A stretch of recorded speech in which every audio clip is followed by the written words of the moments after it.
Today we are doing another amazing recap. If you enjoy this, please like and subscribe. If you have any requests, please let me know in the comments. Let's begin. The story starts by showing a large ominous red tower. We learn that a guild called the Black Dragon Guild has set out to raid the 40th floor. But they failed yet again. In a brightly lit press room, a man with glasses holds up his phone, capturing the moment as another man with long light brown hair stands confidently. The man in the red coat is the main character of today, as he is the #1 ranked hunter. The #1 ranked hunter looks unfazed by this. Flame Emperor raided the boss by himself again.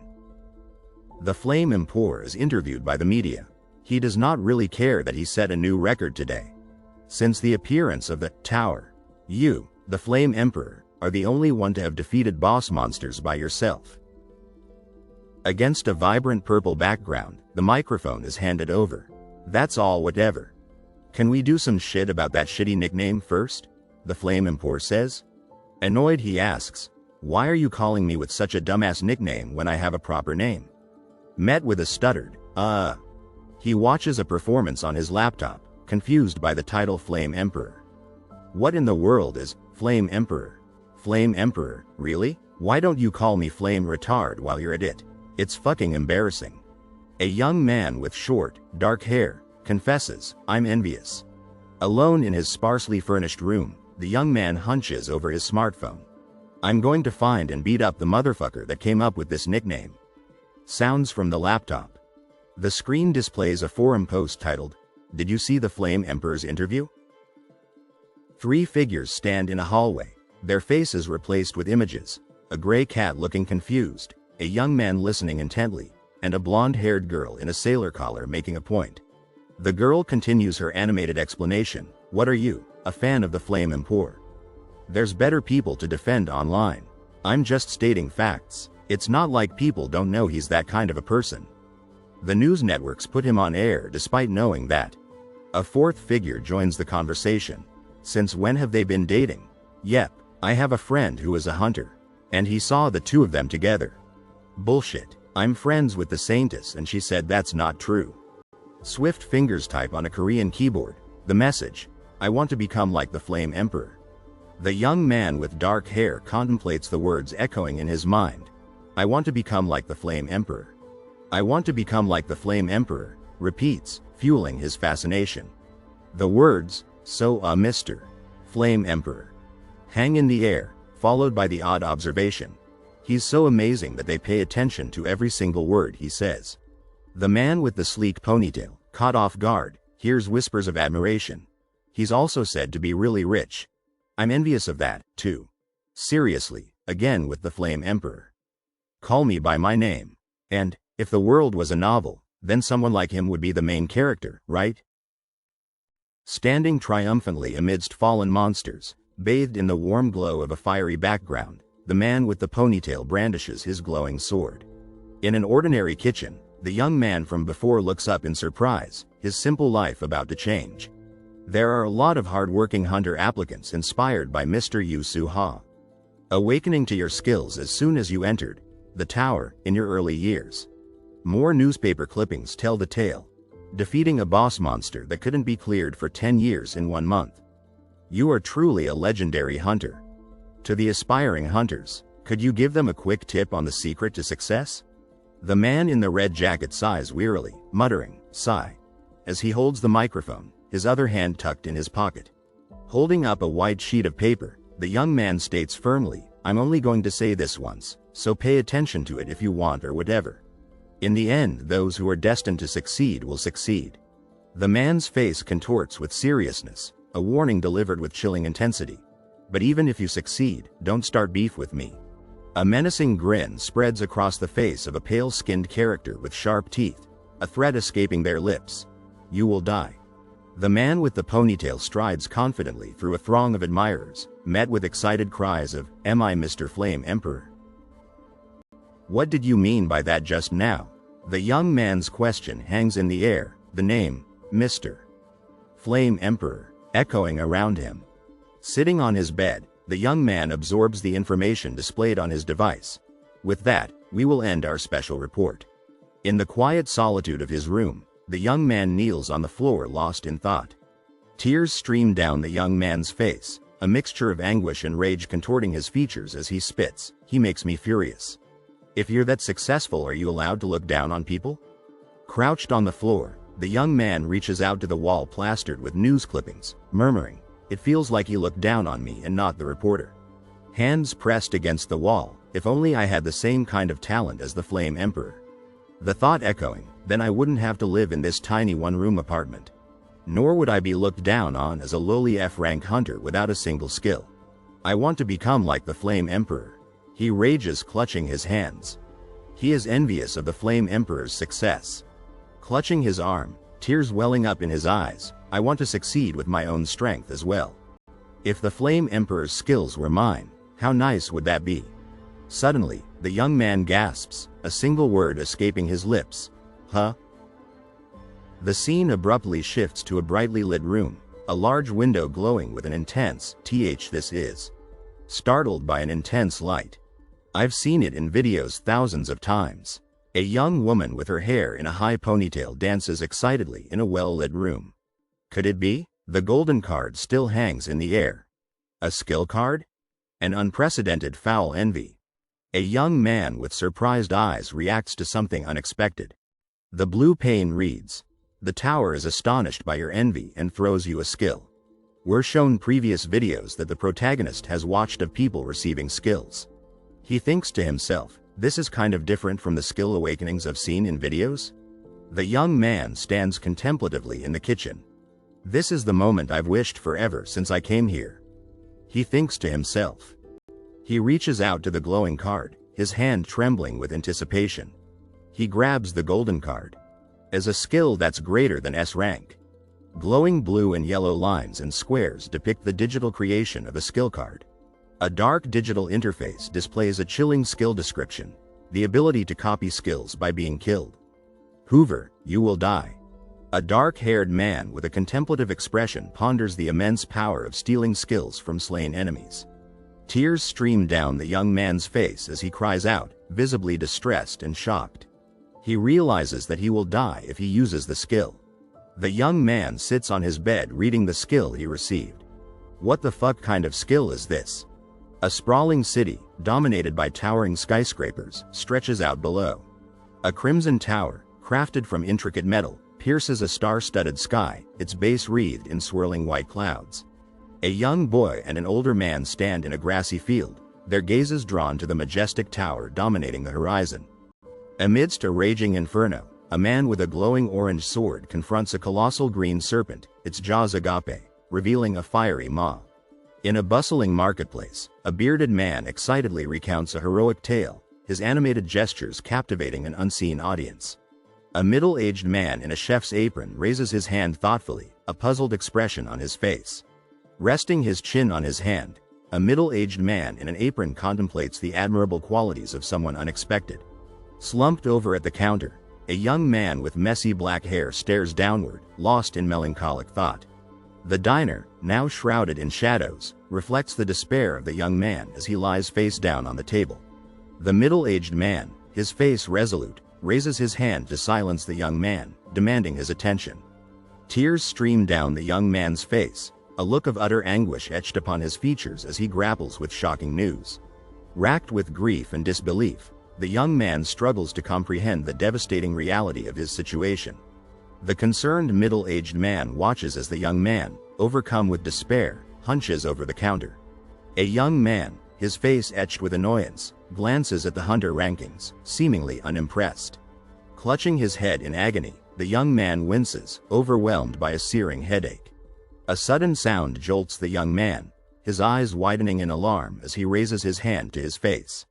On a city street, a surprised young man finds himself confronted by a stern, black-haired man and a white-haired woman. The black-haired man, a smug smirk playing on his lips, revels in his apparent control of the situation. Startled, the white-haired woman turns, her eyes widening in surprise as someone addresses her with a knowing tone. The white-haired woman recoils in horror, her eyes wide with shock, as a hand holding a vial of glowing blue liquid appears before her. The black-haired man hurls a purple bottle at the white-haired woman, his words laced with a dangerous mix of anger and self-satisfaction. Shards of glass, propelled by a burst of blue energy, fly towards the top of a dark red tower, leaving a trail of destruction in their wake. A smug smirk graces the man's lips as he confronts the white-haired woman, her eyes reflecting her growing apprehension. The dark-haired man in the blue jacket claps a hand over his mouth, his face a mask of shock and disbelief. A man with white hair is sent flying backward, his body colliding with an unseen force. Terror grips the dark-haired man as he clutches his neck, his eyes wide with fear. Rage contorts the white-haired woman's face as an unseen assailant chokes her, her fingers digging into their hand.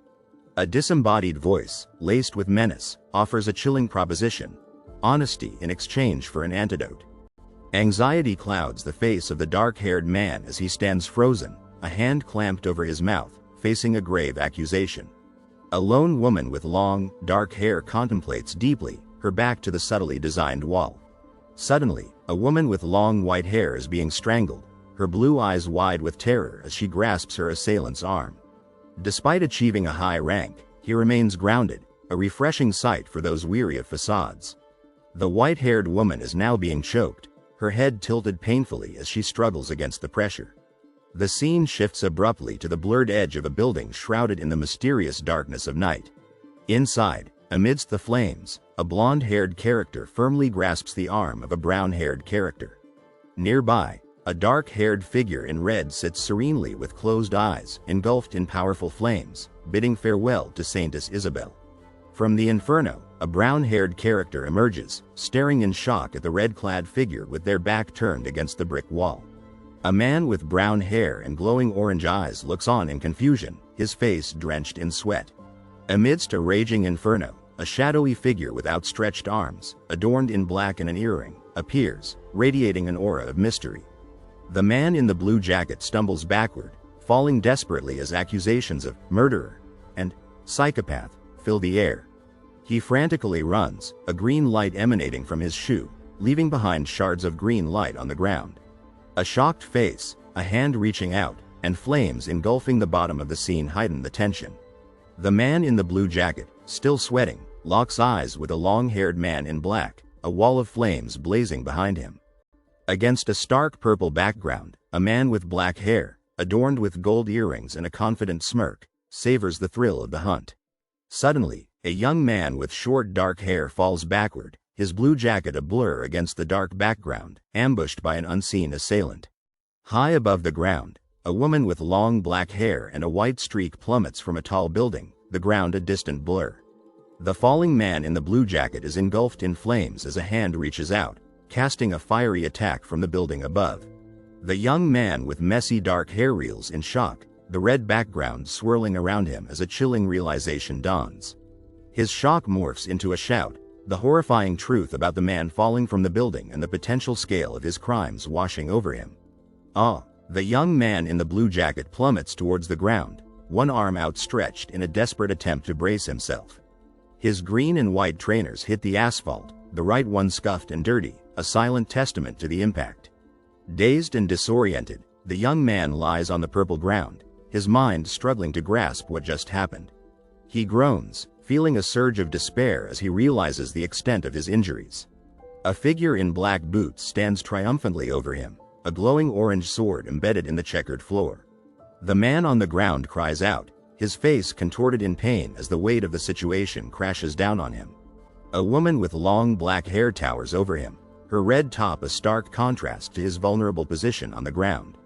TCH, shouldn't have run, she mutters as a small burst of fire erupts near her hand, leaving him pleading for his life. A man with a confident smirk and a long ponytail, dressed in red and black, appears, his golden eyes gleaming with amusement. Overwhelmed with fear, the young man on the ground cries out, desperately trying to convince them of his innocence. In the dimly lit alleyway, the shocked young man in the blue jacket cowers before a menacing figure wielding a flaming spear, a look of amusement dancing in his eyes. On top of calling me Flame Emperor, you just happened to be at the right place at the right time, and you didn't see anything? The man with the long black ponytail questions with suspicion. Damn, that's so convincing. He chuckles, choking the green-haired man, if I was even a bit of a fool, I would have believed you. If you don't want to become like the saintess, answer properly. He snarls, a wicked grin spreading across his face, revealing sharp teeth. The world. The man with the swept-back hair stammers, fear evident in his voice. The scene shifts abruptly to a computer screen displaying 3 men. One with short dark hair, another with a ponytail singing into a microphone, and a third in a suit and tie. The man with the sharp eyebrows and magenta jacket muses, his expression unreadable. You'd know that I'm really nothing. The young man with messy hair chokes out, a hand gripping his neck tightly. The man with the ponytail and crimson jacket stares in disbelief, his surprised expression betraying his shock. Newspaper clippings litter a surface, one featuring a woman with long, light hair, identified as the saintess, and a big donor. Without any certainty, you killed her? A voice asks from somewhere unseen. Just because she was a bit suspicious. A voice hisses, tightening its grip on the young man's neck as tears well up in his eyes. Hey, how dare you say such hurtful things? Who do I look like? The man with the swept-back hair roars, his face a mask of anger. Who? The young man cries out as a fist collides with his face, sending him reeling backward. Kook, he groans, fear etched on his face. How do you know that? He stammers. I have my ways. The man with the ponytail replies coolly, conjuring a spark of orange magic in his hand. Since you're bringing up the lie detection, I guess you really must be innocent.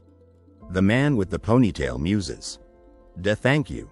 The green-haired man exclaims, overwhelmed with relief. Thank you for believing in me. However, a voice booms, a glowing orange hand appearing above the young man's head. You've already seen too much. The city burns, consumed by orange flames as the man with the ponytail smiles cruelly. So I need you to die. My name is Yu Su Ha. Farewell. The scene shifts abruptly to a cheerful memory, a young boy named Gong Ya beaming brightly as a hand rests on his shoulder. A young man in a blue jacket lies lifelessly on the floor, illuminated by a futuristic blue box that coldly announces, "You have died." Died va uoi. As glowing blue cards float on the edges of the frame, a message appears asking, "Why did I have to live like that?" and declaring, "The condition for your skill has been fulfilled by your death." A blue box with glowing cyan outlines appears, bringing a message of hope as it states, "Lived a bit better," and randomly copying Hunter Yu Su Ha's skills. Against a backdrop of stars, 3 cards lay face down as a 4th, shimmering card floats above them, while a message announces, "Creating skill cards," with a magical sound. 4 cards, each bearing a circular emblem, shimmer against a backdrop of streaking stars, anticipation building with a quiet emanating from them. The man, now with tears streaming down his face, lies down, overwhelmed by grief as the words, "Live a better life," echo above him. Cards fly towards a bright light, as a message within a blue box requests, "Please select a skill card," while a desperate plea whispers, "If I was given just one more chance." Golden. 2 hands reach out, one grasping desperately at a glowing golden object as the other strains to reach it, accompanied by the plea, "Just one more." White shapes blur against a black background, converging towards a bright light as if in a rapid transfer of data, with the messages, "Selection complete," and "Copying skill," appearing. A television set displays a blurred image of a studio, the words, "This is Babylon News, reporting live," barely visible above the screen. The Black Dragon Guild has set out to raid the 40th floor of the tower. Haven't they boasted that they will show the skills of a top guild this time? A young man lies peacefully on his bed, a laptop glowing softly beside him, seemingly unaware of the empty bottles and scattered clippings that surround him. He lays sprawled on his bed, surrounded by empty bottles and clippings plastered on the walls, a caption stating, "Unfortunately, they came back empty-handed again." The young man's face is frozen in astonishment, his mouth slightly agape as he utters, "What in the—" A man's face flickers on a screen, a caption below dramatically revealing, "Flame Emperor raided the boss by himself again." The young man sits with his back to the viewer, watching as the same man with the earring appears on a screen in his bedroom.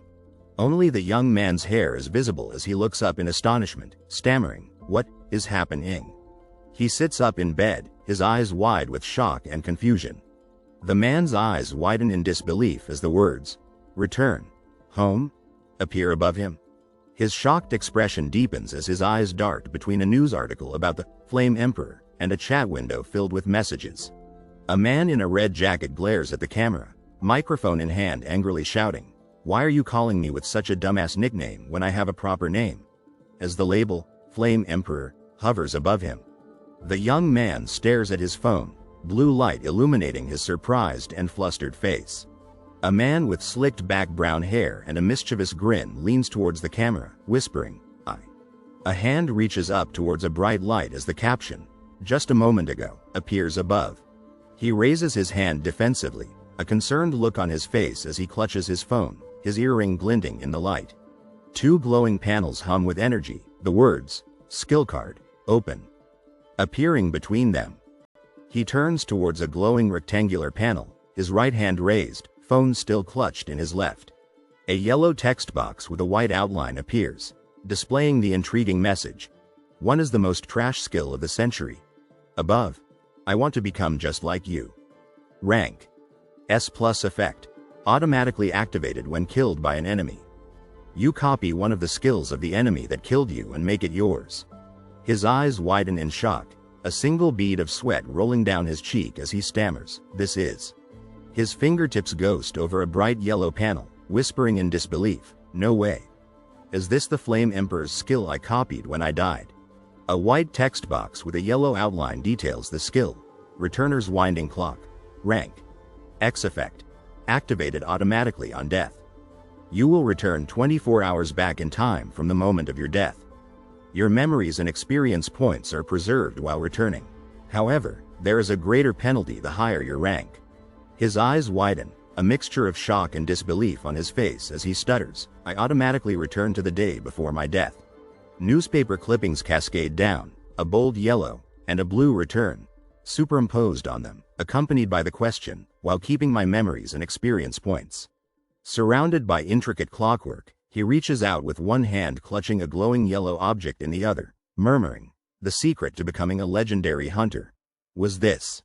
A man with a confident smirk and sharp eyes states, "I just do. I have my ways." As a caption reveals, it's because he was actually poisoned by the Saintess the next day. He clenches his fist, face contorted in a grimace as he cries out, "And even me, who was innocent." He stands with his back turned in his sparsely decorated kitchen, seemingly lost in contemplation. A man with slicked back hair speaks into a microphone, declaring, "In the end, those who are destined to succeed will succeed." While the young man below him retorts, "But even if you succeed, don't start beef with me." The man on the screen glares down, uttering a chilling, "You will die." As the young man below stares back defiantly. Head bowed, he stands alone, the word, "die," echoing around him. He turns his head, his face a mask of shock and anger, earring glinting in the light. A hand reaches out, fingers splayed, as a bright yellow glow, fragmented and electric, emanates from its center. He looks up in alarm, mouth agape, as the word, "fire," flashes above him, a building's corner framing the scene. He listens intently, a framed picture on the wall behind him, a subtle detail in the tense atmosphere. Through a barred window, a large fire rages, a hand reaching out towards it with a desperate. Gripping a wrapped sword, he charges forward, declaring, "Let's stop standing around and go put out the fire." A group of people rush towards the fire, a determined man with a fire extinguisher leading the charge, as a woman behind him shouts, "I agree." He pauses at a doorway, framed against a breathtaking twilight sky, a caption revealing, "This place where I live is different from the outside world." He stands with his back to the viewer, gripping a sheathed knife, silhouetted against a cityscape painted in hues of orange and red, as a caption explains, "A city built by people who entered the tower to become hunters." A fiery red sky dominates the scene, flames licking at the clouds, as the words, "Florai, tower," appear, stark against the inferno. A multi-story building is terribly engulfed in flames, the fire's intense heat reflecting in the windows of the surrounding buildings. A young man with a white hoodie frantically runs down a busy street, checking his phone while a concerned woman runs alongside him. Someone checks the time on their phone, 6:37 on Monday, the fiery cityscape reflected on the screen, a stark contrast to the teal background. A group of people bravely battle a massive fire, water spraying from hoses as they work together to control the blaze. A woman with striking purple hair listens intently as someone gives orders amidst the chaotic nighttime scene. The purple-haired woman, revealed to be the Black Witch, walks through a grand orange room, annoyed by the many names for the city. A green-haired woman, her face illuminated by the city lights, announces that the area is secure but survivors might still be trapped. The green-haired woman, revealed to be the head of the Healer Pharmacist Guild, looks on in shock, her glasses reflecting the city lights. A guard clad in silver, blue, and gold armor stares in disbelief, learning that the city is known as both Babylon and Floor City. The armored guard raises his hand, relieved to hear that the isolated location they've stumbled upon hasn't been accessed in 5 years. He adds that some even call the city of Ascension, but it's essentially the same. He describes it as a city you can't leave once you enter, the image showing a city overtaken by a raging inferno. On a city street, a young man in a white hoodie throws his arms out in panic as a massive fire rages behind him. Against a blue background, a young man with black hair wonders why the Saintess hasn't arrived yet, finding her tardiness unusual. Inside a building with yellow walls, a surprised-looking armored man recalls seeing the Saintess with the Flame Emperor, suspecting a date. The green-haired woman, arms crossed, declares that their profits will suffer if other hunters reach their target first. Against a purple background, the green-haired woman admits with a suspicious frown that she doesn't like the Flame Emperor. "Goddamn!" erupts from the group, the frustration evident in their expressions as they stand against a vibrant orange background. In a park, a man with long black hair smirks arrogantly, demanding to know who played with fire without his permission. The man in the red jacket walks purposefully down a busy city street, his face hidden as he blends into the crowd. The man in the gray hoodie tenses, a glimmer of seriousness in his eyes, as he whispers, "He arrived." Holding a tablet, the man with the long black hair grins, thanking the Flame Emperor for coming as the armored figure acknowledges his presence. A worried man with long black hair explains that a fire has started in the old slums, pleading for the Flame Emperor's help. The Flame Emperor, smirking confidently as he clenches his fist, questions what he'll gain from helping. Gripping a green cylinder tightly, a man in a striped shirt fumes over the Flame Emperor's audacity to ask for a reward for a fire he started. Annoyed, the man in the orange shirt dismisses the suggestion of gaining public goodwill by arguing that he doesn't care what others think. A nearby conversation reveals that while some find the Flame Emperor's personality off-putting, others admire his honesty. "I refuse to do charity work. See ya," the woman with long brown hair waves dismissively as she walks away. 3 phones held high capture the departing woman's image, their owners impressed by her refreshing authenticity. The man with the long black hair and red shirt smirks subtly, revealing that the public remains oblivious to his true nature. As the man with the ponytail walks away, a chilling thought appears. He's the only one who knows the Flame Emperor's true nature as a cold-blooded killer. The brown-haired man clenches his jaw, a dangerous glint in his eye, consumed by a single-minded objective. He needs to kill the Flame Emperor. The young man in the gray hoodie abruptly turns and walks away, leaving his surprised companions to question his sudden departure. It's dangerous to get close. A man in a blue cap desperately tries to stop the young man as a bright light emanates from his back. A powerful statement hangs in the air, a stark reminder of the stakes, for humanity, and for the honor of hunters. 2 men walk down a busy nighttime street, their figures swallowed by the darkness, their purpose shrouded in mystery. Tension crackles between the 2 men as the one in red states matter-of-factly, "Hunters are people who are supposed to hunt monsters." The words, regardless of the method, hang heavy in the air, a single foot stepping onto the red-tinged floor with determined force. The man with the red jacket appears troubled, lost in his thoughts, as someone urges him to get his head straight. On a street lit by the glow of streetlights, the man in the red jacket finds himself face to face with a mysterious figure. The man in the red jacket is confronted by the other man, who brandishes a teal weapon, their movements a blur of urgency. That monster deserves to be exterminated. A desperate cry rings out as panicked people flee a fiery inferno. "You're heading into the fire." The man with black hair reaches out as the other man stumbles backward, falling towards the flames below. A wave of heat washes over the onlookers, their faces contorted in shock and pain as they recoil from the intense temperature. Engulfed in flames, the man with short black hair appears to manipulate the fire, his expression a mix of pain and determination. The stark white letters against the vibrant blue box deliver a chilling message. You have died. A glimmer of hope emerges as a message appears. You will return 24 hours back to the past. A sudden shift in perspective is marked by a rush of black and white, signifying a dramatic transition. A young man with short gray hair lies unconscious, his body a blur against the streaks of motion, his fate uncertain. The young man remains unconscious as the scene is set for a news report, the voiceover announcing, "This is Babylon News, reporting live." The young man sits on the edge of his cluttered apartment bed, contemplating the Black Dragon Guild's raid on the 40th floor. He turns his head, still clad in his casual clothes, towards a faint grid-like pattern, a digital interface confirming his low rank as an F-rank hunter. A bright blue rectangle materializes, boldly proclaiming, "There is no penalty for the skill usage." Standing resolutely before a massive pocket watch, the man clenches his fists, realizing, killing the Flame Emperor as I am right now is impossible. The man with long dark gray hair falls backward, arms raised in defeat, thinking, even if I somehow get lucky and manage to kill him, he'll just go 24 hours back to the past. The man crouches in his kitchen, reaching into a cupboard, wondering, so the only way for a lowly hunter like me to hunt him? A photo of a man with slicked back dark gray hair and a serious expression rests against the wall. The question, "When was the first time you awakened?" displayed below. The blonde woman in the red suit sits opposite the man with long black hair during the interview. "It was the summer I was 21. So it's already been 11 years. Since you remember it so clearly, you must have a good memory," he replies. The man with slicked back dark gray hair takes a sip from his blue mug, a contemplative frown etched on his face as he mutters, "That's not necessarily it." The man in the black shirt sits, recounting, "So that was. It's just that the day I awakened happened to be my birthday." Holding his teal and silver sword, the young man calculates, 11 years ago, on June 7th.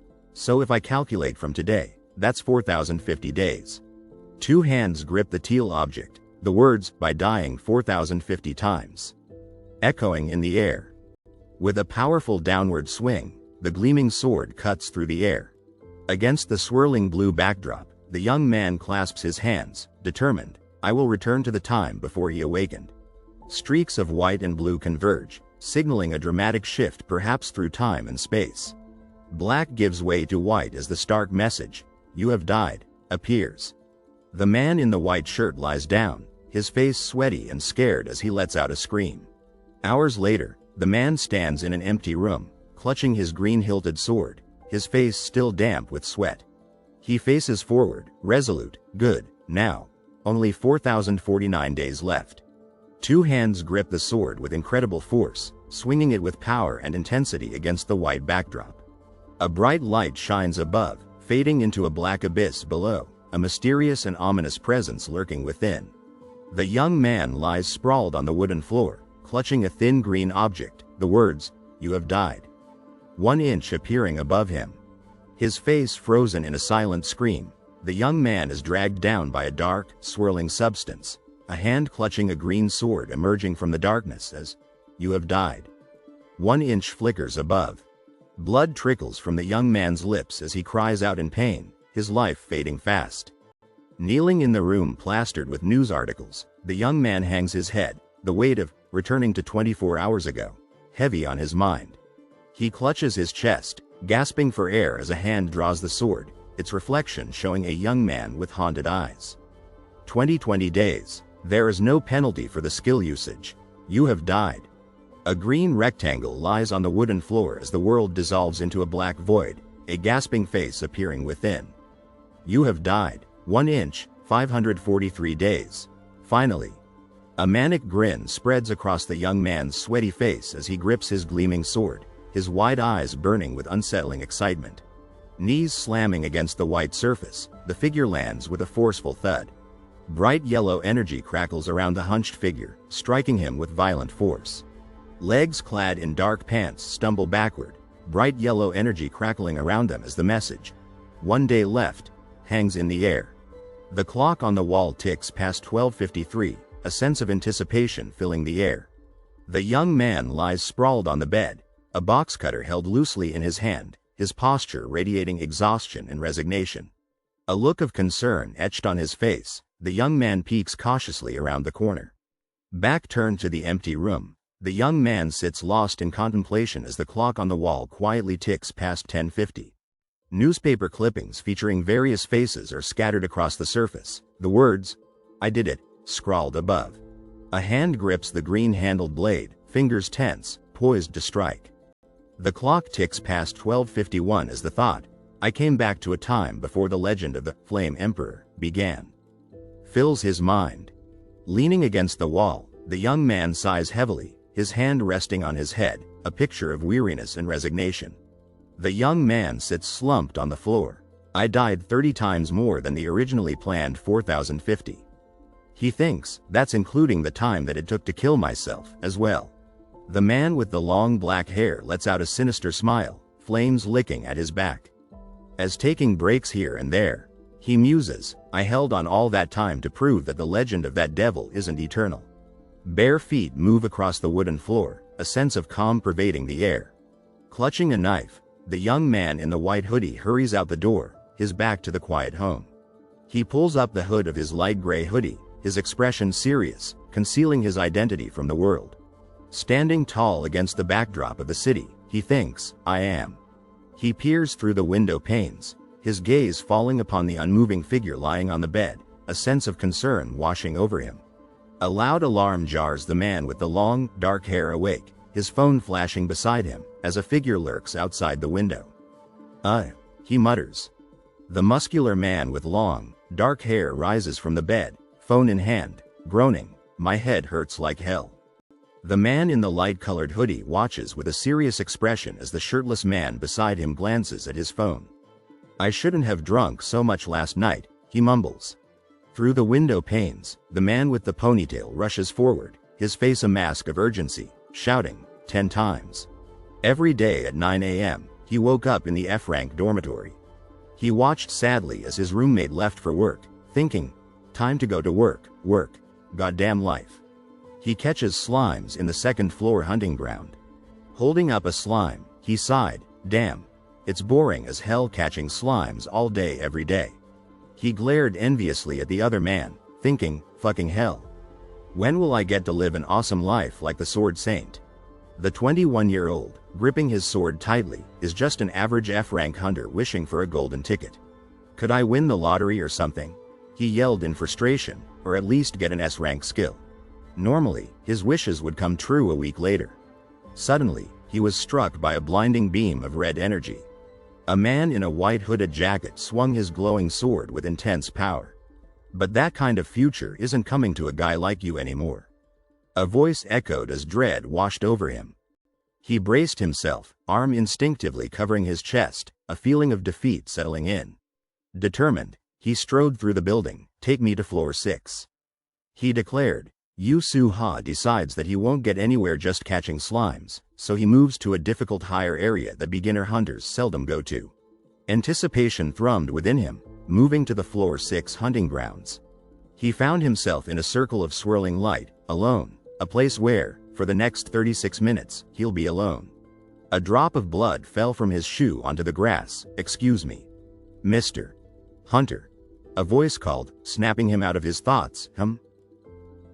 He screamed, blood splattering across his white hoodie, fear gripping him. "I got attacked by wolves. Gee, give me a potion," he pleaded desperately, hands outstretched, covered in blood. Rage burned in the eyes of the man with the slicked back ponytail. "That means there's no point in hunting here today," he spat, watching the wounded man plead. "Please. A potion. What goddamn potion? I won't even get to fulfill my daily quota." "How much will you give me?" he asked, surprised by the desperate plea. "Pardon?" Impaled and bleeding, he choked out, "How much will you give me for the potion? To a stranger I just met? Don't you have morals?" He scoffed, "My hunt's been ruined, yet I need to give this expensive potion for free? It's sold at the Alchemy Castle, for 20 gold, he explained, holding up the potion. "I'll give you 2 to 20 gold, so please," the injured man begged. "You don't seem to understand the situation here," he growled, pushing the injured man back with his arm. A look of realization dawned on his bloodied face as a strange light engulfed him. He clutched his wound. "You're on death's door. yet you only want to pay 20 gold? Is your life only worth 20 gold? Then 4 to 40 gold. The injured man stammered, nah. He smirked, leaning back. He grinned menacingly, grabbing the injured man. Just give me all you've got. I'd known already. Oh, right, you want to give it to me, but you can't even use your hands. He chuckled, taking the blue wallet. Don't worry. I'll take it for you. He shoved the injured man back, thinking darkly, let's see. That he was this kind of a person. 1, 2, 3. He counted the coins, roughly 60 gold. He scoffed, dang, dude. Why are you so poor? Carry around more money. That's my entire savings. He stammered, eyes wide with shock as a hand clamped down on his head. Don't worry, he said with a confident grin, I'll spend it well. Isn't that how life works? He remarked, closing his eyes with a self-satisfied smile. Then, the potion. The injured man began, only to be met with an amused glance. He gripped the glowing purple javelin, its aura crackling with power. But if I let you go, you might come after me for revenge later. He said, eyeing the injured man nervously. I need to be able to live without worries. The injured man muttered, staring at his hand, but since you've seen my face. Worries? He snarled, a purple aura engulfing his outstretched hand. Why don't you go ahead and die? Okay, she said, launching a swift attack with her purple staff as the man desperately dodged. The two men clashed, their struggle erupting in a blinding explosion of purple energy. I'll live without worries, he roared, racing through the air, fists clenched. Fucking hell. He gasped, clutching his stomach, his weapon falling from his grasp. He sprinted across the grassy field, his bloodied hand gripping a glowing green sword, a look of grim determination on his face. Their blades clashed and sparked, a whirlwind of red and blue energy filling the air. He twisted and dodged, barely avoiding the attacks that seemed to come from all sides. His vision blurred, his single yellow eye burning. Gasp. Gasp. He breathed heavily, clutching his bloodied sword, shock and exertion etched on his face. He sprinted through the forest, clothes drenched in blood, his determined face illuminated by the warm sunlight filtering through the trees. His hands, a blur, tightened around the emerald blade as he prepared for a final, desperate attack. Silhouetted against the dying light, he raised his sword high above his head, ready to strike. Blood stained the grass around his feet as he caught his breath. Phew, Yu-Su-Ha, he murmured. He walked away under the bright orange sky, his shoulders slumped with grief. Having killed me is whatever, he thought bitterly. He stood over the man in the red shirt, his face grim, the knife poised to deliver the final blow. But there was something weird that bothered me, the man on the ground choked out. The man with the earring leaned forward, his expression serious. Why you told me your name at that moment? My name is Yu-Su-Ha. Farewell, he stated coldly. You bastard. He spat, his face a mask of rage and resentment, fresh scratches marking his skin. He slammed his blood-soaked foot down on the wooden staff, his fury radiating outwards. How fucking dare you? She screamed, her face a mix of defiance and terror as she faced the man with the earring, his eyes blazing with fury. He stood silently in the building, rain lashing against the windows, his face a mask of contemplation. Acting righteous after killing all those innocent people, he roared, his face contorted in anguish, a single bead of sweat tracing a path down his cheek. Step by step, he walked away down the dirt road, the setting sun casting long shadows as he left the forest behind. He stood on the forest path, the last rays of the setting sun catching the sheathed sword at his side as two sets of glowing eyes materialized in the gathering darkness. Surrounded by slavering wolves with glowing eyes, he could only wait in terror for the inevitable attack. You guys want to eat him, right? A voice echoed through the trees. I don't need him, go for it. A voice cried, and he urged himself onward, his breath catching in his throat as he fled through the forest, a monstrous red figure close behind. He stood his ground, a fierce light in his eyes, as the pack of red dogs charged toward him, leaving a trail of red in their wake. He stared down at the ground, his face pale with fear, the setting sun painting the forest in hues of orange and purple. His bloodied hand clawed at the dirt, leaving a gruesome trail as he dragged himself forward, desperate to escape. A black jacket and two discarded water bottles lay at the bottom of a shallow pit, a testament to a hasty escape. He stumbled through the forest, his white shirt stained crimson, a gasp escaping his lips as pain lanced through his body. A blood-soaked hoodie lay crumpled at the bottom of the shallow grave, a silent testament to the struggle that had transpired. With practiced movements, he zipped up his black jacket, his expression calm and collected as he prepared himself for what lay ahead. To floor 1, he breathed, his eyes wide with surprise as he emerged into the dense, unfamiliar forest. Moving to floor 1, city, he announced, the grand hall around him bathed in the ethereal glow of the teleportation beam. He hurried down the narrow alleyway, a sense of unease settling upon him as the silver-clad figure with the spear followed behind. "It's the Vigilante Corps," he muttered under his breath. He stood tall, his expression hardening as he met the imposing gaze of the armored guard. A moment later, the tension remained, but surprise flickered across his face as the situation took an unexpected turn. He watched in disbelief as the guard, his armor gleaming under the hallway lights, let out a wide, jaw-cracking yawn. "Oh," he murmured, glancing up at the serene beauty of the city skyline as the sun painted the sky in vibrant hues of pink and orange. "It's over," he stated flatly, his footsteps echoing down the empty hallway as he walked away, leaving the armored guard behind. "No one knows what happened," echoed through the city streets as twilight descended, casting long shadows across the sprawling cityscape. "The Floor 10 raid team was met with another defeat today," announced the blank digital billboard, a stark contrast to the vibrant lights of the bustling cityscape. "Criticism of the Sword Saint is growing," a gruff voice stated as a drink thudded onto the wooden surface of the bar. "For his refusal to participate in the raid despite being rank 1. He spat, slamming his hand down on the bar, his knuckles white against the glass. "The terrible legend of Flame Emperor, Yu Su-ha is no more," a voice announced, and he threw his head back and laughed, his eyes closed in pure joy. "Manager, can I get another pint of beer?" he shouted, unable to contain his delight as he gestured towards his empty glass. "Aren't you drinking quite a lot?" the man in the white shirt remarked, a smile tugging at his lips. "Your hunt must have gone well today." Yes, it went well," he responded cheerfully, balancing 2 plates in his hands as he weaved through the crowded bar. "It went super well." He threw back his head and laughed, raising his glass of beer in a toast. "There are even some calling it a useless ranking system," he chuckled. "Open hunter status window," he commanded, a confident smirk playing on his lips as he gestured with his free hand, the bar noise fading into the background. He tapped the display screen, his eyes scanning the information displayed within the window. Name, Kim Gong-ya. Rank, F. Skills 2/4. 1. I want to become just like US+. Passive, 2. Returner's winding clock X. Passive, 3. None. 4. None. "Ah, it tastes so sweet," he sighed contentedly, taking another sip of his drink. "Just looking at these precious skills." He mused, his gaze drifting towards something off-screen. He stared down at his drink, a troubled expression on his face. "Is this what they call human greed?" he wondered aloud, a wave of conflicting emotions washing over him. "Let's just think about what's possible with the skills I've got," he declared.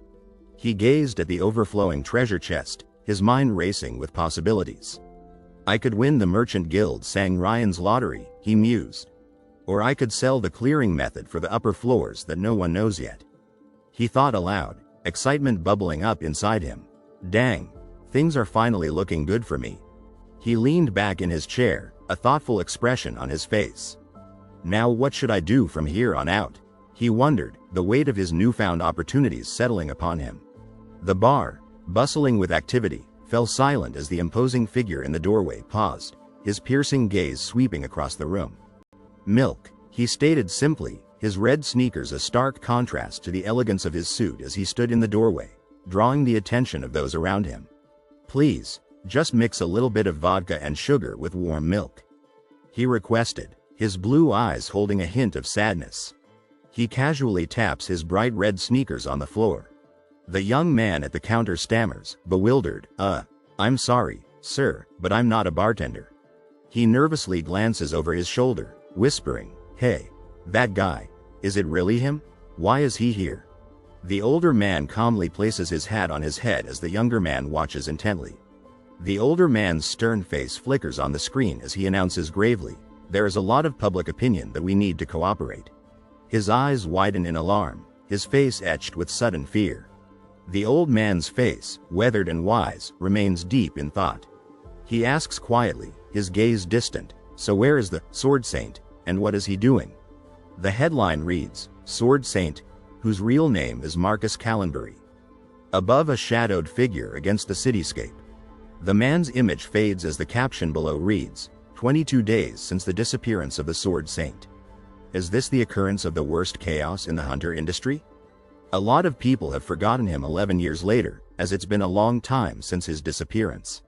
The ornate border frames the statement, but until the Flame Emperor rose to fame, he was the true number one of the tower.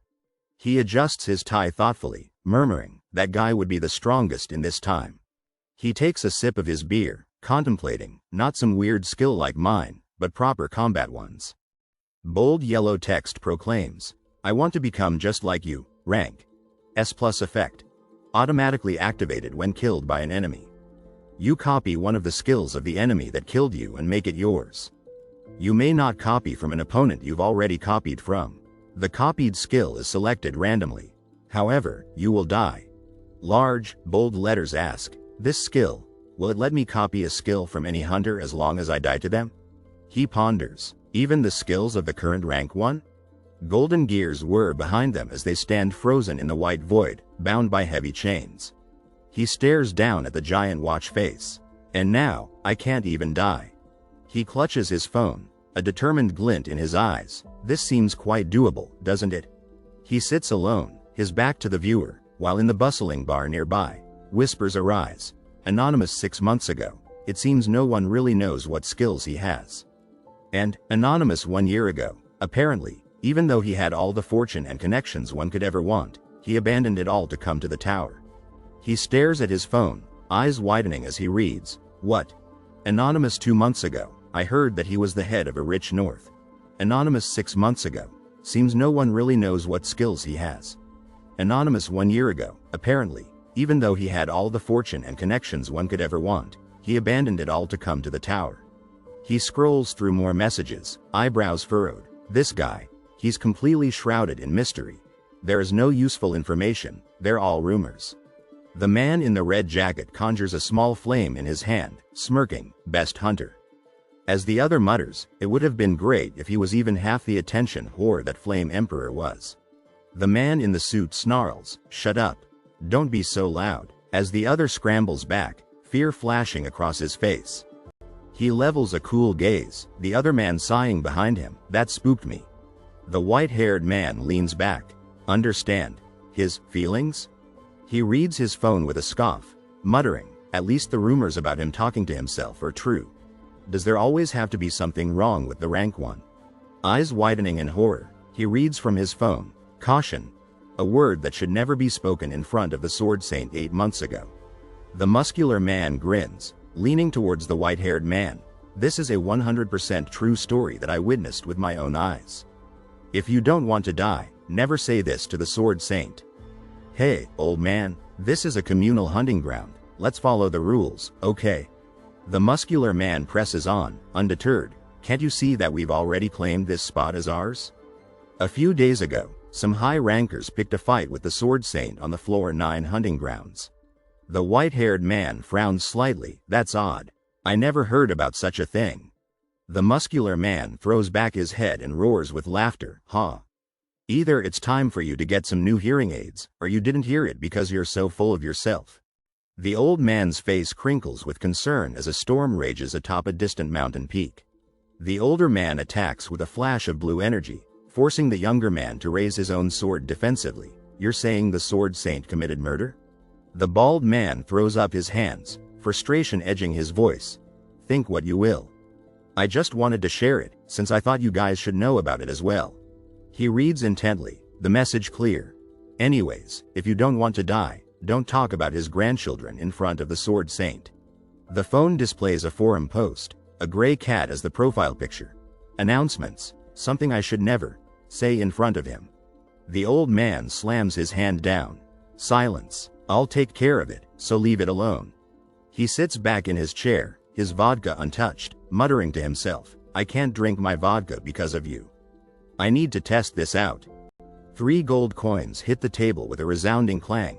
"Thank you, owner, it was a good drink." The older man exits the bar, a cheerful voice calling after him, "Yes, yes. Have a nice day." He sits at the table, back turned, deep in conversation with the woman beside him as another woman stands nearby, observing the scene. One man walks away as the others stare after him, bewildered. Does he have Alzheimer's? Why was he mumbling so much?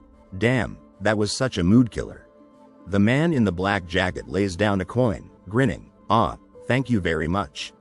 Come again." He walks alone down the empty street, bathed in the pale glow of the streetlights. They fan out across the sidewalk, eyes scanning the crowds. Where did he go? They hurry down the street, eyes darting around. I followed him out right away, so he couldn't have gone that far. They round a corner, one of them calling out, "Found him." The old man in the blue suit approaches, a knowing smirk playing on his lips. He walks away, his back to the viewer, leaving the others to wonder. I wonder what skills he has. The Flame Emperor had an X-rank returner skill, so what will the Sword Saint, who'd succeeded even before the Flame Emperor, have? Returning. The man thinks to himself that skill is about to be his, he just needs a bit of luck. Red shoes meet the grass as someone mutters that this place should be adequate. Underneath a large crescent moon, a man calls out into the night. In the dark forest, he faces an older man in a blue suit, clutching a black sword. The man in the black and white jacket hides nervously behind a tree, certain no one will know what happened out here. He leans against a tree, speaking in hushed tones to the older man. The older man smirks, and the younger one, wearing a gray jacket, sighs an annoyed, "Hey." The man with the blue hat narrows his eyes suspiciously. He questions why he is being asked for a favor in such a scary manner. "Huh?" The young man questions, his shocked face quickly morphing into one of concern. "And I'm not particularly armed or anything," he adds nervously. "But he's holding a sword, as if he's about to attack me," the young man thinks as a hand gripping a silver sword comes into view. "Pardon?" He breathes out, eyes wide with alarm as an orange streak whizzes past him. "How? An F rank like me?" The young man's thoughts race. "Congrats, Kim Gong-ya. You can die without insulting his grand." I'm sorry, but I don't quite follow." He stammers, hastily retreating from the strange scene. "How shrewd," the older man observes, a stern look on his face, acting even now. "But you can't fool my eyes." Please, Gramps." The young man calls out, glancing back as he runs through the dense forest. "I'm asking because I really don't know," the older man replies, clutching his sword as the other flees. "How do I look like a first-class assassin?" The older man exclaims, "I'm actually quite proud of how normal I look." A man, his face obscured by an ornate sword, readies himself. "Shut your mouth," the man with the sword commands. "I possess many skills." A voice cuts through the white void, among them is. The man in the gray jacket doesn't react to the red splatters on the ground behind him and the hooded figure. "I might know that the person I killed would have become a monster." A voice speaks through the stark white, "But it's true that I don't have an excuse to give the people of this time period." The man in the black and white jacket stands silently, dread settling in his stomach as the weight of the situation sinks in. "As much as it sounds like I'm making excuses, please hear me out," he pleads. "I committed such an act with good reason." Panic lending speed to his feet, he runs through the forest, desperate to be heard. The older man watches him go, a sad and defeated expression settling on his face. He raises his sword, a determined glint in his eyes. "I can swear to the heavens." The younger man's cry is cut short, rage and hatred swirling in his eyes.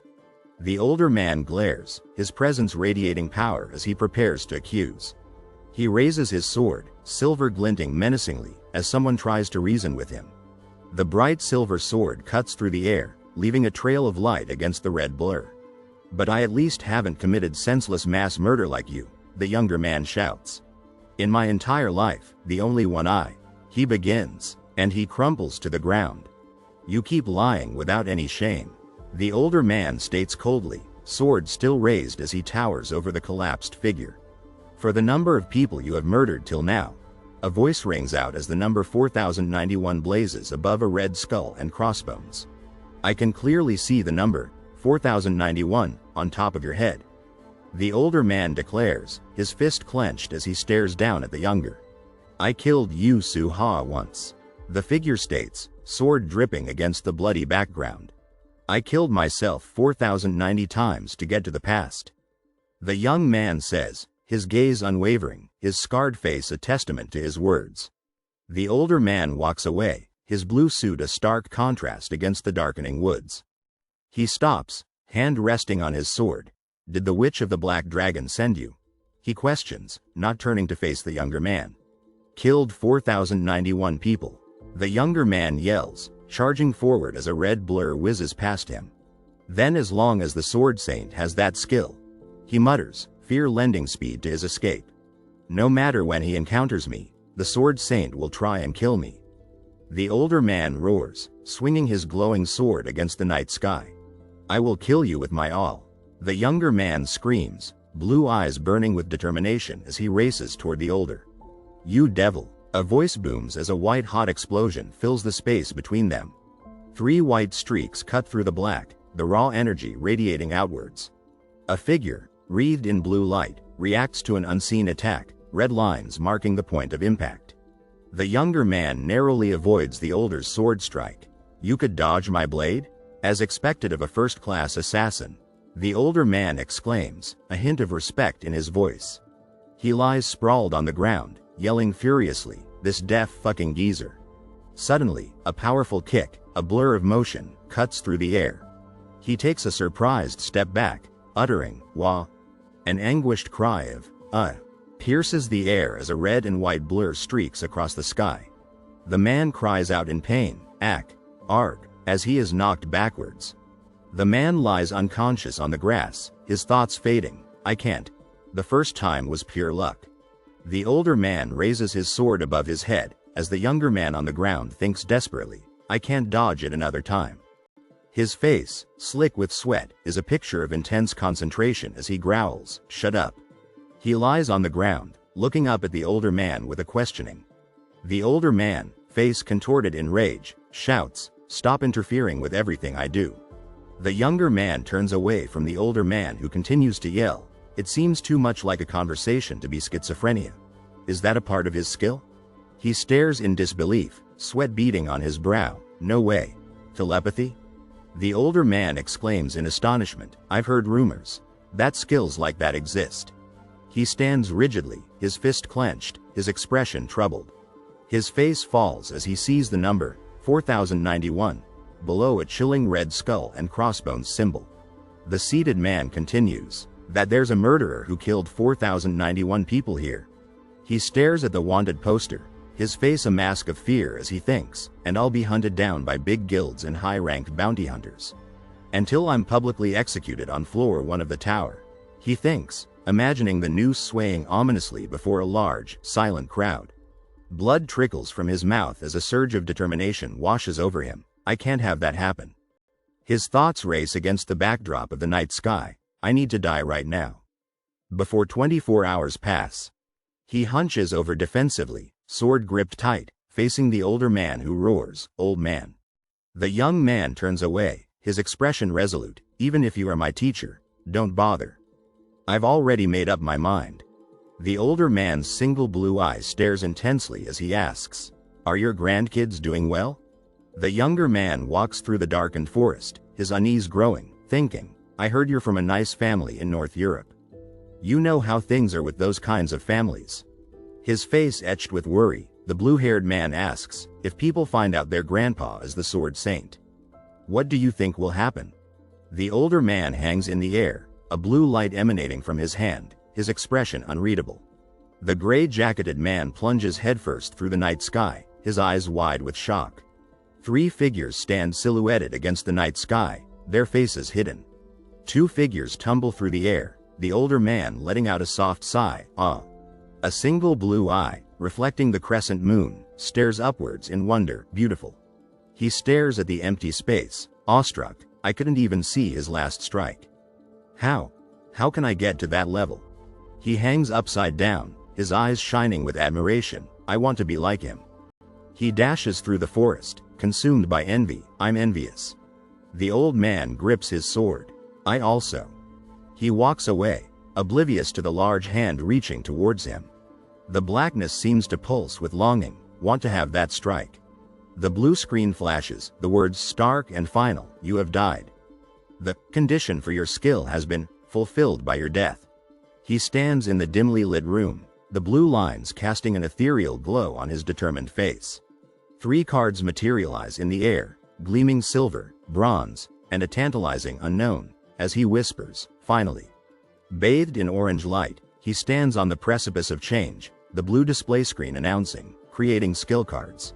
His eyes widen as cards swirl around him, and he exclaims, rank hunters.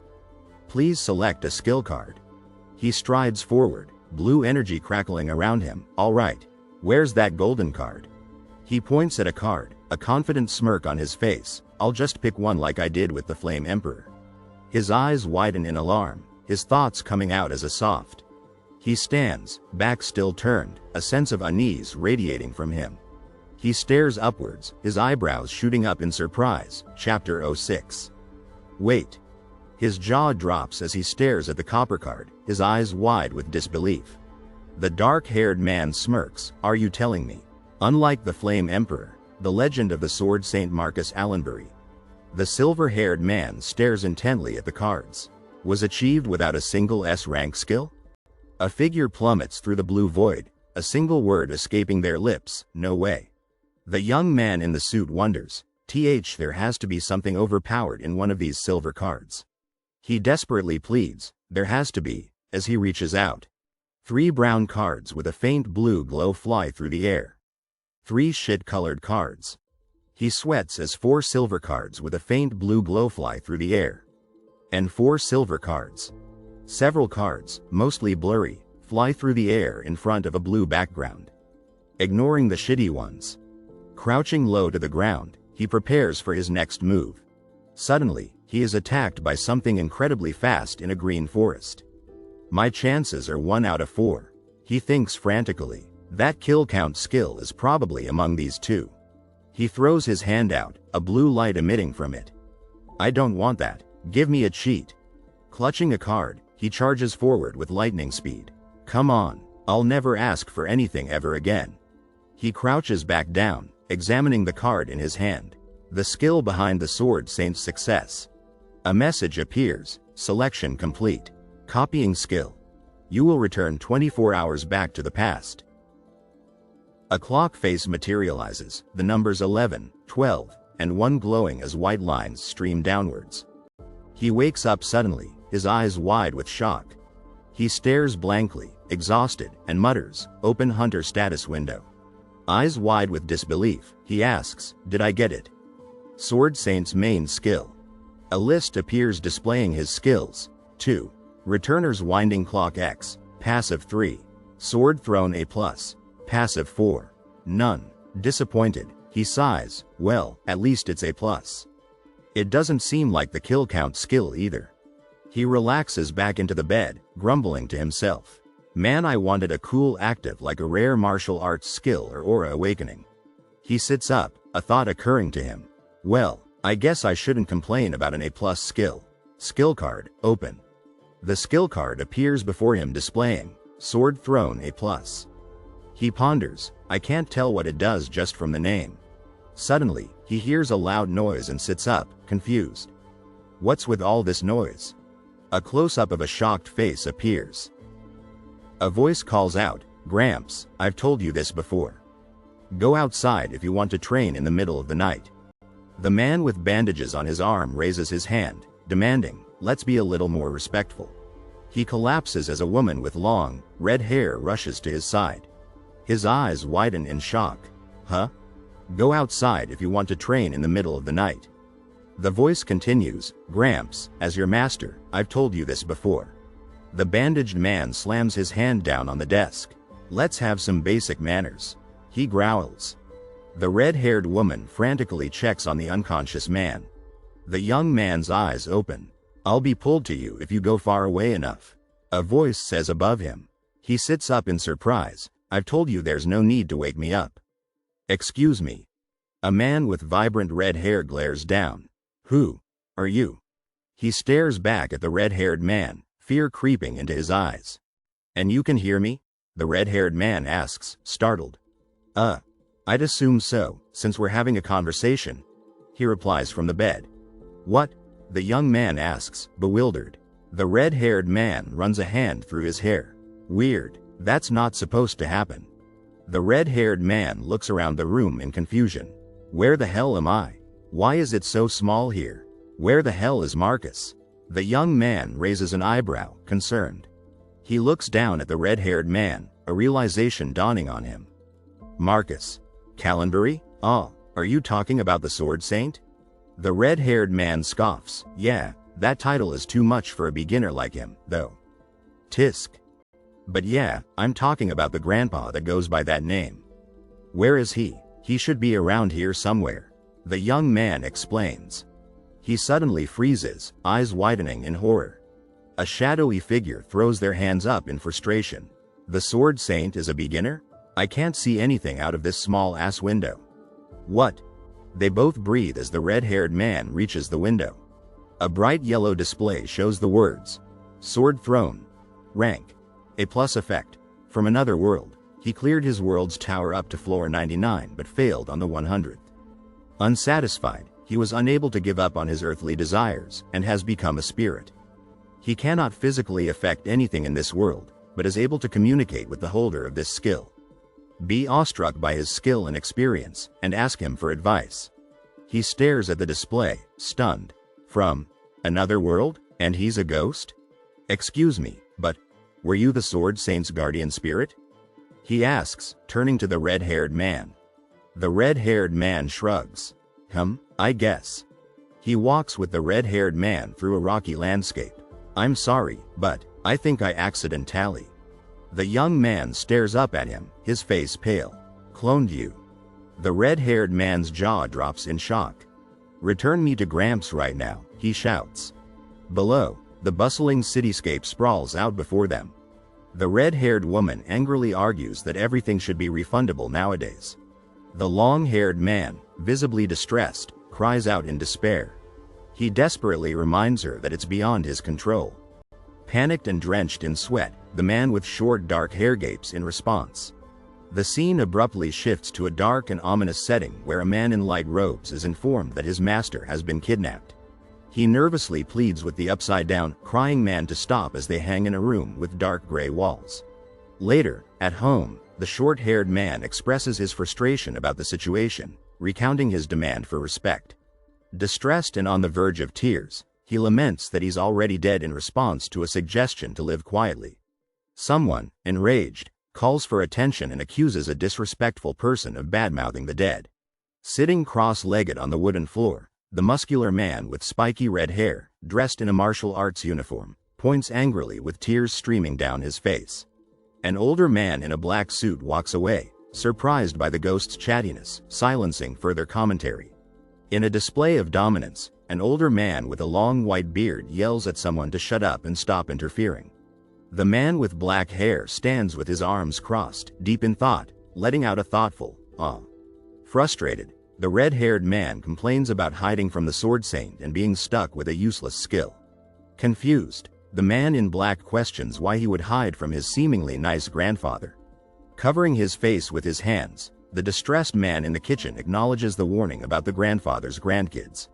Lost in thought, the red-haired man listens as someone explains the Sword Saint's skill of seeing kill counts. The man in black confidently points to his head, revealing the number 4091. The scene shifts to a blurred red and blue background, focusing on a circular shape with the number 4091. Against a dark blue background with abstract red designs, a muscular man with red hair, dressed in white, stands with his arms crossed, exuding an aura of strength. Stunned, the red-haired man exclaims in disbelief, questioning the sanity behind the revelation. Standing in a dark room, the red-haired man is criticized for being an amateur who doesn't know how to use his aura. Sitting sullenly on the bed, the man in the black turtleneck is questioned by the red-haired woman about the plausibility of his kill count. He resolutely justifies his actions, revealing that he only killed one person, a future tyrant. Against a pale blue-gray background, a man's outstretched hand symbolizes countless sacrifices, explaining he killed himself 4,090 times to return from the future to kill the tyrant. The narration reveals he gained the ability to copy a random skill from those who kill him and received the returner skill from the future tyrant. The red-haired man calmly explains that upon death, he's transported 24 hours back in time. A woman with long brown hair, standing before a burning city, explains her immortality and her goal of seeking revenge against the seemingly invincible Rank 1. A young man with glasses hangs upside down against a giant pocket watch, revealing his plan to travel back in time to before his target acquired their revival skill. The focus returns to the red-haired man, who contemplates the gravity of the situation, questioning if his companion truly turned back time for personal vengeance. The man with short dark hair stands in the kitchen, troubled by the conversation, lost in thought. Sitting on the bed, the gravity of the situation weighs on him as he questions if the 11 years of suicide were the price for this power.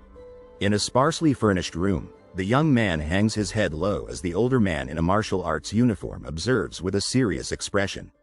Tension fills the air as the red-haired man leans closer to the young man, demanding to know the identity of the person he seeks revenge against.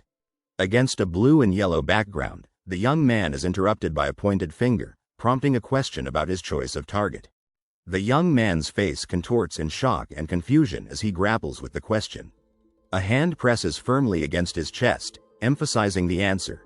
The target was the strongest, and their skills were the fastest path to power. A conversation unfolds against a muted green background, suggesting that the skill card prevents others from sensing the speaker's presence. The young man, leaning back thoughtfully, confirms that it's impossible for him to tell anyone else.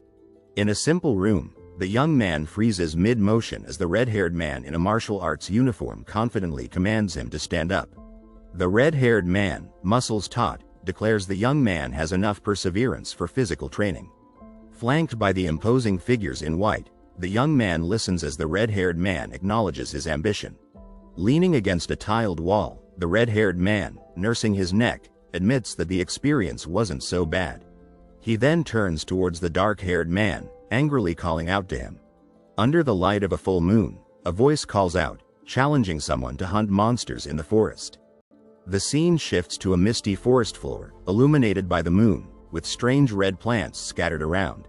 Standing among the strange plants, the dark-haired man questions if he only needs to kill a few. He stands in the forest, knife in hand, ready to face the task at hand. A teal-blue energy beam cuts through the air, leaving a trail of red in its wake. As the young man watches, a large red plant is sliced by the energy beam. He backs away quickly, streaks of red still hanging in the air. Suddenly, a thick red substance explodes outwards, engulfing a nearby figure. Red bubbles float around him, his face a mask of grim determination. A hand, clutching a green hilt, tightens its grip as blood splatters around it. The gleaming blade slices through the air, leaving a trail of red in its wake. A whirlwind of red explodes against a backdrop of green, the violence of the unseen action echoing through the air. He attacks with a sweeping blow, his blade a blur as it cuts through the air, leaving a trail of red. "Yep," he mutters, his gaze unwavering and intense. Standing in the eerie moonlight, he raises his fist, red streaks swirling around him. "I knew it." He stands silently, back turned, a green-hilted knife clutched in his hand, a pool of red staining the ground beneath his feet. Blood splatters his face, his eyes widen in shock. "Knew what?" A majestic pagoda rises against the skyline. "Back when I was alive, I was known as the Sword Emperor." He gestures towards the sprawling cityscape. "I was born in a different world." Under the dim glow of a streetlight, he states, "The Flame Emperor became a legend after clearing floor 40. He throws his hands up in disbelief. "It said that he cleared floor 99. That's crazy." He speaks with a serious expression, his red hair almost glowing in the moonlight filtering through the trees. The muscular man with a bandaged hand replies, "The talent for becoming a hunter. That's why I wanted to see you hunt. Because I have no talent for fighting," he says quietly, staring at the moonlit forest floor. He stands tall, sword gleaming, while the red-haired man watches him intently from the ground. The red-haired man's eyes widen in disbelief, his mouth opening in protest. He raises an eyebrow skeptically, "An immense one, in fact?" You're just making fun of me, aren't you? He asks, glancing at the red-haired man beside him. The man in the suit states coldly, of course, you have no talent for martial arts. Your moves are too clumsy, your body isn't trained, and you don't even seem close to sensing your aura. He soars through the air, a splash of red behind him, but you have a talent that no one else has. You're not afraid of death. The red-haired man observes him, arms crossed. Normally, people instinctively protect themselves when they fight. But surprisingly, you don't have that instinct at all. It probably disappeared while you were dying more than 4,000 times. A voice says. He frowns. Does that even count as a talent? The blonde-haired woman stands with her sword drawn. Talent isn't something you have to be born with. Anyone can gain a talent at any time in their lives. The bones form a macabre display as the white-haired man adds, and one of the hardest to get is transcending the fear of death. He stares in awe at something unseen, whispering, it's incredible. A hand reaches out towards his chest, the forest looming around them. He looks down, his expression heavy, not even myself. He touches a gash on his cheek. I just couldn't stand being treated like a bug by the Flame Emperor. He lunges forward, a wild grin on his face as he brandishes the knife. He continues, I couldn't stand it, to the point where I killed myself 4,000 times. Streaks of energy surround him, that death became my talent. The red-haired man fixes him with a serious look. Let me ask you one thing. You died to Gramps, right? What were you thinking back then? He closes his eyes, his face unreadable. Blue streaks of light fall through the trees, illuminating the dark forest. I thought it was beautiful. The red-haired man soars through the air, his white uniform a stark contrast to the forest around him. He's thrown backwards, his body tumbling through the air in a blur of motion. The red-haired man throws his head back and laughs. Interesting, very interesting. Good. One of the red-haired men asks, you said your ability is to copy, and not steal, right? They stare at the imposing figure before them as the older man says, then Marcus still has another me as his guardian spirit. A hand reaches for the small blue flower. I want to see which one of you will become a greater hunter. The red-haired man grins mischievously, his sharp eyes gleaming under the moonlight. He places a hand on his chest, his expression sincere, I'll help you. An unseen voice cuts through the silence, to a point where you can stand toe-to-toe with Gramps. No, to a point where you can reign on top of him. He smirks, the crescent moon casting a faint light on his face. Let's take over this tower. He whispers. No. He cries out in anguish, his hands flying to his face. A young man with dark hair is laying peacefully in bed, thinking 5 more minutes. 5 minutes? You're slacking off. A voice scolds him. That old man Marcus might be clearing the 10th floor as we speak, and you want 5 minutes? You're slacking off. He covers his head with his pillow, a disgruntled look on his face. Huh? Are you really covering your ears? I am going to sing songs from my hometown until you wake up. Just so you know, I learned sound martial arts while I was alive. The voice threatens. He pulls the blanket over himself as he senses danger.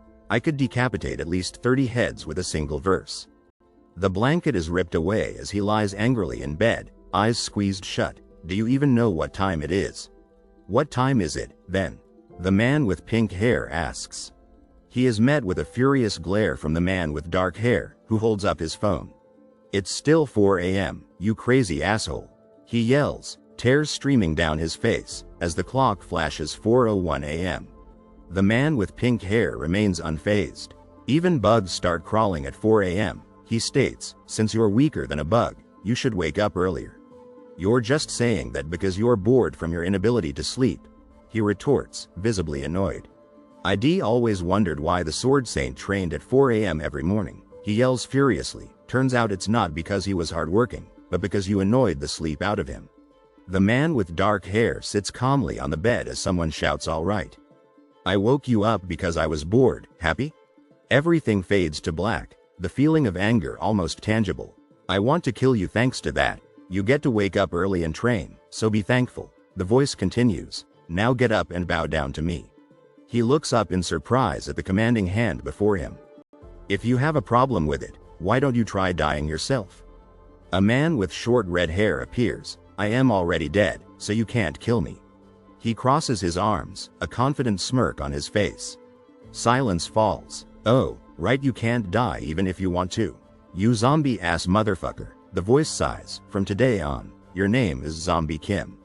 Damn it, he mutters, concern and frustration etched on his face.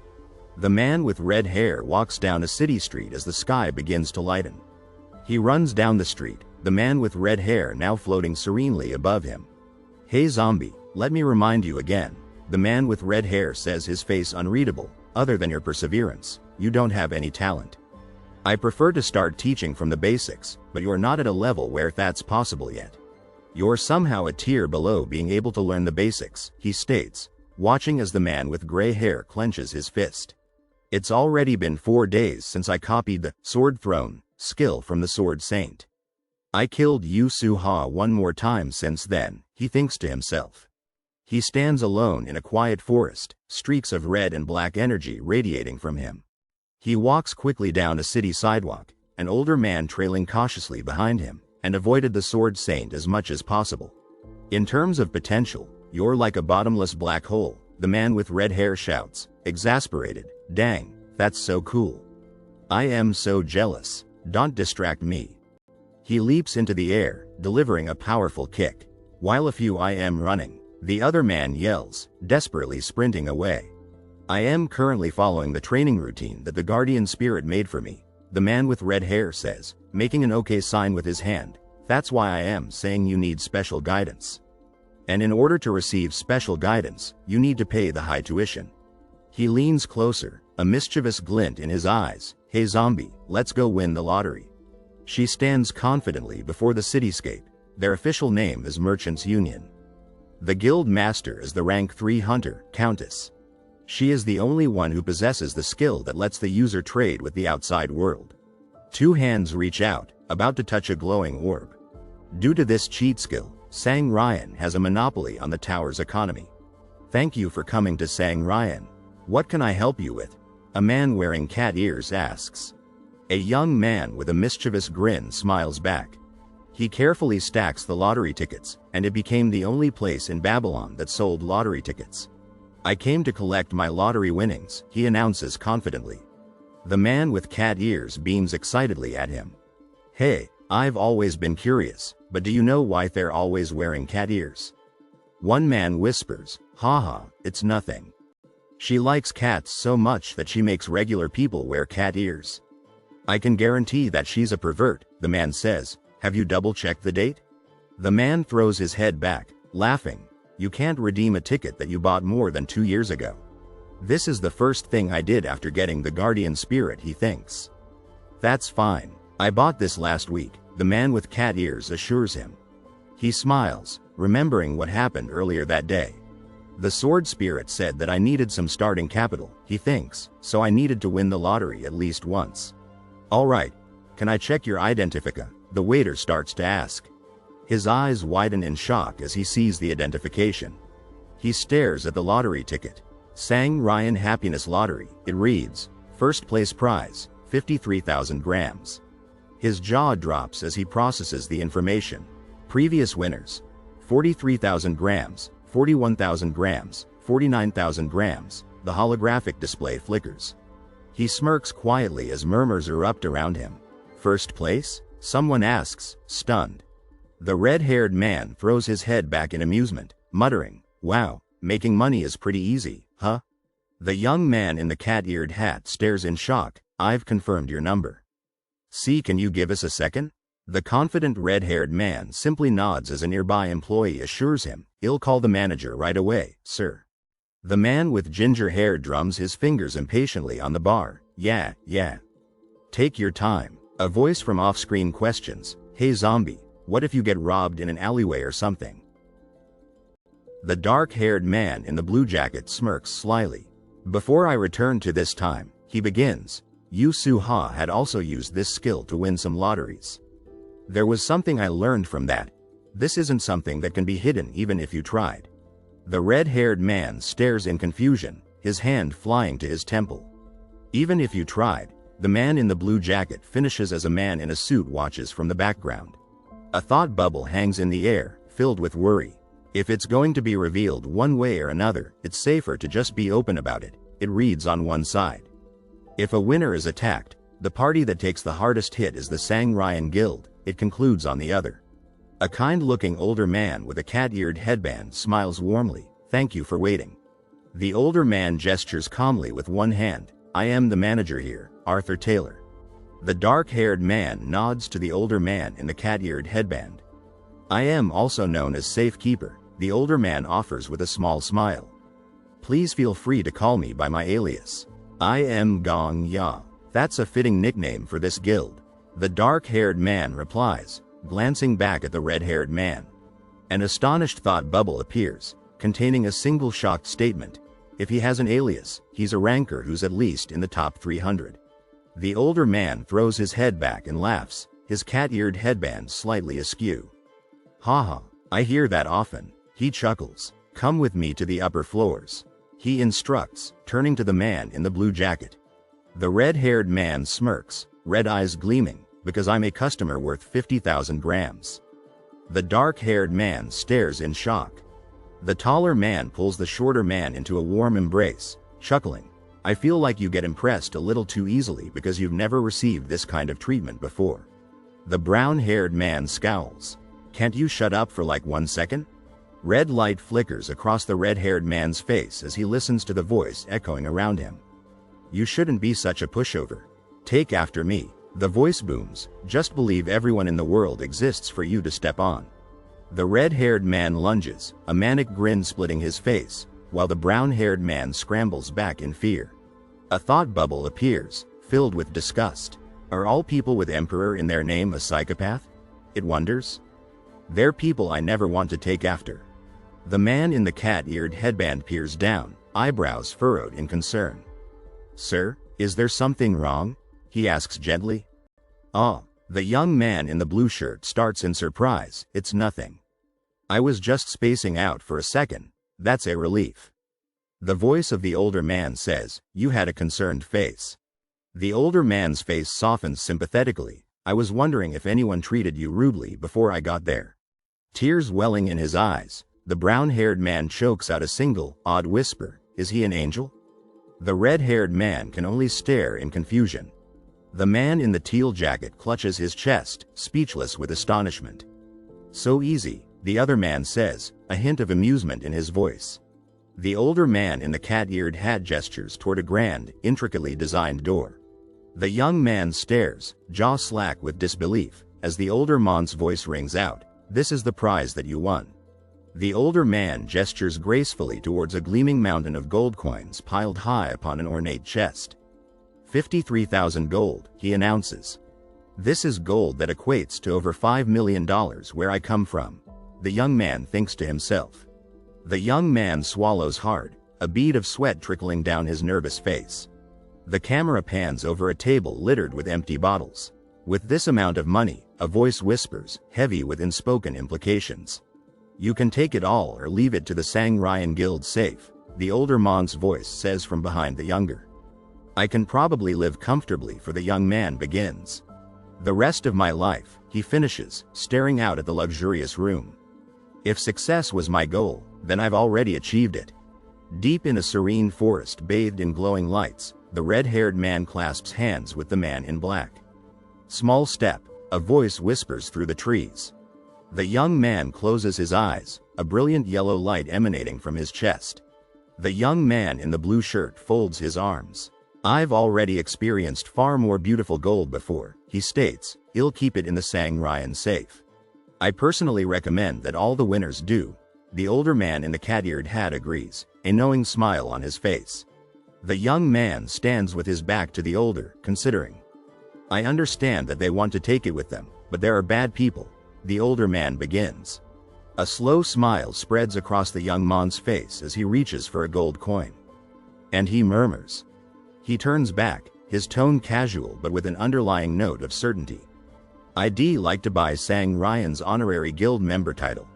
It takes 10,000 gold to become a second-class honorary member, right? He asks, already reaching for his winnings. I'll pay up front. The older man raises an eyebrow, peering down at the young man over his round spectacles. Do you not yet have a guild you're a member of, sir? The young man leans back, a self-satisfied smirk playing on his lips.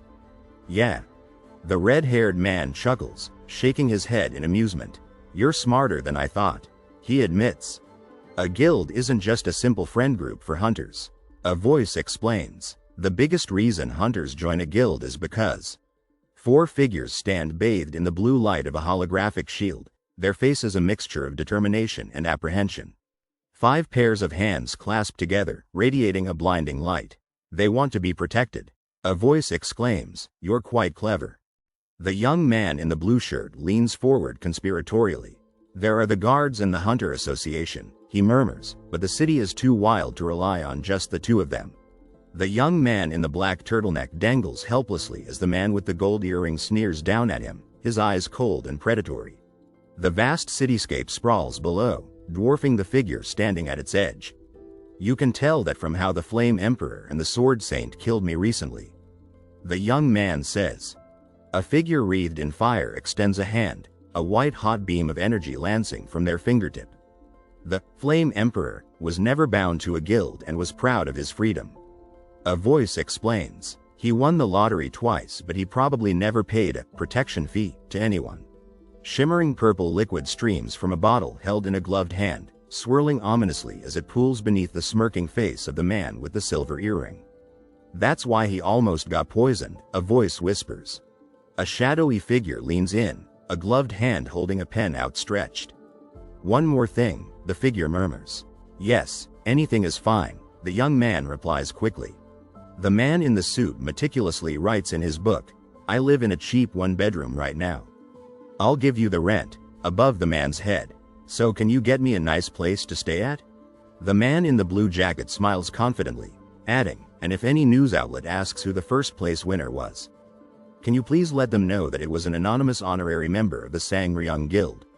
In a richly adorned study, a distinguished gentleman with a meticulously groomed mustache pauses his writing, deep in thought. The older gentleman adjusts his cat-eared hat, startled by the imposing younger man with fiery red hair who leans in closely and says, You're very prepared, sir. Adjusting his dark notebook, the man in the well-tailored suit hears a voice say, Lol. Look at his face. The man with the white collar smirks, pleased with himself as he thinks, he probably thought that you were a pushover. Adjusting his blue jacket, he confidently remarks, I mean, it's a big world out there. Gotta at least do a little bit of preparation.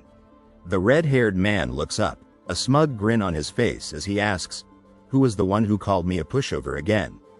Did I say that? I don't remember. The older man in the cat-eared hat glares angrily as he retorts, You're correct, sir. That dumbass emperor. The man with brown hair looks worried as a large hand rests on his shoulder and a deep voice booms, Well, I guess you're managing pretty well on your own. I thought I'd need to change your diapers, too. The red-haired man smirks arrogantly, the words, I'd hate you less if you didn't speak, man. Echoing around him. The man in the blue shirt smiles confidently, hearing the words, You look pretty happy, too. Wash over him. The man in the blue jacket admires the vast pile of glowing coins before him, a symbol of his newfound wealth. A single gold coin gleams, representing a chance to rewrite the past, to reclaim the power lost in pursuit of revenge after 4,000 deaths and a return 4,000 days back in time. A blue-sleeved hand holds the glowing coin aloft, the words it's time to enjoy it, signaling a new, powerful path. The young man in the orange and white sneakers strides confidently down the hallway, oblivious to the figure dangling upside down above him. The red-haired man looks down smugly, asking, And you just got enough to pay for it? What do you think is the next step? The man in the blue shirt pauses thoughtfully, murmuring, a competent teacher? The red-haired man scowls with frustration, exclaiming, he's already in front of you.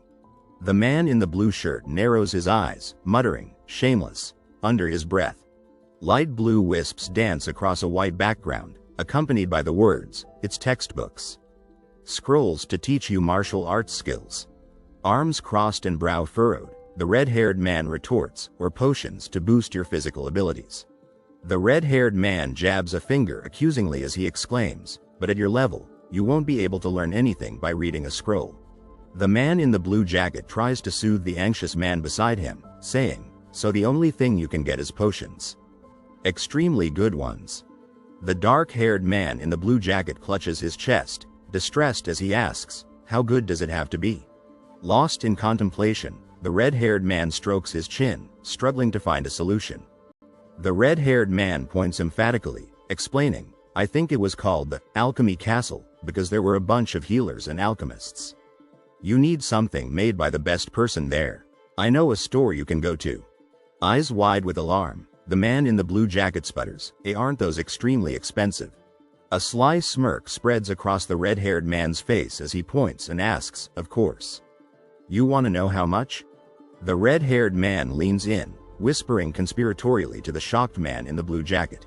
The man in the blue jacket stumbles back in alarm, crying, "Wha, wait." The red-haired man calls after him, pleading, "I can get, like 4 bottles with my entire fortune." An irritated voice booms, "You can probably get 5 if you get a bundle deal. If you want someone to blame, then blame your lack of talent.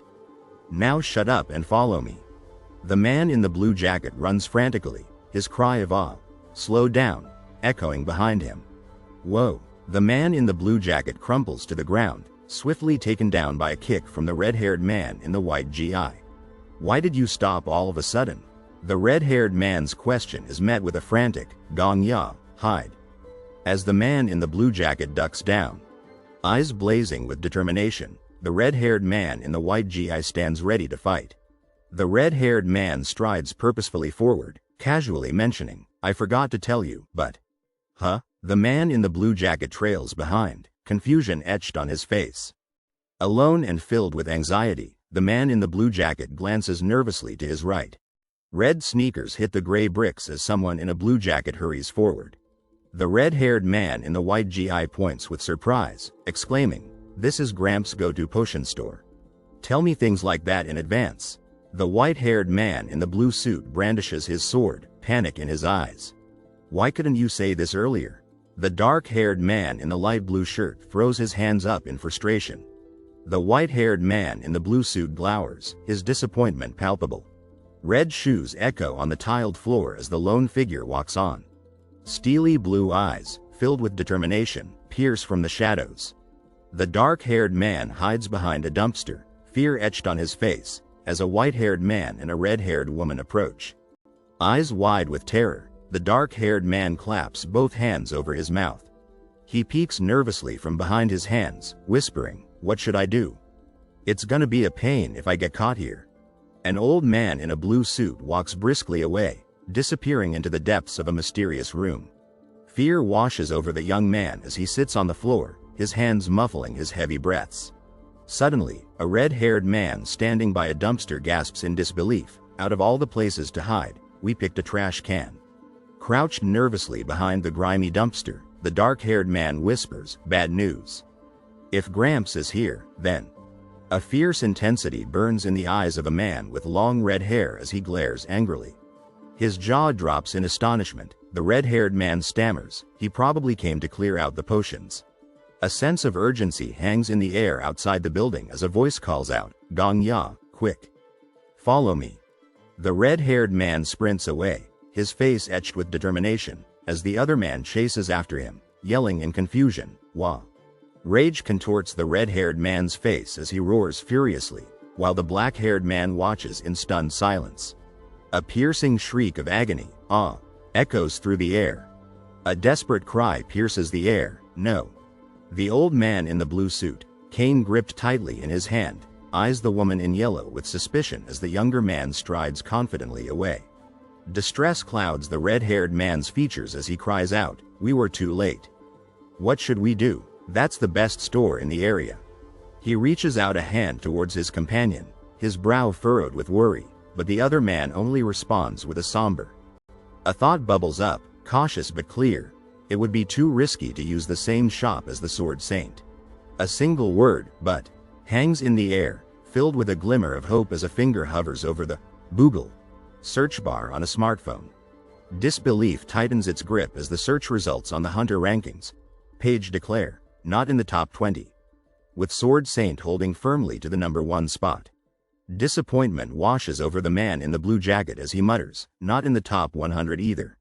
Not even in the top 300. The red-haired man stares at his phone. "They're not here." The other man scoffs. "What's not there? Your luck?" Looking down at his phone, a slow smile spreads across the face of the man in the blue jacket as he murmurs, "No, quite the opposite, in fact." The man in the blue jacket flashes a confident smile. "I don't think I have to spend as much money as you said." As he turns to leave, the red-haired man stares after him, bewildered. "What?" Eyes bright with excitement, the man in the blue jacket murmurs, "We can probably get those potions pretty cheap." A smug grin plays on his lips as he strides down the street, pleased with his own ingenuity. A whisper, heavy with intrigue, hangs in the air, "I know a pretty good alchemist." He walks deeper into the shadowy alleyway, two imposing figures flanking him, as if to confirm his companion's wary question. "You know you're going deeper into the slums, right?" The man in the gray t-shirt stands tall, his gaze unwavering, as he addresses the old man seated on the ground before him. With a confident, "PCHK," his foot splashes into a puddle, a silent promise of the action to come. Incredulity colors the red-haired man's voice. "A decent alchemist lives in a place like this?" The other man, back turned as he continues walking, replies with quiet conviction, "They're not just decent, they're a once-in-a-generation genius." The red-haired man throws his hands up in disbelief. "Stop capping. Why would a genius like that be in a place like this?" Hands on his hips, he challenges the other man, "All right. Don't believe me, then." Ignoring the skeptical tisk from the two men behind him, the man in the blue shirt sighs, "Ah." His shoulders slumping with a hint of resignation. The old man, hunched over in embarrassment, mutters, "They were trying to see if I was worth robbing, but they gave up because they saw me talking to myself and thought I was crazy." His companion walks away, worry etched on his face. "What would they say if they found out how much I have in my pocket?" A condescending voice rings out, thick with sarcasm, "Hey zombie. You do know how to get there, right?" Unfazed, the young man in the blue jacket ascends the stairs, where the red-haired man sits in peaceful meditation. A desperate plea hangs in the air, Please don't take my equipment." Exasperation drips from every word. "Do you know how many times you've asked us that already?" The young man, a satisfied smile spreading across his face, nods towards the other man. "Yep. It looks like we came to the right place." A voice booms, thick with anger, "You're behind half a year's worth of payments, half a year. You have to pay your dues." The man in the gray shirt throws his hands up in desperation, "If you take my equipment, I won't even be able to make a living." But the woman beside him remains silent. The other man, his grip tightening on the woman's arm, sneers, "I don't care. You will never make enough to pay it back anyway." "Seize everything you see," roars the man in the blue shirt, reaching out towards the woman as if to pull her along, but she resists, fear flashing across her face. He turns away, his shoulders slumping as he pleads, "1 week. Please, just 1 more week. No, just 5 days." But a bitter retort cuts him off. "Last time, that 1 week became a month, and that month is now half a year. There are still potions I couldn't finish." He cries out, twisting back to look at the cart as worry creases his brow. Behind him, the woman lies sprawled on the ground, shoving at the cartwheel in frustration. "Goddamn, why was I assigned to some crazy alchemist?" Her eyes widen in alarm as she loses her grip and tumbles backward, a startled "Ah" escaping her lips. 4 figures in black stand impassively, their faces etched with boredom as one offers unhelpful advice. "If you want some advice, find a different career." The muscular man stares down at the fallen woman, his eyes wide with concern. A lone woman with long green hair sits contemplatively on the ground, her gaze drifting towards a cart being pulled by 2 men. 4 figures stand in a line, their whispers revealing their disdain for a struggling store owner. The green-haired woman spins around, a look of concern etched on her face as she hears the accusations thrown her way. In a dimly lit room, the woman throws her head back in annoyance. 2 men watch in amusement as the woman in the white coat laughs, her words met with disbelief. Startled, the green-haired woman glances over her shoulder, her hand outstretched as she walks away from a dismissive crowd. Nervous and unsure, the woman adjusts her glasses. The woman throws her hands up in shock, her mouth agape as she processes the harsh rejection. A red-haired man fixes a serious gaze on the green-haired woman, a sense of unease hanging in the air. With an open hand and a disappointed frown, the man voices his doubts about the once-in-a-generation genius, leaving the woman to stare dejectedly at the ground. Confused, two men in a yellow-tinged alley share a perplexed look. What? The red-haired man explodes, his face contorted in anger, while his companion smirks. A man in a blue jacket stares in shock, his eyes wide with concern as the green-haired woman kneels on the ground, struggling with an unseen force. A giddy man with brown hair scans his surroundings, his eagerness palpable, as he stands before the indifferent green-haired woman. On a gray pavement, the green-haired woman glares down at the apprehensive man, her impatience evident in her tense posture. "Are you still open?" The woman with green hair gasps, her face etched with alarm and confusion. With a serious expression, the green-haired woman stands against a blue and gray backdrop, her request for an expensive order echoing her determined spirit. The green-haired woman, now adorned with a braid and a confident aura, commands attention as the master alchemist. Standing before a building with large windows, the green-haired woman gapes in surprise at the framed message revealing her future. "Ah, yes, yes, of course," the woman exclaims, her earlier surprise replaced with enthusiastic confidence as she assures her client of her abilities. Against a pale orange background, the green-haired woman clutches her glasses, her anxiety growing as she stammers, but how expensive are we talking?" I'm not sure. Maybe around 20K? The woman replies casually, her words sending a wave of shock through the green-haired woman. The green-haired woman can only manage a stunned whisper, her eyes wide with disbelief. A man with short brown hair pauses on the street, his mind racing with the exciting possibility of connecting with a high-ranking individual. Before they even enter the ranks, the green-haired woman thinks incredulously as the man beside her beams with a self-satisfied grin. Eyes wide with worry, the brown-haired man stares at the ground, a perplexed frown etched on his face as he questions the situation unfolding before him. With a confident smirk and a mischievous glint in his eye, the man in the blue jacket throws a challenging question over his shoulder. A bold declaration hangs in the air, encased in a thought bubble, as the man confidently promises unwavering loyalty. With a warm smile and an inviting gesture, the green-haired woman welcomes her guest into her humble abode. The brown-haired man hesitates at the threshold, his gaze fixed on the floor, while the woman awaits his response. The green-haired woman gapes in shock, her eyes wide as she glances back at the nervous brown-haired man, while a muscular, red-haired man behind them surveys the scene with a serious expression. The woman in the white coat and the man in the blue jacket stand frozen, their surprise palpable in the shared look of bewilderment. Amidst a jumble of crates and a precarious ladder, the green-haired woman gestures urgently, her face etched with an anxious plea. A shadowy figure, shrouded in darkness, looms over a stack of boxes, creating an air of mystery and intrigue. A muscular man with red hair gasps in astonishment, while beside him, a young boy cowers, his eyes wide with fear. A grimace twists the red-haired man's face as he covers his ears, his disgust evident in the cramped space. Anxiety clouds the face of the crouching man in the blue shirt as he shoots a worried glance towards the green-haired woman standing behind a barrel. Are you really going to commission me for 20K gold? The question hangs in the air, laced with disbelief. The green-haired woman offers a hesitant smile, her hands clasped nervously in front of her, a flickering candle casting long shadows across her face. "If you really don't believe me, should I pay up front?" The man in the blue jacket offers with a confident grin, oblivious to the flustered woman beside him. "Actually, if possible, payment up front would be." The green-haired woman trails off. She's so broke that she can't display basic manners. The man in the blue jacket chuckles, his arrogance on full display as he grants permission to empty his safe. "As much as I need." The green-haired woman murmurs anxiously, her gaze darting nervously to the side. "Of course, please try and keep the budget within 20K gold if possible." The man in the white shirt says with a relaxed smile, his tone betraying his concern for limited funds. "Then, what potions do you want to commission?"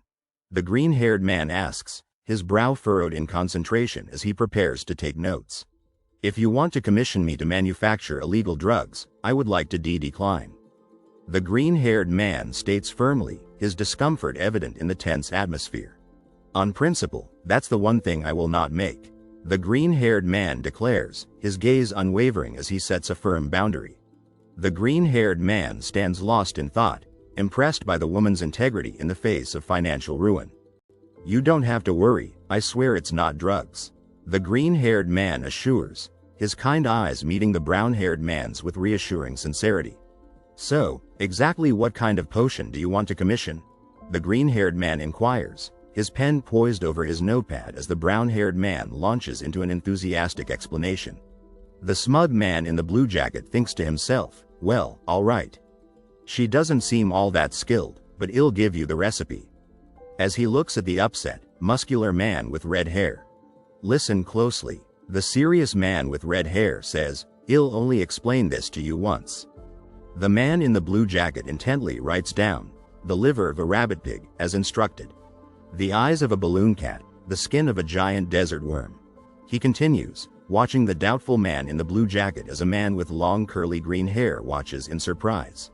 Holding the book, the startled woman with long green hair reads aloud. A total of 23 ingredients, is that right? And continues, and the tail of a dirt lizard. Yeah, that's it for the ingredients. The serious red-haired man confirms. Now, in terms of how it's produced, that all depends on the pharmacist's skill. That is correct, the woman in the white coat states plainly. He stares intensely at the viewer. These would all combine together to produce an effect that increases your reaction speed. He declares. On the table amongst herbs and a lit candle, a parchment reads it's an extremely high-level recipe.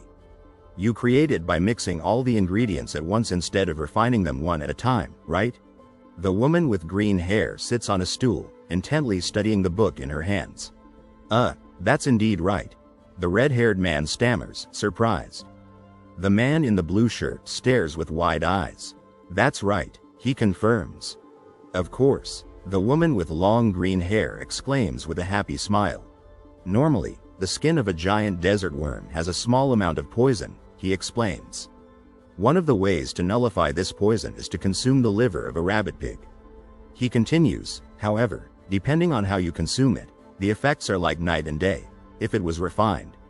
Yeah, these kinds of experts exist, the green-haired woman says with a proud smirk. The red-haired man stares, surprised, while the man in the blue jacket looks impressed. Instead, there are other side effects that follow. He warns, forcibly increasing your metabolism is fundamentally. How soon can you prepare this? The man in the blue jacket asks with a hopeful smile.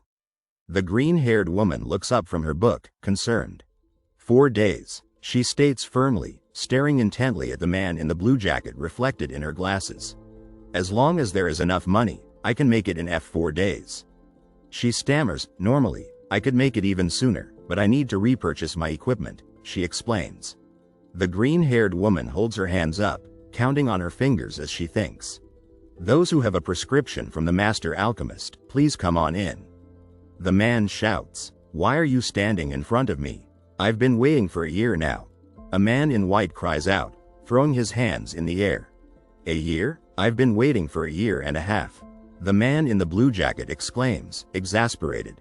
The man in the blue jacket smiles smugly, pleased with himself as the green-haired woman stares at him with wide eyes. As they walk through the city at sunset, the man in the blue jacket complains. Hey, I still don't approve of her. Do you know how many people there are that talk a good game but have garbage skills?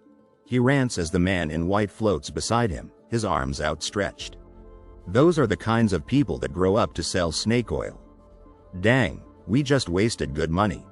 Where did you learn that recipe? The man with red hair asks, stunned. The man in the blue jacket is equally surprised. It's a recipe I conjured myself.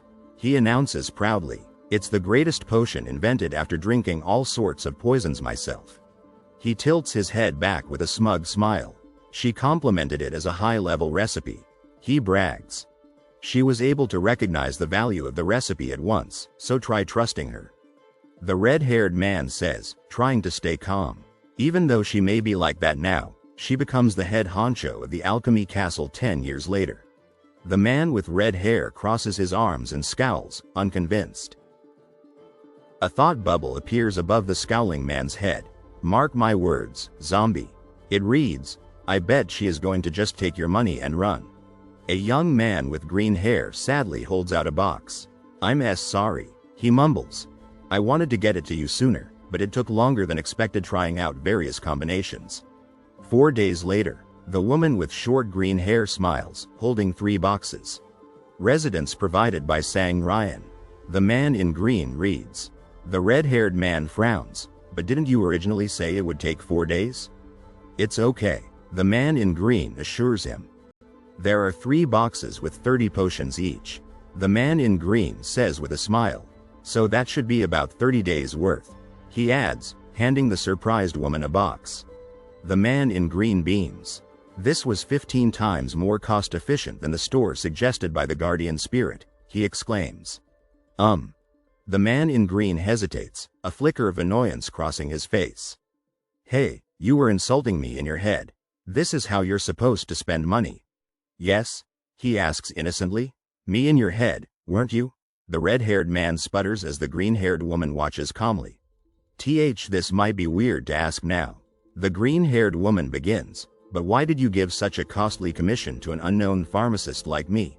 While I am confident in my skills, she says quietly, just by looking at the recipe provided, I think there are only about 2 people in Babylon who could make this. But people treat me like a total nutcase. She finishes sadly, her back to the viewer. The reason, the man in green states, it's because the pharmacist standing in front of me is a once-in-a-generation genius. But is that the only reason? A voice calls out. The area has been secured. Another voice reports, but there might be survivors inside. Let's send in a rescue squad. The woman with green hair gasps, her eyes widening in alarm as she hears the commotion. The one who came running to the scene faster than anyone else when the city was on fire. Someone muses. She said she had something to do tonight. It's probably a date? I've seen her together with the Flame Emperor a lot lately. The woman with green hair narrows her eyes, deep in thought. Someone who wasn't fooled by the Flame Emperor. She thinks, something about him creeps me out. She's skilled, kind, and even a good judge of character. She thinks, looking down at the floor. The man in the green shirt turns towards her, a serious expression on his face. Pardon? The woman with green hair stammers, startled. Someone like her? Because you seem kind, he explains. I helped you out because you seem kind. The man in green says with a smirk. Well, I think you would have been successful even without me. I think good hunters like us need to succeed. He continues, holding out his hand. So that we can help each other later on. The green-haired woman stares at his outstretched hand, a flicker of sadness in her eyes. I want to wish both of us the best, she thinks. It's frustrating to see only crazy-ass psychopaths succeed. The man in green smiles faintly. I meant everything I said, he assures her.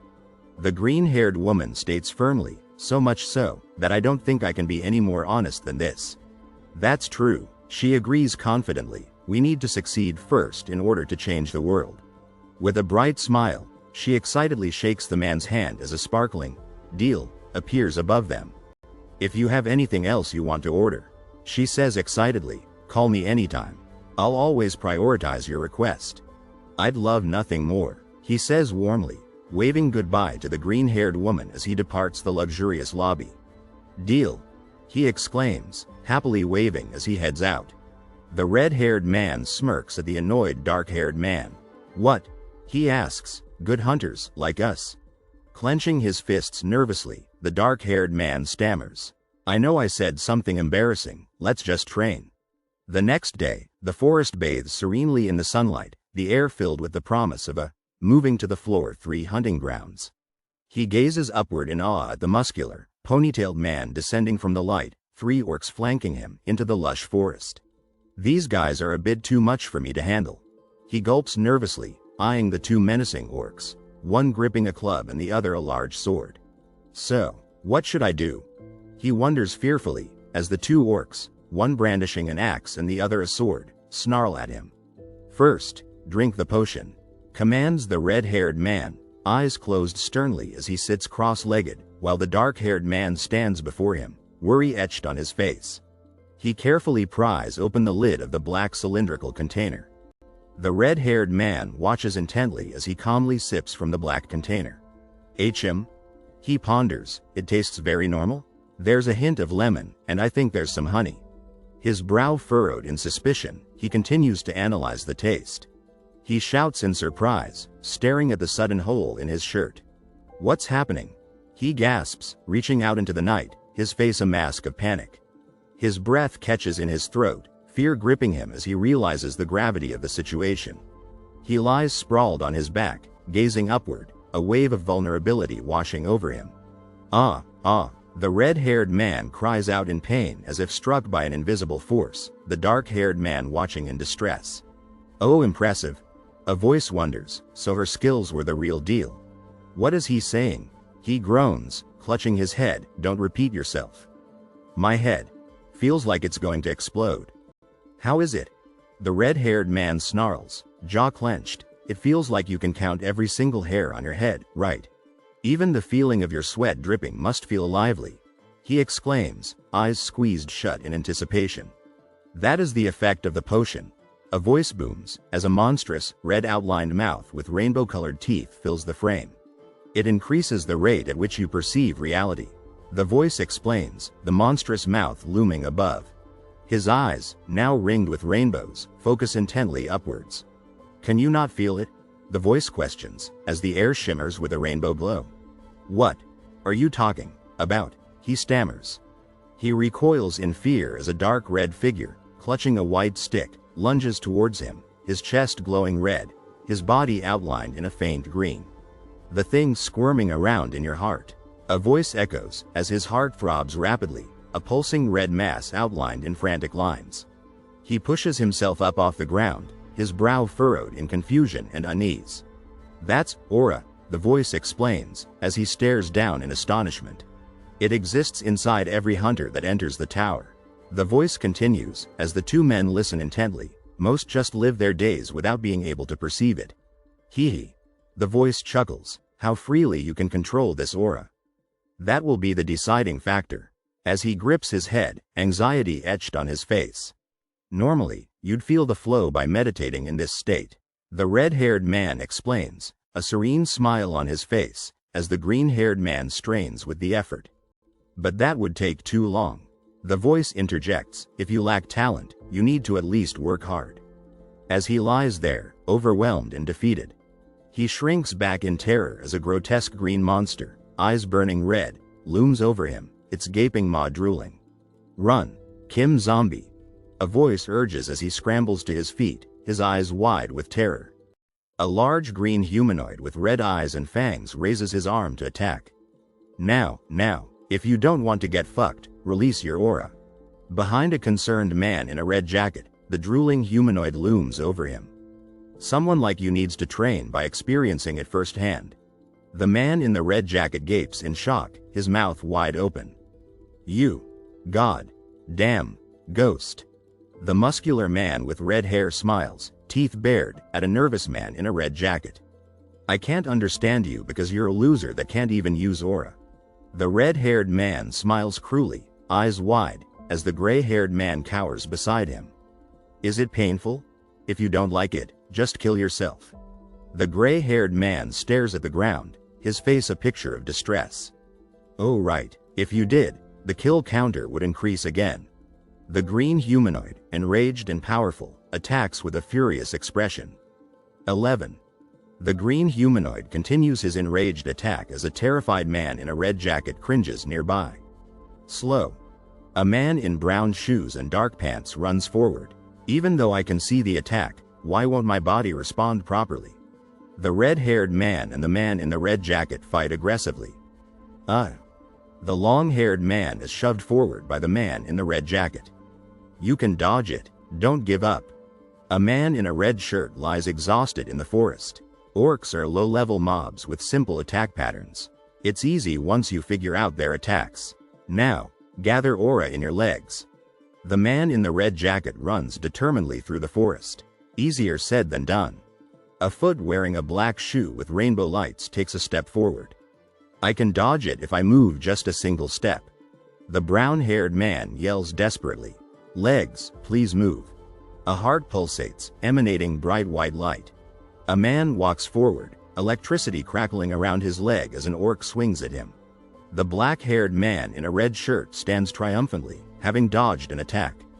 I dodged it, harder than expected, right? The red-haired man points at a glowing red heart. That's because you don't have any proper tunnels for the aura to flow through your body. If I were to come up with an analogy, your body is like a small path deep in the mountains. The red-haired man sits cross-legged, floating in midair on a pipe, watching the brown-haired man race below. You need to reconstruct that into a highway in order to use aura properly. The man in the red jacket sprints through the forest. You can feel the aura now thanks to the potion. Normally, you would feel jack shit. A green creature's arm blurs as it swings with intense power. The green creature grins, swinging its fist as red and blue energy crackles around it. TCH, that girl may have poor sanitation standards, but her skills are first-rate. The green creature roars, red streaks marking its body, as the man in the red jacket falls from the sky. Goo-ah! The man with short brown hair plummets, helpless and distressed. The red-haired man, face set in a determined expression, speaks. Once I turn this small path into a highway, happen? Red sparks crackle around the brown-haired man's clenched fist, his face a mask of anger and frustration. It frustrates me, but the guardian spirit is right. The man in the red jacket concentrates, red sparks erupting from his trembling fist. Flow. Aura. The green creature sails helplessly through the air, an abandoned path covered in weeds. The man in the red jacket tumbles uncontrollably through a blue tunnel. Damn it, it's a fitting metaphor for the current me. Uncertainty hangs in the air. What might happen? The red-haired man smirks, arrogance in his gaze. Hey. A blood-splattered sky sets the scene. You had your head cut off by old man Marcus without being able to do a thing, right? That's right. An upside-down man with white hair, clad in a blue suit, clutches a glowing sword as red flowers swirl around him. A large moon hangs in the blue sky as pink flowers drift down. That was the skill of someone only at the level of a neighborhood street. The dark-haired man glares, his expression a mix of anger and disgust. Even that beautiful strike? Gramps still has a long way to go. As for you, do I even need to say it, you zombie? The brown-haired man, clad in red and gray, lets out a sound, shock and anger on his face. A green monster with glowing red eyes swings a massive club. The brown-haired man, still in his red and gray attire, flees from the monstrous creature. Bathed in white light, the brown-haired man yells in anger and frustration, trees blurring behind him. Sword drawn, the man in the red jacket faces down a large, angry creature.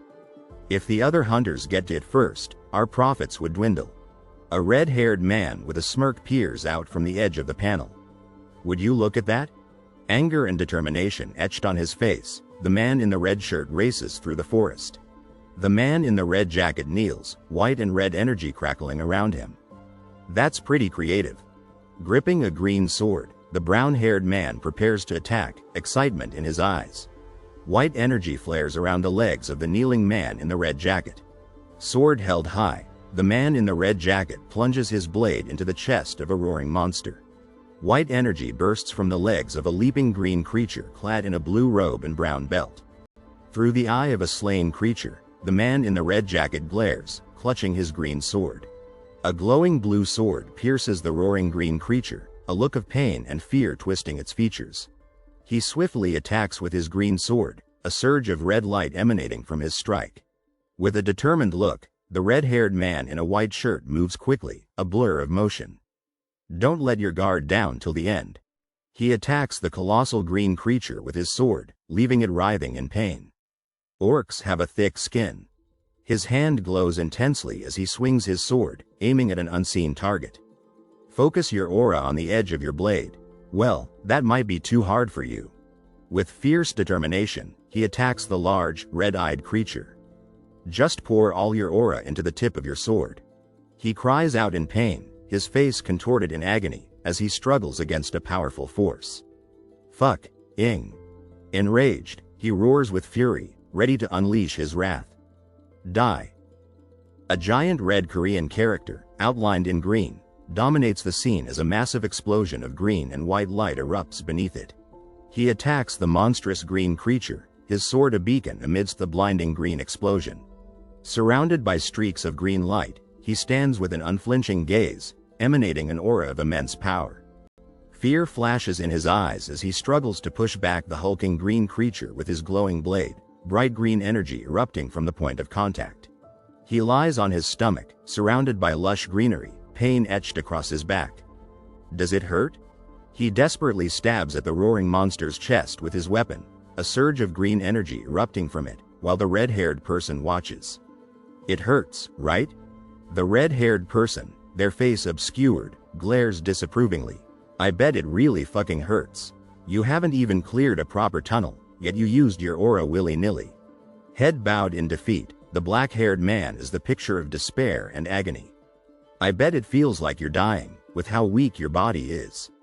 You ruined your whole body simply trying to catch a single measly orc. Tears stream down his face as he cries out in anguish and frustration. You, asshole. Words of encouragement fill the air, but what you did at the end, compressing your aura like a spring, that was good. I'll compliment you for that. A hunter must always use their head while fighting. The muscular red-haired man, a confident smirk on his face, gestures towards someone unseen. Astonishment hangs in the air. Something like, that, doesn't. He clutches his chest, his face contorted in pain as he lies helpless. Make me, blarg. Covered in blood, he lays in the darkness, his face contorted in agony, a white cloth clutched to his chest. Do you really feel like you're gonna die? Tears stream down his face, his expression etched with anguish. Are you blind? He stares resolutely ahead, a small cut marring his face, but his spirit unbroken. So you'll feel fine if you die. Words of explanation hang in the air. If it weren't for your returner skill, I wouldn't suggest this kind of training method. Old man Marcus also just meditates after taking this potion. He doesn't use his body recklessly like you. Standing over the green figure, he stares down in disgust. This fucking ghost? He grins, a wide, carefree smile, the white bandage around his chest a stark contrast to his jovial expression. But you simply return if you die. How sweet is that? No matter how rough the training is, your body will remain normal. Damn, I'm jealous. A curious proposal hangs in the air.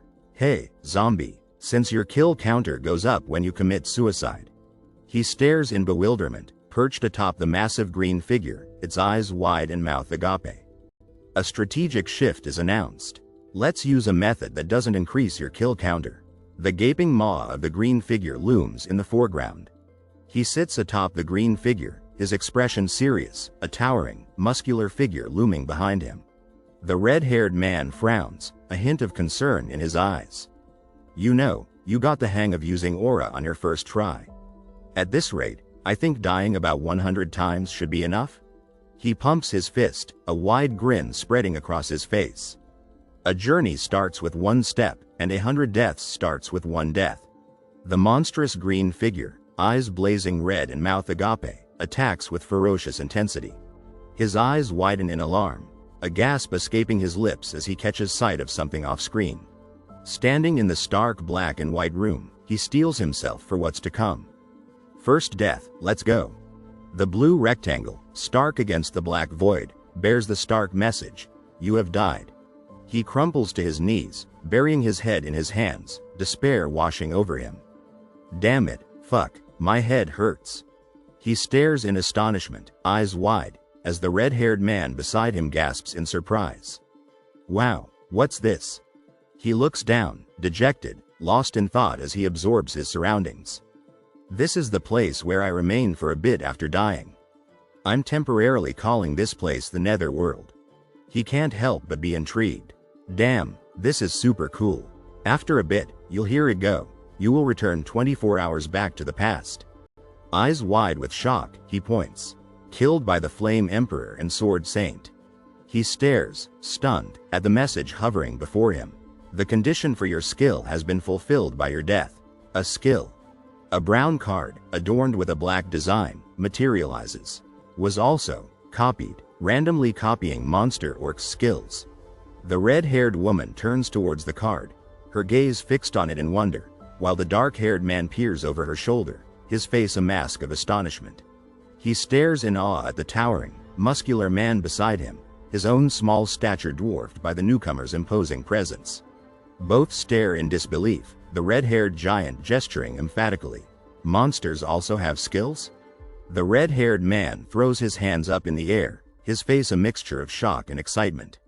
What the fuck? This really is a super cheat-like skill.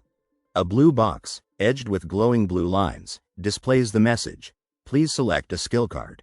The words hang in the air, vibrant with longing and desire. I want this skill too. He stares at the blue box, his brow furrowed in frustration. Who the fuck is supervising this tower? A man in a red shirt stares angrily at a square brown object. Why in the world did you give this godly skill to a loser like this and not a great hunter like me? This is going to shatter the hunter meta. The green-haired man in the red shirt exclaims nervously. Behind him, a red-haired man clutches his head in worry. The green-haired man stares with shock at the square brown object in his hand. A skill of a monster, he whispers. I'll just pick whatever, he says with sudden determination, glancing upwards. Huh? Wait, you're going to pick that one? The red-haired man asks in disbelief. What about it? The green-haired man retorts confidently. It's not like it matters what I pick. He hesitates, staring at the brown object. Shouldn't you pick the best option while you have the chance? Asterisk, he thinks anxiously. But I don't have a way of telling which card is better. They're both shit-colored. This is just a game of luck. Asterisk. The red-haired man glares at the green-haired man, who returns a confused look. What do you mean? You don't know which skill is better? The red-haired man shouts furiously. Seriously, do you not get what I'm saying? The green-haired man glowers, an angry expression on his face. The colors of the cards are the same, and I can only see the backsides, he thinks with frustration. How am I supposed to know which skill is better? Two blurry cards, edges glowing, float in the air. I can see them, though. The red-haired man in a white karate gi gapes in shock and anger. What? The brown-haired man in a red jacket clutches his head in confusion, staring at a screen that reads, "Please select, I can see them." He murmurs, "The front sides." Eyes widening in shock, the man in the red jacket looks down at the stern, red-haired man in a white karate gi, arms crossed. Above them, a blue screen reads, "A skill card." The location. The skill cards always move in a way that the backside is always facing me. A brown card hangs in the air. It's the same even if I tilt my head upwards. So, you're able to read the contents of these cards? The brown-haired man questions, pointing with a bewildered expression. But the guardian spirit can fly around freely. The text declares. That's why he can see the other side of the cards. The red-haired man lies on his stomach, an exasperated expression on his face. Propping himself up on his elbows, the red-haired man in the karate gi looks up at the other man. Of course I can see them. Do you not trust my eyes? He asks, gesturing at the brown card between them. I was well known for having good eyesight ever since I was a kid, you know? When I grew older, I even obtained true sight. Eureka. No way. The dark-haired man in the red jacket pumps his fist excitedly, a triumphant grin on his face. Are you crazy? Why did you suddenly shout? The blue-shirted man cries, recoiling from the pink-haired man who snarls in fury. Whatever, the dark-haired man in the red jacket says with a shrug and a grin. He gazes upwards at a white-clad figure flying upside down. Just tell me what skills they are. All right, the pink-haired man concedes, stroking his chin thoughtfully. I'll only read it once, so listen closely. Card I. A volcano erupts against a fiery sky. Oh, nature gives us a place to call home, but it also gives us hardships. In this harsh world, the orc race raised its reproductivity and didn't lose to nature. Two green orcs kiss passionately, a red rose clutched between their teeth. One orc died. Don't worry. In a place you can't see, there are still 9 more. More orcs embrace amidst a field of flowers. Blessing of reproduction, rank F. Card 2. An orc in a white t-shirt, sunglasses perched on his nose, leans back casually. We always add shweek at the end of our sentence shweek. We don't know why we do this either, Teachwick. Two orcs in sunglasses stand side by side, their faces grim. But you should also take a sip of the Shweek, Teachwick. Then you'll never be able to escape the fun of the Shweek for eternity Teachwick. Shweek Teachwick rank F. The dark-haired man in the red jacket stares in open-mouthed shock. The pink-haired man sits with his legs crossed, eyes closed in thought. Do you see now? If I didn't stop you, you would have selected Itchweek, Teachwick. Now, Gong Ya, don't you think that since you were born a man, it's worth it obtaining the strength of an orc? Hey, I think you have your speech and thoughts mixed up. The dark-haired man in the red shirt glances back at a white-robed man hovering in the air. You're just spouting garbage. They're both garbage, the floating man retorts. But if I were to pick, it'd be Itchweek, TCH Wiki. Anyways, I think I'm right. The green-haired man says with a confident smirk. Shweek, TCH Wiki, is better than Blessing of Reproduction. No, no, no. Gong Ya, wait, the text hangs in the air, urgent and bright. Stop, please give it a bit more thought. A muscular, red-haired man in a white robe lunges towards the green-haired man, who looks up in alarm. The green-haired man throws back his head and laughs, glancing at the shocked, muscular man beside him. It seems like you are having the same thought as me. The red-haired man chuckles. What are you? Ah, the red-haired man gasps, hands thrown in the air as a blue square materializes. Selection complete, copying skill. A man in a red shirt sprints towards it. No, the man in the red shirt cries, flinging his arms above his head. Yes. You are currently an F-rank hunter. The message glows coldly. The green-haired man sits on the edge of a bed, a confused frown on his face. All right, the blue digital interface confirms. There is no penalty for the skill usage. Aw sweet, Sang Ryan really is the best. Staying at a nice place really does make my mind and body feel refreshed. The text reads. Damn it, I thought he would fall for it. The dark-haired young man laughs, watching as the muscular, red-haired man rushes past. Who would pick Blessing of Reproduction there? The red-haired man in the white karate outfit fumes, clutching his head. Stop throwing a tantrum, and let's go hunting. The dark-haired young man strides confidently, a cup of coffee in his hand. Hunter status window open. The yellow digital interface displays the information clearly.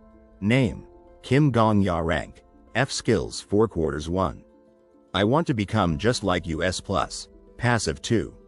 Returner's winding clock X, passive 3. Sword thrown A+, passive 4. Shweek, Teachwick F. Active. Alright, I don't see any problems. So, Gong Ya, I thought about it hard. What? And I think you should just train by sitting still in a lotus position. It hurts to die. The red-haired man in the white karate uniform stands before the young man in the blue jacket, an eager look in his eyes. Let's just take it easy and train lotus style. Yeah? The red-haired man suggests, pointing at the younger man. I'll let you achieve aura in just half a year. To the floor 3 hunting grounds. Moving to the floor 3 hunting grounds. Can you not hear me? The red-haired man roars, his face a mask of fury. The man in the blue jacket takes a long drink from his water bottle. Delicious. In a sun-dappled forest, the man in the blue jacket shields his face with his hand while the man in the white robe smiles mischievously. Hey, Mr. Sword Emperor, did you know? The large green creature raises an eyebrow in surprise as the man in the blue jacket speaks. Huh? What? You want to get into the lotus position? The clouds drift lazily across a bright blue sky. You call me zombie when you're at an advantage and Gong Ya when you're not. The man in the blue jacket smiles confidently, wielding 2 swords with practiced ease. The wind whispers through the trees. And earlier, you called me Gong Ya. The annoyance is clear. I'm kindly letting you know so you can fix that habit. With a swift parry, the man in the blue jacket deflects the axe blow from the large green creature. The green creature stares in disbelief, its jaw agape. Garuk? The green creature roars in fury, its muscles coiled tight with rage. The green creature lunges forward, its yellow eyes blazing with anger. He stares in disbelief at the creature before him. As expected, his movements look slow again. A green hand shoots out, grabbing for a fallen branch as the man in the blue hoodie raises his red sword. Goo. The green monster reels, caught off guard by the sudden attack. Activating skills. He narrows his eyes, a sudden thought striking him. Shriek? The large green monster, axe held high, stands opposite the man in the blue hoodie, their weapons crackling with energy. The green monster jerks its head up, startled by the sudden movement. Shriek. The man in the blue hoodie stares in shock. Shriek?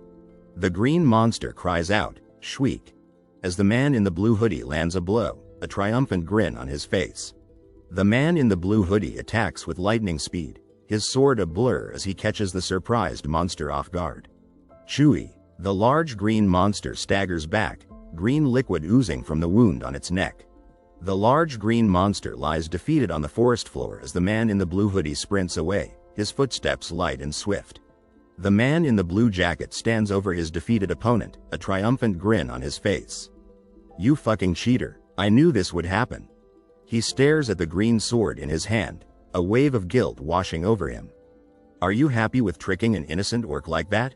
Are ya? The voice echoes through the trees. Can you not even take a moment to consider how the orc might feel? Anger flares, hot and bright. The innocent orcs of this world are getting hurt because of dirty humans like you. Shriek. The man in the blue jacket smirks, his arrogance evident in the way he shoves his hand in his pocket. Oh, fuck, I'm so angry. The red-haired man crashes through the trees, his face contorted in frustration. He shoves the man in the blue jacket, sending him stumbling back. Oh Tower, why did you give a cheat-like skill to a little shit like this? A calm voice responds, don't sweat it, and just follow me already. The large orc, a crown perched atop his head, smiles gently. Gorik. The Goblin King, a fearsome figure in his black cape and crown of bone, sits upon his throne. Floor 5 Boss Monster Goblin King. The large orc, clad in a simple orange shirt, regards the man in the black suit with quiet intensity. He stands in the dimly lit building, his brow furrowed in concern. Red lines of energy swirl around the man in the brown jacket as he focuses his power. Activating skill. A yellow rectangle shimmers into existence, edged with glowing orange light. Skill name. Gorik. The man in the gray jacket unleashes his attack, a surge of red and white energy erupting around him. A single red line streaks upwards against a teal and white background. Goblin High Society, rank, F. How can someone other than I? The man in the brown jacket launches himself at the startled goblin. Gorik? Speak such a perfect language of the king. He stands over the defeated goblin. You were the strongest enemy I'd faced all week. He lies on the ground, his face a mask of pain, but a flicker of defiance remains in his eyes. Farewell, my honorable opponent. He chokes out a response, bullfucking shit. Why are you getting so emotional over defeating a single monster? The red-haired man stares, jaw agape, as the man in the black shirt walks away, his expression unreadable. The red-haired man stands frozen, his disbelief evident in his shocked expression. God damn. He gestures towards the pixelated image. I just barely got him after 6 coins. He rounds on the red-haired man. Am I not allowed to get a little emotional? He slams the knife down on the table, his eyes narrowed in fury. 1 coin equals 1 life. I'm only stating facts. The red-haired man throws his hands up in exasperation. Besides, could you even call that an honorable fight? The man in the white shirt glares at the man in the black jacket, who stares back in fear, clutching his chest. He gestures towards the yellow panel. Look at this. I fought him fair and square with the skill that cost me 5 coins worth of life. Goblin High Society. Rank. F effect. The Goblin King was lost in thought. Our goblin culture is too unsophisticated. All our words end in Karuric. How can I show off my royal authority like this? That's when the ingenuity of the Goblin King came in. That's right, from now on, the noble I will speak Gorik instead of Karuk. Gorik, what a dictation fit for my noble essence. He shakes his head, a smirk playing on his lips. However, the struggle between tribes will worsen. Skill copied from the Goblin King, he chuckles softly. It's kind of amazing that even goblins worry about such worthless things. Karuk or Gorik, doesn't make a difference. The red-haired man scoffs, his arms crossed tightly over his chest. That's why they're goblins. Humans are not different. Excuse me? The man in the black jacket recoils, his eyes wide with surprise. The red-haired man clenches his jaw, his frustration evident in the set of his shoulders. What do you mean by? He pauses, his curiosity piqued as a blue panel materializes before him. Your existence becomes better defined. His face pales, his eyes widening in alarm. ReaperScans.com. Two men, one with short black hair and the other with long red hair, stood in a glass building, their faces etched with concern. If the other hunters get to it first, our profits would dwindle. Excitement crackled in the air as a bright blue screen in the glass building flashed. Hunter Kim Dong-ya is leveling up. The man with short black hair stood in a red room, red particles cascading around him, his arms raised defensively as if summoning a powerful force. ReaperScans.com could be seen in the corner. Suddenly, a light blue box materialized above the man's head. Your skill slots have expanded, it declared, bathing his surprised and delighted face in a blue glow. Finally, he breathed, red particles swirling around him. A wide smile lit up the man's face as a new message appeared above him. You are now an E-rank hunter. He stretched out his hands confidently, red particles dancing around him in the white room. The glass-walled room blurred as red lines of light and particles swirled within, creating an atmosphere of mystery. Finally, echoed a voice. In a pink room filled with gently falling white particles, the man stood with his eyes closed, a peaceful smile gracing his face. May fortune be with you. The two men stood in a room with a gray floor, confusion clouding their expressions. Was it sparks? One voice wondered. Or maybe drops of blood? Another chimed in. Tisk, that was fusing. A third voice declared. The man with black hair looked down at his companion, who sported a new bandage on his arm, a smirk playing on his lips. Just now, that was the level up effect, right? He asked. Yeah, it doesn't happen just for you to look cool. The man in the dark gray coat stared down in confusion, a single word floating above his head. A hint? A person with brown hair stood amidst a city skyline, silhouetted against the orange glow of burning buildings, sparks flying from a glowing object in their hand. The shape of aura you'll possess is foretold by what effects show up when you level up. The man with long black hair examined the glowing object in his hand, sparks flying around him. Around him, the city blazed. For example, the Flame Emperor you killed. He said, I bet his was fire. In a dimly lit corridor, the man with long brown hair smiled at the glowing object in his hand, sparks reflecting off the walls. Sparks, you say? Outside, massive structures loomed against the backdrop of a blue, cloud-dappled sky. The shape of one's aura usually takes after the hunter's trauma. The red-haired man, his face etched with contemplation, stroked his chin. Well, it's not always a bad memory, he mused. It's based off of a life-defining moment or event that gets reflected in the shape of your aura. I guess it's like a form of subconsciousness? Tension filled the large room as the red-haired man locked eyes with the black-haired man. Based on my judgment, zombie, you are either fire or blood. Then, what is the Sword Saint's aura shape? The crescent moon hung high in the night sky, casting a serene glow over the sleeping forest below. Moonlight, a voice whispered. In a moonlit field, a lone figure in a black suit stood with their back turned, a solitary figure against the backdrop of the night. The person with white hair, their face creased with contemplation, stared sadly into the distance. When the old man was a kid, he got lost in the mountains. They began. He didn't want to die, so he crawled up to the mountain top. The person in the dark suit gasped, their gaze fixed upwards in wonder. He says that the moon in the clear sky was absolutely astonishing. The words hung in the air, imbued with a sense of peace and optimism. The moon shines not with its own strength but by receiving light from the sun, yet a life where you only receive is still beautiful. The red-haired man stood with his back turned, oblivious to the shock on his companion's face. 12 years old, he breathed, staring at the bursts of light. The Sword Saint definitely ain't normal. Anyways, the red-haired man declared, snapping his fingers with a confident grin. We cleared floor 5, let's go to floor 6. The man in the gray jacket smiled confidently. Oh, about that, he began. Can't we just go and raid the floor 10 boss? Disbelief filled the air. What? Hey, aren't you being overconfident despite being a newbie? I promise you, that's not it. The man in the gray jacket held his ground, a confident smirk on his face as the red-haired man glared at him accusingly. Do you know how many years several great hunters have wasted on floor 10? The red-haired man roared, his face a mask of fury. The man in the gray jacket held up 2 fingers, his confidence unwavering. If I can't clear floor 10 in 2 coins, I promise to start calling you master. Huh? You're saying you can defeat it after just 1 death? Arrogance dripped from every word. It took you 6 coins to defeat the Goblin King, yet you think you can clear floor 10 in 2 coins? You don't seem to know your place, but I don't take it easy with bets, however. I have a condition.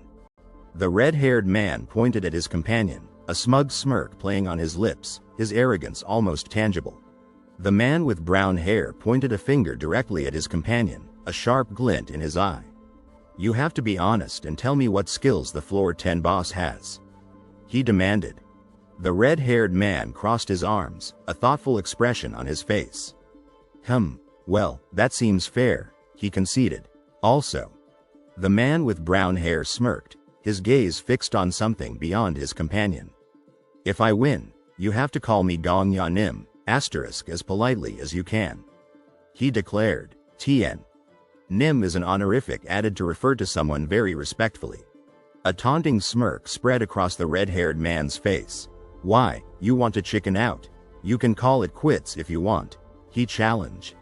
The red-haired man's face crumpled in distress, his gaze fixed on something off-screen. Suddenly, rage consumed the red-haired man's features. You goddamn motherfucking little piece of shit, he roared. You think you can pick a fight with the Great Sword Emperor just because you have a cheat-like skill? Bet, he yelled. Kim Zombie, be prepared to serve me as your master your whole life, because you won't be able to clear the floor 10 boss. Right, since you can't die, you'll have to call me master for all eternity. The man in the black turtleneck, arms crossed confidently, met the red-haired man's pointing finger with an unflinching stare. Do you have the delusion skill? The red-haired man spat. Just be ready to serve me as if I'm Confucius. A menacing grin spread across the red-haired man's face as he locked eyes with his opponent, a dark chuckle escaping his lips. Ehehehehe. The man in black returned the grin, his own laugh echoing ominously. Muahahahaha. Tien. It's a play of words as Gong Ya Nim is how Koreans commonly refer to Confucius. The man in the black jacket stood confidently in the archway, a triumphant smirk playing on his lips as he glanced sideways. Hehehehehe. Beside him, a woman and a man in a green hat watched in bewilderment.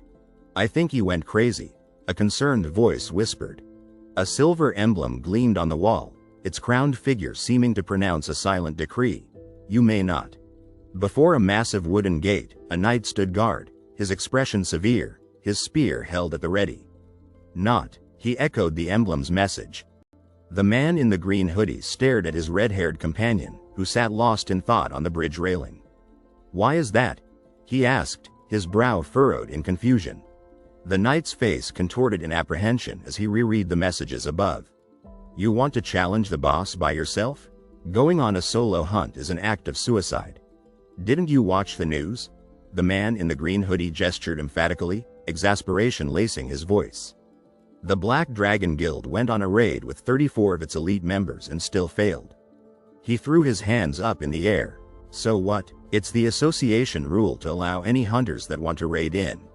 The knight stood rigidly, his fists clenched, a red aura radiating from his chest towards the man in the green hoodie. The man watched with a curious frown. I'm sorry, but I have to keep a record of all hunters that enter here. The knight stated formally, my superiors will be looking over those records later. I'll be the heartless bastard that let someone head to their death. The frustrated voice boomed, think about the position I'm in as well. What, Hunter Association? My world didn't have something like that. The man in the green hoodie watched helplessly as his red-haired companion stormed away. What should I do? He wondered aloud, his face etched with worry. The man with short brown hair glares down, frustrated. Playing these lame games of politics is the reason why you guys are still stuck on floor 10. Kim Zombie, just beat this guy up and go in. Mr. Guard. The man in the green hoodie faces the armored man, who smiles slightly at him. I appreciate your hard work. And what you're saying is right. He flashes a wide smile. To be honest, The man in the green hoodie stares down at his feet in the pink room, despair heavy in his posture. Really do want to commit suicide. The redhead stares at the silver-helmeted man with a serious expression. Pardon? The confused man in the silver helmet responds. Memories flood his mind, bringing a wave of sorrow. A year ago, my significant other died, and a little while ago, the Alchemy Castle told me I have an incurable illness. They say I have half a year at most, but I can't live on with my lover gone. He smiles, placing a hand on his chest. But here's the thing, I might be of the lowest tier, but I'm still a hunter. Instead of waiting for my life to end in the Alchemy Castle's hospital ward, I'd like to challenge some monsters till the end. The armored man gazes sadly upward, his grip tight on his spear. Such a tragic story. With a serious expression, the man in the green hoodie holds out a red bag to the silver-armored man. Here, this is the money I saved up for my treatment. He looks down at the offering, a serious expression on his face. I can't accept this money. The man's face is etched with worry. Since I'll disappear anyway, I want to go without leaving anything behind. He keeps his back to the viewer, his request barely a whisper. Mr. Guard, please don't leave any records of my entry either. The worry in the guard's eyes deepens. This is my last request as a hunter.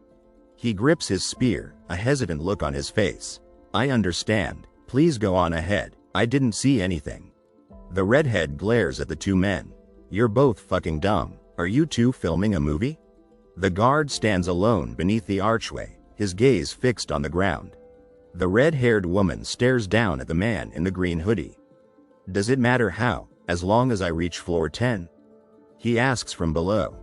The cloudy sky looms over the treetops, the words, floor 10 inches hanging heavy in the air.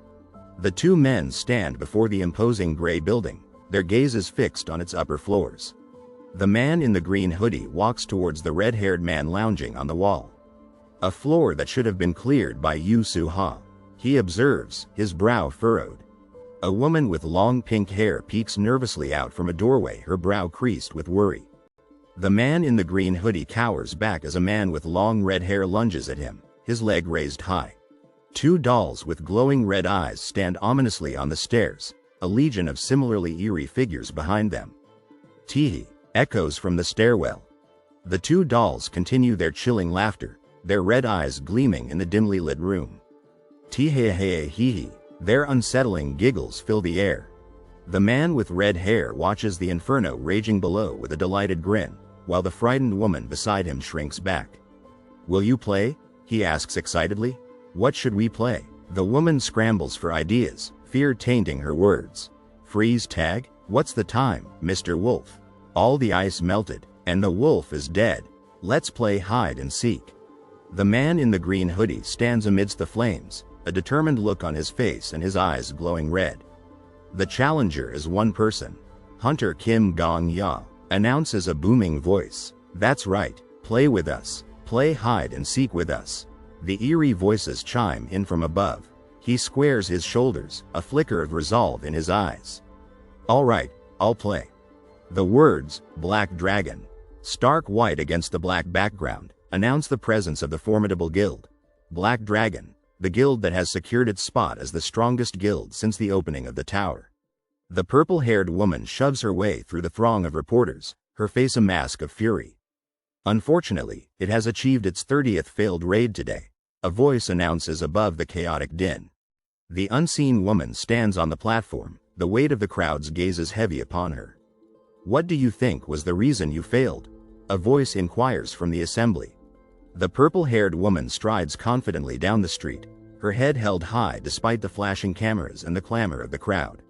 The woman with purple hair stands tall, her expression serious. There is nothing wrong with our skills. She raises her phone, a sly smile playing on her lips. We just had a bit of bad luck. The man with the sinister smile throws his head back and laughs. Who said that? The man in the red jacket raises his phone, a triumphant smirk on his face. Floor 10 has been cleared. Luck is also a skill, losers. He taps his temple, his smug expression unwavering. Here's the interview, later known as the loser assertion. The group of young women, their red eyes burning, stand before a wall of flames. Clear floor 10? One voice asks. The boss stage starting. Another adds. Floor 10 boss monster hellfire maiden. A third chimes in. Play with us? They chorus, their voices dripping with menace. The man in the green jacket stands on the platform, flames licking at his heels. Promise to make it fun? He asks. The remnants of the room blaze fiercely, the air thick with smoke. Clearing floor 10 is relatively simple. Reads a message amidst the wreckage. You're it, who's the real one? Another taunts from below. Flames engulf the room, casting an eerie orange glow on everything. Hidden somewhere in this mansion, a voice whispers through the crackling fire. The boy with black hair grins mischievously, while the red-haired girl beside him flashes a wide, unsettling smile. Find me, they chant in unison, their voices echoing through the inferno. The man in the green hoodie screams, fear twisting his features as he stares at the magical flames surrounding them. You need to find the real doll and destroy it. These aren't just flames. The red-haired man beside him explains, his expression grave. The man in the white coat coughs, struggling to breathe through the searing heat. It's hellfire created with aura. No matter how much you protect yourself with your aura, 10 minutes is the time limit one can handle these flames. The man in the red jacket slams his fist down, a scoff escaping his lips as he surveys the scene. But it would have no effect on a hunter that uses a fire-type aura. Another dud. The man in the green jacket coughs violently, his gaze flickering over the group of young girls dancing amidst the flames. Ready or not, they sing, their voices eerily cheerful. That's why he was able to clear it safely, he rasps. Yet he has the audacity to claim that luck is also a skill. Cough, cough. The red-haired man glares down at the figures struggling below, a cruel smile twisting his lips. Come and find us, he taunts. You're the zombie that survives off of luck. The man in the red shirt throws his hands up in exasperation, confusion evident on his face. What do you mean, I survive, off of luck? Damn, it's hot. The man in the green jacket stumbles back from the flames. Look at this, I'm barely hanging on with my aura. The red-haired man glances at his companion, concern furrowing his brow. Well, you'll hit your limit in a minute. The man in the green jacket spins around to face his companion, his expression a mixture of anger and desperation. Your limit? He repeats. The red-haired man throws his head back and laughs, a triumphant glint in his eyes. Just so you know, old man Marcus can withstand these flames for 30 minutes. He's training like hell right now to lengthen his time limit to an hour before challenging. Unlike someone that just barged in recklessly. Clutching his wooden staff, a man with wary eyes mutters, I'm super grateful for that information. Dozens of dolls with red eyes and unnerving grins stare leftward, a chilling message hanging above them. Ready or not, and below, so now what? What will you do when you only have 2 coins? 3 such dolls, clad in blue, white, and green dresses, seem to beckon with a haunting, come and find us. While a desperate voice whispers, what do you mean, what? I'll die first, think later. Perched confidently on a railing, a red-haired man in white shrugs off the question. You think your aura will exponentially grow if you die here? A single hand points skyward, accompanied by a challenging statement. Guess the right doll immediately, which is a 1 in a million chance. The brown-haired man in the green hoodie gapes in astonishment as a voice advises, or get so good at using your aura that you can last in this flame until you find the real doll. A bandaged hand reaches out, the owner hidden from view except for a glimpse of the green hoodie and brown hair as they glance back in fear. Smirking with red-rimmed eyes, the man in the green hoodie stands with hands in his pockets opposite the seated, white-clad man, who offers a peace sign as a voice mocks, yet you only bet 2 coins like an idiot? You probably can't do it. The man in the green hoodie turns away, a smug look on his face as he counters, you forgot about option 3. Holding his breath, the man in the green hoodie clenches his fist, determination etched on his face as he declares, let's see who will win after I die. Desperation etched on his face, the man in the green shirt sprints with all his might, flames licking at his heels. A timer appearing below. My aura will run out in. He skids to a halt before a group of children huddled within a fiery circle, his eyes darting frantically as the seconds count down. 10 seconds. And he mutters, "Why don't I just grab a random one?" Among them, a young girl in a pink dress bites her lip, her eyes wide with worry. Another girl, with mischievous green eyes and a red shirt, peeks out, asking playfully, "Will you play with me?" Got it. The man breathes, scooping the girl in the red dress into his arms, shielding her from the inferno. Her eyes widen in terror. Suddenly, she cries out, "BZZT," as a surge of energy erupts from her. A hand reaches down, pulling her free from a sticky substance as she yells frantically, "I'm not it. I'm not it. I'm not it. I'm not it." Her small face contorts in fear, still repeating, "I'm not it. I'm not it. I'm not it. I'm not it." Gripped by panic, the man in the green hoodie stumbles back, clutching a chain. "I'm not it. He cries out, I. As his body begins to melt, viscous liquid dripping down his face, consumed by the red structure. 3 seconds. The clock ticks down, flames swirling around the man in the green hoodie as the circle of children trapped with him scream in terror. Did they really have to put on this kind of show? A voice mutters, and the man in the green hoodie peeks out from behind a tall, red-haired man with a stoic expression. He clutches at his chest, his face racked with pain, as if an invisible force crushes him. How could one possibly understand the Great Tower? Echoes a chilling question. It's a psychopath that gives a cheat-like skill to a little shitling like you. He spits, rage contorting his face as he glares at the unseen accuser, children shrinking back from his fury. Exhaustion washes over him, the fire a dull roar compared to the turmoil inside. "Do you really have to say it like that?" he mumbles, staring at the ground. "I second." A voice cuts through the air, and the man in the green hoodie winces, shards of glass reflecting his terrified face. He throws out a hand, a strangled cry escaping his lips as the golden chandelier blazes behind him. Ah! The room, once opulent with gold trim, is now an inferno, flames consuming everything in their path. A lone figure in a green hoodie races through the blaze, desperately seeking an escape. Ah! A searing pain rips through him as a voice booms, "Time's up, zombie." It burns. Flames engulf his vision. Burns. The voice echoes, filled with righteous fury. "And you're a pervert that exceeds the tower. No matter how great a hunter you want to be, to willingly go for a plan where you burn to death." The red-haired man howls in anguish. Then, a chilling laugh escapes him. "I'll acknowledge you, Kim Zombie. You're a real pervert," he wheezes between chuckles. "Ah!" A blue box materializes, stark against the darkness. "You have died." The man in the green sweater sits up, eyes wide with disbelief. Above him, the blue box announces, "The condition for your skill has been fulfilled by your death." Phew! He exhales, a shaky laugh escaping his lips.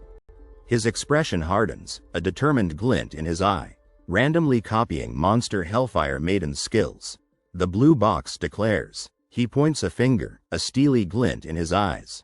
"You didn't forget our promise, right?" "I remember. Don't worry." The red-haired man scoffs, tossing cards into the air. "Do I seem like some petty-ass bitch that'll break his promise?" "Wow."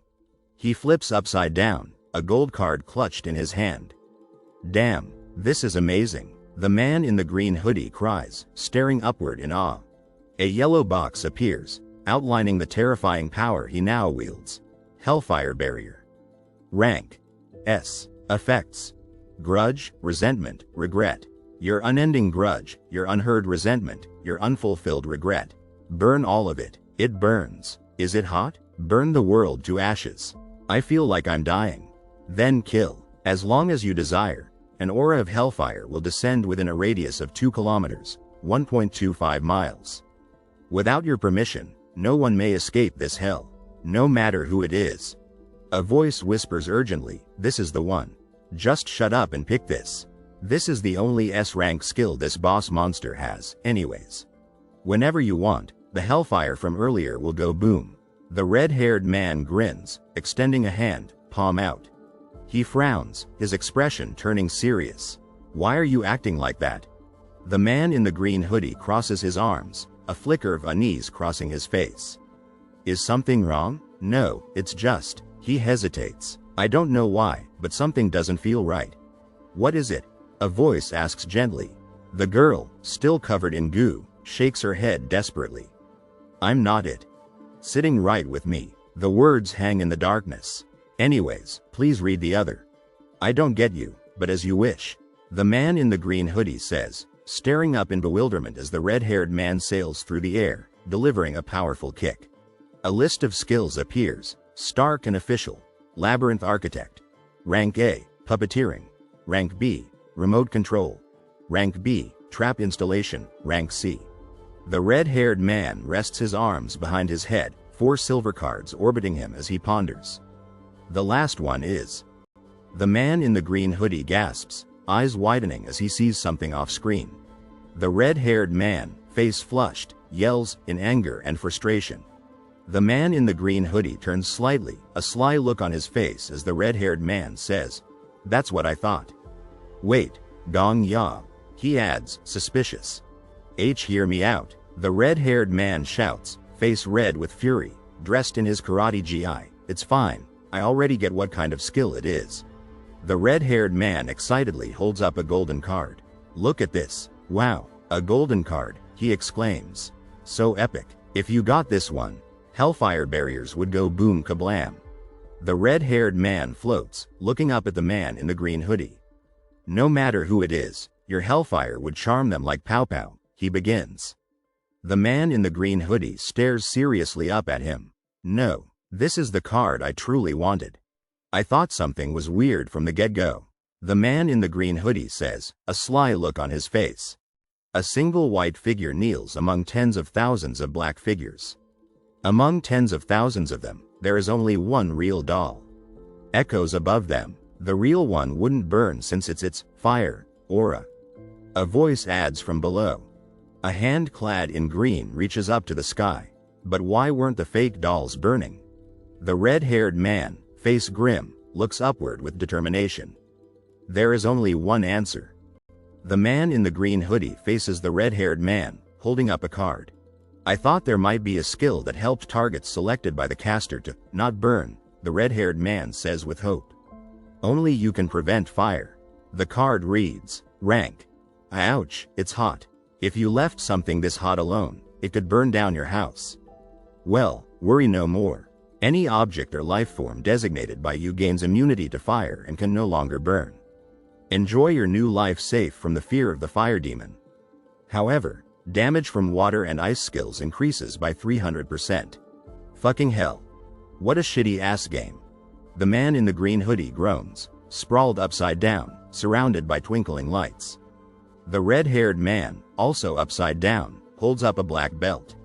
Ha ha ha ha, repeat after me, Gong Ya Nim, come on. Now, I can just go back and take a leisurely tour of the mansion until I find the doll. The upside-down man in the green hoodie muses. Damn, what shall I do? The game just got too easy.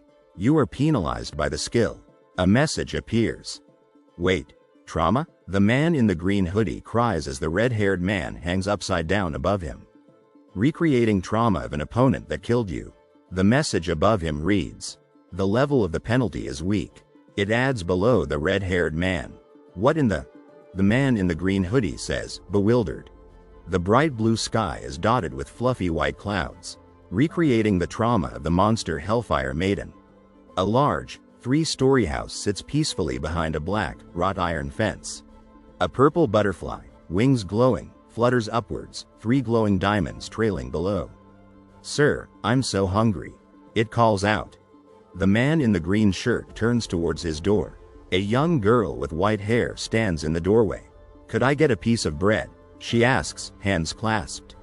Even just the crumbs, she adds desperately. The young girl, terrified, runs down a set of stairs. Why the fuck is a homeless kid the first thing I see in the morning? A voice complains. A woman in a purple dress walks down the street. Just one piece of bread, she pleads. Aren't there a lot of homeless kids in the neighborhood recently? A man in a brown hat comments to a nearby woman. It's okay even if it's moldy. The first woman says desperately. A small child in a white hooded jacket walks through the street, head down.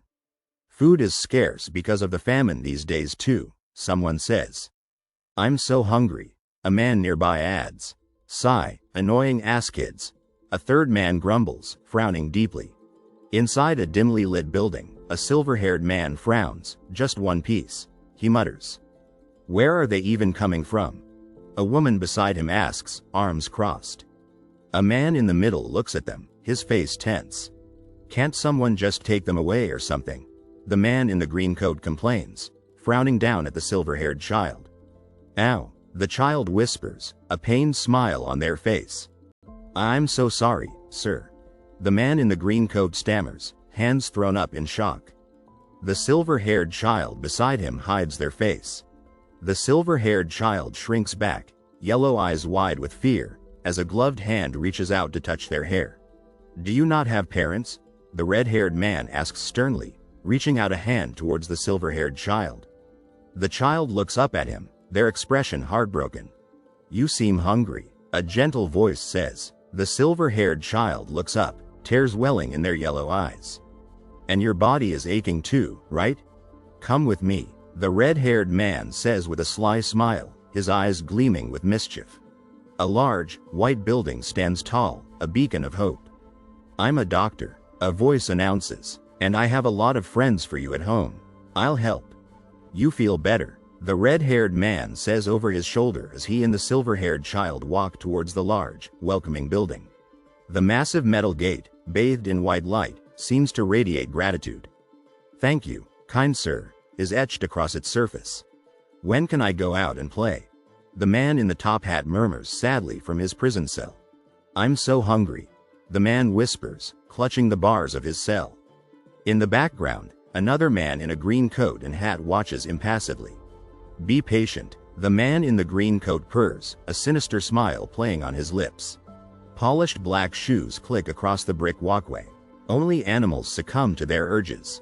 The man in the green coat declares. Just because you were birthed by a beast doesn't mean you should. Mean you should be raised like one too. The man finishes, his foot coming to rest near the terrified face of a white-haired woman trapped behind bars. I know you orphans very well, the man in the green coat says, a cruel smile twisting his features. He brandishes a knife, standing over a cowering woman bound in chains. You don't work because you say you're too young. A voice spits, filled with disgust. And you spread diseases from village to village. The man in the green coat throws back his head and laughs, his eyes glowing red. In his hand, he holds a bloody knife, standing over a young woman bound in chains. And I'm a nice man who has the duty of getting rid of kids like you. The man says, the sharp point of his knife inches from the terrified face of the white-haired woman. The man in the black hat glares menacingly, a cloaked woman standing behind him. The current famine is caused by these orphans, he proclaims. Trapped in a cage, a young boy cowers as a mob of hooded figures surrounds him, torches held high. They are witches' kids, the poison of our land, the dirt of our society. They roar, their voices filled with hatred. A hooded figure raises a glowing stick towards the heavens, his face a mask of desperate hope. We will sacrifice you to God and save this land. A gray-haired man stares in horror, his hands raised in a futile attempt to protect himself. Die. The mob screams, their faces contorted with rage, a torch illuminating their bloodlust. Kill them, a lone figure shouts, his fist clenched, his face a mask of pure hatred.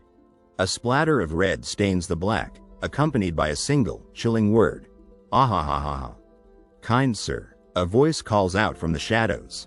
A young boy sits in a cage, his shoulders slumped in despair. The number of sacrifices is dwindling. The voice continues, we should get a couple more before the next ritual. Taking our friends? A voice asks from below. Above, a pair of legs dangles lifelessly, a bloody baseball bat and hammer lying discarded on the ground. Why do you keep on hurting us? A voice cries out from inside one of the cages. Chains hang ominously from the ceiling. Why? Whispers a young boy trapped within. A man in a green hoodie stands on a tiled floor, his gaze fixed on the ground where 2 knives and a broken baseball bat lie amidst bloodstains. If the other hunters get to it first, our profits would dwindle. He says to the man trapped in a cage, who stares up at him with terror in his eyes. Suddenly, The man in the green hoodie finds himself in a dark room with brick walls, his face etched with shock and disbelief. Wow. What the fuck is this? He exclaims, turning to the source of a voice. Were you also watching? It asks. I was here from the start. Another voice replies from his right. I didn't know you were in here. The man in the green hoodie hangs his head, resting his forehead on his hand, accepting his fate as a man with long red hair stands behind him. Either, the red-haired man says. I guess we're both just animas right now. A man with short pink hair stares up in confusion and anger. Well, that's not that important. A voice booms. What kind of crazy fuckery is this? He yells back, his anger rising. Who is he telling to repent? The man in the green hoodie watches with a worried expression as the red-haired man turns, revealing sharp teeth in an angry snarl. He turns his back to the red-haired man, fear gripping him as he takes in the dark, brick walls and the blood staining the floor. This is probably the origin of the boss on stage 10. A voice echoes around him. A wave of surprise washes over him as he reads the text floating before him. Trauma of your killer. It reads above a single line of dialogue. I had no idea. I didn't know that monsters used to be humans. He finds himself in another room, this one inhabited by a man with long red hair kneeling on the ground in a white shirt and pants, a hammer and knife discarded before him. Not all monsters, though. Generally just bosses. A voice tells him, boss monsters are made based on real-life events from different worlds. The man in the green hoodie whirls around, his face a mixture of shock and anger. They're all otherworldly lifeforms, heroes, etc. The voice continues, and it only becomes more frequent after the 11th floor. Why didn't you tell me that before? He demands. The red-haired man keeps his head bowed. You never asked. In the dimly lit jail cell, the man in the green hoodie clutches his stomach. I'm hungry, he mutters. But this is my first time seeing the origin, he adds, glancing at the unconscious man in a white karate uniform slumped against the wall. A man in a black suit with slicked back blonde hair walks solemnly down a dark hallway, a flickering candle illuminating his path.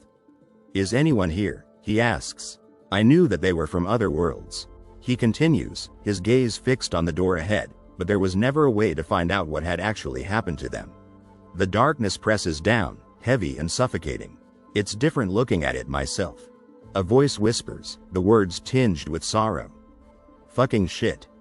A burst of movement shatters the quiet as the man in the black suit spins around, kicking the man in the green hoodie with brutal force. The red-haired man watches in surprise, his eyes wide. The man in the green hoodie stumbles back, his eyes widening in fear as a hand materialized from thin air, a lit candle illuminating a pale face. This always happened, a voice whispers, the words hanging in the air. Flames roar, engulfing everything in their path. Fire. A voice screams over the crackling inferno. Somewhere in every world? Panic erupts as people rush down the hallway, their faces etched with fear. Wait. A man in a white robe yells, pushing his way against the tide. Hurry, leave the mansion. Another voice shouts from the back. Grab all the valuables before you leave. A heavy silence hangs in the air as the man in the black shirt sits on the edge of the bed, his gaze fixed on his hands. Behind him, a man with long red hair watches silently. The red-haired man stares intently at the slumped figure on the bed, his brow furrowed in thought. He murmurs. The man in the black shirt turns, his expression strained. I know it's a depressing situation. The man in the white karate outfit says. But there's nothing we can do about it now. Wow, is that really the first thing you're going to say? The man in the black shirt replies. The red-haired man glares, his expression hardening. But what are you going to do about it? That's how the real world works, he spits. Yeah, I have a shitty personality. The man with the bandaged hand runs a hand through his hair, worry etched on his face. That boss is now just a monster, and the kids from that origin are all dead. He says, for a long time now, too. What can you do about it? The red-haired man scowls, his gaze fixed on the floor. Find the real doll and kill it, a voice commands. But this is from another world, he protests. No one here can do anything about it. He crosses his arms, his expression stormy as the man with the bandaged hand fixes him with a challenging stare. A figure shrouded in shadow stands at the top of a staircase, red dots swirling ominously around him. Then move on to floor 11. A voice booms. He ascends the stairs, his steps measured and determined. 20, 30, 40, 50. This is what you have to do now that you've decided to climb the tower. The voice continues. If you want to reign from the top, then figure things like this out yourself. The man in the red jacket stands silently, his back to the viewer, as if deep in thought. That's probably how he begins. He continues up the stairs, his gaze fixed on the steps ahead. The Flame Emperor thought too. A voice agrees from beside him. The red-haired man turns, his expression grim. Yu Su-ha would have 100% found the doll and killed it. He states, whether he saw the trauma or not, with no hesitation. The man in the green hoodie stands with his back to him, his shoulders tense as the red-haired man continues to speak. So what? He asks. Standing on the rooftop, the man in the green hoodie stares out at the sprawling cityscape, his shoulders slumped. I don't want to be like that bastard, he mutters. So what are you gonna do? A voice echoes from the building behind him. The woman with red hair throws her hands up in exasperation. Are you a child? She exclaims, rounding on the man in the green hoodie. Are you not going to clear the floor because you don't want to be like him? He glares at the metal bars in front of him, his jaw clenched tight. You have to get rid of the boss if you want to clear the stage, you dumbass zombie. The woman yells. Says who? He shoots back, defiance blazing in his eyes. He lunges, landing a solid punch on the red-haired man, who stumbles back in surprise. Damn it, I was so stupid, he groans, his anger tinged with regret. The red-haired man recovers quickly, his expression hardening as he faces him. What are you talking about? He demands. I'm saying I'm stupid, and so are you, the man in the green hoodie yells back. He turns away, his shoulders slumping as a wave of despair washes over him. God damn it, everything was laid out for me, but I didn't even notice. A voice breaks the silence, heavy with meaning. Remember the S-class skill you told me to choose? Who do you think I am? Another voice replies, laced with amusement. Of course I do. The red-haired man crosses his arms, his annoyance evident in the set of his jaw. A man in a long black robe walks slowly, his gloved hand clasped around the wrist of a young woman with long white hair. Grudge, resentment, regret, he murmurs. A distressed man in a striped uniform suffers, chained within a dark cell as a message hangs above. Your unending grudge, your unheard resentment, your unfulfilled regret. Burn all of it. An ominous statement hangs in the air. As long as you desire, an aura of hellfire will descend within a radius of 2 kilometers 1.25 miles. Without your permission, no one may escape this hell. No matter who it is. Leaning against a wall, a sad man with black hair in a dark green hoodie is questioned. Don't you think something is wrong? An irritated man with red hair and a beard, dressed in a white uniform, looks to the side and demands, what are you talking about? What's wrong with the skill? The final part. The man with black hair, now clad in a green jacket, reddens with anger as the words hang in the air. Without your permission, no one may escape this hell. No matter who it is. Holding a walkie-talkie, a serious woman with black hair in a black jacket questions, then how did the Black Dragon Guild escape without killing the boss? Arms outstretched in surrender, the man with the green hoodie mutters, I don't know. I'm not sure. Below a large chandelier engulfed in flames, a chilling realization emerges. There's only one possibility. The boss allowed them to leave. The man in the green hoodie stands before the flames, glancing over his shoulder at the figures within the fire. A mischievous young woman with blonde hair and large eyes, adorned in a red and white dress, peers down at the flames below, giggling softly, tee-hey-hey-hey-hey. Above her, the words, has yet to clear, hang in the air. Standing on a white platform beneath a candle chandelier, a man with short black hair in a green jacket and jeans faces a crowd, their eyes fixed on him as a single word escapes them, tee-hey-hey-hey. Bathed in an unsettling orange light, 2 girls sit, one in a black dress and blue hat, the other in brown, their smiles strained as a voice calls out, play with us. In the darkness, a man with black hair narrows his eyes, a serious expression etched on his face as if steeling himself. Okay, let's play. He smiles broadly, hands raised, glowing with an eerie orange light. Within a room, beneath a grand chandelier and a looming window, flames dance as a message appears. Activating skill. Only you can prevent fire. The man in the green jacket strides down a hallway, followed by a line of watchful eyes. Two dolls, one in green and white, the other in white and yellow, share a look of shock, their words tumbling over each other. Huh? That man isn't burning. Isn't it hot? He flashes a nervous smile at a girl in a yellow dress beside him. So you can play with us? Yep. With a serious expression, a man with brown hair observes the inferno behind him, a voice booming. It's hide and seek, right? Watch out, I've never lost a game of hide and seek in my life. A confident smirk plays on the lips of a green-haired man in a green hoodie as he stands before a crowd of wide-eyed dolls. A nervous whisper escaping them, it's a weird old man. Covering his eyes, the man in the green hoodie smiles playfully, calling out, hurry.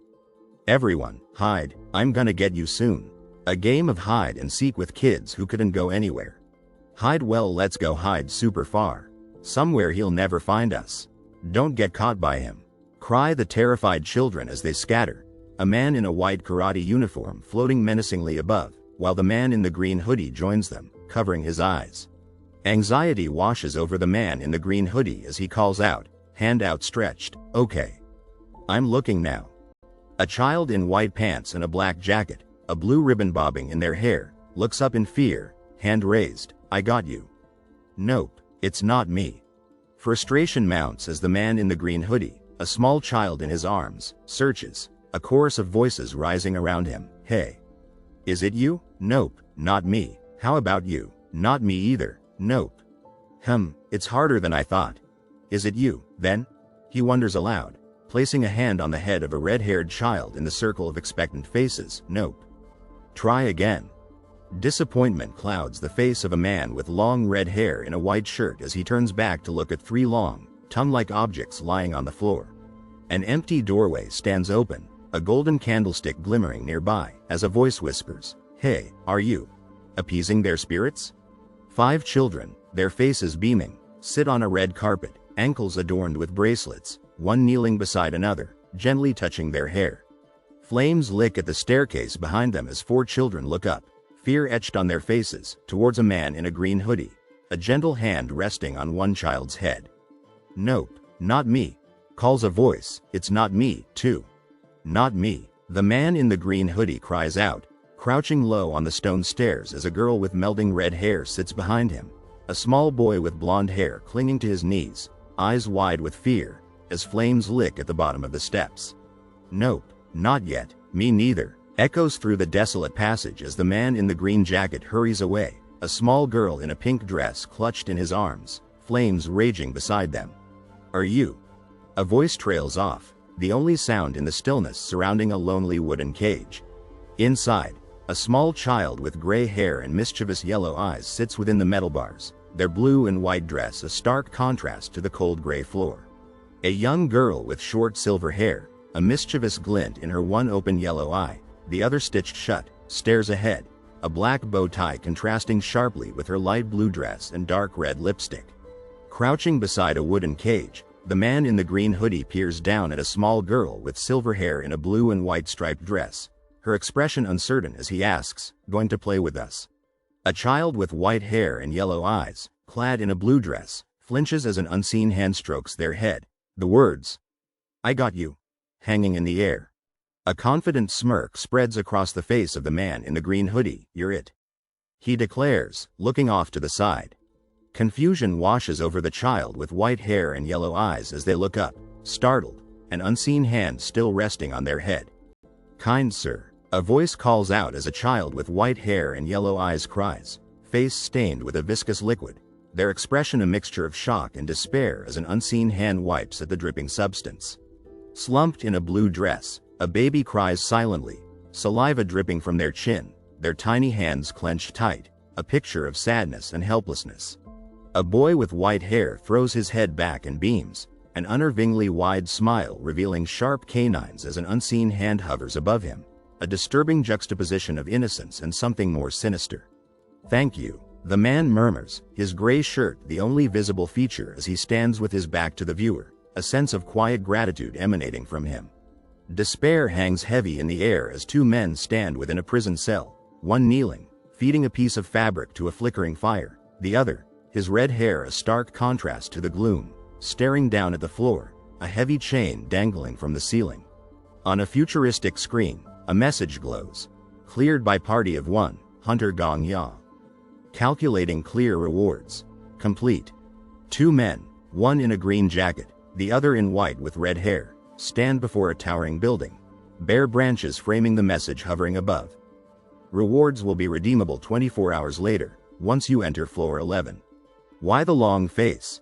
A voice asks as a man with dark hair, his green hoodie blending with the verdant trees, walks with a heavy heart, his gaze cast down.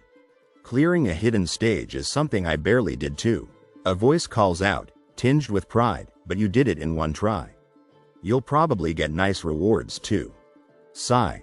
You probably won't get it. The man in the white martial arts uniform states, hand outstretched towards the dejected figure in the green hoodie, who stands head bowed, you don't have a heart. I just feel like the world kind of sucks. The man in the green hoodie mutters, hand covering his mouth as he stares ahead, lost in bleak contemplation. The scene we saw at the boss stage. Things like that happen no matter what world you're in. The man in the ripped karate uniform frowns. I mean, that is just how life is. The two men walk solemnly side by side.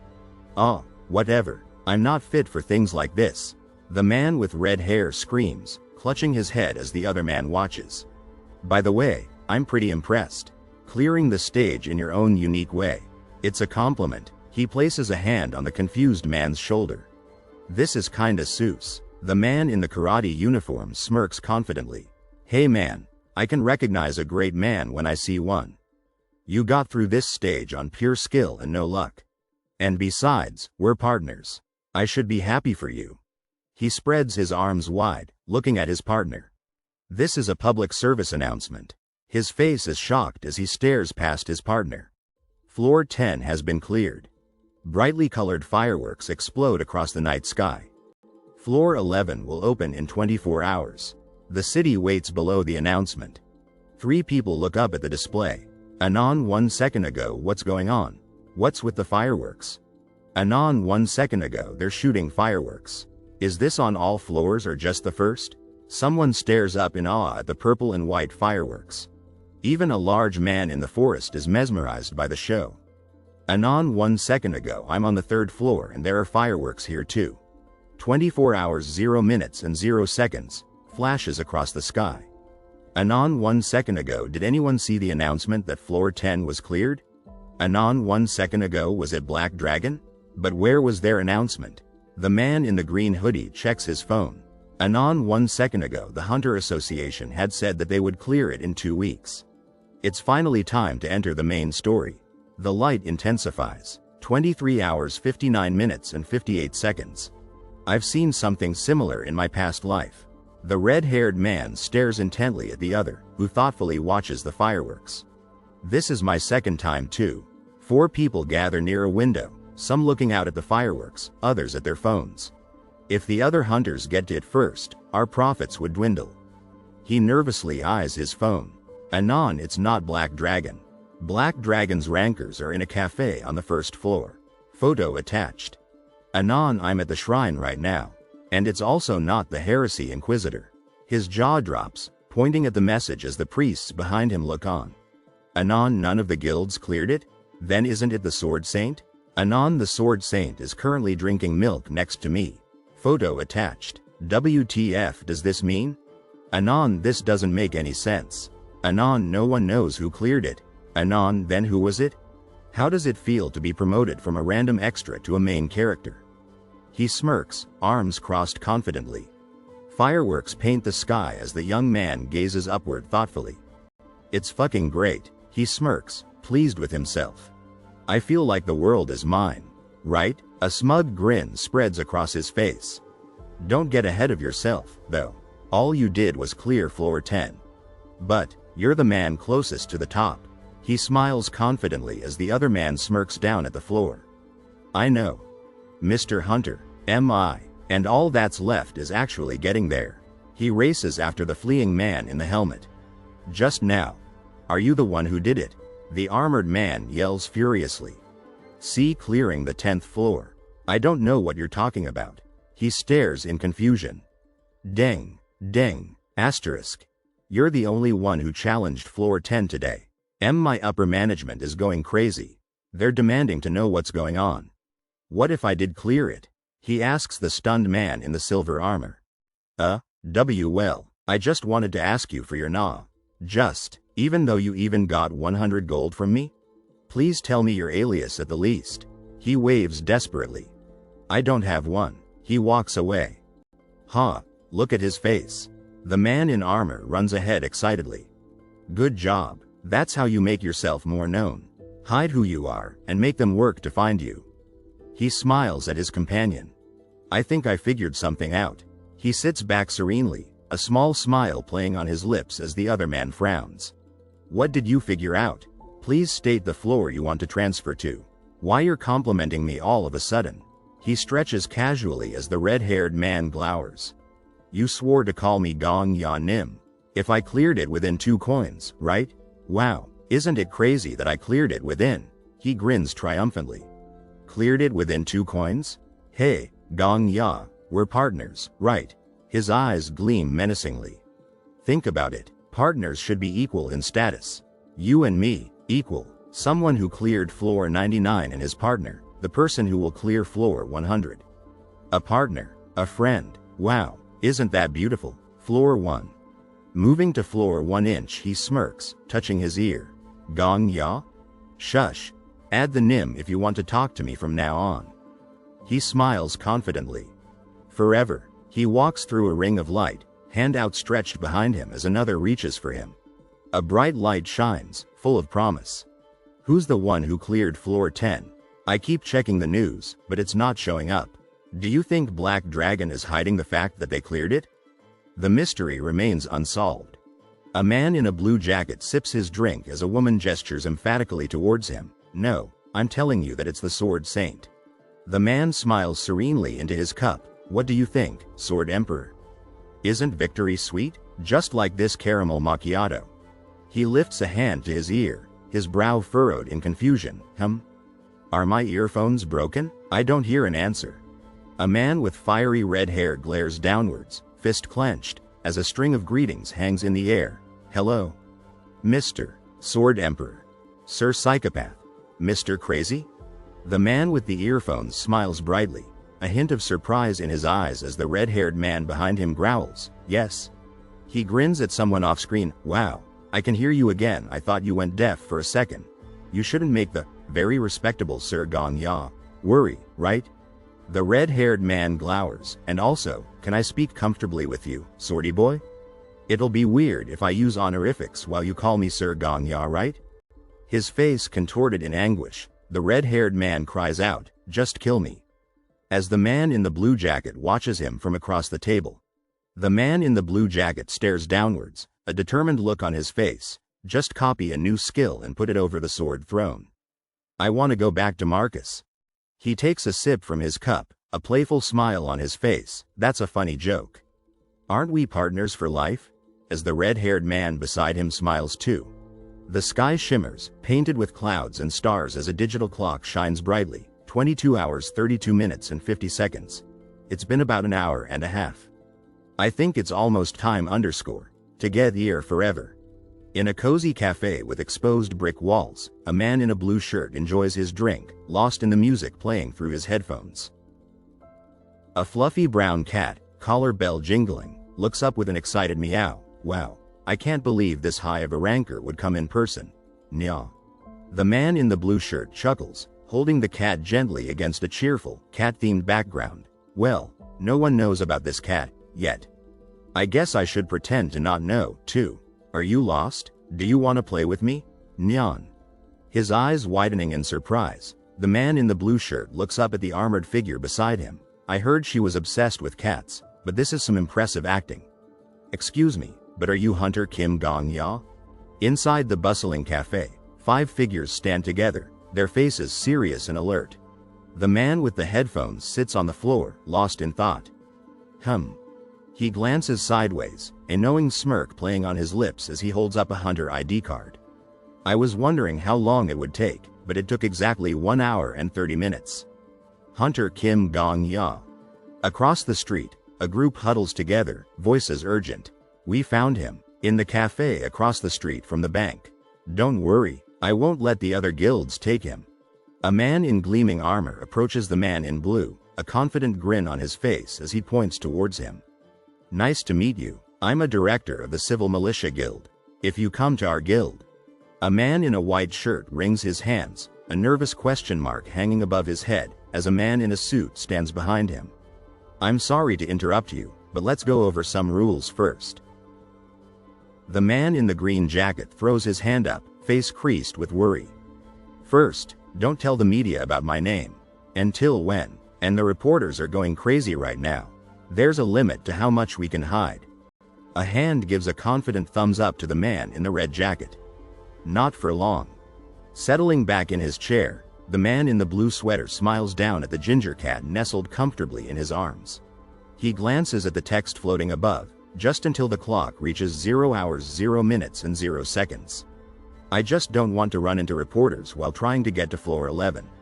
The man in the black jacket nods curtly as the woman beside him beams. If that's all, and secondly, this is a public place, so let's respect the other customers. The man in the blue sweater says mildly, even as the woman beside him squirms under the attention.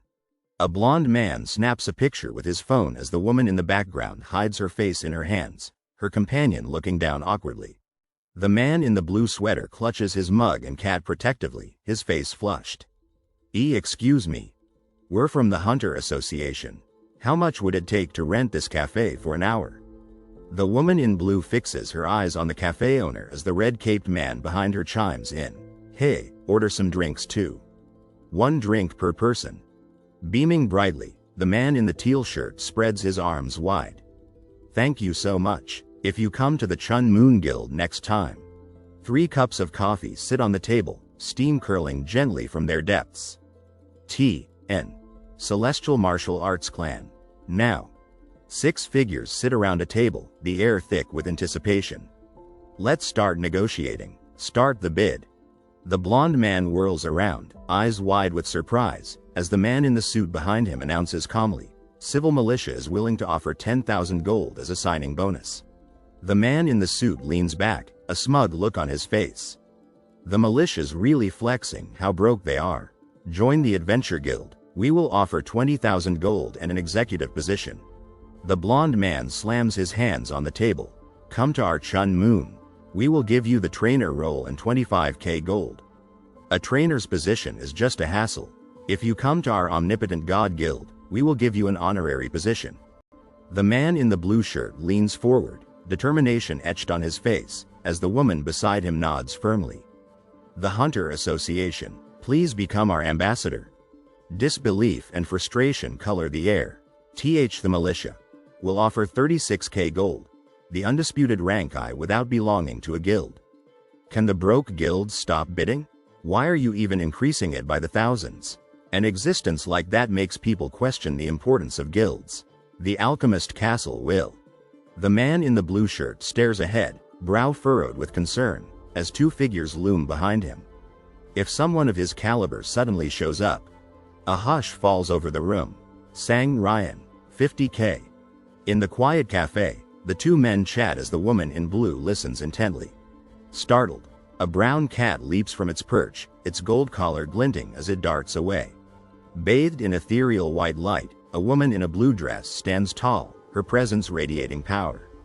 And the Vice Guild Master position. The woman in yellow and blue stares, mouth agape, as the other woman smiles serenely. How is that? Rank 3, Merchant Union, Guild Master Countess. The man in the navy sweater smiles to himself as he slips on his headphones.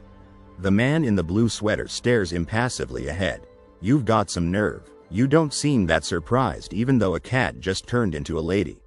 The woman with the fan chuckles lightly, her eyes sparkling. I tend to be like that. I see dead people too. Ha ha ha, you also have a sense of humor. An astonished whisper hangs in the air. I can't believe she's in her 40s. She probably found a way to get her hands on the fountain of youth with her wealth. The blonde man turns, a question in his eyes. Excuse me, Ryan Ju, but you're excused. The man in the navy sweater replies calmly, as the red-caped man leans forward attentively. T.N. Ryan Ju means merchant leader, and she goes by that name as well as countess. The blonde man's eyes widen in disbelief. Isn't 50k gold in the Vice Guild master position a little too much? I know he's the first one to clear the 10th floor, but we don't know what. The man with blonde hair clutches his waist, his face a mask of worry as he stares in shock at the woman with fear in her eyes. No, what ability? He averts his gaze, clutching a white cup, his expression troubled as she fixes him with a neutral look. Are you done being excused? Yes. A sly smile plays on her lips, her eyes burning with a quiet fury. Okay, now call your leaders out before I have to excuse you again. Calmly, she stands, her expression unreadable, a closed fan held casually in one hand. Light filters through the white blinds, casting long shadows on the brown wall, the air thick with anticipation. Unless there's someone here who can bid more than 50k gold. He glances to the right, a neutral expression on his face as she stands with her arms crossed, a picture of relaxed authority. He shoots a worried look towards the source of the woman's sly smile. That damn bitch. No, pussy. They're here. The older man charges forward, his face a grim mask, a black eye patch doing little to diminish his menacing aura. He throws a powerful punch, his fist clenched tight, his black and red outfit a blur of motion. Rage contorts the older man's face, his teeth bared as he points accusingly. Fucking Ryan shit, fuck you. A sly grin spreads across his face, his blue eyes gleaming with confidence. You were a step ahead of us. I guess it's because I was slacking. He shrugs, a relaxed smile playing on his lips. We weren't slacking, per se. Our job is to keep the hunters in order, after all. Ryan Ju is just ridiculously fast. Arms folded, he stands with quiet determination, his gaze serious beneath the blue and gold helmet. A stern expression hardens her features, her silence speaking volumes. He glares, his expression thunderous. It's about time you came. He swivels in his chair, eyes wide with shock. These are the top rankers of the tower. She smiles brightly, oblivious to the look of disgust on the older man's face. It's been a while since we've met up. It seems like it was just yesterday that we were clearing floor 2 together. I guess we're old now.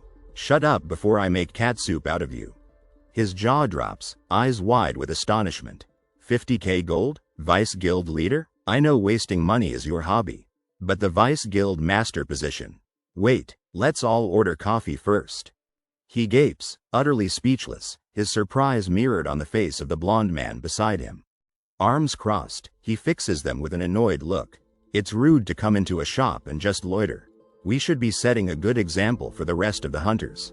He leans forward, a wide smile on his face. I think I'd like a mocha coffee. How about you guys? In the cozy cafe, the man in the helmet announces, I'm in the mood for a cold latte. While the woman beside him chimes in with, hazelnut latte. Hot, extra shot, grande. I'd like a warm Americano please. She says with a smile, her eyes twinkling with amusement. Bold letters scream across a green background, radiating anger and disbelief. What? The entire tower is in chaos because someone cleared floor 10, and you guys want to drink coffee? Do your brains run on caffeine or something?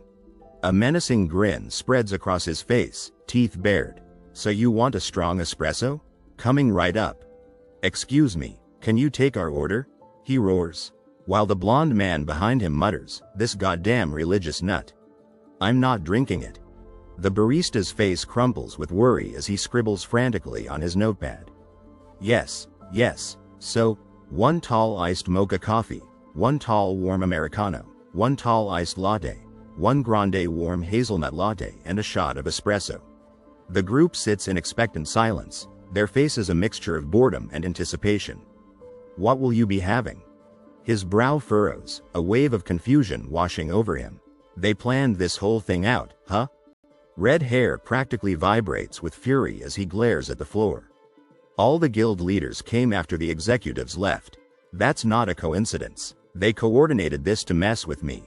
A comforting hand rests on his shoulder. Don't be scared, they're just trying to intimidate you. His eyes widen as he recalls a painful memory, a steely glint entering his gaze. I know, this isn't much compared to being burned alive. Composure. He squeaks, startled as the man across the table leans forward. Excuse me, can I see the drink menu? He flashes an easy grin. I just had a macchiato, so I'm not really feeling coffee right now. Could I get a hot chocolate? Oh, of course. He stares apprehensively at the table, the words echoing in his mind. If I had an actual reason to not be afraid. A sly smile plays on his lips, his blue eyes glinting with curiosity. Quite amazing that you haven't had any notable achievements before clearing floor 10. Did something change? He sighs, running a hand through his red hair. I could just kill myself if something goes wrong. Yeah, that's your greatest strength. Just kill yourself if something goes wrong. He forces a smile, his eyes betraying his unease. Thanks for the support, but you better keep your end of the deal. Damn it. She stifles a laugh, her eyes sparkling with amusement. He has had one achievement. This youngster recently won our guild's lottery. She taps a finger thoughtfully against her cheek. He's pretty lucky. He also has guts. He probably also has some skill.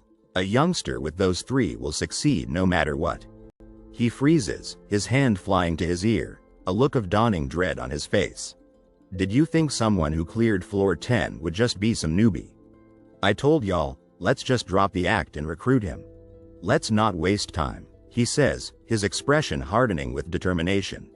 She cuts him off. Stop talking about unrelated things. We can talk about that on our own time.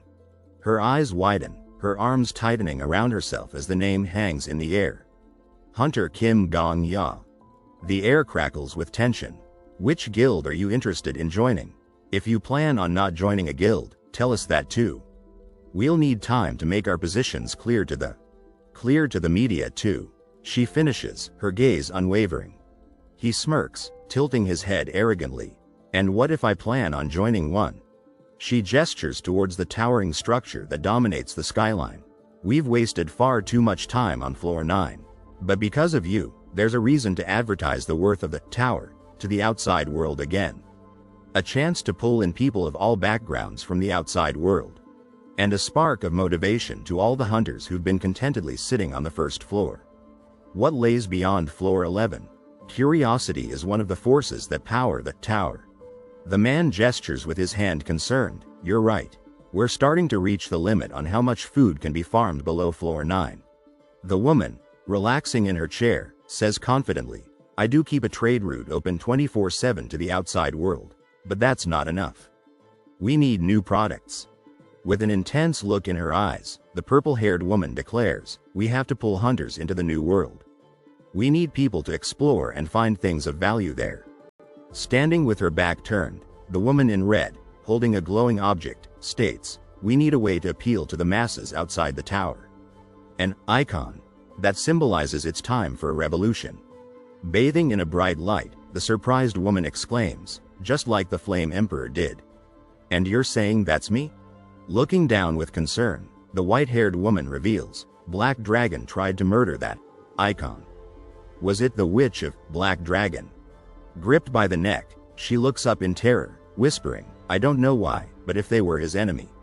The man in the blue shirt smiles at the viewer, stating confidently, I'll probably vibe well with Black Dragon's guild leader. Leaning forward slightly, the man declares, I understand. The guild that recruits me will represent the new generation of hunters.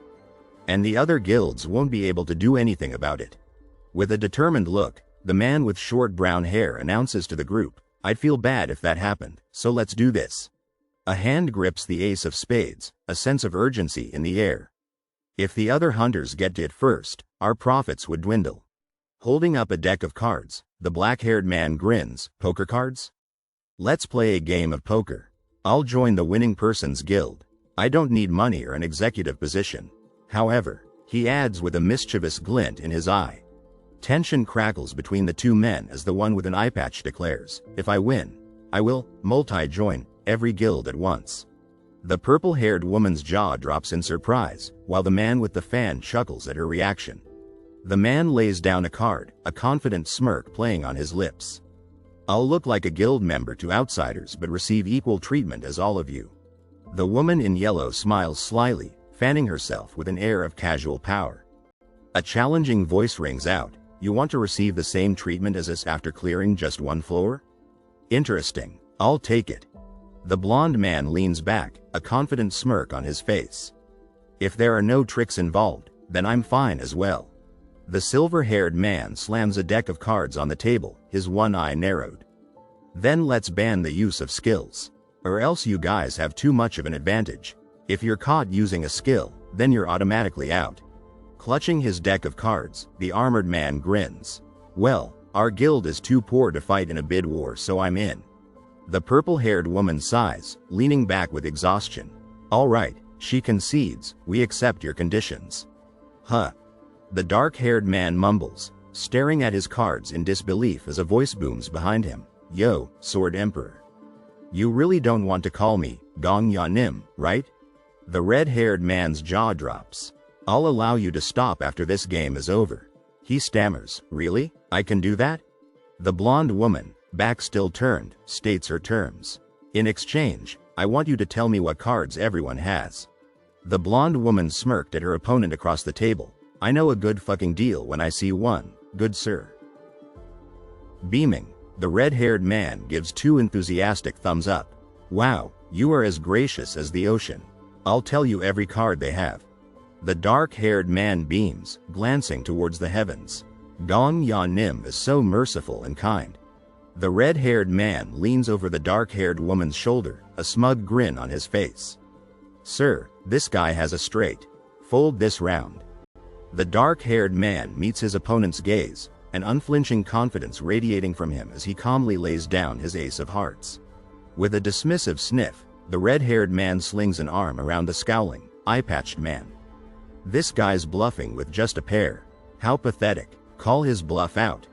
With a triumphant grin, the dark-haired man slams down a card, pressing a gold coin into the table. Call. The armored man stares intently at the cards, his expression unreadable. This guy's aiming for a full house, but don't worry. He assures. The red-haired man stabs a finger at the table. I stuck my face in the table to check the rest of the cards, and he's not gonna get it. Just trust me and we can beat him. Eyes closed, the dark-haired man shoves a mountain of gold coins towards the center of the table. I'm going all in. Tension hangs heavy in the air as the players eye each other, cards clutched tightly in their hands. The armored man leans forward, his gaze fixed on the table as the players prepare to reveal their hands. The gray-haired man explodes from his seat, his face contorted in fury. What the fuck? This is a scam. The armored man recoils in surprise as the brown-haired woman lets out a surprised gasp. The gray-haired man gestures wildly. There's no way that this is statistically possible. We've played more than 30 rounds and he hasn't lost once. I can't even bluff. He's 100% cheating. The gray-haired man jabs an accusing finger at the calmly sipping figure across the table. You got proof? The woman pointed two fingers, small sparkles emitting from them. I don't appreciate you pointing fingers at me with no evidence. I could just be a genius poker player. Shocked, the man in the robe throws his hands up, fingers outstretched. Holy crap. His audacity. There's no way he's an F rank. The man in the red sash brought his hand to his forehead in surprise. Wow. How did you know I wasn't an F rank? I couldn't notify the association, but I just ranked up to E yesterday. The man's eyebrows shot up in surprise. That's right. I knew he started, but was cut off, huh? Thanks for the high praise. The gray-haired man sneers, sauntering past the purple-haired woman and her companion. By the way, he adds nonchalantly, it looks like you're out of chips. The man in blue groans. Welcome, Chun Moon Master. The gray-haired man calls out, a triumphant glint in his eye. I thought it was about time that you lost.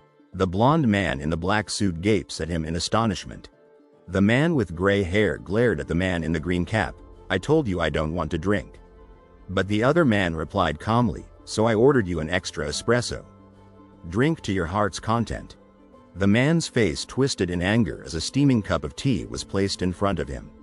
I know, you have to overcome your desires. The man in the green cap said pleasantly.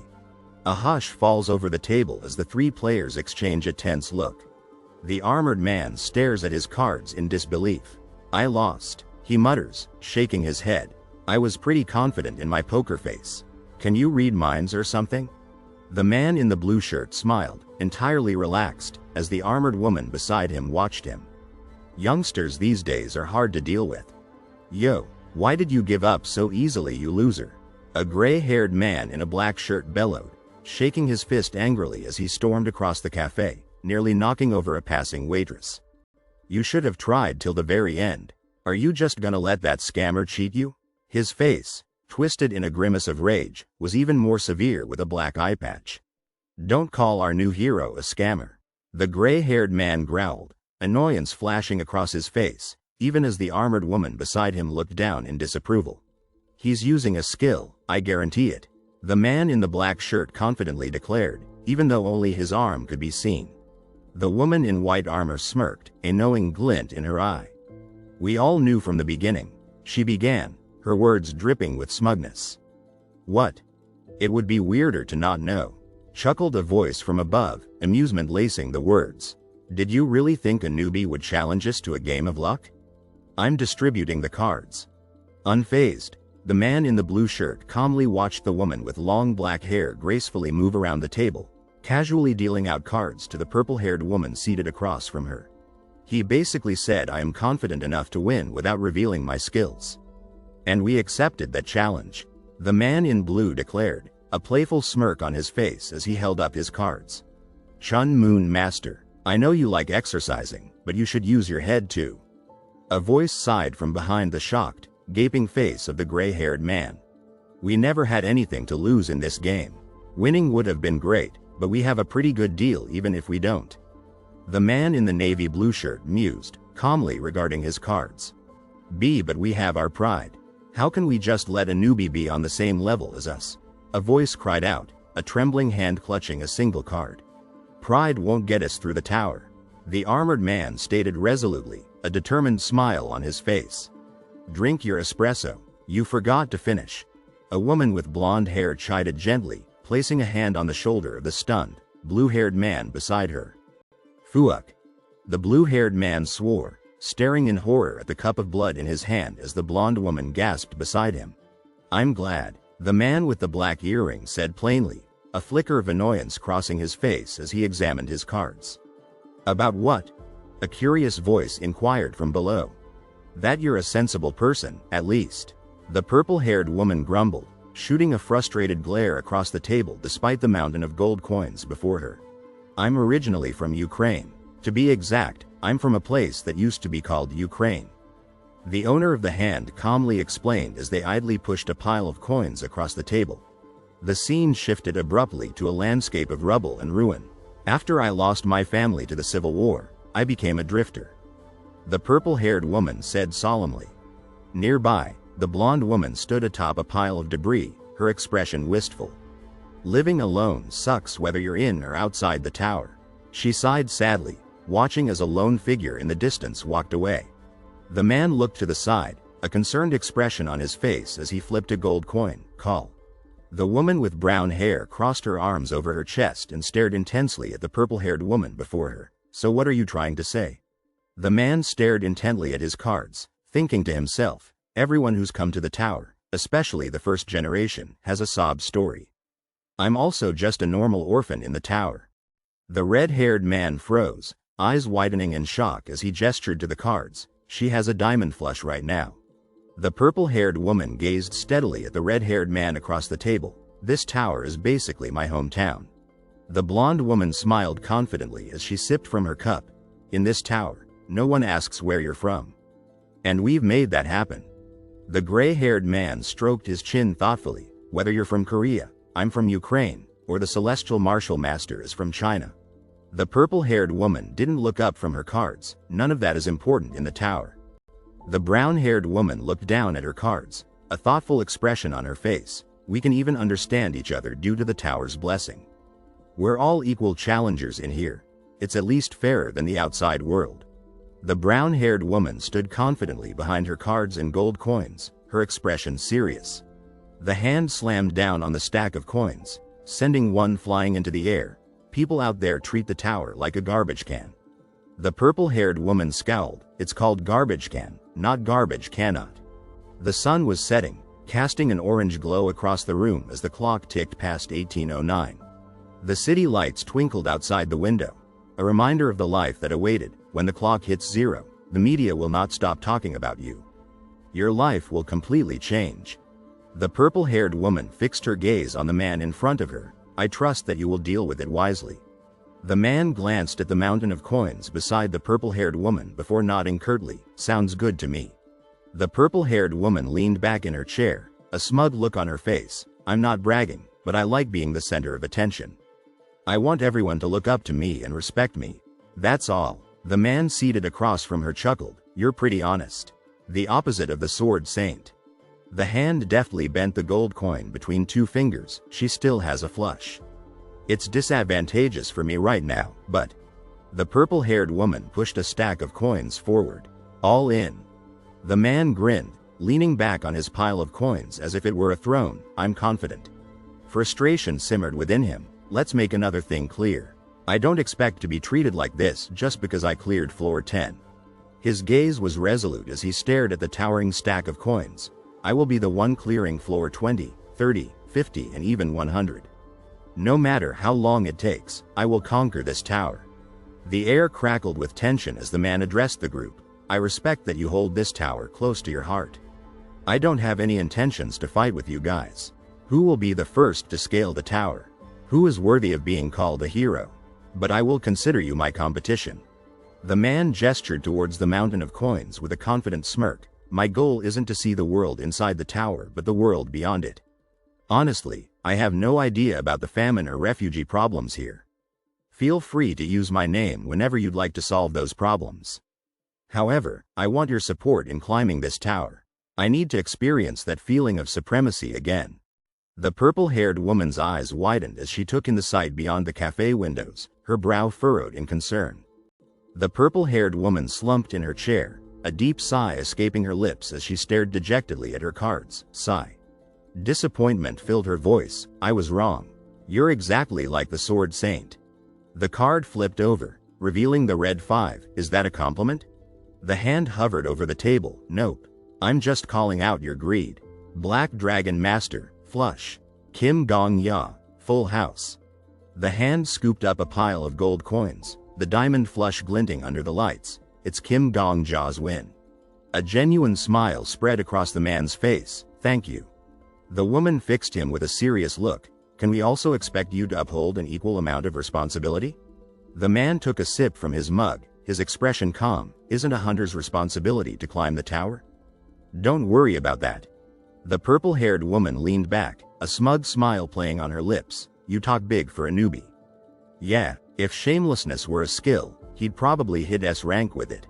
The three red-haired men roared with laughter. Phew. Oh my god, I can breathe again.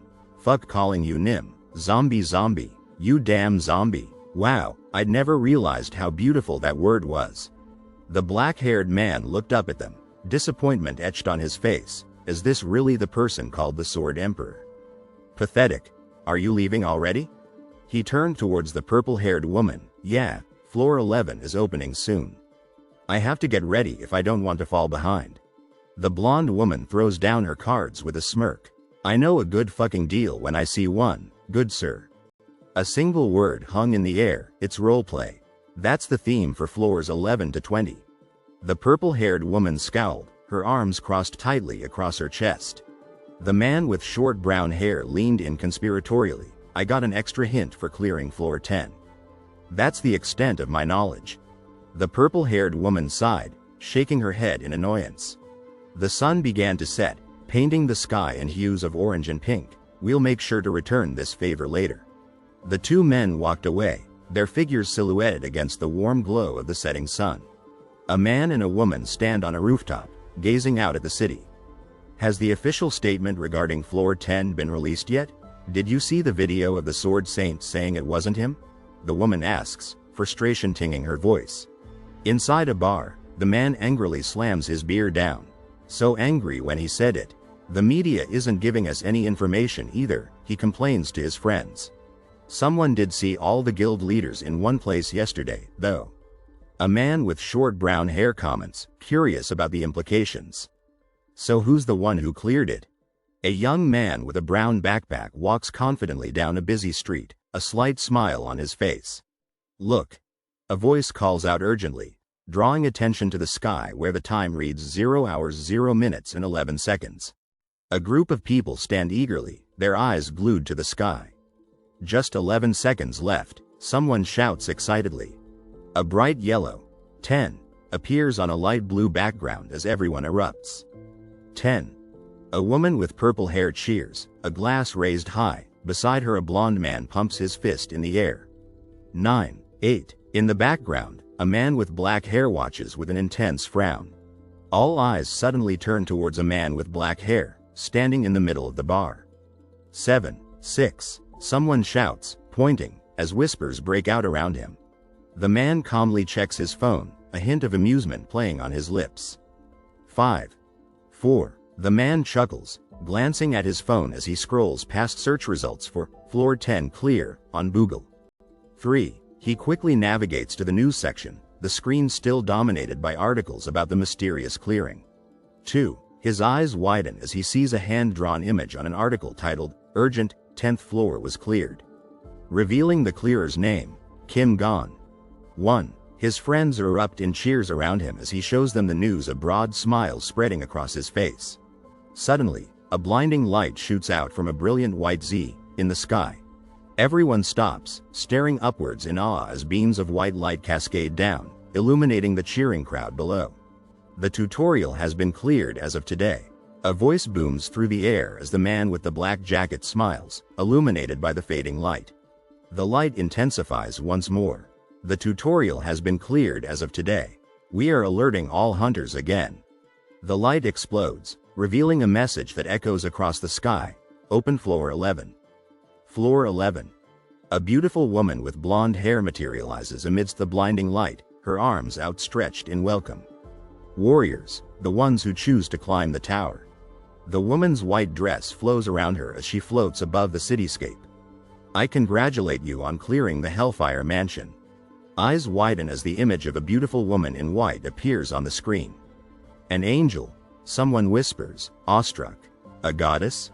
The woman in white smiles gently, her eyes twinkling. Of course not. That ain't a goddess. A collective gasp fills the air. That's just part of the system that explains the quests to you. The woman gestures to the city below. Like an NPC? Her expression turns serious. Warriors, there is a world that is in dire need of your assistance. This world is suffering under the Demon King. The crowd watches in stunned silence. You will now be summoned there and save humanity from extinction. One man breaks the silence. How do you even know that? A man with fiery red hair looks towards the source of the question, surprise etched on his face. Oh, that? A single red shoe rests on a wooden surface. If you choose to accept this destiny, say, transfer. The man with the brown backpack watches in disbelief as a figure soars through the sky above. High above, a man in a black suit stares down at the world below, determination hardening his gaze. The man in the black suit blurs as he moves with impossible speed. Choose to accept. The blonde woman in white smiles serenely, hope radiating from her form. Destiny, say, transfer. Her lips curl into a sly smirk, confidence exuding from her. She glances up at the man in the black suit standing on the rooftop as she rises into the air. Boo, it was just a hologram? A woman in a red hat throws her hands up in disappointment, drawing the attention of others around her. High above, the man in the black suit watches, a glowing red circle pulsing around him. Because I did that exact thing before. A young man with black hair exclaims, a hint of bewilderment in his red eyes. What did I tell ya? It's an NPC. The sun shines brightly against a clear blue sky, illuminating the white cross atop a tall building. Ha ha ha. A man with brown skin and a purple jacket bursts out laughing, drawing shocked stares from those around him. A man with slicked back blonde hair storms forward, pointing accusingly. I lost first place again. What a great day, Heresy Inquisitor. I hope to see everyone on floor 11. Transfer. The man in the black suit beams, his excitement contagious. Transfer. Stammers a man, fear flashing across his face as another man in a blue jacket jabs a finger in his direction. Warriors, the ones who choose to climb the tower. Transfer. The man shouts, staring up at the woman in white as she hovers above the city. Transfer. From the 11th to the 20th floor, your faith will be tested. And during that, you will find an answer. The woman continues, and the answer you find will serve as a reminder of who you really are. A young man with kind eyes absorbs her words, a flicker of curiosity crossing his face. This is how you are destined to learn about yourself. That's too bad. A woman sighs, her shoulders slumping in disappointment as she watches a man in a black jacket walk away. What's too bad? The man spins around, his brow furrowed in concern. Think about it. The blonde woman stands alone in the deserted city, her expression wistful.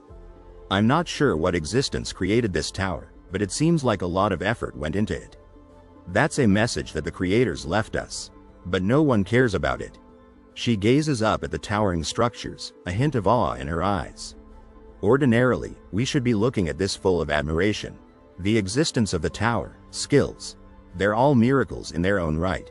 But we've already grown accustomed to everything by floor 10. A man in armor observes the man beside him. You're more emotional than I thought. The armored man boasts, I used to study music before I came in here. Why, am I more charming now that you know how artistic I am? A nearby caption clarifies, TN, she is a girl. To which someone else comments, oh, GN. Definitely wouldn't have known otherwise.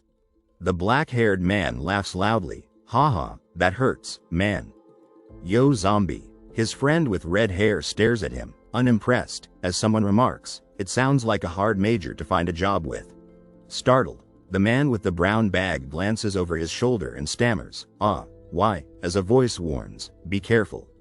This human is a little suspicious. The man with black hair blinks in surprise. Are you Mr. Gong Ya? Someone asks. Whoops, you must have caught their attention because of me. He murmurs anxiously. Silly me. Well, I'm heading to floor 11 now.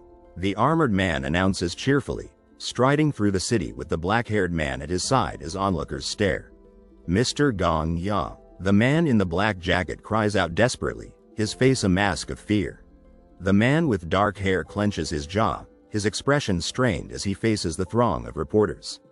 Is this why you came to talk to me? He demands. The man in the blue and white suit smiles warmly, extending his hand. Well, I have an eye for gauging sincerity, so I just wanted to see what kind of person you were. The dark-haired man stands frozen, his back to the viewer, as the confident man in the blue suit gestures to the city behind them. The answer is in your heart. Transfer, he declares. You're just going to run away. The brown-haired man roars, his face contorted with rage, while the red-haired man points at him worriedly. I told you she was suspicious. The man with short brown hair shifts uncomfortably as a reporter shoves a microphone towards him. We're from Wan Moon News. Can you please answer our questions? The reporter presses, is it true that you cleared floor 10 by yourself? Microphones and cameras swarm the brown-haired man, blinding him with flashes. Everyone is wondering which guild you're planning to join. A voice calls out from the throng. The dark-haired man chews his lip anxiously, trapped in a whirlwind of questions. I have to go to floor 11 now. What should I say? He wonders, while voices bombard him with inquiries. What relationship do you have with the paladin? And, are you really in E rank? The man forces a smile, anxiety churning in his gut as the reporters close in. Floor 20 will also be cleared by me, he states. Well, work hard, everyone, transfer. The dark-haired man calls out, a sudden urgency in his voice. Huh? Wait, no, Mr. Gong Ya. A voice cries from below. Bathed in a radiant light, the woman in the white dress ascends gracefully into the clouds. All those who wish to climb the tower. A voice echoes from the heavens. A simple message appears against the swirling black and white void. I wish you the best. A blinding white beam cleaves through the air, leaving behind a trail of defeated figures and a resounding chorus of above. The older man in the blue suit glares out from the image, his expression thunderous with anger. A desperate plea rings out against a backdrop of chaos and swirling gray. Where are? Don't let them push. Stop the demon army. The older man in the blue suit stands resolutely on the dirt path, sword drawn, with the man in pink and the girl in the red jacket behind him. For the kingdom of, the inscription begins. The man in green armor rallies his troops, his words laced with desperation. Don't fall back. Our empire is done for if we lose any more ground. Fear grips the soldiers as they face the imposing green monster. It doesn't seem to be possible, sir, one shouts. There are too many enemies, sir. The older man in the blue suit marches forward, his face grim. What the hell are these monsters? He mutters under his breath. What's going on? The man in the blue jacket asks, casting a worried glance over his shoulder as he runs. Don't give up. We are the last line of defense, a voice calls out from behind. Watch out for the arrows. The gray-haired man shouts, his eyes wide with alarm. The muscular man in the black tank top yells in shock, stumbling back as if struck. Confusion reigns as fragmented phrases hang in the air. What's going on? The tutorial's over, that's what. Situations like these become common in future stages. Oh. The brown-haired man in the black jacket looks up with anticipation, the man in the light blue jacket peering over his shoulder, as the armored figure salutes towards the sky. Heroes who will save our kingdom, the caption declares. The armored man stands tall, his gaze unwavering as he holds his sword aloft. Please assist us in our quest to defend humanity, he implores. The white-haired man in silver armor stands poised for battle, his sword gleaming in the sunlight. Fear etches itself onto the faces of the two men. This port is the only place with an open trade route. One says, without this port, our kingdom will not be able to sustain itself. Hey, people in the front, shut up, we can't hear from the back. Someone yells from the distance. The black-haired man, his eyes glowing red, ignores the outburst. You've gotten ridiculously good at strengthening your sight and hearing with aura. A voice notes from beside him. A message flashes across a bright blue screen. Heroes from another world. Bestow your blessings upon Egum. Quest name. Defend the port. Difficulty. FA. Goal. Disaster has fallen upon the empire of Egum. The legendary Demon King has gathered his army to overthrow the empire. The Demon King is cunning, ruthless, and strong. He wants to cut off the supplies to the city. Protect the port. The armored man grips his sword, his gaze resolute. This is the first step in saving the empire. Floor 12 will not open if the battle is lost. The warning hangs in the air. A quest. The blonde woman gasps, her hand flying to her mouth in astonishment. There's a Demon King? The white-haired man exclaims, his eyes wide with disbelief. Where the hell is this Egum empire? The blonde woman shouts, her frustration mounting as she and the gray-haired man battle their unseen opponents. The person with blue hair struggles to keep up with the onslaught. They're coming at us non-stop. Let me read the quest at least, they plead, their voice frantic. The fighter in the blue pants parries a blow from a green monster, their face creased with worry. How are we supposed to clear the quest anyway? They mutter under their breath. The white-haired man slices through a green monster with a decisive swing of his sword. I don't know the details, he says, his expression grim, but I think I just have to kill them all. The white-haired man, his sword flashing, cuts a swath through the enemy ranks. Follow the sword, Saint. A cry rises from the watching crowd. Shitty-ass goblins. The man in the black tank top scoffs, his companions flanking him with equally disdainful expressions. I've killed thousands of goblins in the last 6 years. The woman with long brown hair channels her magic, amplifying the power of the spear in the black-haired man's hands as they face their opponents with unwavering focus. Destroy them, a voice booms. The black-haired man in the white shirt nods curtly, his expression grim. Calm down, and push them away after you kill them, another voice advises. The black-haired man stands over the slain creature, his sword dripping, a confident smirk playing on his lips. Welcome, Kim Gong-ya. A message appears, as if heralding his arrival. The red-haired man throws his head back and lets out a triumphant shout, his grin infectious as he celebrates with his brown-haired companion. The man in the black jacket stands calmly as a blue holographic display materializes before him, The words, receiving floor 10 rewards, shimmering in the air. Normal stage reward. The brown-haired man reads aloud, his eyes widening in disbelief as he stares at the map. Excitement washes over the brown-haired man as 2 new messages pop up on his display. You are blessed by the goddess of war. And you have access to the maps of floors 11 to 20. Hidden stage reward. The blue text proclaims, you should focus on training lying on these like skills. A voice advises, tinged with amusement. What the fuck? I knew it was going to be something crazy. Another voice exclaims, a mixture of disbelief and excitement in their tone. The man with brown hair throws his right arm in the air, shocked as a blue box reading, you are blessed by the goddess of humanity. Appears before him. What? The red-haired man beside him yells, throwing his arms out in anger.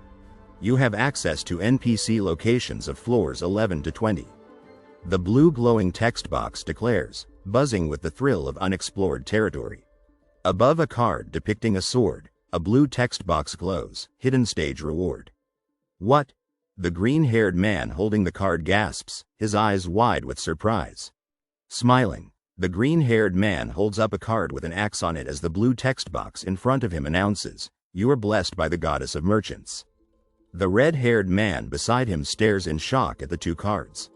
You can obtain 1 item that exists on floors 11 to 20 right now. The blue text box proclaims, radiating a sense of thrilling possibility. Ah!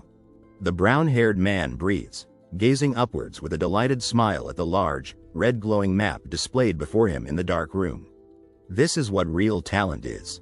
The man in the black jacket murmurs in awe, gesturing excitedly with one hand raised towards the smaller, red-haired figure below.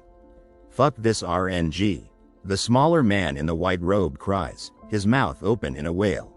3 boxes bordered in black appear against the backdrop of a majestic, stylized cityscape reflected in water. Themes. The top box states simply, each section of the tower has a theme. The middle box elaborates, the theme for floors 1 to 10 is tutorial. The bottom box reveals, it's a city made, someone comments from below. The imposing, red tower dominates the image, jagged streaks of white lightning flashing across its dark surface. And the theme for floors 11 to 20 is Demon King and Heroes, a box in the corner declares. For beginners to get used to the tower, and the floors have designated hunting areas. It adds above. The older man charges forward, blue suit jacket billowing behind him as he brandishes his sword with a fierce snarl. You need enough might to be able to destroy armies, hovers above him. Muscles taut with focus, the man in the blue suit blasts the 2 green creatures with a wave of white energy. Lead an army into battle yourself. The caption proclaims as the young man with the brown hair and black jacket surveys the assembled soldiers with a confident smirk. The ground trembles slightly under the weight of the armored soldiers, their formation unwavering in its disciplined might. And you're going to pick the latter? The red-haired man demands, his face a mask of outrage. Do you have any experience with that? Have you led anything before? Of course not. The young man with brown hair replies easily, his palm raised as if weighing the question. A ball of energy crackles to life above it. But I'm confident that I can learn. A hand taps decisively at the second skill on the list glowing on the yellow and orange grid. 2. Returner's Winding Clock X. Above it, the other entries read, Class, E rank, Skills 5/5. 1. I want to become just like US+. 3. Sword Throne A+. 4. Going High Society F. And 5. You can prevent fire. Hey Sword Emperor, you complained about my RNG before, right? The man with black hair asks calmly, his arms crossed as the muscular man with red hair behind him throws his hands up in frustration. Yeah, it's complete shit. I'll show you why this game is all skill and no luck. The caption declares above a list detailing, Enju, position, Scout, location, floor 11, Port City Concours, Carrier, position, Foot Soldier, location, floor 11, Port City Concours, Sort, position, Farmer, location, floor 13, Baron's Field, Lapa Casabella, position, Government Official, location, floor 14 Building, Doff, position, Blacksmith, location, floor 12, Empire Capital Hakarnia. Turning towards his goal, the man with brown hair raises his right arm in greeting. Locating NPCs. A blue box flashes at the bottom of the bright space. Only display the ones on floor 11. The command echoes in the futuristic space as the man with black hair gestures sharply with his right hand, activating the yellow rectangles glowing behind him. Only display from the top 100 NPCs with high-level skills. The command prompts: Enju. Position. Scout. Location. Floor 11, Port City Concours, flashes in a yellow box, followed by Carrier. Position. Foot Soldier. Location. Floor 11, Port City Concours. Wait, no, zombie, this isn't it. Let's just fight them one at a time and get stronger. One voice cries out in dismay. Wow, I know you're shameless, but this really isn't it. Aren't you embarrassed to call yourself Gong Ya? Another voice adds, disgusted. Not at all, the muscular man with red hair states flatly, his hand outstretched towards the shrinking form of the man with black hair. Only show the NPCs with leadership skills. Just the top 3. 2 more yellow boxes appear. Rohan Pansaba. Position. Pansaba Nightage Leader. And Sarbased Egam. Position. Concours Offense Leader. Put them on the map. The man with black hair orders, his arm outstretched towards the glowing yellow box as if pulling the information from it. On the pink and white map, a single blue spot pulses. And my location as well. If the other hunters get to it first, our profits would dwindle. The man with short brown hair explains, jabbing a finger at the 2 blue orbs hovering above the mountain range on the map. Isn't this a game of pure skill? The man with short brown hair smirks confidently at the map of the mountain range, his smugness radiating off him. Arms crossed, the man in the black jacket stands beneath the single blue orb, utterly self-satisfied. I've turned my already good rewards to extremely good rewards. He boasts, all because I'm so skilled. You call that skill? You're just a hack. The accusation rings out as the man with short brown hair walks confidently past a furious, red-haired man, pointing at the blue orb displayed on the map. That's part of my skill, too. He throws over his shoulder with a smirk. The closet blue dot on this map. The armored man rumbles, hefting his sword as he eyes a small, green creature cowering nearby. As this NPC, the man with short brown hair blurts, staring in shock at the imposing, sword-wielding figure before him. Hello, General Egam. The man in the black jacket dips his head respectfully as he addresses the stoic knight standing beside him in the forest clearing. Ooh, the armored man exclaims, turning in surprise. How can I help you, hero from another world? You have a magnificent mustache. The man with short brown hair observes, meeting the armored man's gaze with an amused grin. This hero has a request for you, General. A voice calls out as the man with short brown hair throws a worried look over his shoulder. Don't believe him, you stupid NPC. He's a liar. The red-haired man in the white robe bellows, shaking his fist as the man with short brown hair walks determinedly away. As long as it's within my limits, I will do everything in my power. The silver-haired general begins, his gaze steady despite the storm clouds gathering above. Kill me. The general jerks his head up, eyes wide with disbelief. Excuse me? I have a secret last resort.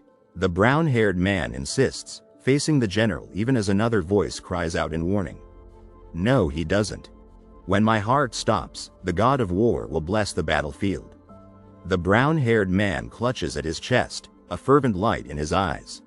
It's essentially self-destruction, the caption clarifies. If we can activate the blessing, we will be able to win. AB blessing.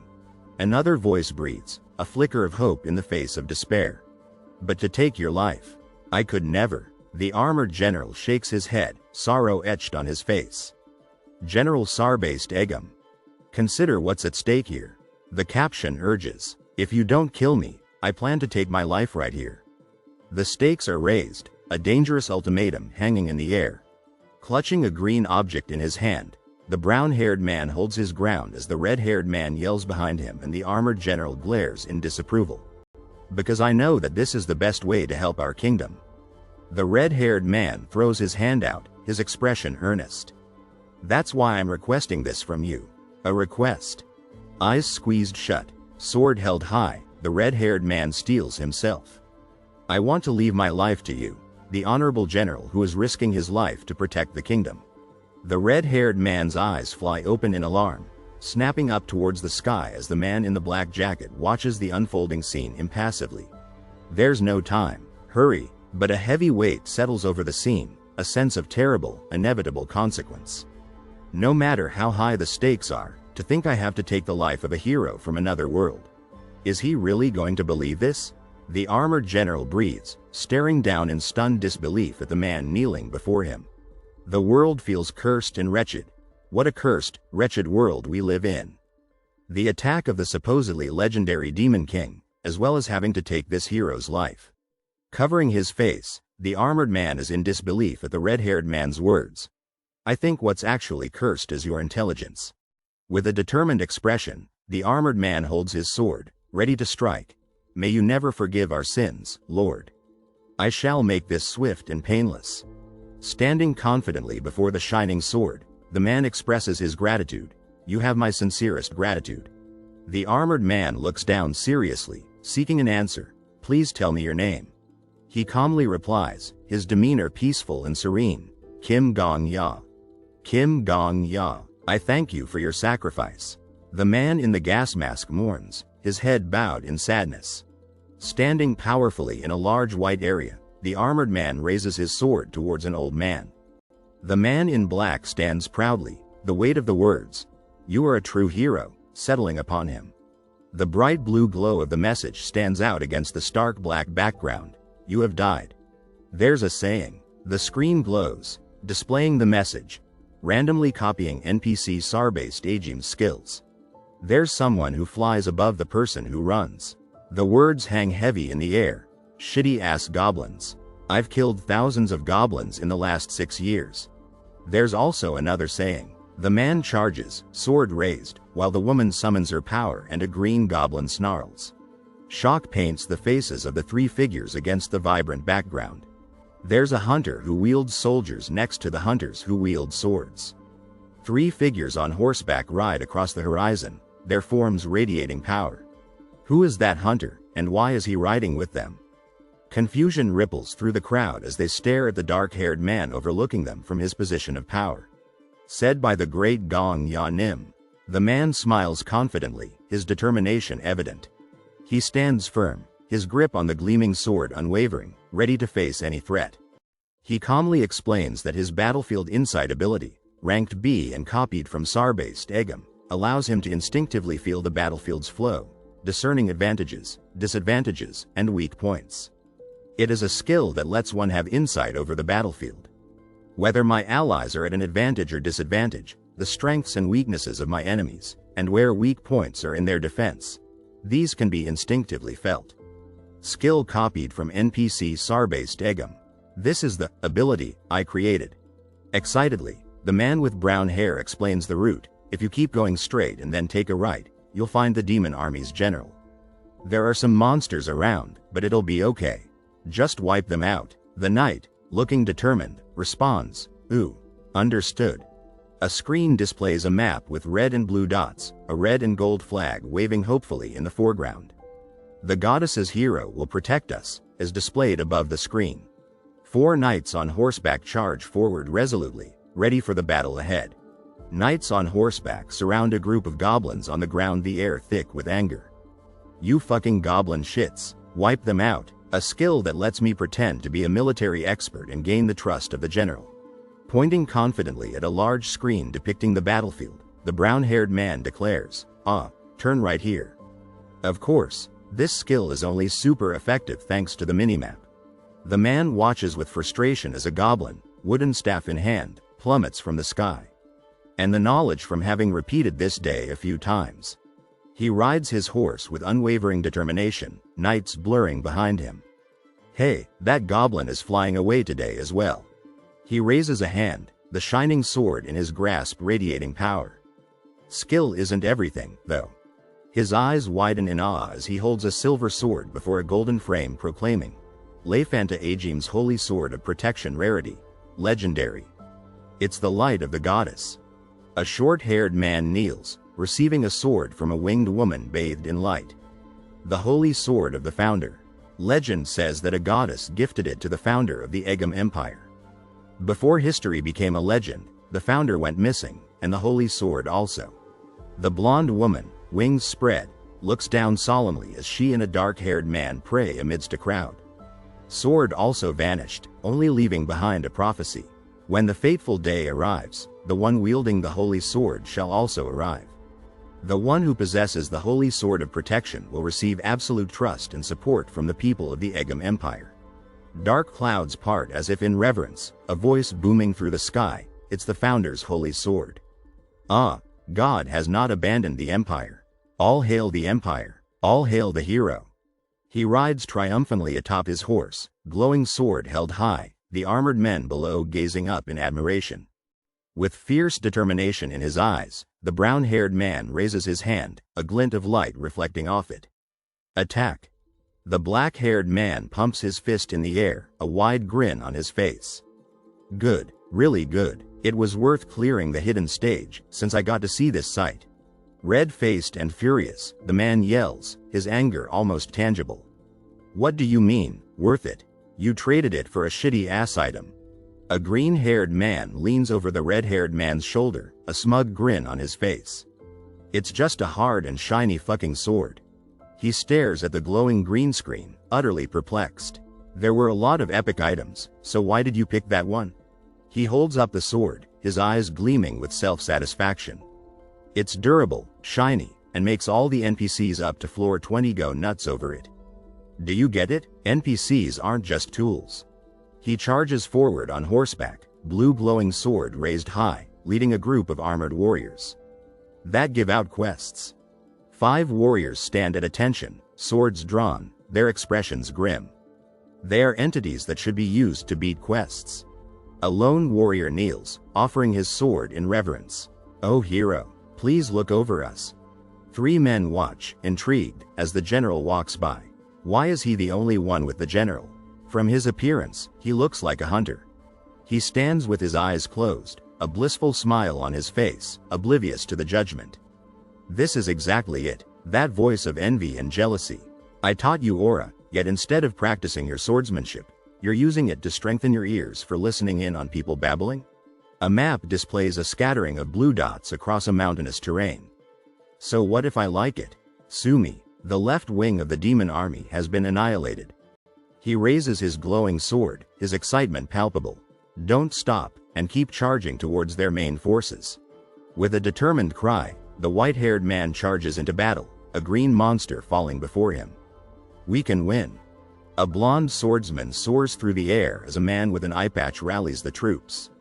Follow the general, follow the hero. A shadowy figure wielding a spear stands amidst a group of startled, multi-armed monsters. He's the demon army general. Huh? 2 hulking, goblin-like creatures, clad in purple and gold, brandish a massive black staff, their faces contorted in rage. Floor 11 boss monster Goblin Emperor. The monstrous creature, eyes blazing with fury, swings its staff towards a lone rider. Stop them, you idiots! Gogorik, Goru. He lunges towards the blue-caped creature, silver sword flashing. He stands tall, energy crackling around him as he prepares to unleash his power. Activating skill. A furious roar echoes across the battlefield. Goru Ruk. His sword glows brightly as he strikes a powerful blow against the blue-caped creature. Goblin High Society, rank F. The purple-caped creature lies defeated, surrounded by the bodies of its fallen comrades. 3 riders on horseback gallop across a cracked and barren landscape, their mission nearly complete. A sword pierces the air, framed by the victorious red and blue flags. We defeated the evil monsters.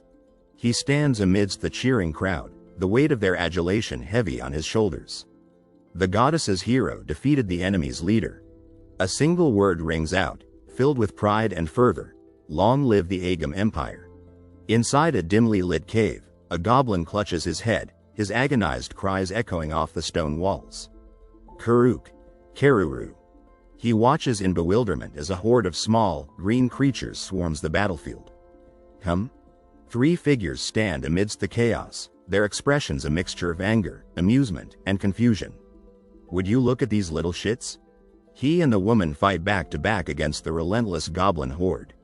Solo hunting is our area of expertise. Kill them all. Silence descends upon the battlefield, littered with the bodies of vanquished goblins. Stage cleared. Today, the floor 11 stage was cleared. They stare at the screen, their faces a mixture of disbelief and elation. We beat floor 11 in one day? Is this for real? Assessing raid participants. Assessment complete. They erupt in joyous celebration, their victory hard-earned and well-deserved. Aren't we too fucking strong? Maximum number of participants exceeded. Long live the Black Dragon Guild. A screen flickers to life, displaying the rankings for the raid. Announcing the top 10 participants. Raid contribution ranking. 1. Kim Gong Ya 2. Sword Saint 3. Heretic Inquisitor 4. Viper 5. Paladin. They crowd around the screen, their expressions shifting from excitement to puzzlement. 6. Black Witch 7. Countess Huh? First place doesn't have an alias? Sword Saint is ranked second? Kim Gong Ya is the one who cleared floor 10. The man in the black jacket walks confidently forward as the two men beside him watch in surprise. The red-haired man looks thoughtful. Is he like a hidden master or something? He glares down at the other man in annoyance. Master, my ass. He's just a smart-ass wimp. The other man smiles. Do you finally admit that this is a godly game of skill? Nope, I refuse to acknowledge it. He walks away angrily as the other man, who he thinks is a ghost, watches. He looks straight ahead confidently, really values one's abilities over skills. I promised to practice some swordsmanship before I clear floor 20, so stop pouting. He smiles at the red-haired man who simply replies, really? The red-haired man looks down in frustration. Of course, you think that I would waste my chance to learn from the Sword Emperor. If anything, I should be begging for you to teach me your swordsmanship. He grins widely, looking excited. Ain't that right? He throws his head back and laughs. Zombie, you're finally recognizing my true worth. Too easy. You know, the tower that you're climbing might be just a smidge different from mine, but in my world. He pauses. It's too easy to make this ghost happy. He says with an amused smile. Armored legs stand firmly on the rocky ground. Oh goddess's hero. The man in armor looks down at the other man. We were victorious thanks to you. Truly, you have my deepest gratitude. It was nothing, he replies, looking down at the armored man. We won thanks to everyone's hard work. The armored man looks down in thought. I was worried about nothing. Huh? A cloaked figure stands before swirling clouds. Long ago, there was a prophecy. A monstrous black creature looms over two men. One day, the demon army will arrive.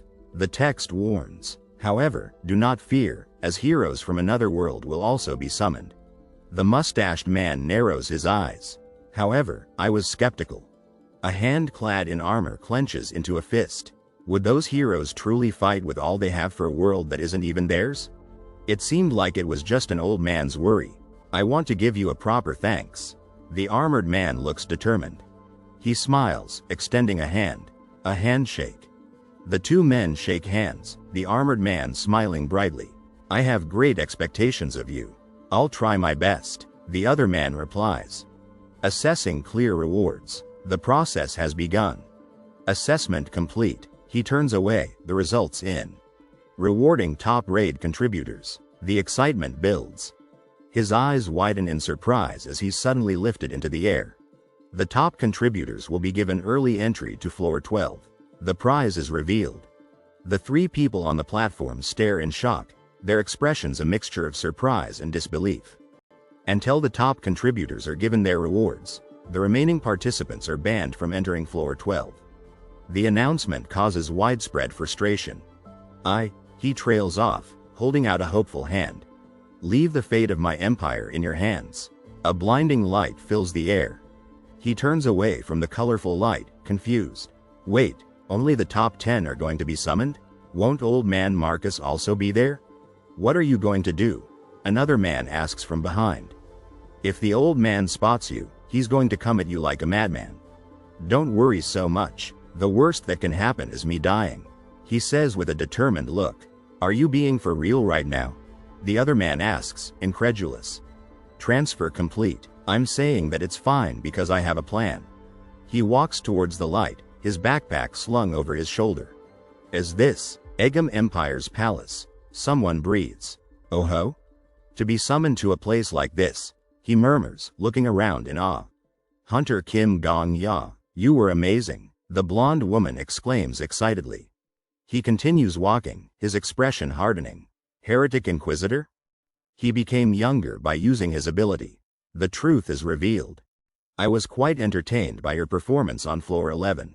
To use the NPCs like that, he gestures with his arm, a smirk on his face. You were using an unusual sword. Is it perhaps a reward from floor 10? The blonde-haired man nods slightly. Well, yes. The blonde-haired man smirks. I thought so, using the floor 10 reward to blitz through floor 11. You've astonished me with how efficiently you use what you've got. No, well, it's not that amazing, he says, trying to appear modest despite the smirk on his face. The old man gets into a fighting stance, white energy crackling around him. Holy technique, god of flesh. The old man strikes a powerful pose as the blonde-haired man is sent flying through the air. What a surprise, Sword Saint, he says, staring at the newcomer in shock. Since when did you become an assassin? The Sword Saint demands, his hand outstretched.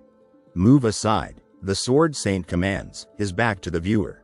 The man with white hair shouted angrily, I will be killing that man. Standing in the building, he gripped his large silver blade tightly, his face a mask of anger. Chapter 22. In a grand hall, a person with black hair placed a comforting hand on the blonde-haired person's chest, asking, pardon me, but by that man, do you perhaps mean Hunter Kim Gong-ya? The dark-haired man, clutching his sword, replied, that is correct.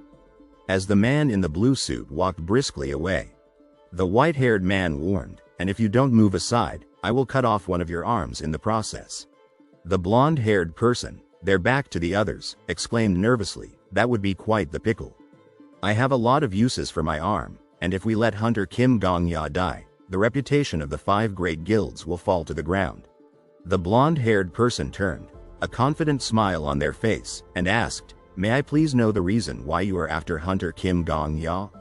The white-haired man responded flatly, his face bored, I have no obligation to tell you. Anger and shock crossed the blonde-haired person's face as they questioned, does that mean you're not willing to back down, sir? The blonde-haired person held their hands out, confidently summoning a bright magic.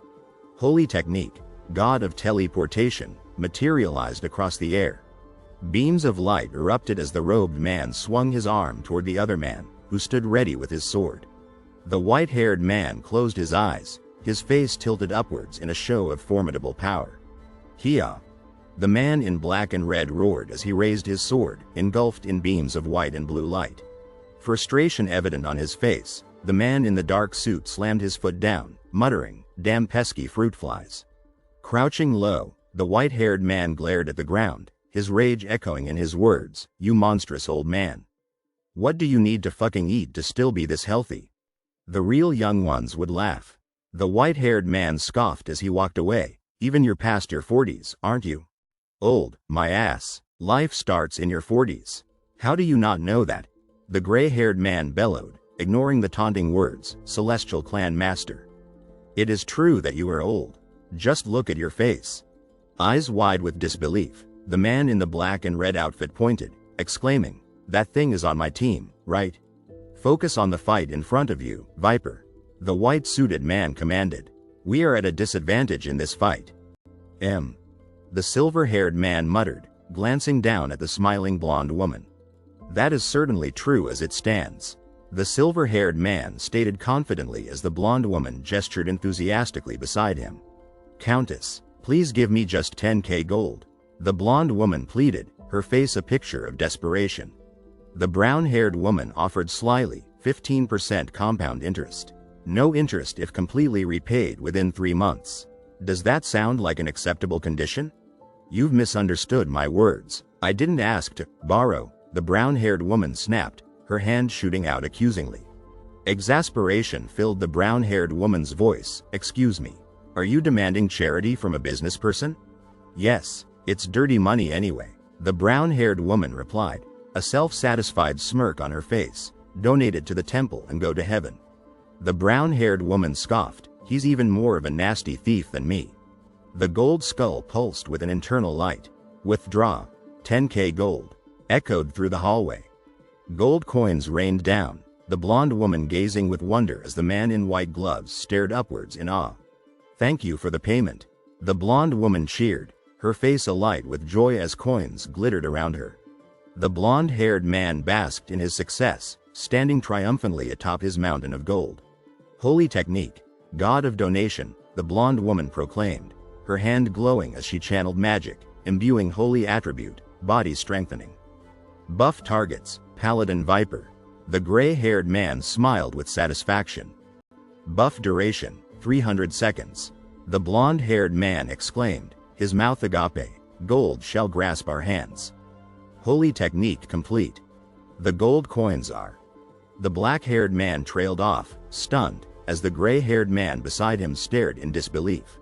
The gray-haired man stated firmly, starting now, for 300 seconds, Paladin and the Celestial Clan Master will be completely different. Even if it's you, you'll struggle dealing with me, Countess, Paladin and the Celestial Clan Master. Also, the Countess has yet to run out of money. If you like, we can test out which comes first, your death or the Countess's bankruptcy. Seriously, why do you have to drag my money into this?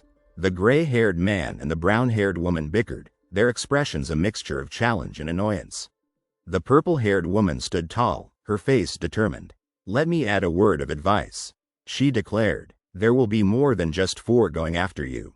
I'm going to make it clear that I will join the fight as well. Hunter Kim Gong-ya made an official agreement with the 5 guilds yesterday. Agreement? The gray-haired man growled, his expression thunderous. Yep, came a voice from below. Currently, Hunter Kim Gong-ya has joined all 5 guilds with the same status as a guild master. A voice explained, therefore, Sword Saint. The voice continued, as the black-haired man listened with concern, if you point your sword at him, that is akin to pointing your sword at us. Do you really think you can face all of us?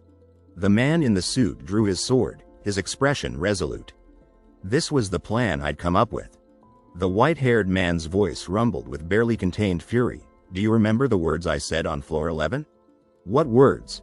The red-haired man asked, his brow furrowed in confusion.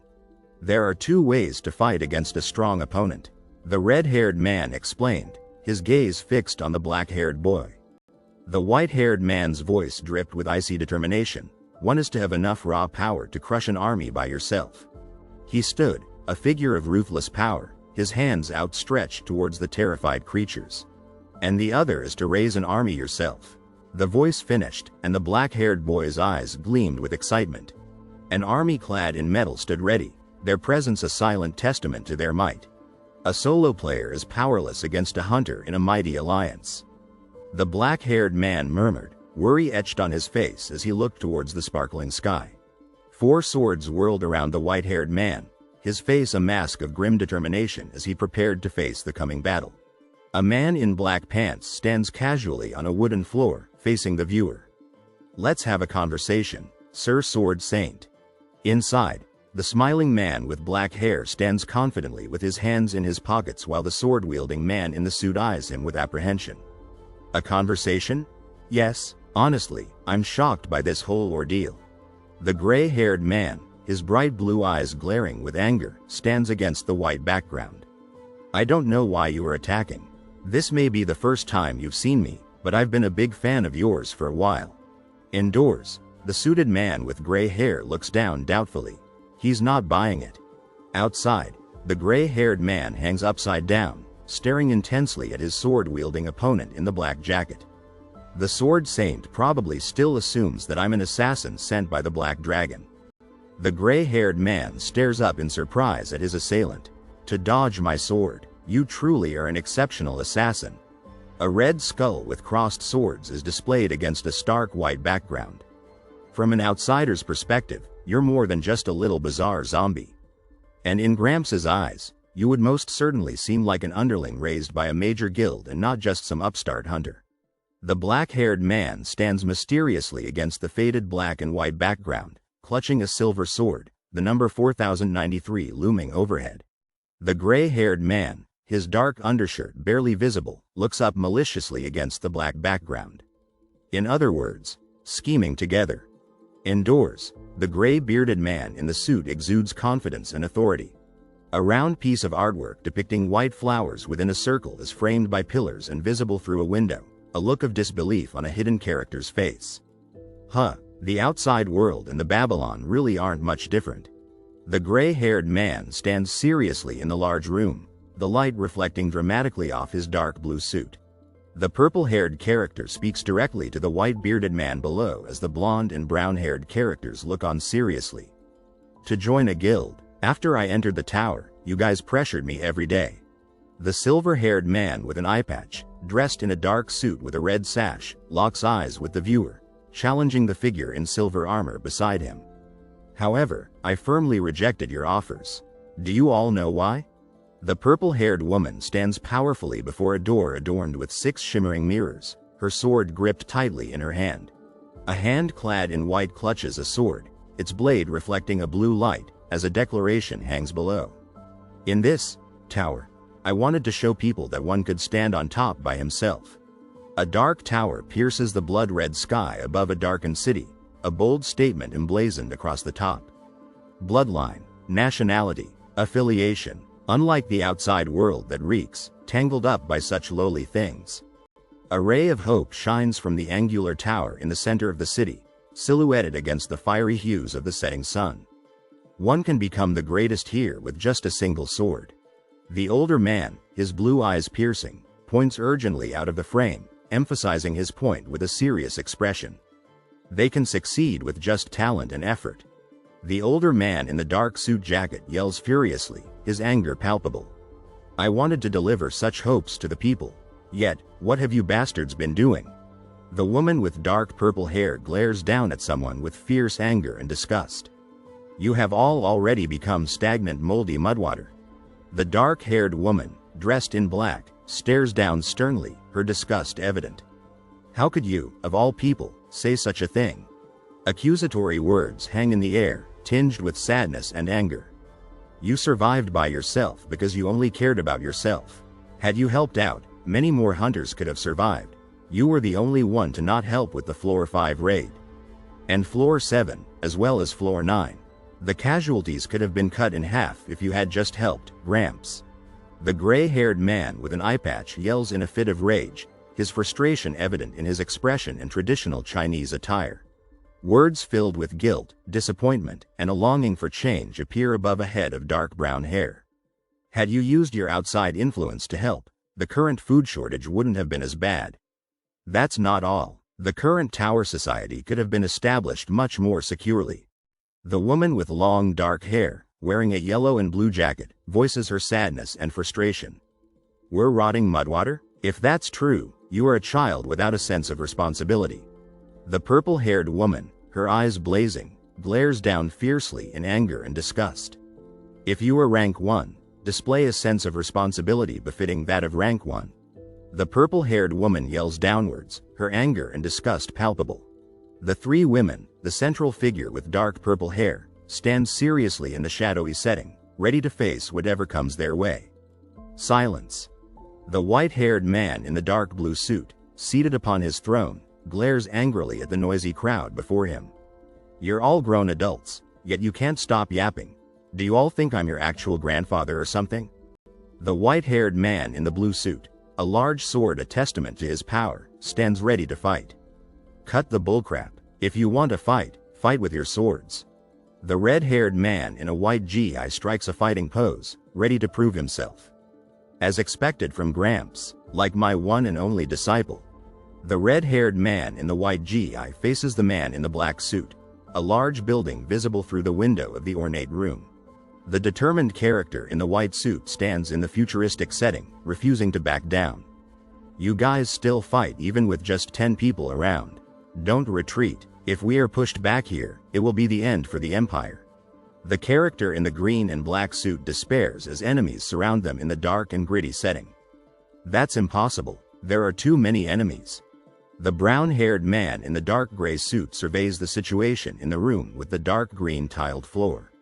Even the floor 11 NPCs came together in order to save their country.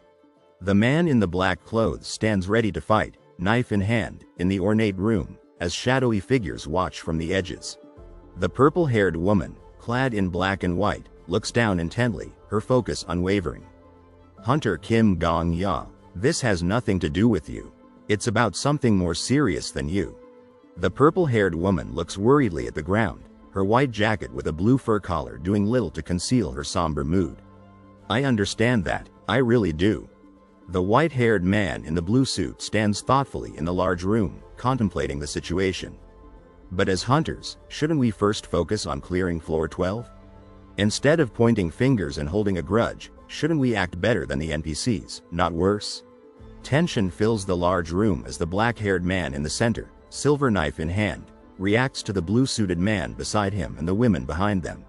The black-haired man stares in disbelief as the blue-suited, white-haired man stands beside him, revealing a surprising truth.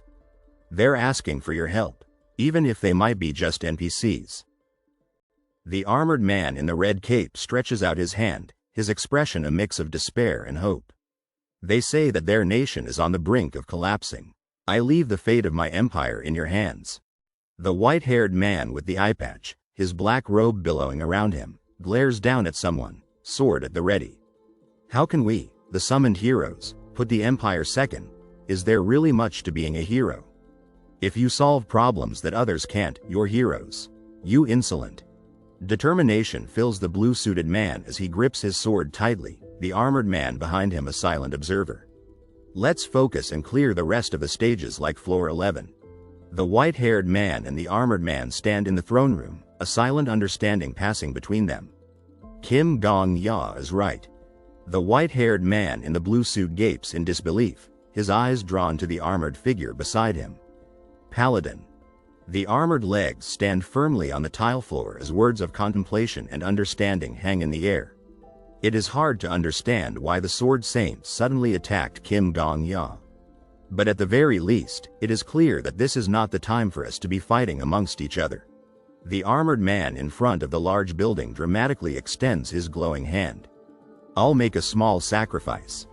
With a sword secured on their back, the armored figure confidently walks across the red carpet. Everyone, watch closely. A screen flashes, displaying information about the rank. A lie detection ability. Effect. You are able to know whether someone is telling a lie or not. This effect applies to not just people but also NPC and monsters. However, something that the other party believes as the truth might be. A robotic arm presents a screen reading, objectively false. To believe, to suspect, in the end, the final choice is always up to you. However, there is no guarantee that people will believe your words. The older man in the blue suit confidently addresses the room. As you all can see, I have an ability that lets me discern people's lies. The sword-wielding man in the black jacket prepares to strike the woman in the white coat. It is not an exaggeration to say that this skill was what got me to the position of vice captain of the Vigilante Corps. The armored man stands resolutely in front of the building, identified as Sword Saint. Kim Gong-ya. He calmly states, if you two will trust in me, I will guarantee the validity of your statements. The armored figure confidently grips the golden sword hilt, prepared for action. The brown-haired man with determined amusement states, suspicion is a poison that gnaws away at people. Truth is the antidote. The white-haired man listens intently, then suggests, isn't this the perfect opportunity?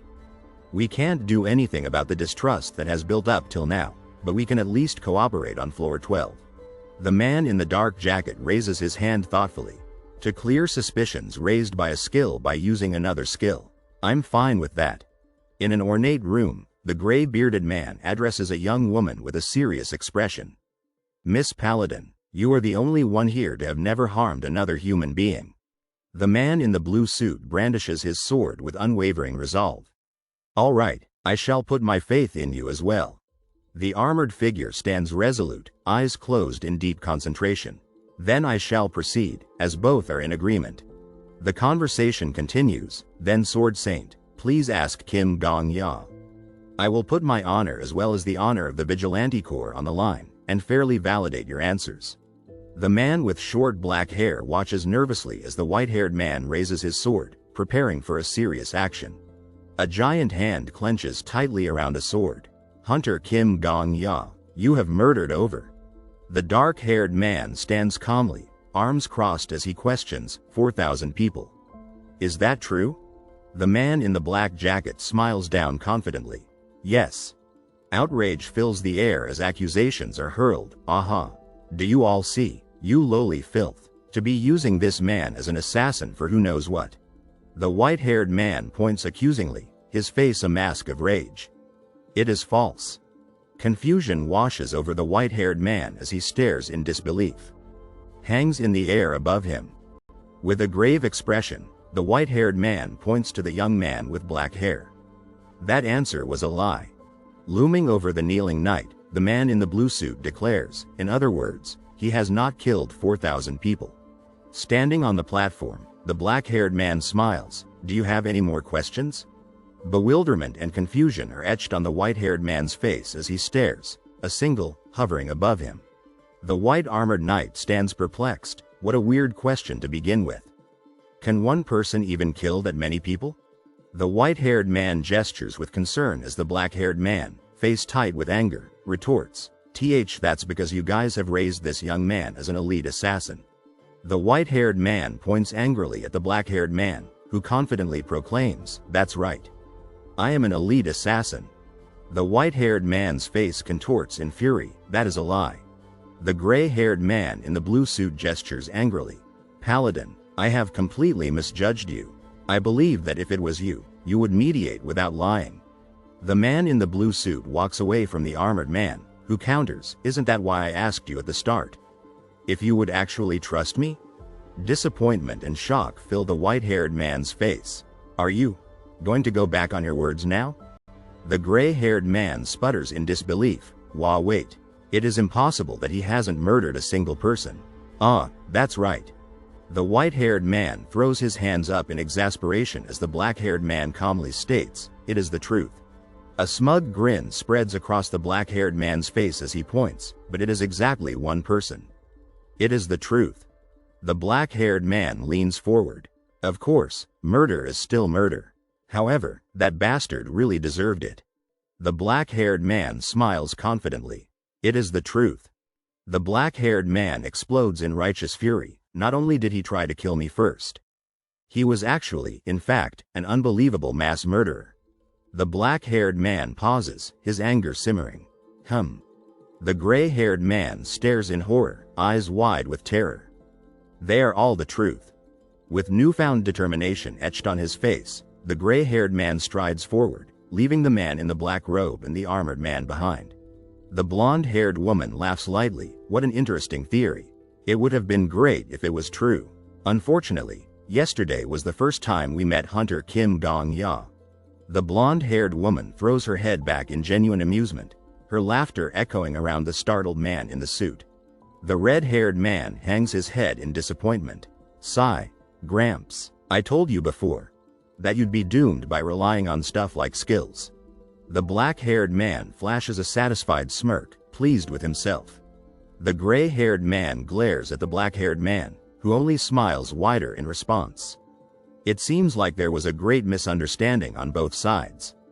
The gray-haired man pinches the bridge of his nose, struggling to contain his frustration, while the black-haired man remains coolly impassive. The man in red shoes exhales, visibly relieved. I'm glad that it was merely a misunderstanding. The man in red shoes turns slightly, a mischievous glint in his eye. But the battlefield is full of particles as the young man angrily argues. Had the guildmasters not protected me, I probably would have died, right? The old man, his face a mask of rage, stands nearly nose to nose with the younger man. Standing in a dimly lit room with deep red walls, the brown-haired man firmly states, I think at this point, I need to receive an apology from you. He smirks as he looks down, a dangerous aura surrounding him. A palpable tension fills the air as the gray-haired man with piercing blue eyes asks, what do you think, Mr. Sword Saint? The older man in the dark suit stares ahead, his face unreadable. In a room with an elaborate floor pattern, the two men stand locked in a heated conversation. I think at this point, I need to receive a word of apology from you. The older man declares, while the younger man looks down, pondering the older man's next words. What do you think, Mr. Sword Saint? The tension between them is thick enough to cut with a knife as their serious expressions betray their inner turmoil. Inside the detailed building, the truth is laid bare. It is the complete truth. You are fully in the wrong. With his back turned, the old man with the sword commands, apologize to Kim Gong-ya already, Sword Saint. As the younger man and a woman in blue armor stand to his right, the old man in the blue jacket stammers, his face panicked, I am. The young man with dark hair stands in a room of mirrors, a woman in a yellow dress beside him, contemplating, to that hunter. How will he act? A thought bubble wonders. A sense of mystery hangs in the air as a question is posed. Though famed for being clean, the paladin is still a member of the 5 great guilds. Will he claim that the paladin lied? Red with fury, the old man points accusingly, shouting, so you are all conspiring together to fool me. Or will he reveal his skill card to exonerate himself? Though it won't fit his image, it will be the perfect evidence. The text ponders against a yellow background. Standing calmly in a grand building, the old man with the sword asks, did you say your name was Kim Gong-ya? Yes, sir, the younger man replies respectfully. Gripping the sword tightly, the old man stares intensely into its reflection. He might try to silence me by killing me, just like the Sword Emperor. If you have truly never massacred innocent people. 2 figures stand silhouetted against a red background. Oftentimes, when people are in the wrong, they make excuses or distrust others. Just like how the Flame Emperor revealed his evil nature by choosing to silence me.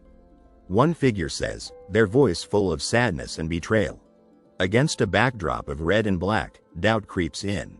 No, this isn't right. With how the Sword Saint resolves this, he will decide on his own what kind of a person he is. Clutching his sword, the man looks down determinedly and pleads, please let me try this again. He sits on the bench, utterly dejected, his head in his hands. I sincerely apologize. With a determined look, he grips the gun tightly, his finger resting alongside the barrel. Lost in thought, the man with long white hair sighs, I was in the wrong. I thought lightly, and lightly made an assumption.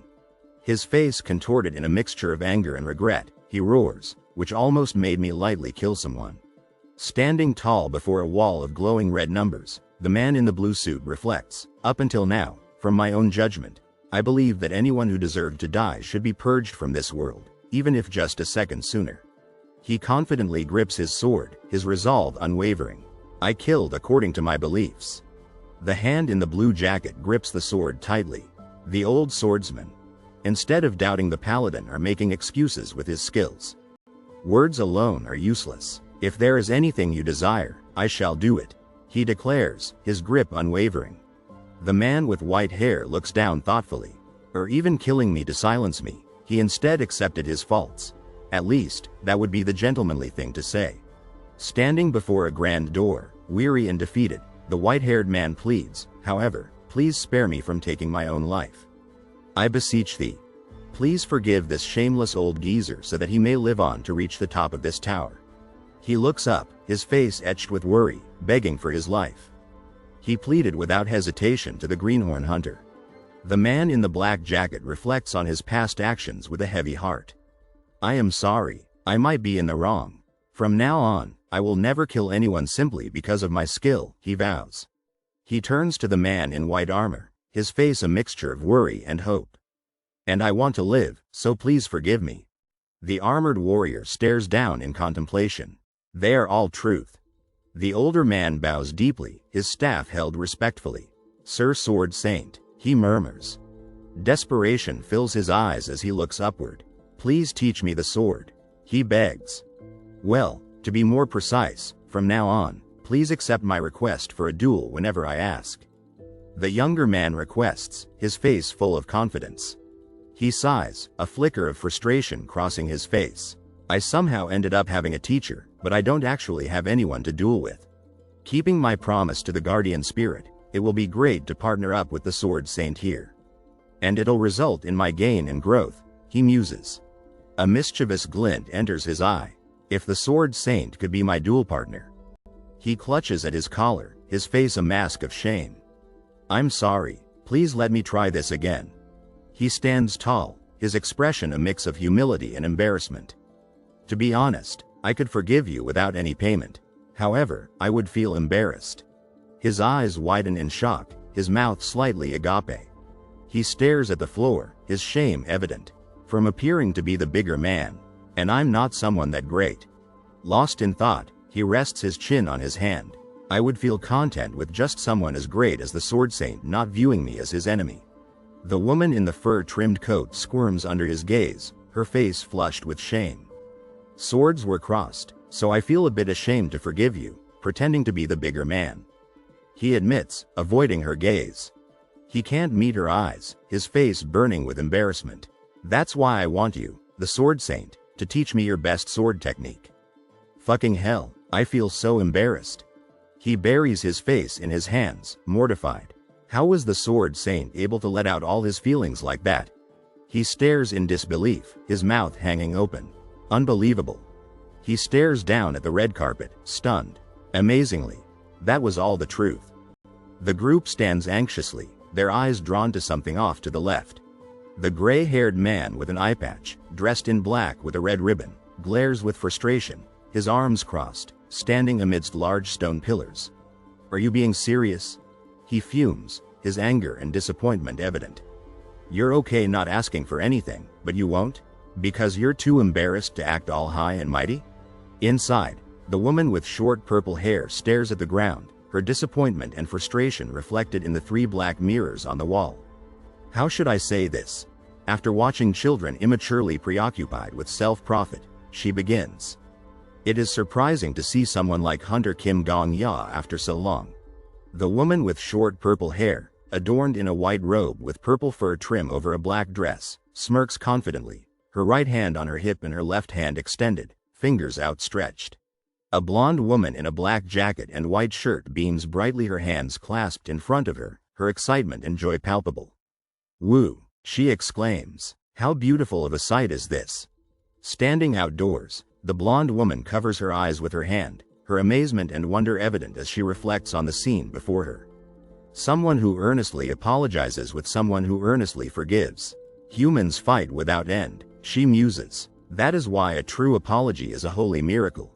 The blonde woman in a black suit jacket and white shirt walks towards the left, her annoyance evident in her text. Stop being so noisy, and shut the fuck up. And, yep.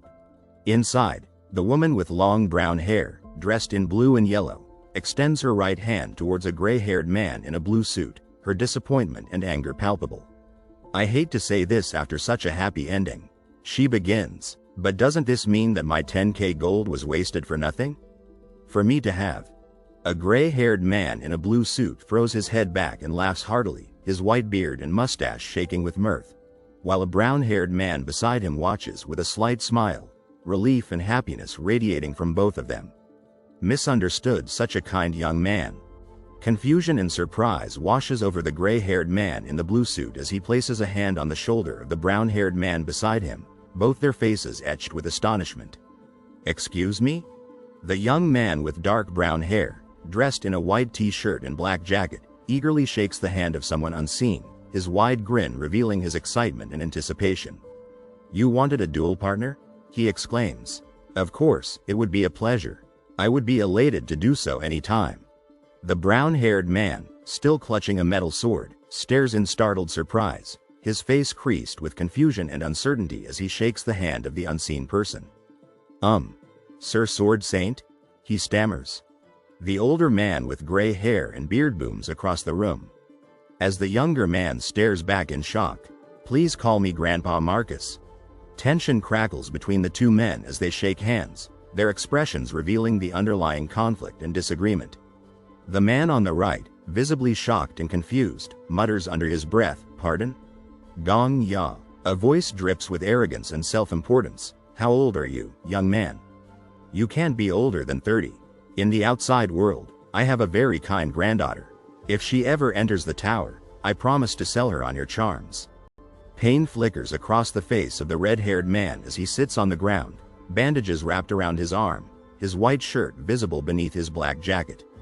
Beside him, A man in a suit watches with a similar expression of fear as another man, dressed in a black t-shirt and jacket, looks down in confusion. The man in black stammers, "I'm really okay." The older man with gray hair and beard leans in close, his face a mask of anger and tension, as he confronts the younger man, who avoids his gaze. "Are you currently implying that you're not interested in my granddaughter?" he demands. Yes, the younger man mumbles, his discomfort evident. "I'm sorry, but I'm just not interested at all in seeing someone." "Nonsense," roars the muscular man with red hair, his white shirt straining against his chest. "The spring of love cannot be absent from youth. When you are in love, you are able to see what you couldn't before, such as your own depravity." The red-haired man, dressed in white, floats effortlessly in the air, his legs crossed, a look of unwavering determination on his face. "Do you know how important it is to acknowledge your own depravity?" he asks. "It was the year I'd become 16. The older man, his face contorted with rage, towers over the younger man in the black jacket, who cowers beneath his furious glare. "What did I say?" the older man thunders, his anger palpable. "I told you he was a boomer geezer. Do you know what a boomer is?" A voice, laced with judgment, questions. "Someone is a boomer when they won't listen to others. If it were to be put nicely, you could say he has a spine. He has such a spine that he might ascend to godhood with it." The older man with gray hair places a reassuring hand on the younger man's shoulder, concern etched on both their faces. "Anyway," the older man says gently, "do not worry, young man." "I didn't know that," the younger man replies, his brow furrowed with anxiety. "Nor did I want to find out." The older man, his face full of care and concern, rests his hand on the younger man's shoulder. "From now on, I promise to properly look after you," he declares. "Your clothes are very shabby. Let's start with a suit."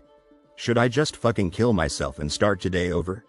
A voice screams in despair, the words echoing against the blue screen that reads, "Welcome, Hunter Kim Dong-ya. You ranked first while clearing floor 11. Bathed in the blue light of the room, the black-haired man in the white shirt gasps in shock, his eyes wide with surprise as he stares upward. "Receiving floor 11 clear reward," the blue screen announces. "I know a highly skilled tailor," a man in a suit, his hand resting on a table, begins. The man with brown hair, clad in a gray jacket and red shoes, turns away, his face unseen. "Since I ranked first, it's rewarding me first," he declares. "Are you listening, young man?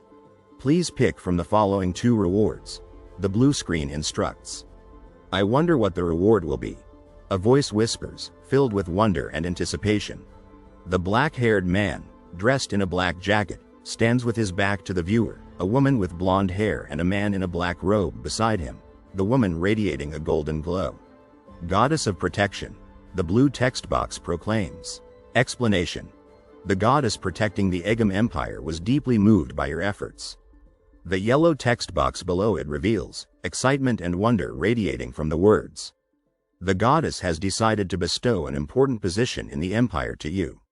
You may become the empire's chancellor, the great general, or even the head knight. Once you select your position, you will. This, a voice booms, filled with excitement and amazement, "I've heard of. Hunters take up positions within the Egam Empire." The text above the image declares, the words, "Role-playing," scrawled above.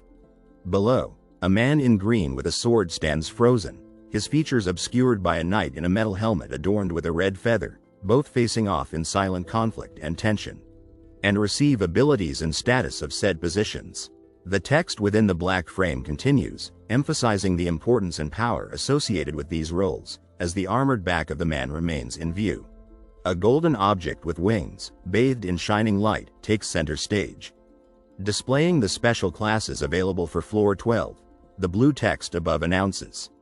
Egam Empire's Chancellor, Egam Empire's Great General, Egam Empire's Minister of Finance, Egam Empire's Minister of Foreign Affairs. The text below lists, highlighting the significance of these positions. The man in the black jacket stares in disbelief, his brown eyes wide with wonder. Before, he breathes, "I could only choose from positions like security guard A." Dressed in a dark jacket over a white shirt, the brown-haired man eyes the monstrous creature before him with a mix of apprehension and intrigue. The monster, a shadowy figure with a glowing red chest and a menacing claw, brandishes a sword, its gaze fixed on the man. But what is this Demon King's reward? The man wonders aloud. The large black and red symbol, adorned with two horns on each side and encased in a black frame, radiates an aura of danger and mystery. Demon King of the Autumn Rain. The text below proclaims, revealing the identity behind the symbol. Explanation. The Demon King was deeply moved by your efforts. The text continues, its words laced with intrigue. The Demon King is asking for your cooperation in secrecy. The Demon King promises the exact same reward as the goddess, but with one additional gift. A sinister undertone creeps into the final sentence. Kill all the top 10 heroes except for yourself. The black symbol with the red gemstone at its center pulses with an ominous energy, its intricate design hinting at the dark power it represents. If you achieve such a feat, the Demon King's authority will immediately ascend you to floor 99. The text above entices, its words a dangerous temptation. However, only one person out of the top the 10th of May receive the Demon King's reward. It warns, its message heavy with caution. If multiple people choose this reward, it will randomly select one person. If no one chooses this reward, the Demon King's reward will perish. The man, his face obscured by shadow, stands in silent contemplation, his dark jacket emblazoned with a red symbol that hints at the choice he faces. Kill all the top 10 heroes except for yourself. The text above him screams, its message a chilling command. If you achieve such a feat, the Demon King's authority will immediately ascend you to floor 99. However, only one person out of the top the 10th of May receive the Demon King's reward. The text below reminds him, the words a stark reminder of the high stakes involved. The gray-haired man in the red shirt and eye patch jerks back in surprise, his face a mixture of confusion and intrigue. What? He mutters. Why is he suddenly staring into thin air? A voice whispers from the left, echoing the man's own thoughts. If I kill everyone here, the man thinks to himself, his words trailing off as he grapples with the implications. Fear and anxiety wash over the black-haired man as his eyes widen in alarm. I can make my way to floor 99 in one go? He thinks. Hunter Kim Gong-ya, the blue rectangle proclaims, its glowing outline illuminating the name at its center, mystery and anticipation hanging in the air. The gold and black frames, each containing their own cryptic message in Korean, stand side by side, their contrasting colors adding to the sense of mystery and anticipation that surrounds them. The black-haired man, clad in a black shirt, stands in the center of the dark gray room, his back to the viewer, confusion etched on his face as he stares at the glowing blue rectangle before him. Please pick from the following two rewards. It beckons, its message both alluring and ominous. It's a trap. A voice warns, cutting through the silence as the black and gold frame, each containing its own cryptic message in Korean, comes into focus, the air thick with surprise and suspense. Clutching a silver and red weapon in his right hand, the black-haired man glances upward, his face etched with surprise, as a larger man with red hair and a bare chest stands behind him, arms crossed, in the opulent room. It's definitely a trap, a voice whispers urgently. Don't fall for it, zombie. The black-haired man in the black jacket, still clutching his weapon, stares down at the marble floor, suspicion clouding his features as he navigates the hallway. I know that, he mutters. Of course, it's a trap. Because. The brown-haired man, lost in thought, stares down at the floor of the darkened room, his brow furrowed in contemplation. There is no way the flame retard wouldn't have chosen the Demon King's reward. He muses to himself. Chapter 25. The title card announces, signaling the start of a new chapter. Inside the opulent room, confusion reigns supreme as three black-haired men and one with gray hair stare upward in bewilderment. The flame retard would have definitely chosen the Demon King's reward. A voice reminds them, the words echoing their own thoughts. However, instead of floor 99, he was only at floor 40. Another voice observes, adding to the perplexity of the situation. Therefore, the Demon King's reward is a trap. The man with black hair and a red sashed jacket concludes, as he addresses the gray-haired man in the blue suit, who stares down at the floor in thought, the armored man listening intently. Inside the room with red walls and floor, the black-haired man dressed in black with a silver sword at his hip, contemplates the golden object before him, a thoughtful expression on his face. He probably chose the Demon King's reward first. He begins, and once he realized it was a trap, returned back to the past. Beside him, a red-haired man with a concerned expression, his bare chest partially covered by a white cloth, stares intently at another golden object in the distance. The air crackles with suspense as the men search for answers. The man with black hair bites his finger, a concerned look on his face as he thinks, but I'm honestly quite tempted. The red-haired man stares downwards, a serious expression on his face, wondering, what if I just went and died once to the floor 99 boss monster? Gong ya. The red-haired man whispers, a look of realization dawning on his face. Please don't do that, the man with black hair pleads, concern etched on his face as the red-haired man beside him stands rigidly. The man with black hair, a sword hanging at his hip, watches as the red-haired man beside him stares at the ground. Bold text warns, look at me. I'm the Sword Emperor. I'm someone that got to floor 99 and failed. I'm telling you this now, but this is a trap. An absolutely nasty one at that. The man with black hair, his sword a stark contrast to the white of his shirt, stands beside the red-haired man, his bare chest and bandaged arms a testament to past battles. The man with black hair chews his lip, doubt filling his eyes as the words hang in the air above him. With your current skills, you can't kill the rest of the top 10. And even if you somehow did, you won't make it through floor 99. He whispers, is the floor 99 boss monster that strong? Blue chains encircle the ominous message, there isn't one. Floor 99 doesn't have something like a boss monster, instead, something much more sinister. Sigh. The red-haired man, chained to the wall, cradles his head in his bandaged arms, his face a picture of utter despair. Anyways, this is a trap. I've warned you, the man in black says, worry evident in his voice. The red-haired man, eyes wide with shock, whispers, what's there for you to act like this? I've never seen you act this way. You're scaring me. The red-haired man, back turned as if facing a challenge, is encouraged by the words echoing around him. I don't want to admit it, but you're doing well. Just keep doing what you've been doing. Then, you'll be able to naturally clear floor 99. Clutching an unseen object, the man with black hair navigates the dimly lit hallway, his face etched with worry as a solitary hangs in the air. A small smile touches the man's lips as he declares, all right. Then let's go for a mulligan. A confused voice responds, a mulligan? Yeah, I want to only pick the safest route. I'll even ignore the reward. I just want to see how things turn out. The black-haired man says seriously. The red-haired man beside him can only look away, confusion and fear swirling within him. Even, the goddess's reward. Why, you don't have to go that far. The red-haired man questions. Unable to understand the black-haired man's strategy. It's okay, I'm taking one step back so that I can take 2 steps forward. Everyone, currently, the floor 11 rewards are displayed for me. The black-haired man announces. Raising his hand in triumph, the black-haired man beams as someone calls out, is that so? That's great. The man with black hair speaks steadily, his back to us as he advises, I've been bored, wondering how long I'd have to wait for the quest. Once you select your reward, we should get our turns according to our ranks. So, take your time choosing. Right, I've already made a decision. The man with black hair states, his hand outstretched as if about to grasp his chosen path, while a woman with dark purple hair observes him closely. I won't be selecting a reward.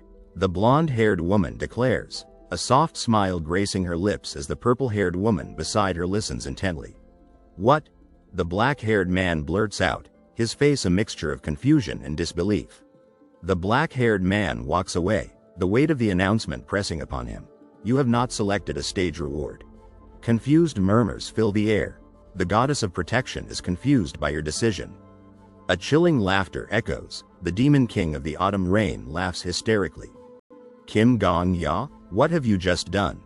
A man in blue armor roars, his face a mask of shock and anger, while a voice calmly replies, Stroking his chin thoughtfully, the white-haired man in the blue suit muses, so is it my turn, as second place? I can see it now too. Ah, I now understand. You've made the safest decision. But was it really necessary for you to yield your reward? I might be worrying like a geezer, but if you're only ever careful, you'll forever remain in place. A concerned voice cautions. Thank you for your concern, but I won't regret it. The black-haired man replies. If that's true, I'm glad, but that's a tactic that I don't think I can copy. I'll be picking the goddess's reward. The white-haired man declares, his gaze filled with determination. With his hand raised, a golden aura surrounding it, the white-haired man announces, also, I'll be picking Lagam Empire's head knight. Bathed in golden light, a silver sword shimmers as a chorus of voices rises. We swear our loyalty to the greatest sword of the empire. 4 knights stand at attention, their armor gleaming, their swords held proudly as they await orders. The white-haired man observes the orange-haired man beside him, a thoughtful expression on his face. Aha, so this is how our roles are assigned. So that's how it is. I get it now too. It's like a game of Mafia. The blonde-haired man exclaims, a look of sudden understanding illuminating his face. I don't understand a single thing you're all saying. The blonde-haired man confesses, his brow furrowed in confusion. TLN. Sounds Seuss. He mutters under his breath.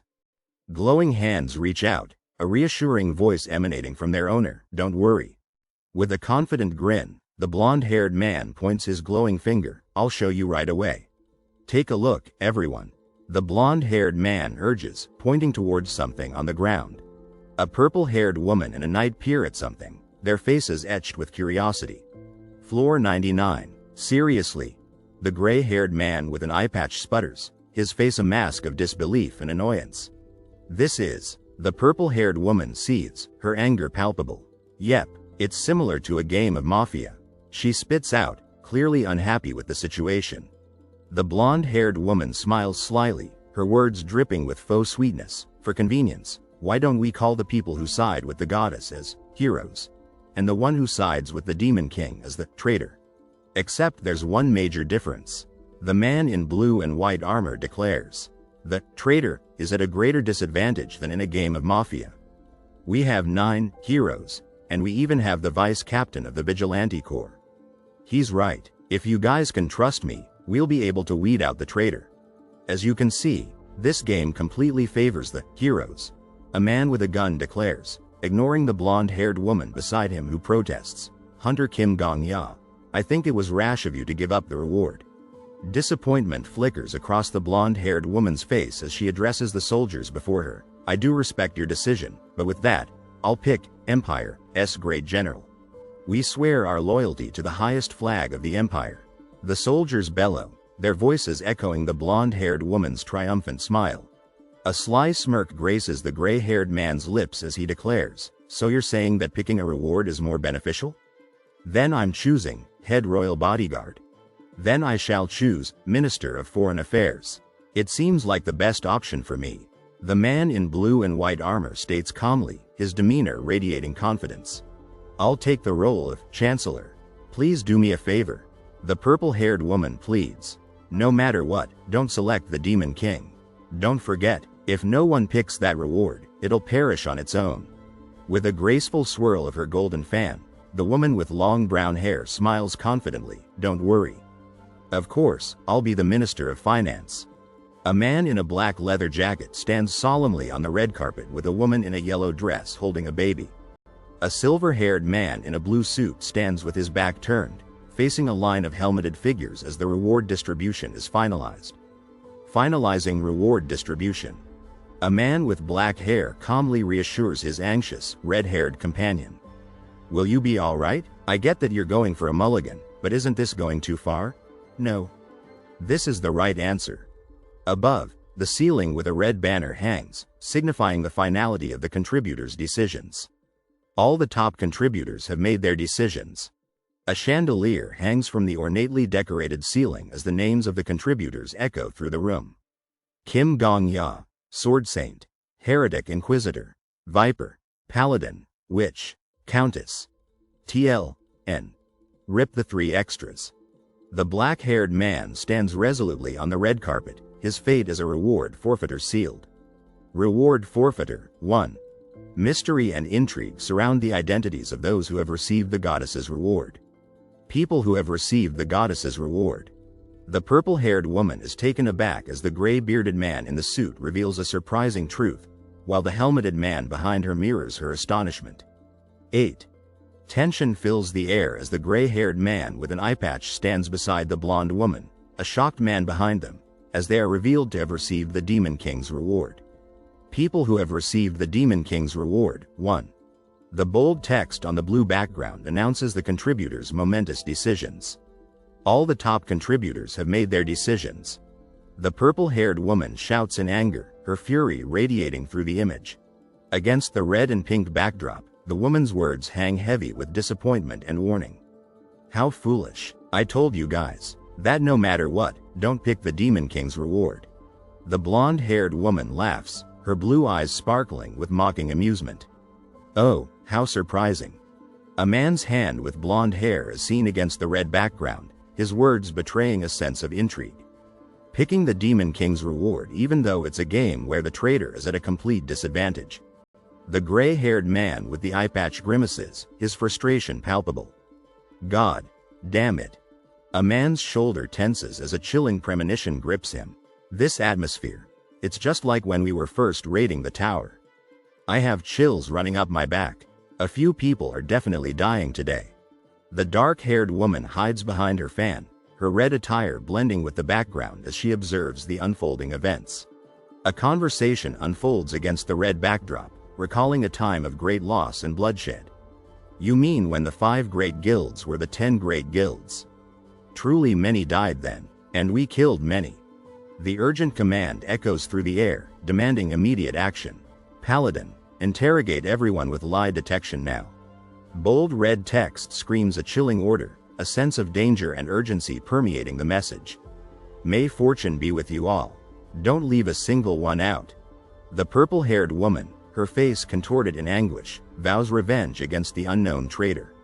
I shall declare this as the master of the Black Dragons. I don't know who betrayed us, but to them, I will present the most painful death. The image shows the bottom of a person's robes and the paladin in armor. Paladin, immediately interrogate everyone using lie detection. If even a single person refuses to answer, I will kill them right here right now. Standing tall in his plate armor, the paladin prepares to face the accusations. Let's start by declaring that I am innocent. In a tense standoff, the paladin, sword half drawn, directs his questioning at the black-haired man. Hunter Kim Gong-ya, since you gave up on the reward, you are clear of suspicion. However, I shall still ask, did you select the Demon King's reward? The black-haired man meets the paladin's gaze directly, his denial firm and unwavering. No. As the paladin confirms the man's truthfulness, a blonde woman and another woman react with differing emotions in the background. It is the truth. The white-haired man swears his innocence, while the young boy beside him vehemently denies any involvement. Swearing upon all my honor, I have not, it isn't me either. I don't want to die to the Black Dragon Master yet. The gray-haired man explodes in a furious denial, stepping towards the composed man with the fan. Fuck, I'm telling you, it ain't me, it is not me either. The armored figure and the purple-haired woman stand on the red carpet, the weight of the paladin's words hanging in the air. They were all truth. The purple-haired woman, her frustration evident, vehemently denies any association with the Demon King's reward. Black Dragon Master, have you selected the Demon King's reward? No, it wasn't me. Confusion descends upon the room as the realization dawns that the traitor may be someone unexpected. It is the truth. Wait, it wasn't one of the 10 people. The gray-haired man with the eye patch stares upwards in shock, his beaded chain dangling from his hand, as the mystery deepens. Anger and bewilderment fill the room as the search for the traitor intensifies. Then who exactly is the traitor? The chapter title hints at the gravity of the situation, invoking both divine and demonic forces. Chapter 26 Inches. The goddess of protection laments the hero's foolishness. A sinister aura emanates from the text, highlighting the Demon King's malevolent amusement at the unfolding chaos. The Demon King of Autumn Rain laughs hysterically. Against the dark purple background, the armored figure stands resolute, urging calm amidst the growing panic. Do not panic. The text presents unsettling possibilities, suggesting that the traitor possesses extraordinary abilities. The traitor might have a skill that hides their lies, It might sound crazy, but there could also be someone with a multiple personality. It isn't entirely impossible. The blue-haired man stares at the ground, his heart heavy with disappointment. Or the dirty traitor might just be Thy. The gray-haired man's stern expression morphs into one of furious disappointment as he confronts someone unseen. The confrontation escalates as the purple-haired woman, her anger palpable, challenges the gray-haired man's accusations. "You're accusing us right now?"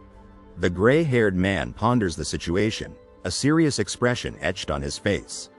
"That is correct. Even if Miss Paladin isn't the traitor, it is possible that she is lying for the sake of the 5 guilds."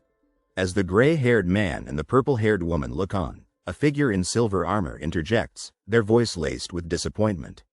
"Objection. It is entirely within the realms of possibility that I am the traitor." The helmeted figure appeals for calm and unity, reminding everyone of their shared experiences. But the important part is for us to not lose our cool and rationality. Have we not broken through countless trials together before? If we trust in each other again. The helmeted figure throws back their head and laughs, their amusement a stark contrast to the tension in the room. Ha ha ha. The text highlights the disparity between ideals and reality, cynicism seeping into the conversation. "You're so pure, Vice Captain. Trust, you say? Those are beautiful words. However, it takes a long time to build up trust." The silver-helmeted figure's words land like a bomb, leaving the blonde-haired person utterly dumbfounded. The speaker emphasizes the fragility of trust, their words echoing in the silent room. "It took a whole 10 years for us to become the 5 guilds and cooperate with each other." In other words, the white-haired man voices his mistrust, his words revealing the deep-seated divisions within the group. "I'm finding it hard to trust anyone other than the 5 great guilds." The man in the purple hoodie looks up in shock, his eyes wide with anticipation. "TLN. We finally got to above the panels," he exclaims. The armored man gapes in astonishment and fury, his eyes fixed on something below. "See their fucking faces above the panel. But also it seems quite inefficient to take 10 years to build trust with the other hunters here." In the panel above him. Wait, in a panel below him. Now isn't the time to think about efficiency. "Heretic Inquisitor, I below the panel," he sputters. The blonde woman presses her hands together, a determined look on her face as she glows with white light. "Beg of you, above the panel. Holy Technique, God of Flesh," in the panel below her. She whispers. The gray-haired man, his single eye narrowed, barks orders amidst the unfolding chaos. "Viper, you take care of rank 10. In the panel above him. "Heretic Inquisitor, stop." In the panel below him. Surrounded by a surge of white light, the blonde woman in the black suit charges forward, her face a mask of determination. The brown-haired man cries out in surprise as the blonde woman grabs him, a bright smile on her face as they are enveloped in white and red light. "Holy Technique, God of Teleportation," in the panel above her. The gray-haired man, his sword a blur, lunges with ferocious speed towards the black-haired man, who can only stare in shock. The older man, his face contorted in rage, slams his fist down. "You filthy youngsters, you're finally revealing your true colors," he roars. He was not the Demon King's agent. With a furious snarl, the older man swings his sword, the blade glowing a menacing blue, as the same blue panel from before hangs below. "One hero has died. He was not the Demon King's agent." The woman in the black dress is thrown backwards, her blonde hair flying, as the black-haired man sprints away from her. "Nothing changed. If you do not stop immediately, I shall personally above the woman." Summoning a surge of white energy, the blonde woman propels herself backwards, her eyes filled with fierce determination. "Holy Technique, below the woman." The black-haired man stares in horror, his hand clamped over his mouth as his eyes widen in shock. His face pale and drawn, the black-haired man keeps his hand pressed against his mouth, unable to speak as the weight of the message sinks in. "One hero has died, below the man." The brown-haired man hangs his head in sorrow, the weight of the news heavy in the air. He was not the Demon King's agent. Above the man. The blonde woman turns away from the fallen man, her shoulders slumped as she surveys the scene. Above the woman. Clutching a piece of fabric, the short-haired blonde woman beams with excitement. None of the three were it. Above the woman, an air of tension and fear hangs heavy in the room as the realization dawns. We're now in quite the pickle. I was sure it would be one of the three. Above the image, however, the culprit is still among us. Our bonds of 10 years are about to crumble apart in an instant. Below the first text, the blonde woman walks away, her back to the armored man, who calls after her in exasperation. I told you to wait. Below the woman, the armored man looks up, his expression pained and disappointed. I clearly asked you to wait. I pleaded with you to keep your cool, yet as always. Above the man, the ginger-haired man in blue and white armor stammers in disbelief, his eyes wide with shock. What a strange thing to say, Vice Captain. I am being cool-headed. Below the man, the white-haired man gapes in terror as the blonde woman unleashes a flurry of blue and white energy behind him. I might have been wrong in the end, but luckily, this scene won't be leaked to the media. Below the woman, with my cool head, I judged that one of those three had the highest likelihood of being the traitor. Above the woman, the gray-haired man, his face a mask of cold fury, attacks with a surge of purple and white energy, pushing the blonde woman back. Goddammit. Below the image, the white-haired man unleashes a blinding torrent of blue and white sword energy.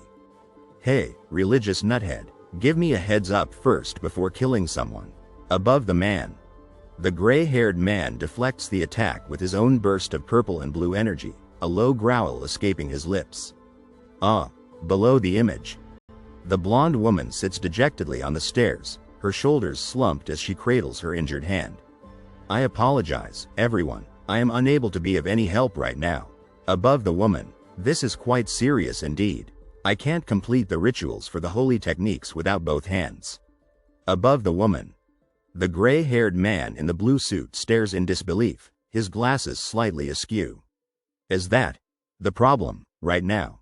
Below the man, the gray-haired man with the eye patch cries out, his face contorted in pain as he struggles to maintain his grip on his sword. Somebody, help me, I'm about to die. Below the image, the black-haired man in the black suit listens with a worried expression as the armored man speaks. As the only person to pass up on the rewards, you are the only one who is 100% not the traitor. Below the men, Hunter Kim Gong-ya, I shall trust in your judgment. Above the men, the gray-haired man launches a determined attack, his sword flashing as the purple-haired woman casts a spell above him and the brown-haired woman watches in alarm. So please, I ask of you, please stop the sword, Saint. Below the man, the person in the black and green jacket pours the yellow liquid, their face illuminated by the eerie glow. It will be better to consolidate power and assign it to someone who is definitely not the traitor. That's a good idea. Being democratic isn't the best option right now. Above the person's head, the brown-haired man narrows his eyes, his jaw set in determination. I shall also pass my authority on to Hunter Kim Gong-ya. Until we catch the traitor, I shall not trust in my own judgment. Above the man's head, the black-haired man in the alleyway turns his head, his expression intense. Yo, Sword Emperor. Above the man's head, standing tall in the large room, sword in hand, the man in the black robe sighs. I even received full authority over the situation from the vice captain and the temple master. Above the man's head, am I fated to be a psychopath magnet? Above the man's head, the black-haired man keeps his back to the camera, listening intently. You're climbing up the ranks, congrats. Didn't you give up on the reward knowing this would happen? Above the man's head, I was actually impressed by your decision. Below the man's head, the black-haired man walks through the shadowed hallway, a worried frown etching his features. There was so much tension between the rankers, I assumed a fight would break out if there happened to be a traitor. Above the man's head, that's why I gave it up, but I didn't imagine it'd be this bad. Above the man's head, pausing in the hallway, the black-haired man sighs, guilt etched on his face. I feel so bad for the three innocent guys. I guess I'll have to return once. Above the man's head, you have not selected a stage reward. Below the man's head, the man in the black jacket listens intently, his brow furrowed as the armored man covers his mouth with his hand, a troubled expression on his face. In another room, the blonde woman smiles slyly. That's right, Above the man with the black jacket. There's something I want to know. Above the man with the black jacket. He's always been such a person. Below the woman. The air crackles with tension as the story takes a dark turn. When we first entered the tower, religion was a big problem. The various religions and sects kept fighting over and over. That's when the heretic inquisitor appeared in.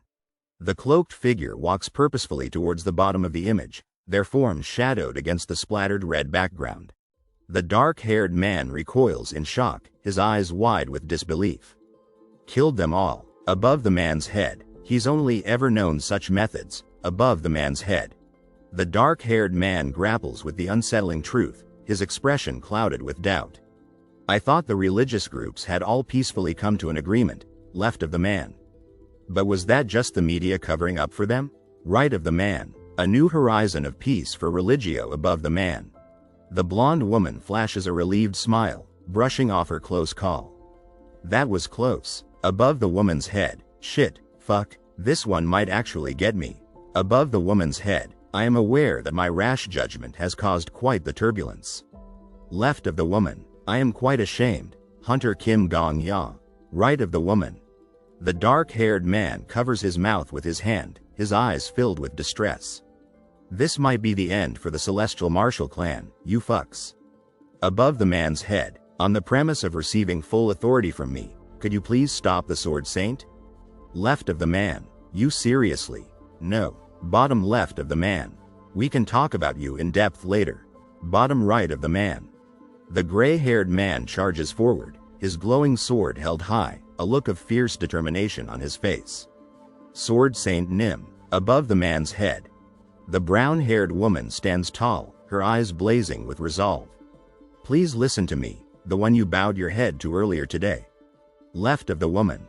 The man in the suit leaps towards the man in the black coat, their swords clashing in a flurry of blue and purple sparks, as the brown-haired woman watches anxiously. Let's stop fighting and talk this out. Above the man in the suit. The gray-haired man stares resolutely ahead, his mind made up. I shall ask your granddaughter out. Below the man. The white-haired man levels a cool gaze at the man in the black coat, his glowing sword held at the ready. If she ever enters the tower, sure, I'll meet her. Above the man's head. Could you please listen to the request of the one that might become your grandson-in-law? Below the man's head. The gray-haired man fixes his gaze on his opponent, his expression unwavering. I have not forgiven them yet. Above the man's head. I'm definitely not pausing the fight just to hear you out. Below the man. It's just that after crossing swords, I'm certain I can kill them anytime. Right of the man's head. The white-haired man explodes in a furious rant, his face red with anger. So it won't be too late to kill them after we've uncovered the traitor. Above the man. Why are you telling me all this?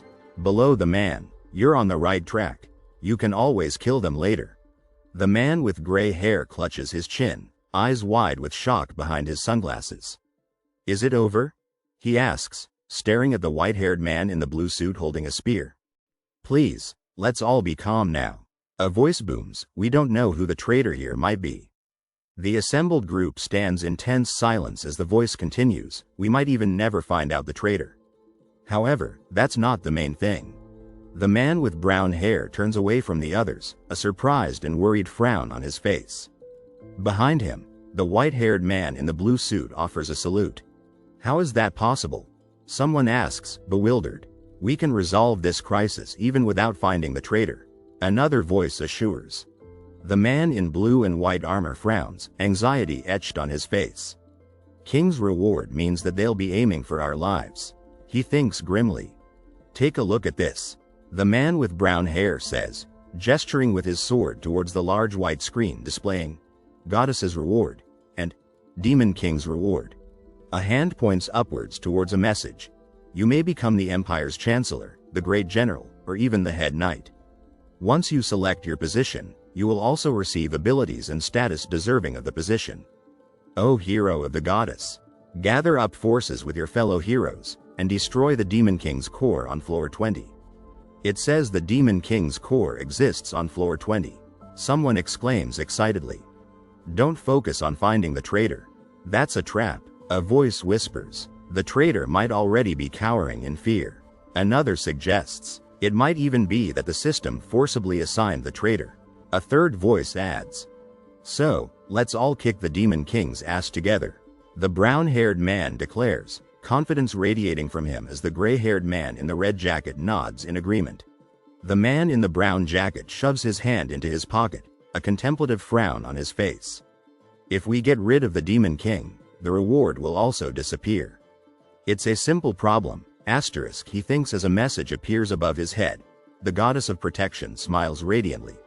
The man in black ascends the staircase, his stride confident and assured.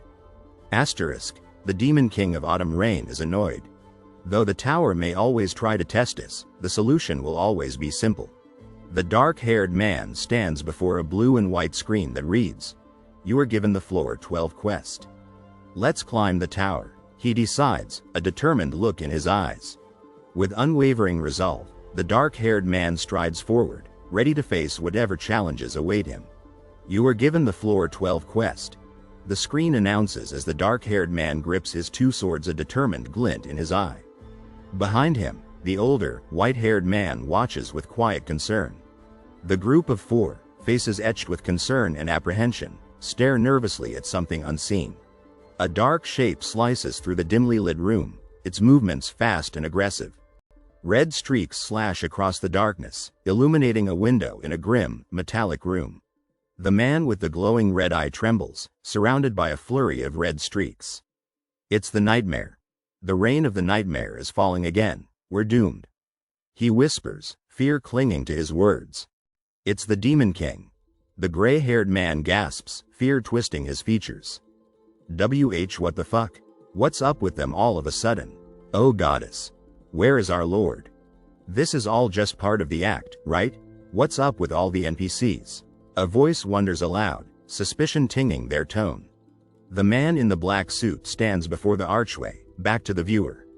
The quest has finally started. The black-haired man strides confidently down the red carpet, his two swords held loosely in his hand, as two fallen figures lie ignored on the ground behind him. The black-haired man swings his green sword, a blur of motion against the vibrant backdrop. The Demon King of Autumn Rain has manifested. A message declares as a dark window frames a stormy red sky. That's weakened, the black-haired man murmurs, gripping his sword and pistol as he stares out the window at the shadowy figure looming behind a blood-streaked wall. Oh, you poor souls. The monstrous mouth sneers, sending chills down the spines of those who hear it. The gray-haired man in the suit glares at the viewer, his expression a mask of fury. Did you think you foolish plebeians could call over people from another world to use as your shields? He snarls. The man in the suit plunges his sword into the armored man, a cruel smile twisting his lips as his victim cries out in pain. Call as many as you want. A message echoes through the dark hallway where the brown-haired man stands. Bring forth thousands of heroes and even more knights. The man smiles, a purple glow emanating from the object in his left hand. However, they are still human beings, just like you. He muses, I pity your foolishness that knows no bounds. Those that don't see humans as humans. The screen declares, its message hovering over a blurred map marked with ominous red dots. A hand lifts the futuristic tablet, the map on its screen now adorned with two words, ding. Ding. The map, awash in a dizzying blue, white, and pink aura, pulses with chaotic energy. May you be swallowed whole by your own evil. A voice booms as the blue aura envelops the map once more. The Demon King can summon a monster army any moment. The Demon King is aiming for the heart of the Egum Empire, the Emperor's city, Hakamonia. Thankfully, the Demon King's power has weakened after the long journey. Stop the Demon King. If you fail this battle, Floor 13 will not open. Three figures stand in the desolate landscape, heads bowed as if in prayer. The Demon King is weakened, the gray-haired man with the eye patch exclaims, his surprise evident. That's weakened, a hooded figure, sword glinting in the crimson light, scoffs as four monstrous figures snarl behind him. How is this fair? The gray-haired man with the sunglasses shouts, gesturing at the carnage around them. Is this quest even possible to clear? I get that it was a tutorial until floor 10, but isn't this too much of a jump in difficulty? Someone protests. Let's stop there. Let's all calm down. We can do this. The tower doesn't give quests that aren't clearable. The man in the brown jacket charges forward, his expression grim as he brandishes a long, green object. We aren't just your average hunters here. Did you forget? You are the head royal bodyguard. So, lead the royal bodyguards. A voice commands, disappointment lacing every word. The gray-haired man with the eye patch glares down at the three armored figures lying prone at his feet, his expression a mixture of anger and sorrow. This stage can't be cleared with just the power of his hunters alone. A voice urges, rally the NPCs and lead them. Treat them like they are real people, and lead them into battle. The woman in blue and yellow observes the three kneeling figures with an air of detached boredom, her fan waving lazily in her hand. We shouldn't fight amongst ourselves, Sword Saint Nim. You are the head knight. How can we defend the nation from enemies if the head knight and head royal bodyguard are crossing swords with each other? We have received the role of commanders, so we must fulfill that role. The white-haired man declares, his gaze steady as he addresses the two armored figures before him. Minister of Foreign Affairs, we are in the Emperor's chamber, but the Emperor is nowhere to be seen. The armored man reports, concern etched on his face. With the Foreign Affairs Department NPCs, please find the Emperor. It won't be easy to lead the NPCs while their leader is missing. Roger that, comes the reply. Great General, the blonde-haired man in the white glove announces. Yep, that's me. The man in the dark suit confirms, a confident smirk playing on his lips. I especially hate hunters like you. The dark-haired man says, his gaze cold and hard. We'll need to resolve this conflict one day. However, right now is not the time for that. We need the general. In a light blue room, the blonde woman with blue eyes playfully teases the dark-haired man with dark eyes. Ha ha ha. But I'm starting to like you even more now, Hunter Kim Gong-ya. And, since you said you'd give me all the authority, just shut up and listen to me.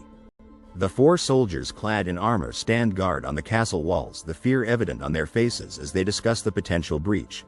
The soldiers in front of the castle walls are probably losing their minds right now. And, you need to get on top of the castle walls and console them yourself. And, you want me to be noblesse oblige. In a pink room, the dark-haired man with dark eyes looks worried and serious as he delivers orders. No matter what, defend the castle walls. And, if our defenses are breached, this stage will be over. The blonde woman with blue eyes stands determined in a light blue room, her expression resolute as she promises, I have never broken a promise since the day I was born. And, I promise to defend it with my life. The dark-haired man with dark eyes appears commanding in a gray and red room as he issues orders. This is the order of the head knight. And, Department of Finance, assemble. Under a dark red sky, acid rain pours as someone remarks, then I'll head out first. And another questions, what is this rain? Is this acid rain? The blonde woman in a white jacket and black gloves stands next to a startled man in a brown shirt and brown pants, exclaiming, wow. This place looks nice, and it's way better than that dinky-ass port. Kim Gong-ya, a hunter with a determined expression, charges forward in a gray and brown room while holding a sword in one hand and a gun in the other. A surprised woman with purple hair and purple eyes utters, which Nim? As if she has encountered an unexpected acquaintance. Despite her serious expression, the woman with long purple hair exudes confidence and power as she declares, call me the Black Dragon Master. I personally don't like my title. Confusion washes over the purple-haired woman in a blue dress as she questions the man in black, how did you suddenly get here? To which he replies, that's my skill. Teleportation. Excitement radiates from the man with long red hair as he reveals his ability, I can teleport to anywhere that's within my range of vision. A voice from below adds, teleportation sounds like a sick skill. Concern clouds the man's face as the woman with long purple hair challenges him. Then what are you doing instead of getting to the castle walls first? She responds, it should be obvious. I'm here to bring you with me. Mounted on a brown horse, the man in black raises his shining sword, inspiring awe in the crowd. They acknowledge his worth, saying, I witnessed it on floor 11. You have a sword that the NPCs admire, don't you? Surprise and confusion cross the man's face as he questions, consent? With a question mark floating above his head. Frustration evident in his expression, the man demands, verbally consent that you agree to teleport with me. Without it, I can't teleport you. That's the restriction of my skill. Contemplation deepens on the man's face as he wonders, wait a sec. Teleportation should at least be an S-rank skill. Is it really okay to tell me everything, including its restrictions? Isn't the skill supposed to be a hidden trump card? Confusion clouds the purple-haired woman's face as she questions, that's odd. Didn't you say that I'm this empire's chancellor? Power radiates from the purple-haired woman as she extends her right hand, her expression serious and unwavering. In the face of urgency, the purple-haired woman declares, we don't have time. Just agree already. Distress and urgency fill the air as a man and woman rush through a building courtyard, their expressions grim amidst the falling red substance. Shock and surprise wash over the man as the purple-haired woman asserts, I consent to the Black Dragon Master's skill usage. She adds, there's one more restriction. A sense of dread and doom looms as the man runs towards the left, surrounded by ominous red circles, while a distant voice whispers, it's the end. Tears stream down the armored man's face as he laments, sob, sob. A somber text reminds, beings that are no different from real people. Desperation and despair permeate the air as the kneeling armored man pleads, please take pity on our souls. Another text acknowledges, even if they are an illusion, their fears are not. With purpose and determination, the man strides forward on a cobblestone path, following the woman ahead. Anticipation fills the air as the purple-haired woman stands on a cobblestone path, looking up. A text reads, thank you for bringing me here. Starting with this. Curiosity and intrigue hang in the atmosphere as the purple-haired woman and the brown-haired man stand facing each other. Resolve and determination radiate from the purple-haired woman as she stands on a cobblestone path, amidst the falling red circles. A text declares, I can't just step back after only showing you my bad side. With urgency and speed, the cloaked figure rushes forward across a stone ledge, their destination unknown. Power and confidence radiate from the woman with long black hair and purple eyes as she claims, I didn't become the guildmaster by doing nothing. Amidst a chaotic battle, 3 armored figures stand in a line, their faces etched with determination and despair, as a voice rallies, soldiers of the Egum Empire. Rage and aggression burn in the eyes of the woman with black hair and purple eyes as she shouts, stand forth. Authority and power emanate from the woman with black hair and purple eyes as she addresses her troops. Are you thinking that the walls made of stone will protect you? You are the true wall of the Empire. Sadness and hopelessness weigh down on the knight as he looks down at the ground, tears welling up in his eyes. A voice whispers, it's the Chancellor. Driven by determination, a group of armored figures march forward, their footsteps echoing amidst the chaos of battle, as a voice proclaims, stand forth.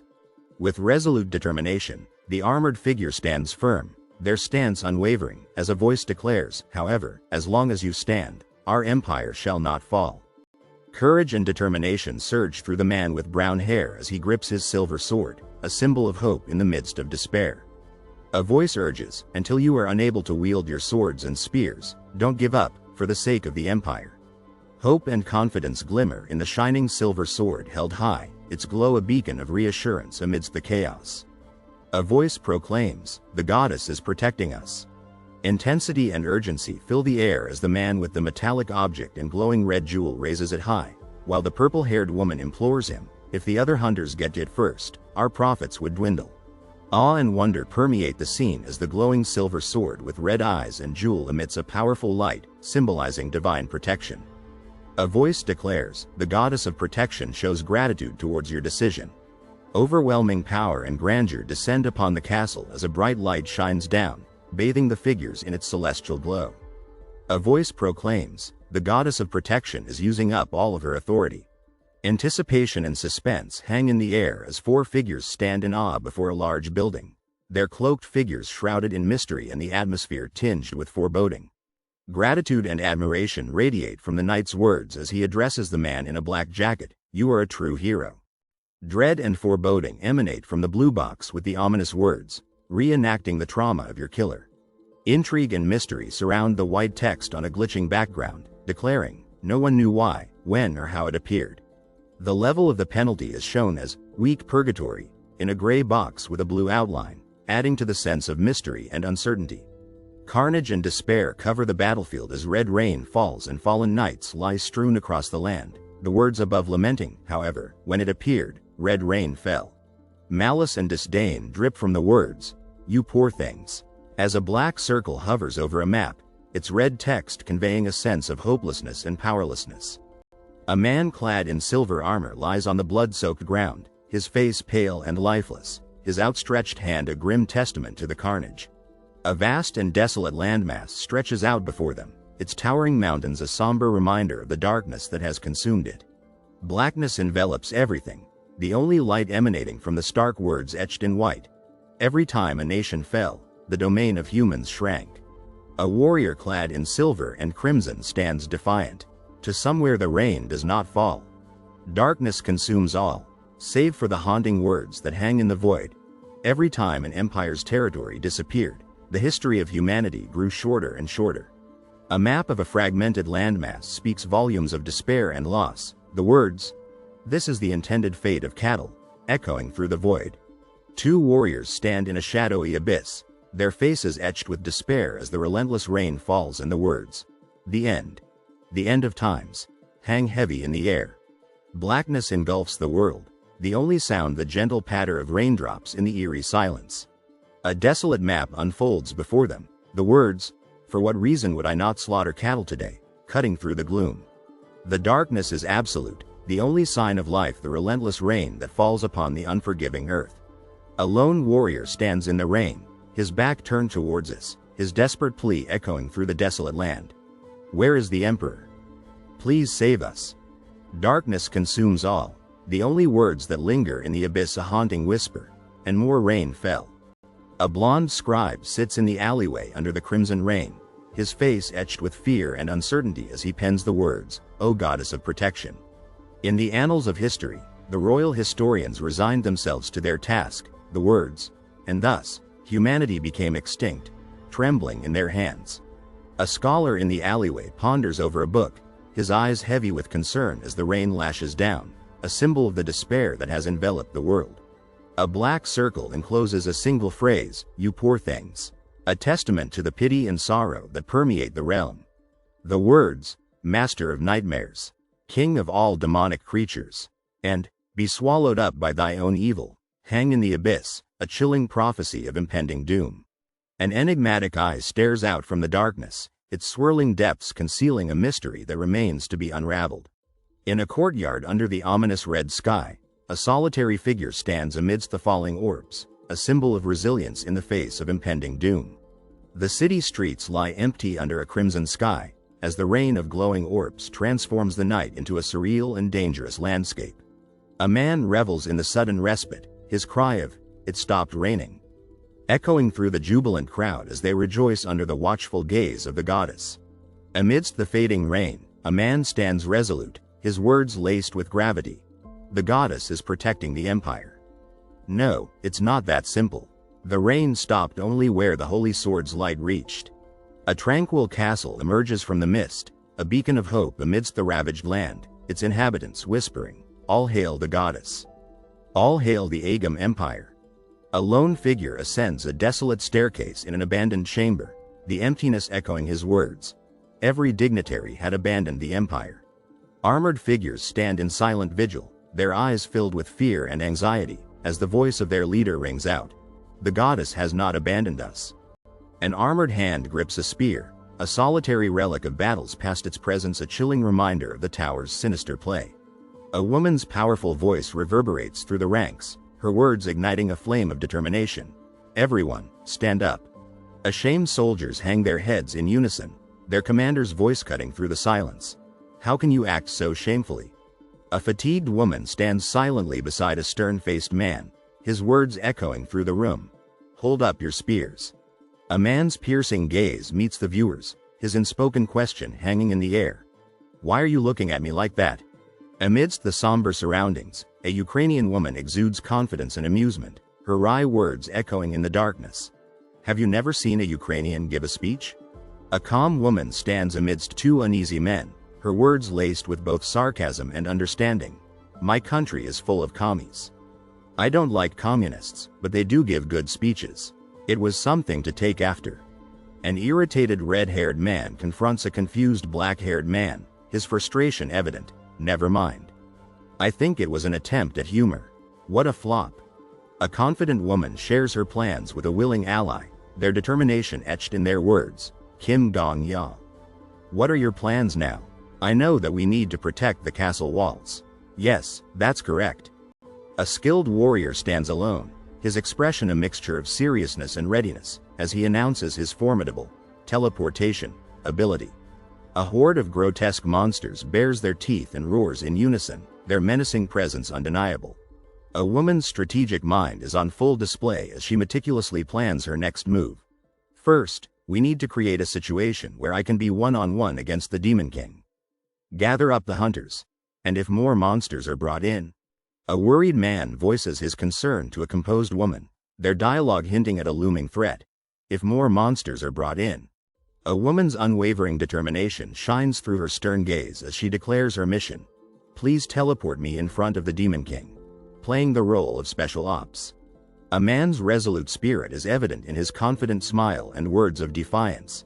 However, I plan on winning. My death doesn't signify defeat. Amidst whispered secrets and veiled promises, a woman's words echo. I have an ace up my sleeve too. Every hunter has at least one secret. Your sword must be sharp enough to pierce the. A woman stands tall amidst the ruins of a desolate city, her expression a mix of determination and weariness. A lone figure challenges the heavens, their voice laced with both defiance and curiosity. What fun games you play, goddess. Hidden in the shadows, an enigmatic figure exudes an aura of mystery and danger, their true identity concealed. Despair consumes three weary warriors as they face their inevitable fate. This is too pathetic. Light. Of what use is light for those that will not live? A man's gaze betrays his disappointment and disillusionment towards a woman who has fallen from grace. Did you become pathetic yourself while taking care of these pathetic creatures? Amidst the chaos of battle, a figure emerges from the shadows, their glowing sword a beacon of hope and defiance. I shall show you my light as well then. A fierce battle rages, with a man and a woman locked in a perilous struggle against an unseen assailant. The ruins of a shattered city lie in desolate silence, a grim reminder of a hero's sacrifice. One hero has died. Amidst the wreckage, a chilling revelation is made. They were not the Demon King's agents. The woman in the purple shawl looks down with distress in her eyes, standing in a room with a dark sky, as she thinks about the troops that were requested, and that the royal chamber was above her head. The stern man wearing a black coat stands beside a woman with a purple scarf, both worried about the events that just happened, under the text that says the Sword Saint, Heretic, Inquisitor, and Viper should all be on their way with their troops. The brown-haired woman looks curiously at the man in the black jacket and white shirt, as they discuss the paladin searching for the Emperor and that the only remaining person would be the Countess, in a room with a bluish-dark background. The man looks down at the woman with a cold and calculating expression on his face as she remains concerned, with the text, "The Countess," below the man. The large text in the white room proclaims that the woman previously accused of treachery was innocent. Inside the dark room with red streaks, the text above the red streaks expresses intense hatred, "To die before me. That bitch." The purple-haired woman stands in a dark room with red streaks, facing away in shock and disbelief. The shocked man stands beside a woman facing away, in a dark room with red streaks. Text above him reads, "Black Dragon Master, if the Countess really has fallen." And text below him reads, "The tower's connection with the outside world." The concerned man holding a silver weapon looks ahead. The pained woman looks down in a dark room with red streaks, as the text below the man reads, "For now." The purple-haired woman stands with determination in a dark room with red streaks. Text above her reads, "Let's focus on what's in front of our eyes." In the ruined city, a purple-haired woman with a tail shouts in distress, surrounded by shadowy figures with wings, the red hue and destroyed buildings adding to the atmosphere of fear and urgency. The text above the map conveys a sense of urgency, with orders to protect the castle walls from the relentless demon army. A pale hand points to a map, text below it indicating concern about the demon army changing formations. A scared purple-haired woman with a tail stands against a red background, the text above her expressing fear and a sense of urgency. A man in a destroyed city looks to the side with concern, his outstretched arm indicating something unseen, the text beside him expressing agreement.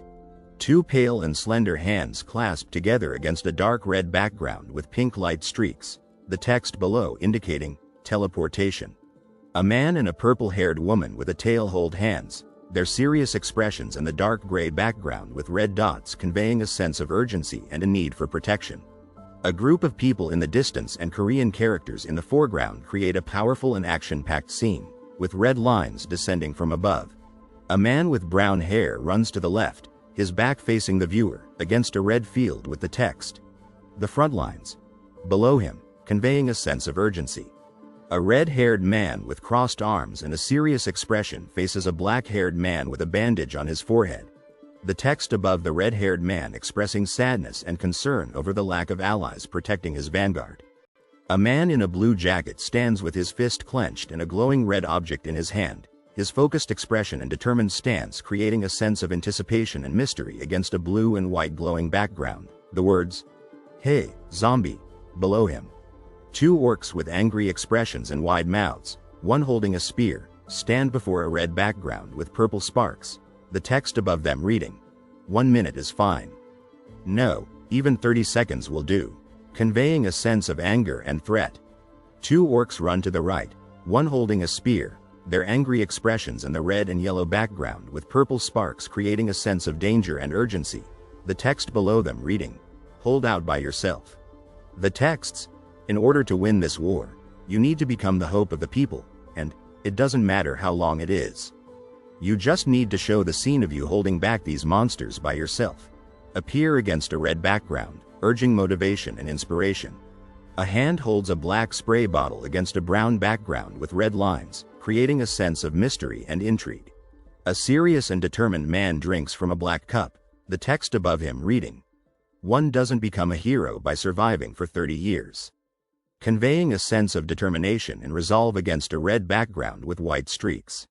A man with a determined and motivated expression stands before a red background with white streaks, the text, "When everyone desperately needs 30 seconds, giving them those 30 seconds is what makes someone a hero," instilling a sense of hope and determination. A confident and determined man walks to the right, the text "Become a hero," above him and a white and blue background with a black circle below him, creating a sense of hope and determination. A man stands before a rainbow background with black lines, the text, "I promised that I would teach you swordsmanship until the 20th floor, right? And it's a bit early, but time for your practicum," above and below him respectively, conveying a sense of anticipation and hope. A powerful and determined foot wearing a black and blue sneaker steps onto a brown surface, the text, "Swivel your back foot a little, and plant your front foot firmly onto the ground," above it, conveying a sense of power and determination against a yellow and blue striped background. A man with dark hair and red eyes looks intently out of frame, illuminated by shadowy red light against a dark background with small red dots and circles, the text, "Now look forward," above him, creating a mysterious and intense atmosphere. Two goblins with green skin and armor hold spears, their closed eyes and the dusty environment conveying danger and chaos, the text above them reading, "There are two goblins in front of you, and below them. They have naturally bad eyesight, and on top of that, they have their eyes closed due to the dust cloud. The goblins run in a dark and dusty environment, the text below them reading, and your holy sword is so shiny that it's perfect to take away their sight completely," conveying excitement and intensity.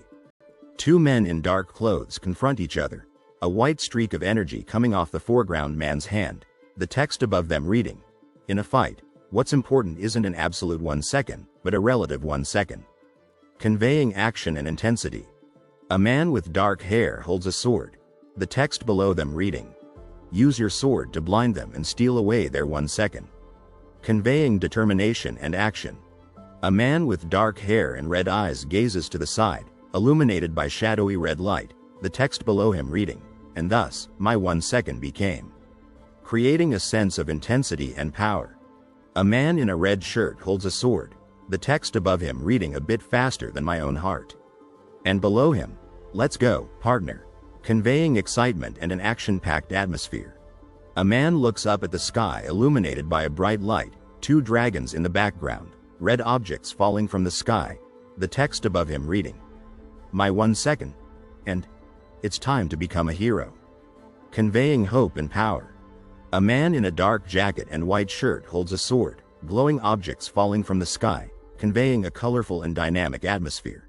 A spear with a black shaft and silver point trails green and red against a dark background, conveying action and power. A man in brown combats a green creature, intense focus on his face, the text below him reading, "That's one. Take care of the one to your left next." A determined man swings his silver sword, the text above him reading, "Killing one after another." A green creature swings its spear in combat, the text to its right reading, "Killing the next one before the last one even dropped dead." A man swings his sword fiercely, the text above him reading, "Don't disconnect your sword swings. Connect your strikes." And below him, it's just like music. A low note is a setup for a high note. A man with a determined expression swings his sword in combat, the text above him reading, "Connect them. If you've swung your sword downwards, swing it back up." A defeated green creature extends its arms sadly, the text to its right reading, "If you follow that, your sword will flow continuously." A man with intense focus swings his silver sword in combat, the text above him reading, "A sword's flow is a fight against time." A novice can only dominate 1 second at best, and below him they're done after a single swing. On the other hand, someone with a bit of experience can dominate 5 seconds. Two men fight intensely, the text above them reading, "Do not lose control over time," and on the left, "You're not done after you cut one down. Find the next path." And a normal person simply lets time flow, but that should be taboo for a swordsman. And on the right, "Live every 1 second to its maximum," and "A swordsman lives by the sword." Did you think living 1 second was easy? Two men duel, one attacking with a sword, the text to the right of the attacker reading, "You're not actually living if you simply let time flow. You're only truly living when you are dedicating something to time," and to the right of the defender, "Gong Ya, you are a swordsman. That's why you need to live by the sword." A green creature raises its arm with a black blade, the text above it reading, "It's now been 10 seconds. A man holding a sword stands in a dark and cloudy area, feeling suspense as a large man looms above him. A man runs to the right, his sword glowing blue and shock and anger evident in his expression. A beast man touches a glowing blue sword, disbelief crossing his face as he questions why the tower gave a skill to a psychopath. Anger consumes a man as he holds a glowing blue sword, questioning why the skill was given to him. A man looks down, anger and disappointment weighing on him as he wonders if he must become like an asshole to succeed. A man and a large green-skinned man stand in a dark and cloudy area, the former's anger evident as he questions why he must be like an asshole to succeed. A green-skinned beast man glares angrily. A red-eyed man holds a sword, anger in his eyes. "As if," he exclaims. Determination fills a man as he holds a glowing blue sword, declaring that he will clear floor 20 in place of the Flame Emperor. A man stands with a glowing red sword, determination and anger in his eyes. "Floor 32, and floor 50, he declares. Excitement and aggression fill the air as a masked man delivers a powerful kick to another man's face, a red glow surrounding his leg. "Even floor 100, he declares. Determination and excitement surge through a man in a black coat as he swings his sword, leaving a trail of red energy behind. "I'll show you," he exclaims. Achievement and excitement radiate from a man standing with his sword drawn, surrounded by 3 green goblins. Hunter Kim Gong Ya is leveling up. The message proclaims, "You are now a D-rank hunter. Congrats." Determination and excitement emanate from a man with red eyes as he gazes to the right. That was 30 seconds. The message reads, "May fortune be with you." Sadness washes over a man with brown hair and a white shirt, a red and white glow behind him. Tension and anticipation fill the air as a man with brown hair runs with his sword drawn, while a man in a suit stands in the foreground, his hand on his weapon, and 2 goblins lurk behind him. Power and strength exude from a man with white hair and a beard as he wields a weapon, 5 goblins fleeing before him. Speed and excitement ignite as a man runs with a sword in hand, its swift movement creating a blue glow and green sparks. Confusion and curiosity cloud the expressions of a man with white hair and a beard and a man with brown hair and 1 red eye. That was fantastic. One message reads, questions the other. Approval and excitement beam from a man with white hair and a beard and blue eyes. That was fantastic, the message above him declares. Marcus Callenbury, a man with a gray hair and beard, exudes power and authority as he introduces himself with a serious and focused expression.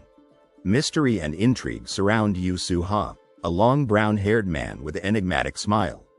As he reaches out with a transparent hand, he bids farewell with the words, "The second time." Contemplation and sadness fill the eyes of a black-haired man in a suit. Different names, different people.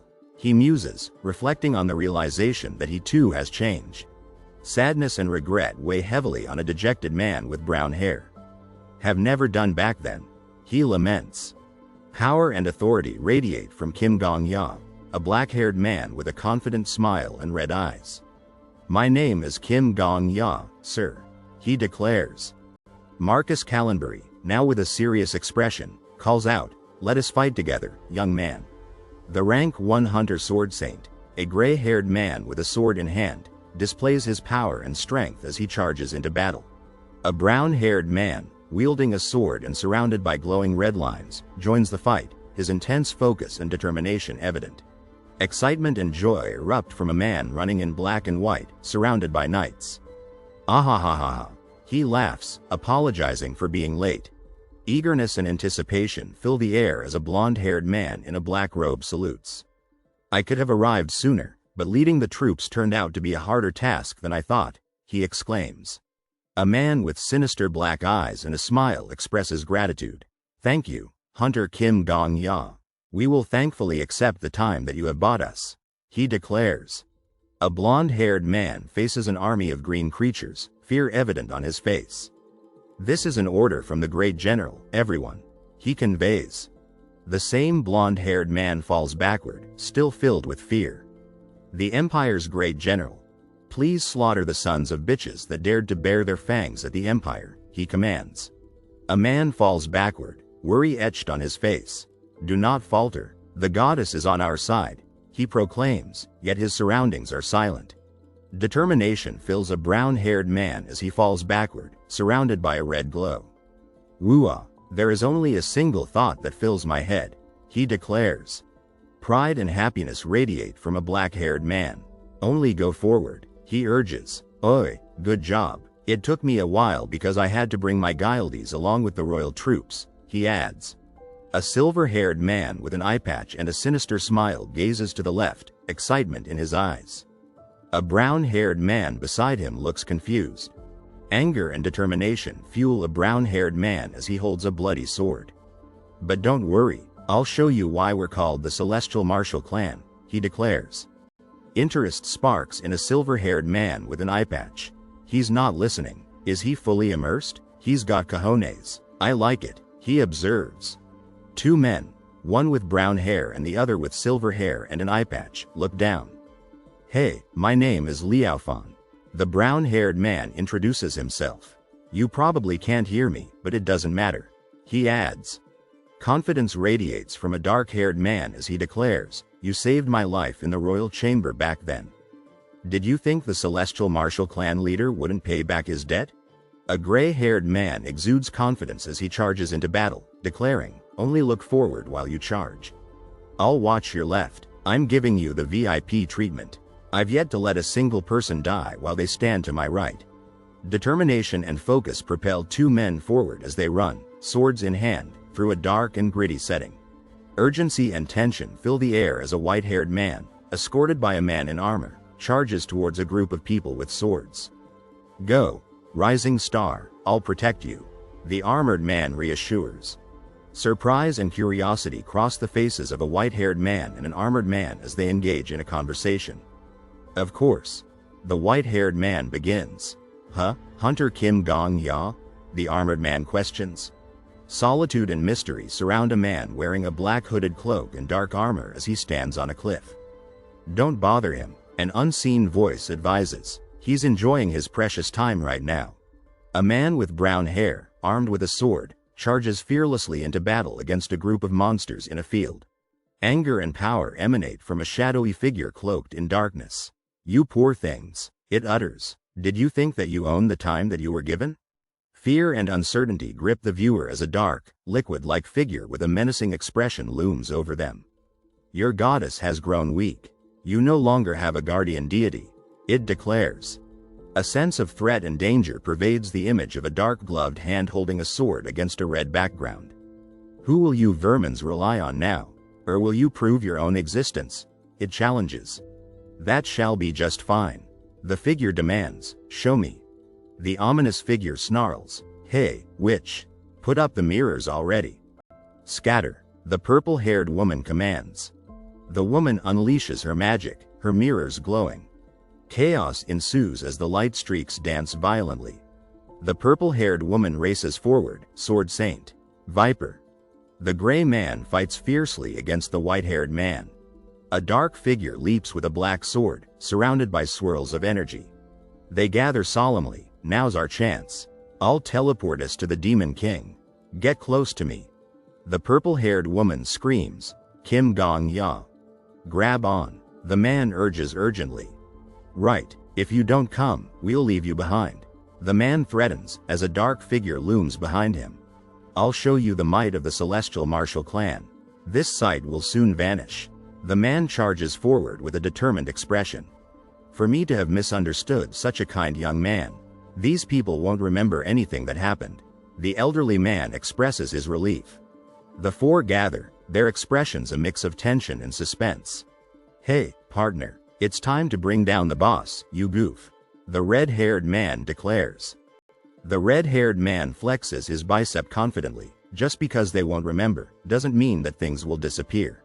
Let's go, the man declares, his expression determined. Two hands clasp together, conveying trust and connection.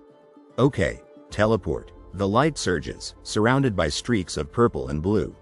How interesting, a voice muses, amused. Terror grips the five characters as they confront the shadowy creature. Are you the goddess's heroes? A voice questions, as the four characters gaze downwards in concern. I made you all aware of a traitor amongst yourselves. Yet you desperately hold onto your trust in each other, stitching that rag back together. The man seethes. Rags can never become a proper dress. The woman weeps, filled with despair. Kim Gong Ya, don't. The two figures desperately reach out, their voices filled with urgency. Ha, so foolish. The man prays, surrounded by darkness. You might not remember the events of today. A voice whispers, as the falling man's expression turns to fear. No, a voice defiantly declares, a microphone in hand. With a mischievous grin, the man charges forward with his sword. With a furious expression, the man charges at the viewer, middle finger extended. I came here to die to you, fucker. Randomly copying Demon King of the Autumn Rain's skills. The cards promise, filled with excitement and anticipation. Worthless as me? The red-haired man asks in frustration. Perhaps, the tower is. The black-haired man suggests, intrigue in his gaze. Resentment pours like rain. The text describes, carrying a dark and ominous tone.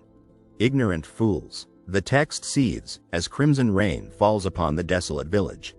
Without a doubt, Flame Emperor Yu Su-ha definitely smashed through floor 10.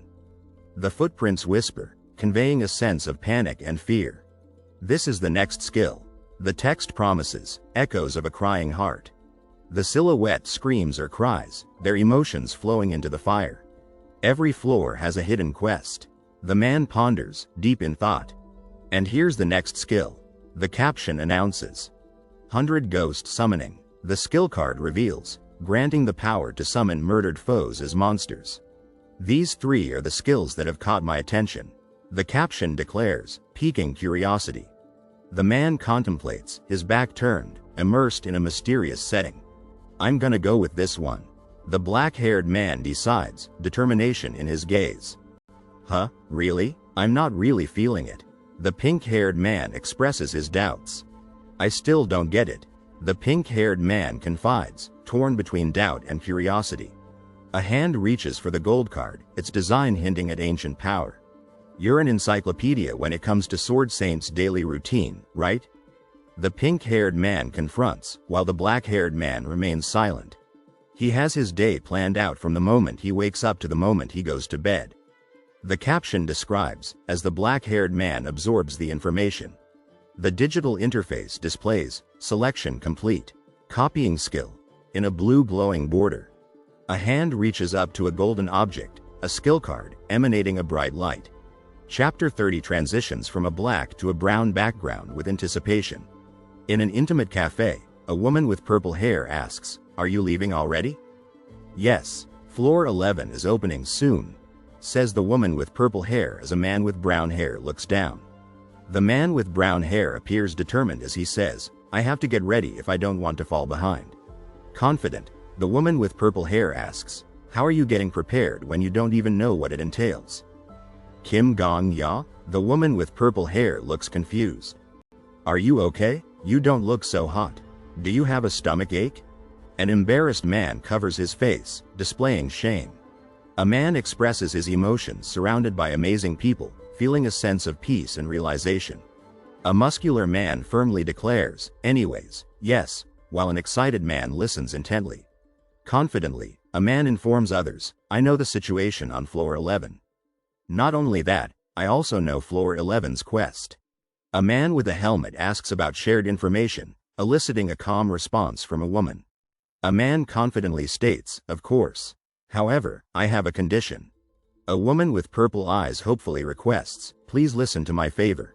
Cautiously, a blonde woman says, "I can't tell you what that favor is right now, but I promise it doesn't involve endangering anyone's life or asking for money." Eagerly, a blonde woman agrees, "That sounds like a great condition to me. There's almost no problem that can't be solved by having knowledge ahead of time. I'm all for it." Confidently, a woman wearing yellow agrees, "As long as we are able to deny your request. I accept your terms." Excitedly, texts agree, "I guess I'll first hear you out. It doesn't seem like a bad deal for us." "I'm also in favor." Confidently, the man declares, "Sweet. Step 1, complete." Worriedly, the man in the foreground confesses, "I'll tell you, then. From floor 11 to floor 20, we'll be helping the Egum Empire." "I see. Floor 1 to 10 was the tutorial. Starting floor 11, we will have to join a large battle. I'll have to give my guild members a bit of a heads up." Sigh, "They're just not fit for fighting." With relief, the man with brown hair remarks, "And with this, floor 11 has become easier to clear." With confidence, the man with black hair says, "Well then, I'll be on my way. By the way, Paladin Nim." "Yes?" responds the man with gray hair. Curious, a man asks, "You're the vice captain of the Vigilante Corps, right? Would you like to go on a walk with me? I have something I want to consult with you about." Intrigued, the man in the white and gold helmet replies, "I was about to get going as well. As long as the walk won't take too long." Slyly, the man with brown hair states, "That won't be the case. 30 minutes will be enough." Confidently, the man in the white and gold helmet responds, "Then it'll be fine." Excitedly, a voice claims, "I'll gladly accept this date. See how there's not an announcement yet? I'm telling you, it was an unnamed newbie that cleared it."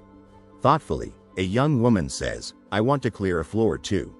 Angered, the man with ginger hair demands, "How does no one have any information on the person that cleared floor 10?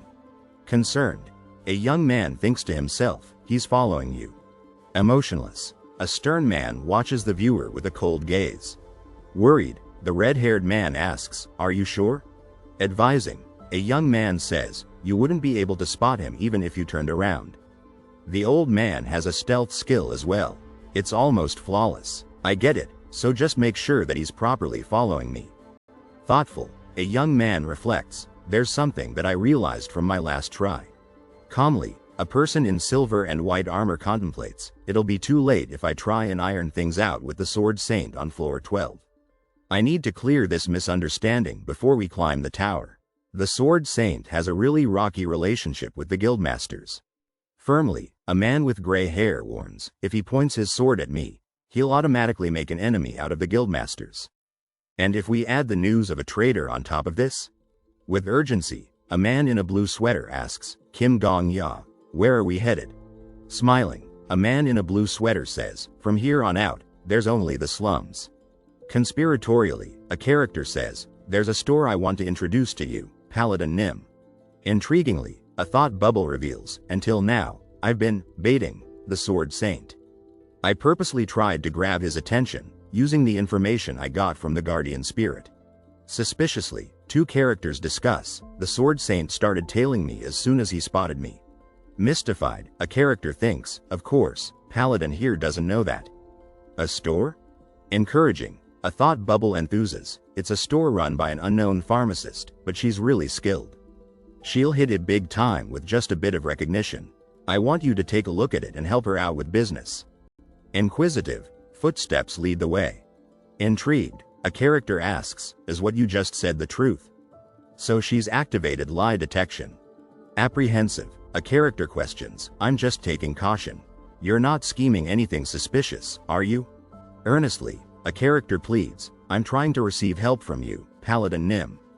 If anything, I'll be the one in danger, not you. Please trust me. Resolute, a character reflects, I'm sure they were all deemed as the truth. I'm sorry, people often tell me that I'm too careful. Let's keep going. In a rundown part of town, under the hopeful yet dreary sky, a sign reads, "Ah." A customer. In a lab, a woman with green hair eagerly awaits a customer. Inside the building, a sign reads, "You're still open?"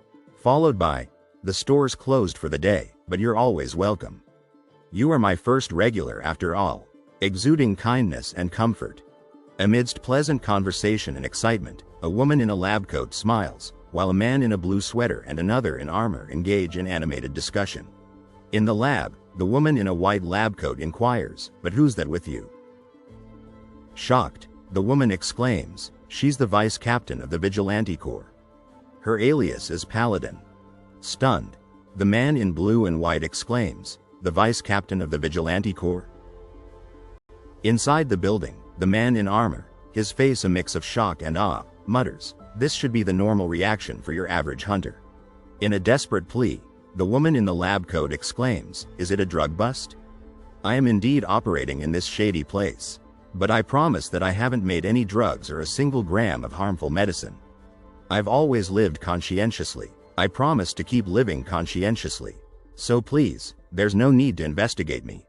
Inside the building, the man in blue and white, his expression now one of shock and awe, declares, "I take back what I said about normal." The blonde-haired man ponders, while texts around him read, "She probably activated lie detection again. I bet she's confused because everything was the truth." The confident man reassures, "Don't worry. That's not why I brought her here." While the surprised woman questions, "Then why?" The blonde-haired man encourages, "You're not getting enough business for how skilled you are." Adding, "I thought that was a shame, so I wanted to introduce you to the vice captain." The green-haired woman expresses confusion, "By introduce, you mean?" Her surprise evident. The green-haired woman suggests, "Why don't you give her some potions to sample? Who knows, promising, if they're super effective, maybe she'll even sign a contract with you." Overwhelmed by gratitude, the woman exclaims, "You're an angel." The woman expresses her indebtedness, "You helped me back when my store was about to be foreclosed. You put in a large order. And now, you're even helping me form connections." The man humbly ponders, "How could I ever repay you?" The man with dark eyes and a serious expression stares intently. The blonde-haired man, wearing armor and a helmet, commands, "Excuse me." Adding, "Except for that man, I would like everyone to step out." A stern-faced gray-haired man in a black suit holds a sword, while an armored man in blue looks on anxiously. With clenched fists and a determined gaze, a gray-haired and blue-eyed man exudes power and dominance. In a tense doorway, a stern-looking gray-haired man inquiries, "Sword Saint, what business do you have here?" Frustrated and visibly annoyed, a man in a black suit expresses his disappointment, "It seems that you're hard of hearing despite being so young." A brown-haired young man stares down, a frustrated expression on his face, as he is ordered to leave. An armored man looks up suspiciously, questioning, "Aren't you being quite aggressive? You're telling me that you have something to discuss with Hunter Kim Gong-ya in private?" "Get out this instant, don't make me ask you again," demands a gray-haired man in a suit, his face stern and determined. Tensions escalate as a man in a suit declares, "You can't get what you want just by throwing a tantrum, or did you forget such common sense due to old age, oh dear Sword Saint?" With resolute eyes, a black-haired man warns, Hunter Gong Ya has officially joined the 5 great guilds. We will take any attacks against him as a declaration of war against us. Adding, I don't know what you're planning, but don't think that the Vigilante Corps will stand by and watch this happen. Arrogance and disdain radiate from a gray-haired man as he sneers, ha. A pale hand reaches for a black book with gold detailing, a tense moment filled with mystery. A black-gloved hand grasps a black object with gold accents, frustration etched in its gesture. In a menacing tone, a man in white and gold armor declares, Sword Saint, I've already gotten multiple reports of your human hunting one. Above the man, the Vigilante Corps doesn't have time to interfere with your execution of personal justice. Above the man, with determination in his eyes, a white-haired man declares, I will stop you, even if it costs me my life. Above the man, unmoved, a man in white and gold armor responds, No, I do not. Above the man, but I will fight you with all I have, and I will die doing so. Below the man, a stern-faced white-haired man warns, and the moment I die, you will be nothing more than a scummy murderer that killed an innocent person. Above the man, if you desire to live what little life you have remaining as a murderer, feel free to fight me. Below the man, curiosity gleams in the eye of a gray-haired man as he observes, Miss Paladin. Above the man, this is a weakness I found out during my last life. Above the man, exuding confidence, a gray-haired man declares, All right, I shall put my faith in you as well. Below the man, a man in white and gold armor, bearing the insignia of a skull and crossbones, stands tall, his determination evident. With unwavering resolve, a man in white and gold armor declares, to the brutal morals of Sword Saint, Paladin's kill count of 0 should make her seem like a true saintess. Below the man, concern and confusion mingle as a man approaches a flustered woman, who declares, excuse me. Is above the man's head. I don't know what's happening. Is above the woman's head. Anger flares in a green-haired woman's eyes as she defends a man, warning, Babylon doesn't have laws like the outside world. Is to the right of the woman. But I won't forgive you for laying a hand on my customer, even if you are the Sword Saint. Is to the right of the woman. Frustration and irritation boil over as an older man demands, Things have been hard with gangsters having made a ruckus a few days ago as well. Is above the man's head.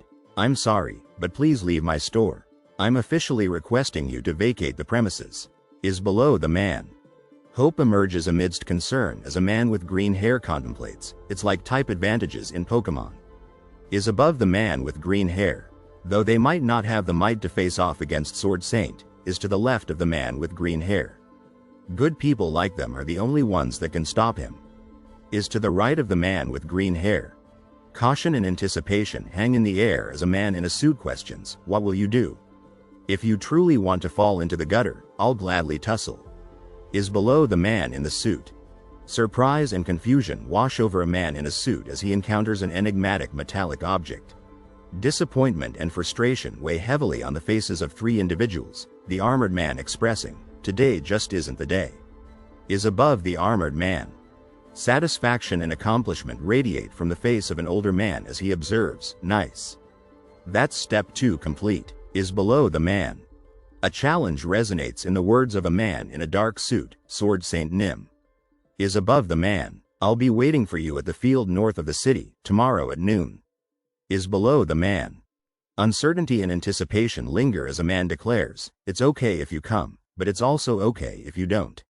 I'll be waiting there by myself. Is above the man. If you perhaps want to find out what kind of a person I am, please come tomorrow. Is below the man. A worried man looks around a dark alleyway, his face creased with concern. Despite facing the fearsome, killer demon, the man continues forward, his expression filled with a mix of concern and determination. I almost saw my life flash before my eyes, he thinks. A contemplative man stands in a dark alley, lost in thought. Eyes, Sword Saint. Really the notorious, killer demon, a voice whispers from above. A stormy sky weeps, mirroring the heavy emotions of a man below as he struggles to tell his story. A heartbroken man stands in a field of white flowers, his tears mingling with the falling rain. A man's anxious eyes reflect his inner turmoil as he confides, because of that, He shows murderers no mercy. Two men engage in a cryptic exchange, their words hinting at a dark secret. It should be obvious, but everything I've just told you is a secret. Annoyance sparks between two men as they argue. Why are you only sharing that now? You never asked, the other replies. A man contemplates the sunrise, his expression enigmatic. It's not like I don't sympathize with Sword Saint, he muses. A man grapples with a moral dilemma as he ponders. When talking with some of them, you can't help but sometimes wonder if such human beings should be allowed to live. A man in a blue and gold helmet speaks with intensity. All the major guild leaders each have their own story. Since you're now in the same boat as us, you'll find out soon enough. The man in the blue and gold helmet gazes skyward, his thoughts veiled in mystery, but there are plenty of things that are filthy rotten. I wonder how you will respond to them. Concerned, the brown-haired man glances at the armored figure before him. We ended up getting sidetracked. Confidence radiates from the man in the blue and gold helmet as he declares, so. Worry creases the features of the man in the blue and gold helmet as he ponders. How much do potions here cost? The Vigilante Corps is always tight on budget, so it'll be problematic if they're too expensive. A bright blue sky greets a new chapter, promising adventure and anticipation. Its digital display reads, Chapter 31, the next day. Amidst a bustling city street, a gray-haired man smiles as a brown-haired man gazes in surprise at a woman pointing with concern. Tranquility fills the air as a blue sky with white clouds and green trees paints a peaceful landscape, carrying an atmosphere reminiscent of a past life. A man in casual attire navigates through a serene forest, his phone in hand, adding a touch of modernity to the tranquil surroundings. A phone displays a captivating news article. Who is the veiled floor 10 clearer? The headline draws attention to the mystery surrounding the latest achievements. A man relaxes in the park, his easygoing demeanor reflected in the words above him, courtesy of moi. A somber conversation unfolds as a man in red gazes at an elderly figure, the text above conveying a sense of forlornness and isolation. You truly are alone. Arrogance and pride emanate from the white-haired man as he proclaims, Are you so utterly confident that you believe you can face me alone? Having said that, I do suppose someone who has committed so much slaughter would be proud of their skills. Uncertainty and anxiety weigh on a man's mind as he grapples with a difficult decision. Relief washes over a man in red as he reassures, Zombie. Are you okay? I'm okay. Guilt and remorse drive a man in a suit to confess, Sword Saint Nim. There is something I wish to tell you. I know why you want to kill me so much. A guilty conscience truly needs no accuser. So you are aware of your own sins. Surprise and curiosity flicker in the eyes of a white-haired man as he exclaims, I know it's because of the skill, eyes of a detective. How do you know that? A man in red implores, please trust what I'm about to tell you. Pride radiates from a white-haired man with a sword at his side, his words echoing, it's his skill. Eyes of a detective. After living according to his stubbornness, that stubbornness became this old man's life. Conviction and determination fuel a man's declaration, but I'll just have to bet my life on it. Sword Saint Nim, I am a prophet. What? Surprise and curiosity light up the eyes of a man as he learns, thanks to that skill, I learned that you have the eyes of a detective skill. To be more precise, I have a skill that is similar to prophesying. Fear gnaws at a man's heart as he worries, if I do nothing here, you will try to kill me while I end up asking why I have to die. Confidence radiates from a man with a white beard as he asserts, that's when you will tell me that according to your skill, the number 4093 is on top of my head. A man gazes skyward with awe and wonder, a silent plea escaping his lips. Guess. Stern and determined, a man stares ahead, his expression a mask of unwavering resolve. A man in red marvels at a man in black, who challenges, tell me the number of fingers I'm holding up with my left hand right now. It shouldn't be difficult for a prophet. Frustration and anger boil over as a man's fist clenches tightly, his words dripping with menace. If you are unable to guess correctly, I'll deem that you are a liar. Fury consumes a man as he unleashes a primal roar. Wonder and excitement explode in a burst of stylized words. Wah! A man emerges from the shadows, his sword drawn and his stance aggressive. Determination and anger fuel his gaze as he prepares for battle. Mystery and intrigue fill the air as the words whisper through the forest. You will return 24 hours back to the past. Guess. Tension and suspense hang heavy as the older man confronts the younger man, his gaze piercing through him. Suspicion and distrust linger in the words, "I see that you are trying to hide your left hand behind your back. Next, you will ask me to guess how many fingers you are holding up behind your back, telling me that it shouldn't be hard if I am a real prophet." Desperation and urgency fuel the man's plea, Sword Saint Nim.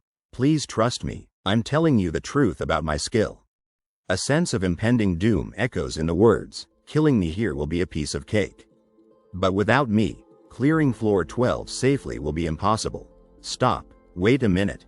Smugness and superiority radiate from the confident stance and words, "This is not enough. Instead of a prophecy skill, you might have an X-ray or mind-reading skill. How dare you think you could prove that you are a prophet with just..." Yep, I knew that once wouldn't suffice. Disbelief and skepticism permeate the words, "No, this is still not enough. Prove to me that there hasn't been some other tomfoolery." Confidence and determination fuel the words. I knew it wouldn't be easy to persuade someone. Fear and desperation grip the man as he pleads, "Sword Saint Nim, you shouldn't kill me here. Or else, there will be countless casualties on floor 12. I'm telling the truth." Defiance and confidence shine through the words, "Please believe me. But that's fine. Test me as many times as you want." The bleak night sky appears to mourn with the melancholic words, "You will return 24 hours back to the past." While below, "My death is longer than your life," echoes like a haunting dirge. Lost in contemplation amidst a verdant field, a man with silvered hair and a brooding gaze stands shrouded in mystery, his presence hinting at a tale waiting to unfold. "I'm not saying I'm innocent." The man's voice hangs in the air, "Nor am I asking you to spare me forever either." Amidst verdant trees, he poses a cryptic challenge, "Then what is it?"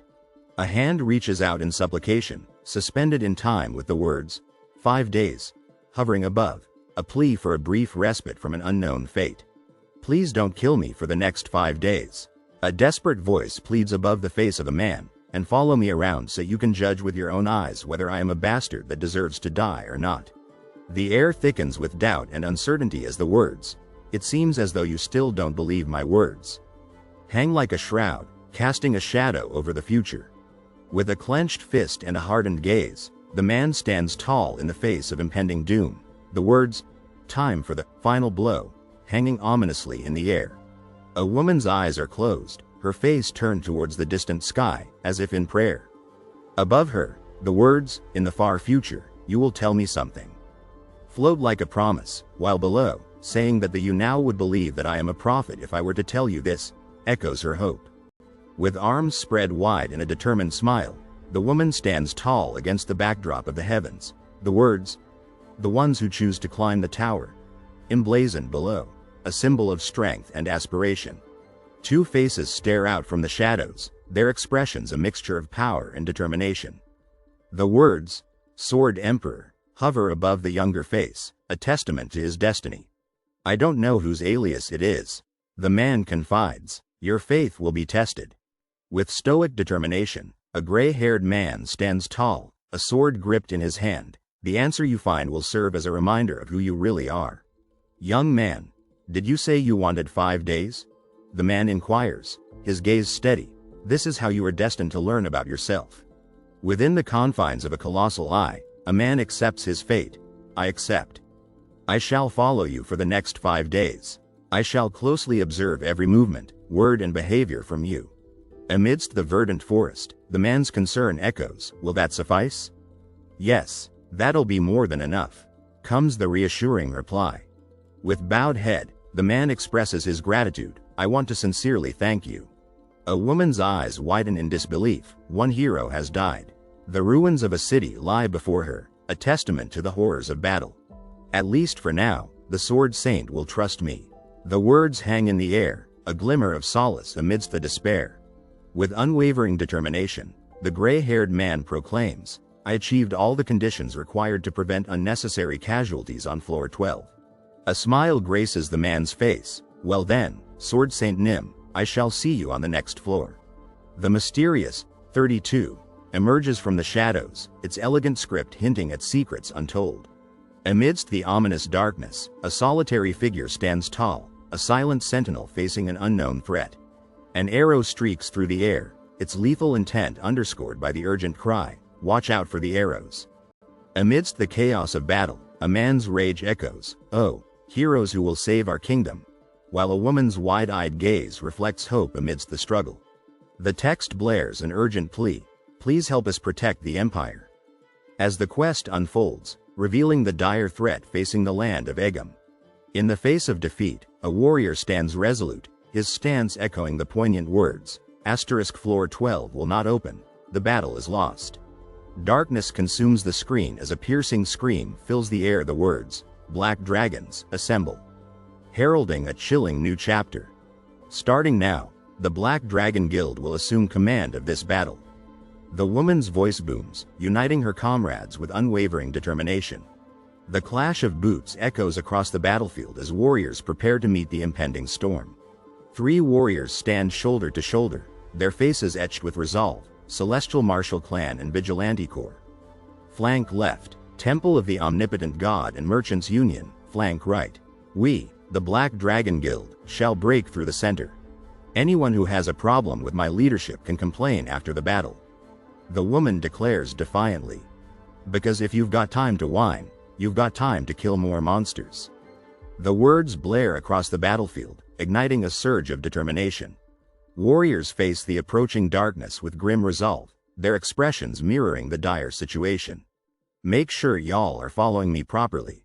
I'm going to kill any motherfuckers that die before me." The man's voice booms, instilling fear and respect. "That doesn't even make sense," the woman murmurs, her concern contrasting with the man's bravado. "Ahaha. Breaking away from your unit will result in instant execution. Please make sure you remain in your respective teams."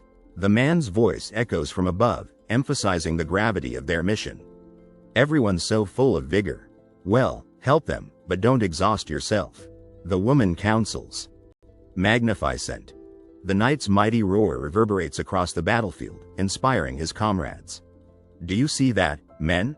The heroes from another world are bravely fighting the monsters without any hesitation."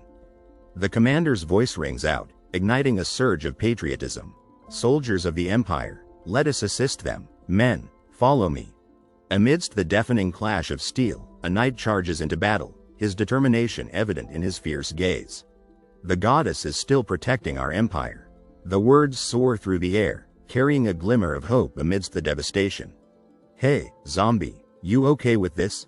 The boy's voice cuts through the tension, his challenge echoing in the vast desert. A man with a smug grin proclaims, "You're not going to be noticed as much at this rate. I don't know anyone who is a bigger attention whore than you."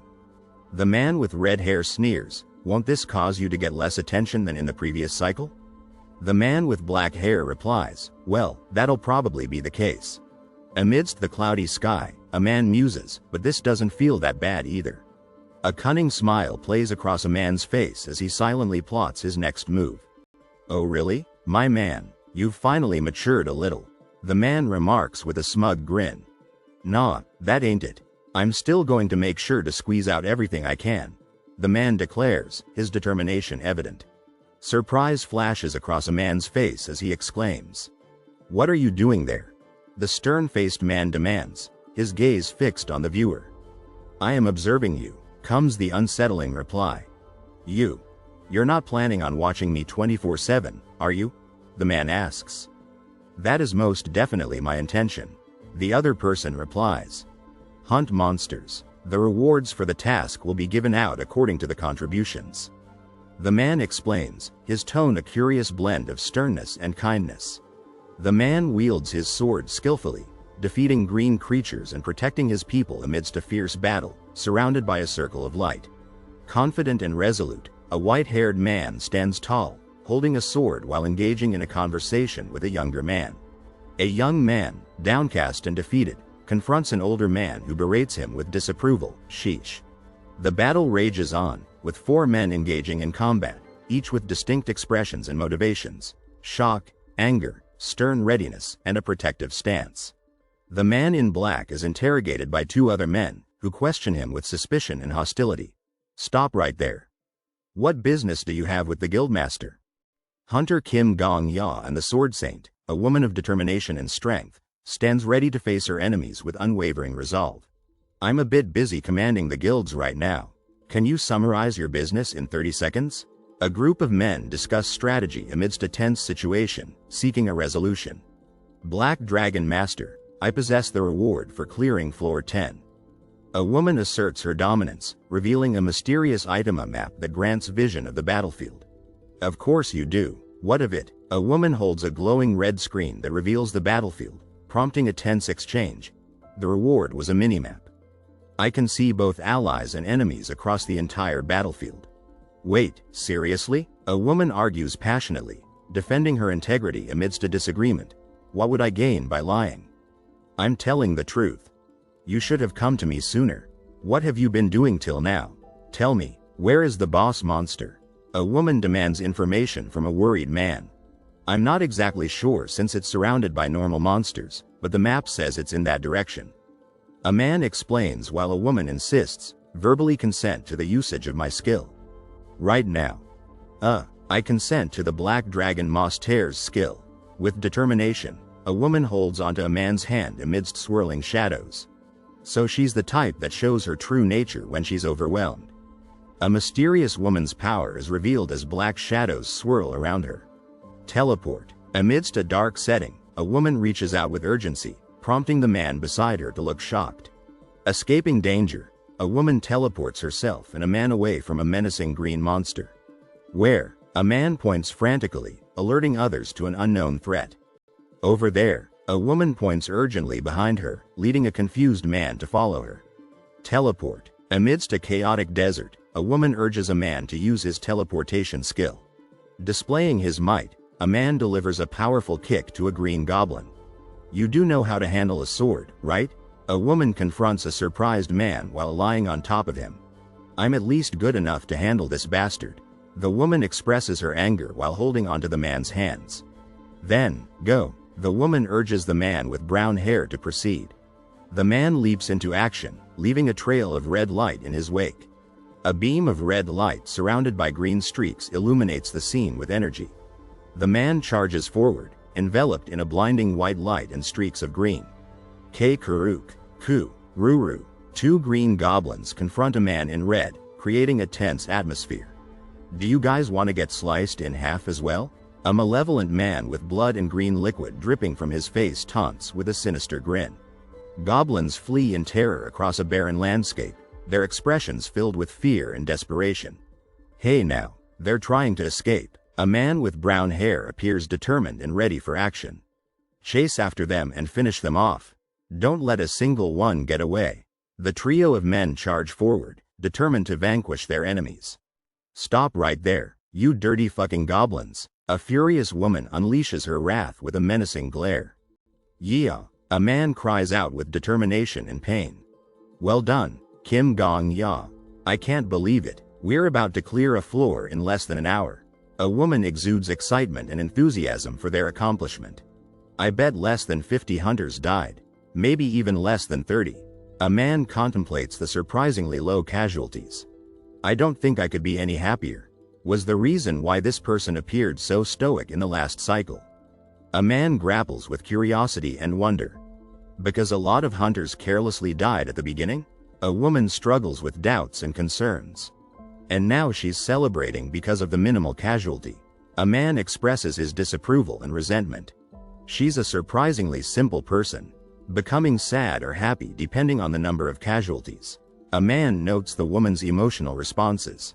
It's only appropriate for one to properly celebrate momentous occasions. So let me praise you again. You did a truly outstanding job, Kim Gong-ya. A man showers a woman with appreciation and praise. A woman exudes confidence and joy, pleased with an unknown outcome. I'm sure you had thoughts about monopolizing the clear reward. A man reacts with surprise to an accusation. I'm really glad that someone like you is the new hero. A man expresses his admiration for the new hero. I hope you're ready. Starting today, all the media outlets in the tower are going to bombard you. A woman warns of the impending media attention. Right, it's like that. A woman confirms a statement with confidence. Receiving attention, becoming idolized and even envied by normal people, it all feels really great. A man revels in the perks of fame. People who have worked arduously. They might not be able to say they're the best, but they have earned the right to claim that they've tried their best. A man praises the efforts of those who strive for greatness. But they have earned the right to claim that they've tried their best. A victorious man acknowledges the efforts of his comrades in arms. Sword Saint, Black Dragon Master, and the countless people who are always trying their best in life. A young man expresses his gratitude for the people in his life. I want to live a life in which I'm recognized by these amazing people, and a man's personal goal is revealed. A man and woman stand quietly together in a peaceful open space, seemingly lost in thought. With hands clasped, a man and woman express their love and protection for one another amidst a crowded background. Thoughtful man, one eye purple and the other blue, assesses with determination to protect those he respects. Two men, one with covered eyes, discuss their genuine desire for recognition and sincerity. Red-haired man, scowling powerfully, declares his desire to be respected by those he deems worthy. Man with determined eyes and red hair proclaims his choice to live his life even if his dreams seem impossible.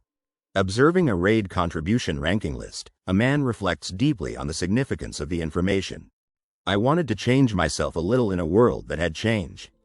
A man, resolute, stands firm in a darkened space. The rankings changed drastically from the last cycle. A man, determined and focused, stares ahead on a platform with a light blue background. At this rate, we'll clear floor 20 in no time. Purple-haired woman stands confidently with a smirk, her gaze fixed ahead. A purple-haired woman stands resolutely on a platform, urging participants to refrain from entering floor 12 until rewards are distributed. Worried man ponders potential losses, contemplating the risks of leaving others alone. Determined woman highlights critical consequences, emphasizing the potential loss of an invaluable asset. Amidst a tranquil sky, a man finds solace and peace, his eyes closed in serenity. Man with a serious gaze and clenched fists, determined to carry out an undisclosed mission. In a grand white hall, a hopeful voice declares the willingness to carry the burden. A man and woman meet in an enigmatic room, curiosity and surprise evident in their expressions. Hunter Kim Gong-ya, you were amazing. A young boy exclaims, his face beaming with excitement amidst a bustling city. To cooperate with the Black Dragon Master like that, a man ponders deeply, scrutinizing the motivations of an unseen individual. Hold that thought, please. A serious man calls out, his hand extended towards a blonde woman who walks away swiftly. A serious man with his gaze fixed to the right prepares to make an important announcement. A thoughtful woman contemplates the presence of a mysterious man lurking in the shadows. A cunning man revels in the realization that his nefarious plot is unfolding as planned. Remember what I told you all yesterday? A man reminds, preparing to execute a well-conceived strategy. A stern mentor entrusts an eager young adventurer with a crucial task. A man with a stern gaze demands immediate compliance from a hesitant woman. A ghostly hand points downward, marking a fateful deadline of 5 days. Please simply remain here without doing anything for exactly 5 days. A man commands. If you can do that, I promise to clear up to floor 20 in 5 days. A confident man declares, his piercing gaze promising unwavering determination. A man with a warm smile extends his hand, inviting cooperation and signaling the start of a significant endeavor. With resolute determination, a blonde woman beckons warriors to ascend the tower, heralding the grand opening of floor 11. Amidst a fierce battle, a swordsman in blue armor deflects his opponent's attack, his determination echoing the words, in a test of faith. An enigmatic trio awaits, reminding their companions to recall past instructions and persevere amidst the upcoming challenges. With calm serenity, a blonde woman offers solace and hope, promising that the answers they seek lie within their own hearts. A resolute man echoes the woman's words, urging them to embrace their true identities through the answers they uncover. A tranquil hall beckons, casting an aura of serenity and offering a sanctuary for weary souls. Surprised and confused, a woman questions the validity of a mysterious message, her brow furrowed in disbelief. A stern man stands resolute, his gaze unwavering, as he reiterates the incredible truth that they must remain idle for 5 days.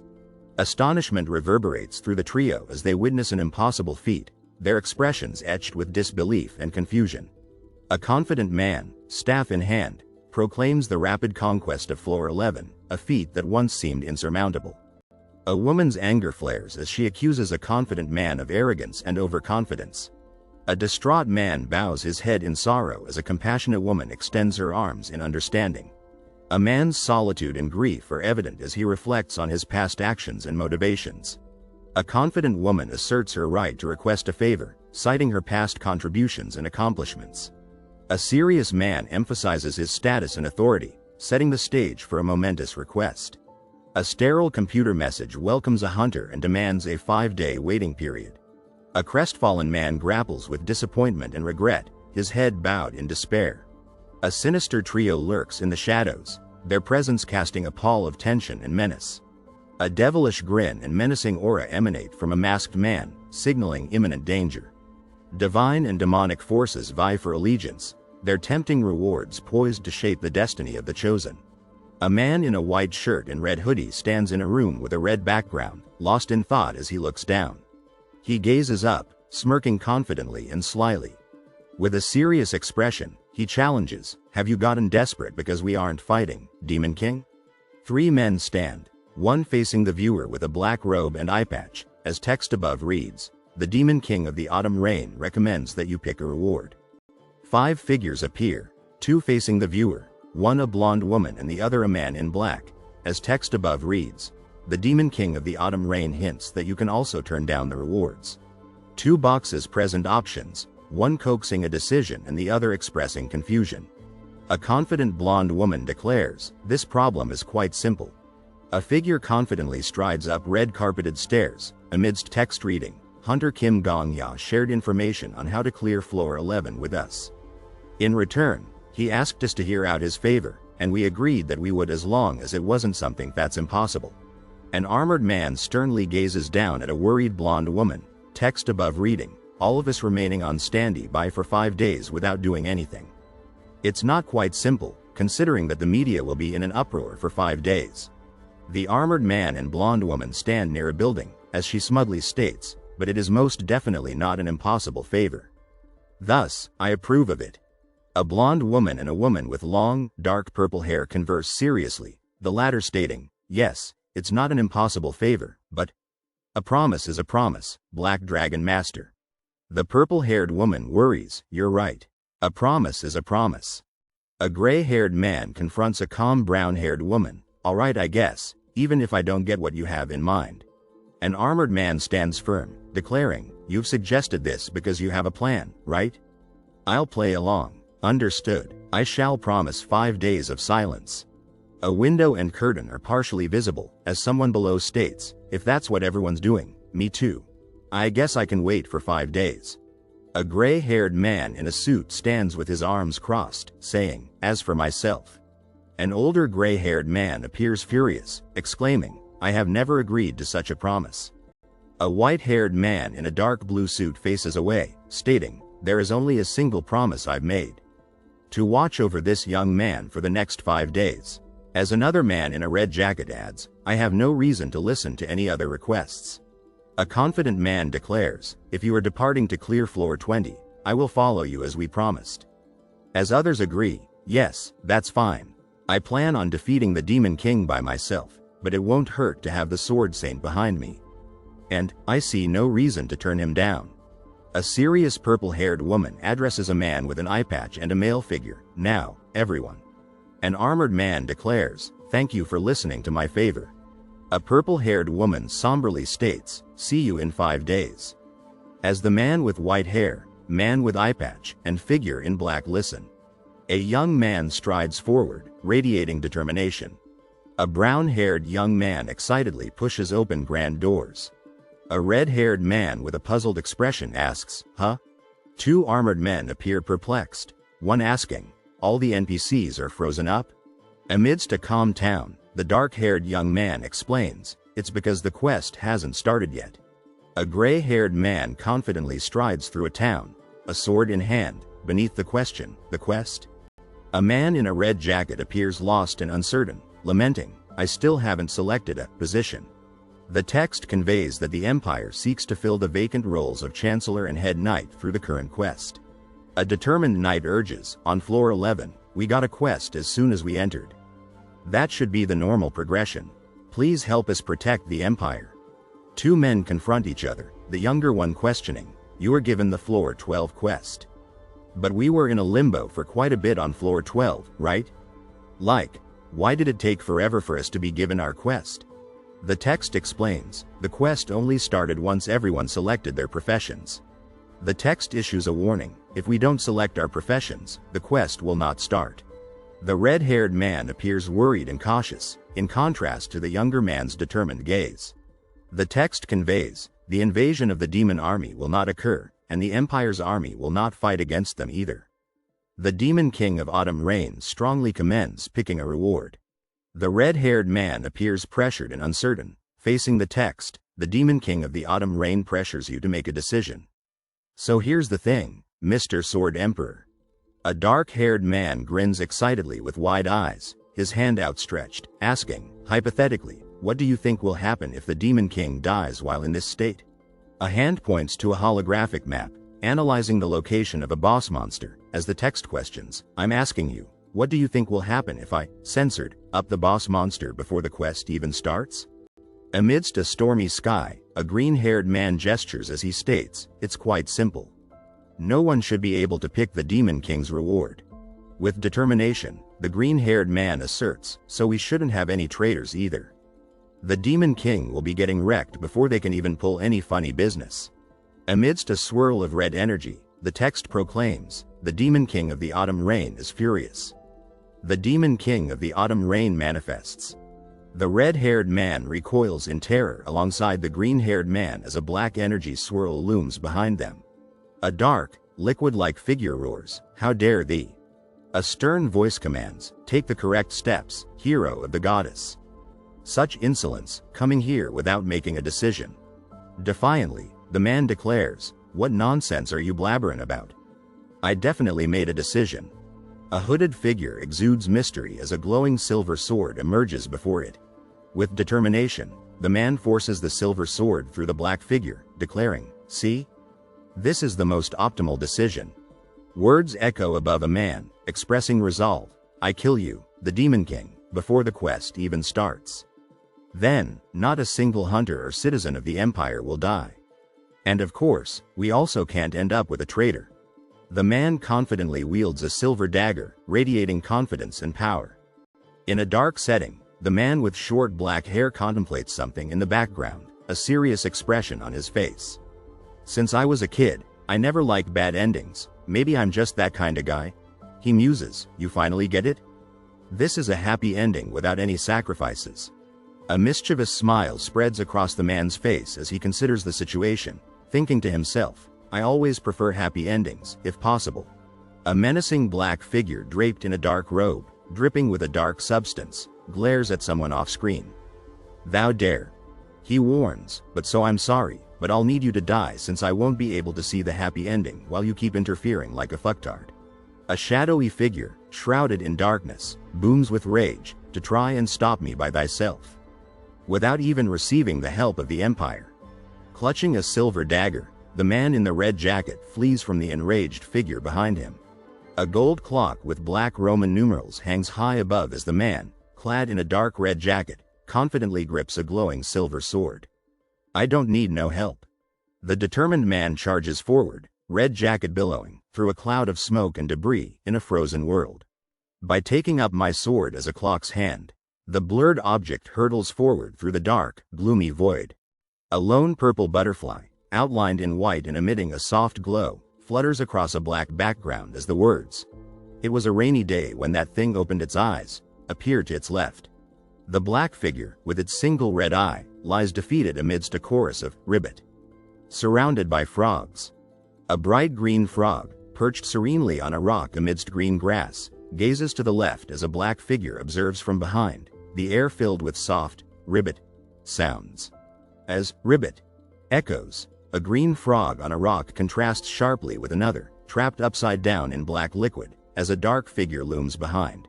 Rain falls upon a lone black figure, resembling a frog, lying motionless in a bed of green grass. Black liquid, resembling rain, pours from the sky, slowly engulfing a green frog standing upright. Two small, green frog hands reach desperately towards a smooth, gray surface.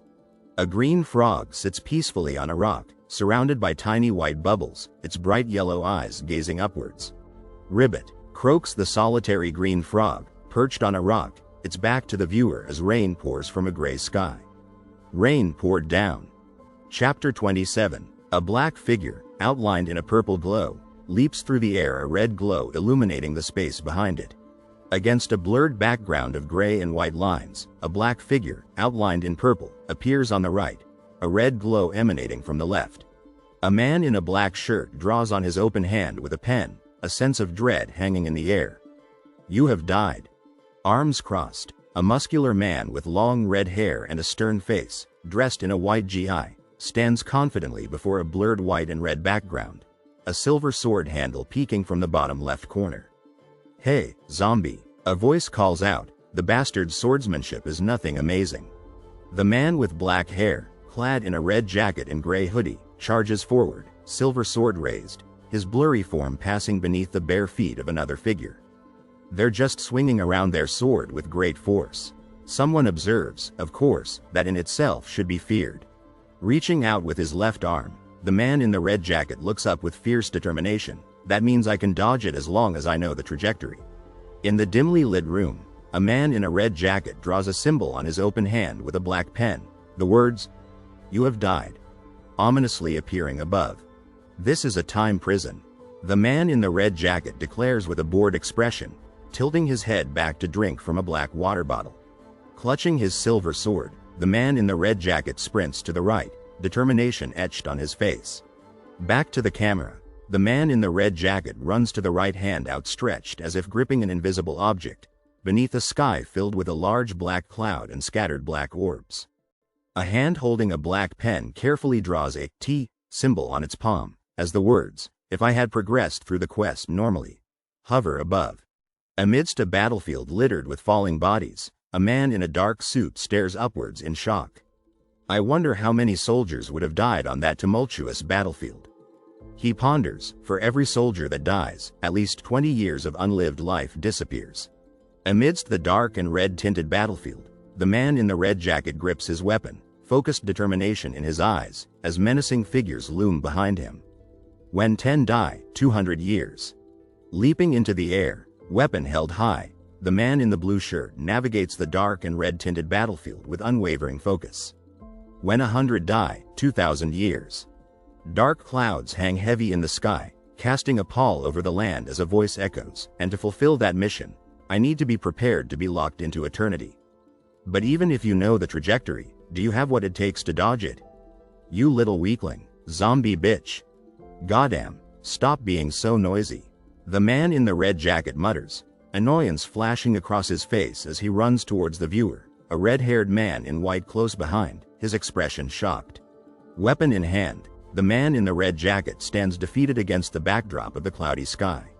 You're still a novice at using aura. A voice scolds, that's your problem.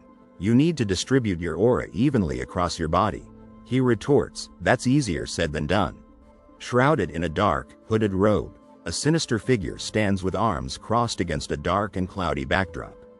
How dare thee, the figure intones, take the correct steps, hero of the goddess.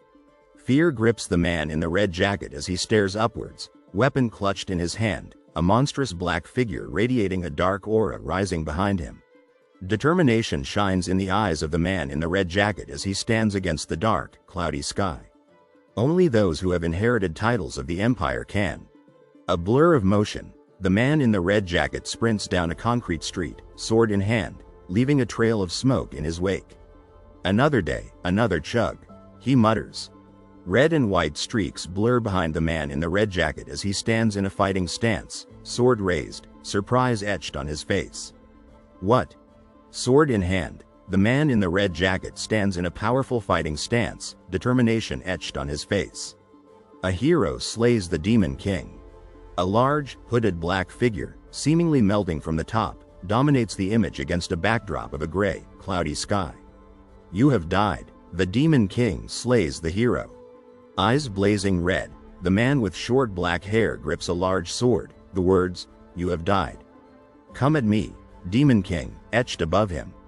A confident smile graces the face of the man in the red jacket as he holds aloft an intricately detailed sword. I am the sword of the Empire. Raising its sword high, a black figure launches a vicious attack against a blurred figure in the background. So be it. The black hooded figure turns to the right, its form a blur, radiating power and menace. If what thou says is the truth, prove it. Against a swirling vortex of pink and black, a black hooded figure extends an abnormally large hand, clutching a sword. Don't worry, I'll show ya. Sword held high, the man in the red jacket stands confidently on a gray street, a smile on his face, the gray sky looming above. Bathed in a bright light, the face of a large clock, adorned with Roman numerals, evokes a sense of finality. You have died. Surrounded by a red and white aura, the man in the red jacket, wielding his sword, moves with incredible speed and determination. The illuminated face of the large, gold clock, with its Roman numerals, reinforces the sense of finality. My sword was the only clock hand. A red and white aura envelops the man in the red jacket as he moves with incredible speed and purpose, sword at the ready. One more second, he thinks, I had to swing my sword one more time.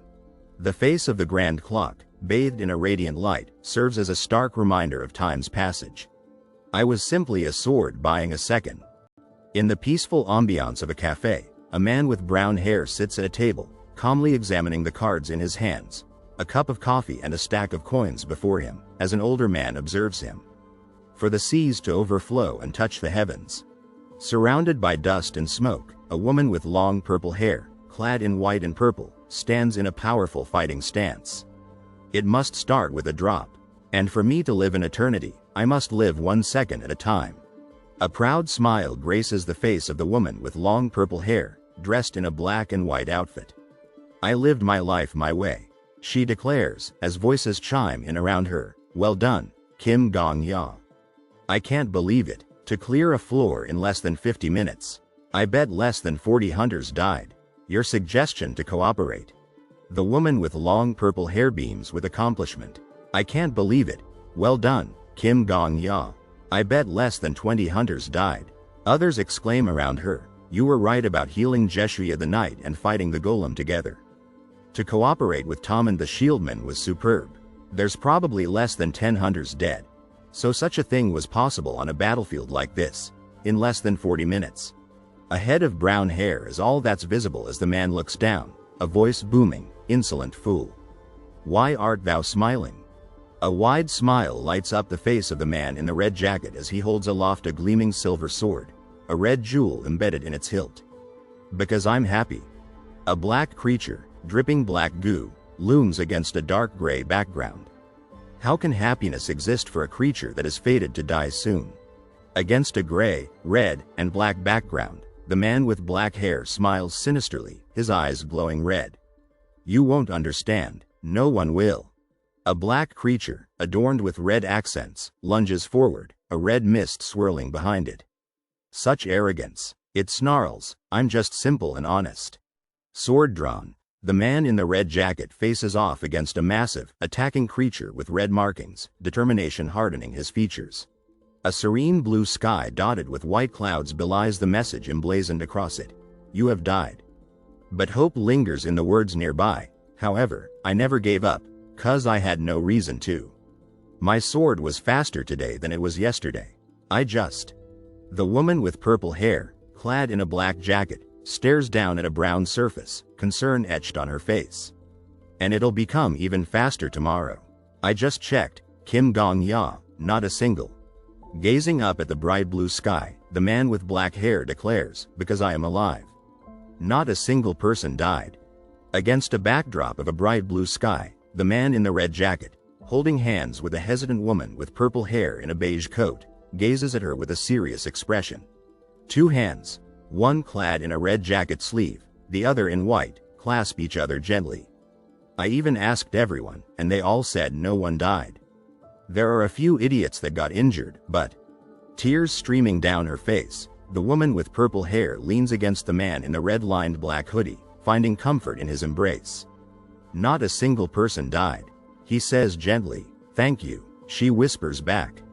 A terrifying figure, concealed beneath a black cloak, stands tall on a dark platform, a cloudy sky behind it. "Thou dare," it bellows, but a softer voice interjects, "My desire to live grew a little." The menacing figure in the black cloak stands imposingly, its voice echoing, "To try and stop me by thyself. I already told you," the man in the black jacket says, staring at the ground, a glowing object clutched in his hand, a large shadow stretching behind him. "Heroes are supposed to fight alone." "Fool." Standing on a gray platform, the man in the red jacket swings his sword with a powerful arc, a blur of motion and determination.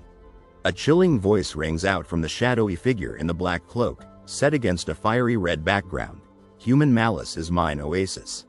Red and white energy crackles around the man with brown hair, his face a mask of determination as he channels power through his glowing hand. "It's coming." With unwavering focus, the man in the red jacket continues to channel red and white energy, a determined look on his face. A single, cracked black mirror, adorned with two purple jewels, stands as a symbol of devastation and defeat. Eyes wide with shock, the man in the red jacket, sword in hand, stares at something unseen, red and white energy swirling around him. "I'm sorry, Kim Gong-ya," whispers the man with short brown hair and a red shirt, clutching a white staff, his gaze fixed on the flying form of a person in a beige coat. A determined look on her face, the woman with long purple hair soars through the air. "I wanted to stay in the royal chambers like you asked, but I was feeling too antsy." She is flying through the air. "So I followed you to see what you were up to by yourself." He is holding a long sword in his right hand. Era, aren't you playing a fun game?" "I'm playing hero." It honestly feels epic. He is looking at a beast behind him. "I can see that, especially since you're facing a beast truly worth hunting." She is holding a sword in her left hand and there are 5 silver discs above her. "But I can't let you have all the fun by yourself. I'm gonna join you." "Wow, I did all the work, and you're just going to steal me?" He is holding a white staff in his right hand and a silver staff in his left hand. "But the tastiest prey are the stolen ones." "That I can agree with." It is laughing. Such insolence. He has a smirk on his face. "Sorry, bruh." He is facing to the right of the image. "I wanted to face you alone, but now that I think about it, it's tradition for heroes to gang up on the bad guy. You understand, right? It's tradition." The black object is dissolving and becoming smaller. "Thou tries to cover the heaven with such petty tricks." The liquid looks like it is engulfing the desert. "No longer shall I fight you with a sword." It is dripping with a black substance. "Oh, 100 ghosts." It has a menacing look and it looks like it is standing in front of a cloudy sky. "Heed my call, of." They're looking at the viewer. "Of." She has a surprised expression on her face. "This is." He is holding a black and silver object in his right hand. "It's not something we can handle by ourselves." "Sword Saint, what are you doing just standing there? Why aren't you helping?" "I wanted to spectate longer. It hasn't even been 30 seconds since this young man and that sewage started fighting." He is smiling. "You're right, I was also only going to ask for help after a minute." Sigh. She is standing in front of a light gray background. "Whatever, both of you, grab my hands. We need to get out of here." He is looking towards the viewer. "No, that's fine." It appears to be gesturing upwards. 100 ghost summoning. "What?" He is pointing upwards with his other hand. Activating skill. The snake appears to be coiling around the frog. That thing grew larger and larger. The eagle appears to be flying away from the lioness. The cloak is wet and appears to be moving as if someone is underneath. The lioness looks calm, yet fierce. The creature appears to be in pain. Every time it obtained a new body, that thing gained a new joy. The creature is laying on top of another creature. Even the joy of slaughter. The bear is looking at the girl with a worried expression. She has a shocked expression on her face. "Help, Daddy, save me." The beast has a light brown fur coat with yellow eyes. The beast has a brown fur coat and is in an aggressive pose. "Anyone?" It is lying on its side with its fur a light brown color. "Ooh, so fragrant. What is this? This scent?" The beast is in a state of relaxation. Entranced, that thing swallowed up its prey. Once it finished eating every last bit, it slowly obtained the memories of its prey. She is wearing a white dress with a black bow. He has his mouth open as if he is screaming and his eyes are wide. How many times do I need to tell you to not go outside by yourself? Haven't you heard what the doctor said? You're so frail, yet. He has a small dark area on his face and his mouth is open. What happened to your clothes? He is standing in a forest and has a surprised expression. Daddy. She is covered in blood. I think I might be healthy now. She is covered in blood. That was the first ever name the Demon King obtained. Activating skill. He is holding a long, slender, blue sword in his right hand and pointing his left hand upwards. It appears to be screaming. They appear to be curious and conversational. Hey, Mr. Sword Emperor, you wanted to know why I picked Ghoul Summoning, *, right? They appear to be chuckling. TN. Previously TL'd as 100 Ghost Summoning, previous chapters have been updated to reflect this change. He is looking off to the left. Oh, yeah, I did. I wanted to pick a different skill at first.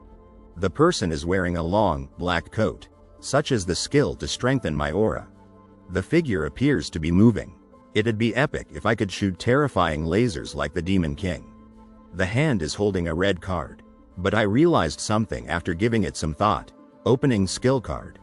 The text, Ghoul Summoning, is in the center of the rectangle. Rank. SS. Effect. You can summon the ones you've murdered as monsters. Your agents of death will not inherit abilities or memories. It says, you can summon the ones you've murdered as monsters. Death will not inherit abilities or memories from the life they had. They will simply be summoned as monsters like goblins, orcs, zombies, skeletons, etc. However, you can only summon once a week. They are standing in a cloudy sky. Now, here's a question for y'all. How many people do you think I've killed? He is looking to the right with a determined expression. The flame retard or whatever and yourself. Isn't that only 2? That's right, or at least that's what it should be. He has a confident expression and appears to be smiling.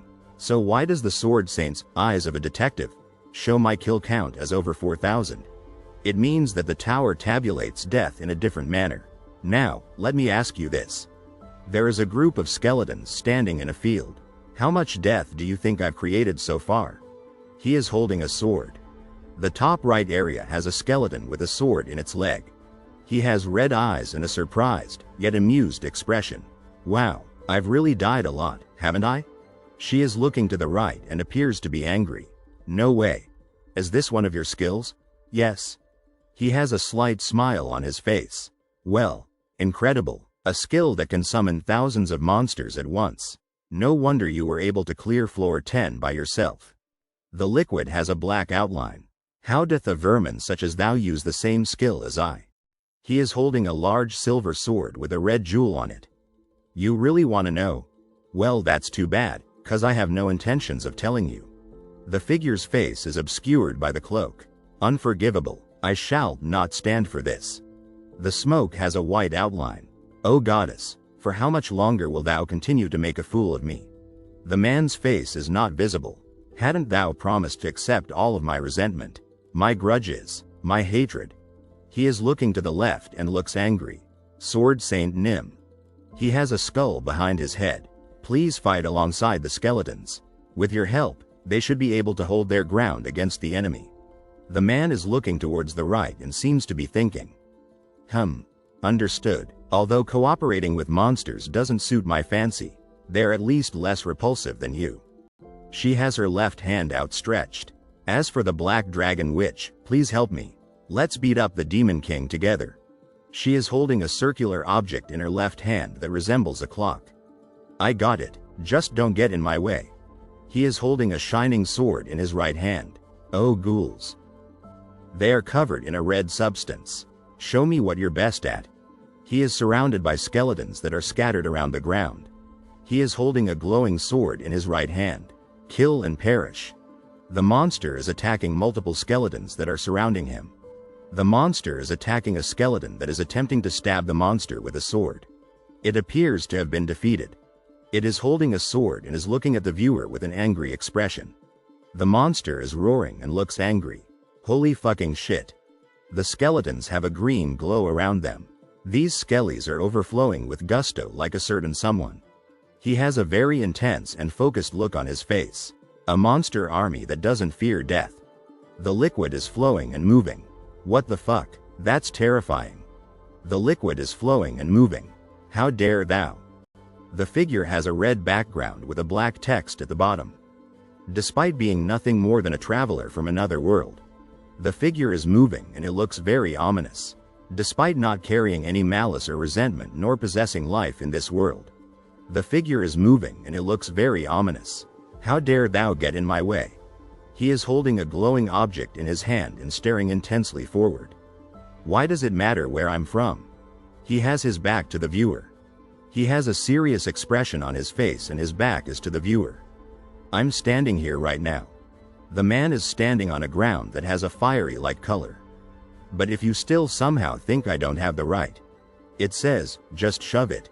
The tower presents you with an alias. The man stands on a ground that is emitting a yellow light. He has a determined look on his face. Your alias will be the King of Death, is on a yellow box. The tower has already acknowledged my right to be here. A dark object with a shape like a wing drips liquid over a ground with a golden glow. The man floats in the air. He has his arms raised and is looking upwards. He is surrounded by a golden glow. The tower shows its regards for the king that harvests death, is on a yellow box. The girl is holding a small frog in her hands. She is standing in a dark setting and appears to be worried. That thing did not age. In fact, it only grew more beautiful by the day. A scent enveloped its body, enchanting the people around it. The woman has her hands together in a praying motion. Her eyes are closed. Many eyes are glowing red behind her. Esther Nim is above the woman's head. Oh, Saintess of the Outlands is below the woman's head. The woman is surrounded by many hands. The woman is standing above a man. I heard that you're able to cure any illness, is above the woman. Wa is below the man. The woman is crying and holding a baby. I'm begging you, please, my child is deathly ill. Please share your blessing with my poor baby. Hic is below the woman's right hand. Wa is above the woman's head. The woman is holding her hands out to the reader. Are you aware of the rules? Please leave your child here, and you can return once dawn breaks. The woman is bowing and her head is looking down. Please take good care of my baby, is at the bottom of the image. The baby is wrapped in a blue cloth and lying on a white surface. Wa is above the baby's head. The woman is standing in an indoor area with a large window behind her. Is in the top right corner of the image. The woman is holding a baby wrapped in a blue cloth. Gooj is in the top right corner of the image. The woman is holding a baby wrapped in a blue cloth. Gaga is in the top right corner of the image. So fragrant is below the woman's left hand. Humans always go to such great lengths for love. Is in the bottom right corner of the image. The baby is looking up at the reader. Thy mother even wrapped thee in the best rags she could find.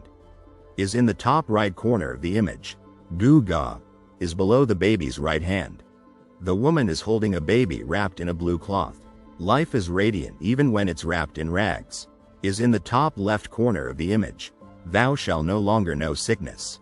Is in the bottom right corner of the image. The shadow of the woman is holding the shadow of the baby. The very existence of the miracle of life is happiness. Is in the top left corner of the image. Ga is in the left center of the image. The woman is holding the baby tightly, as if she is trying to protect it. Poor thing is above the woman. Once she swallowed the baby whole, the baby's memory flowed into Esther. Above the woman is holding her hands open as if to comfort the man. The man is holding a dark object in his hands. I see, thou were in pain. Is above the woman. O child, I understand, all shall be fine now. Is below the woman. The woman is looking up at the ceiling. Now live a bit. Is below the woman. The hand is reaching out to the black blob. Live a bit longer. Is above the hand. The hand is reaching out from a black blob. Goo goo is above the hand. The woman is looking down with a smirk. Gaga is above the woman. Giggle is above the woman. Poor thing is below the woman. The woman is holding a baby wrapped in a blue cloth. Giggle is above the woman. Oh is below the woman. He should be healthy now, and he won't need to recuperate either. Is above the woman. Just promise you'll continue loving him as you've done, till now. Is below the woman. The woman is standing next to a person wearing a hooded robe. Thank you, is above the woman. Thank you so much, is above the hooded person. The woman is standing next to a person wearing a hooded robe. Thank you, Saintess, is above the hooded person. The map shows a large body of water surrounded by mountains. Oh, an actor of miracles, is above the map. The savior of the sick, is below the map. The woman is smiling and crying tears of joy. The man is also smiling and crying. I am able to see again thanks to you, is positioned in the bottom right corner. Thank you for making me able to walk again, is positioned above the woman. The map shows a large mountainous area. Our true savior, is written in the middle of the image. The man with the blue and yellow outfit leans on a table, hand on chin. The man in the black suit leans forward, speaking. You're telling me more farmers emigrated en masse? He asks. Yes. The man in black replies. It seems they've also joined the Saintess of Salvation. A map covers the image, showing a mountainous region with roads and waterways marked. The savior of all diseased, is written in the middle. A group of knights with torches stand together, flames licking at the air. The authority of the goddess has fallen to the ground. One says, will you just watch these heathens thrive? Another shouts. The knight with red hair stands before the other knights. Show no mercy to the followers of the witch, is written below him. Two glowing balls of fire burn against a purple and orange background. Burn the witch's nest, is written above them. The hands of several knights hold burning torches, raised high against an orange and purple background. A city burns in the background, engulfed in flames and smoke. A large moon hangs in the sky, is written in the middle of the image. A woman with long blonde hair stands in a fiery background, is written above her. A man in a green jacket screams as he grabs a man in black armor, fire blazing behind them. Don't let a single one get away, is written above the armored man. A man in black armor stands in a blaze of fire, sword in hand. Several people run away, one screaming. They're all monsters under a curse, is written above the armored man. A woman with long blonde hair screams. She looks very scared and shocked. A woman with long blonde hair yells, disgusting vermin. How dare thou treat thy fellow humans no better than beasts? She looks very angry and furious. A black shadow of a person with blood stains on the clothes stands in the background. The image has a feeling of dread and hopelessness. A black blurred background shows, be swallowed up in thine own malice. The image is filled with a sense of anger and hatred. A black and white blurry background shows black smoke in the middle. The image has a sense of mystery and intrigue.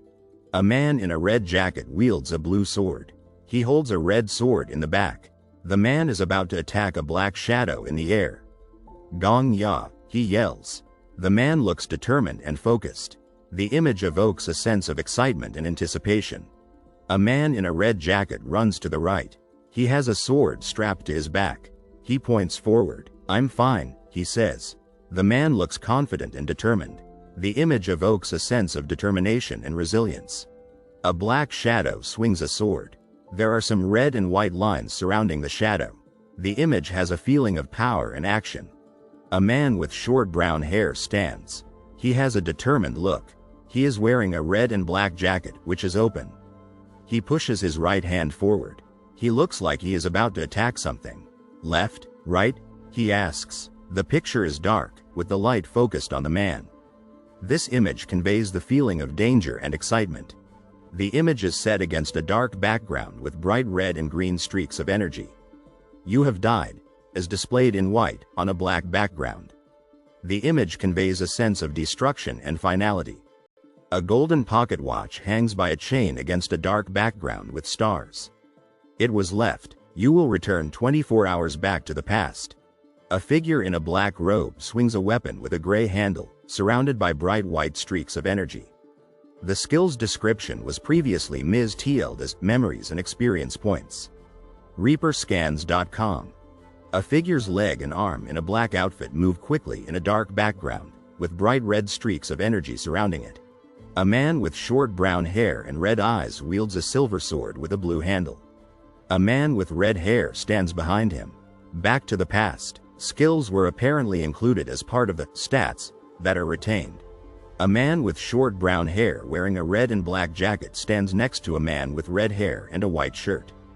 Just like how the guardian spirit is able to retain his memory with me while returning, the abilities of a skill will continue along with me in my death.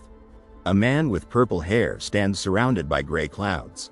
That includes its cooldown. A woman with long purple hair stands with a determined look on her face. Gong Ya. A man with short brown hair wearing a red jacket and a woman with purple hair wearing a white and purple jacket are standing next to each other, holding hands. Another day passes. You can reuse ghoul summoning. A man with short brown hair is shown holding a sword with a red light around him. A man with brown hair has a smirk on his face and his red eyes are visible. A woman with long dark purple hair is visible in the picture. If the other hunters get to it first, our profits would dwindle. A man with brown hair and red eyes swings a sword over his head. He appears to be engaged in combat with two green creatures. ReaperScans.com. A man with brown hair and red eyes stands in the middle of a swirl of red energy, holding a silver sword as he casts a powerful spell. You can reuse ghoul summoning. He grits his teeth, red lightning crackling from his silver sword, as three green goblin-like creatures charge at him, weapons raised. You can reuse ghoul summoning. A figure in black clothing, a long black sword radiating red energy in his hand, moves at high speed within a swirl of red and white energy. And 13 seconds left. Red energy explodes from his hands as the figure, still clad in black, takes a combat stance. Kim Gong Ya. Landing on the rocky ground in a combat stance, the man with brown hair, still clutching his silver sword, finds himself surrounded by swirling red and white energy. I'm all right. A skull-faced creature cloaked in a black hooded robe emerges from a purple background, its gaze fixed ominously on those before it. Vermin, thou dares as a mere mortal. Doth thou possess prophetic foresight?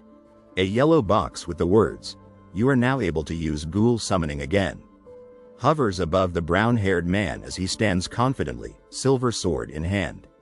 Something like that. Against a backdrop of a cloudy sky, a black creature in a black hooded robe extends its arms, its eyes glowing a menacing red. Activating skill. What? He spins, a blur of red and black, his sword a silver flash, as he expertly deflects the attacks of multiple skeletal creatures, bones crunching underfoot. With a determined leap, the man in the red shirt soars over a skeletal creature, his sword poised to strike, as the bodies of other skeletons, marked with splatters of dark red blood, litter the dark gray ground. The man with dark brown hair charges forward, his red shirt a blur, his sword a gleaming arc against the dark blue background streaked with bright lines. "You really are one tenacious motherfucker," rings out as the man, a fierce light in his eyes, swings his glowing blade through the air, red streaks of energy trailing behind. "But damn, this skill is kick-ass," the red-haired man says, arms crossed confidently. "Hey, zombie, you should test out later if you are able to do repeat summons. Go hide in a hole somewhere and resummon them after a week." The clash of blades echoes as the man with red hair fights fiercely against the brown-haired man, who raises his hand, a plea for a break in his eyes. The red-haired man crouches low, gaze drawn upward, a flicker of wonder on his face. "I think that it'll just cancel out your first summons and resummon them.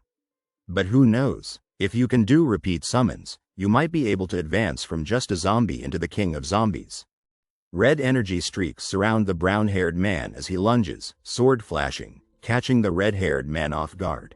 A hand, pale and trembling, reaches up from the inky blackness. Fuick. They hang upside down, the red-haired man above, face contorted in rage, the brown-haired man below, eyes wide with fear. "I need to repeat it for another week because of you." Disappointment and irritation cloud the face of the red-haired man as a yellow box bearing a countdown appears above him. "You have 6 days 23 hours 59 minutes and 1 second left till you can reuse ghoul summoning." Hee. Nope. Definitely not my fault that you're weak. I swear that I'm going to beat the crap out of you one day. The red-haired man gapes, a mixture of shock and outrage on his face, as blue light flares around him. "God fucking damn it, but I'm already dead. How are you going to beat up a ghost?" Neener.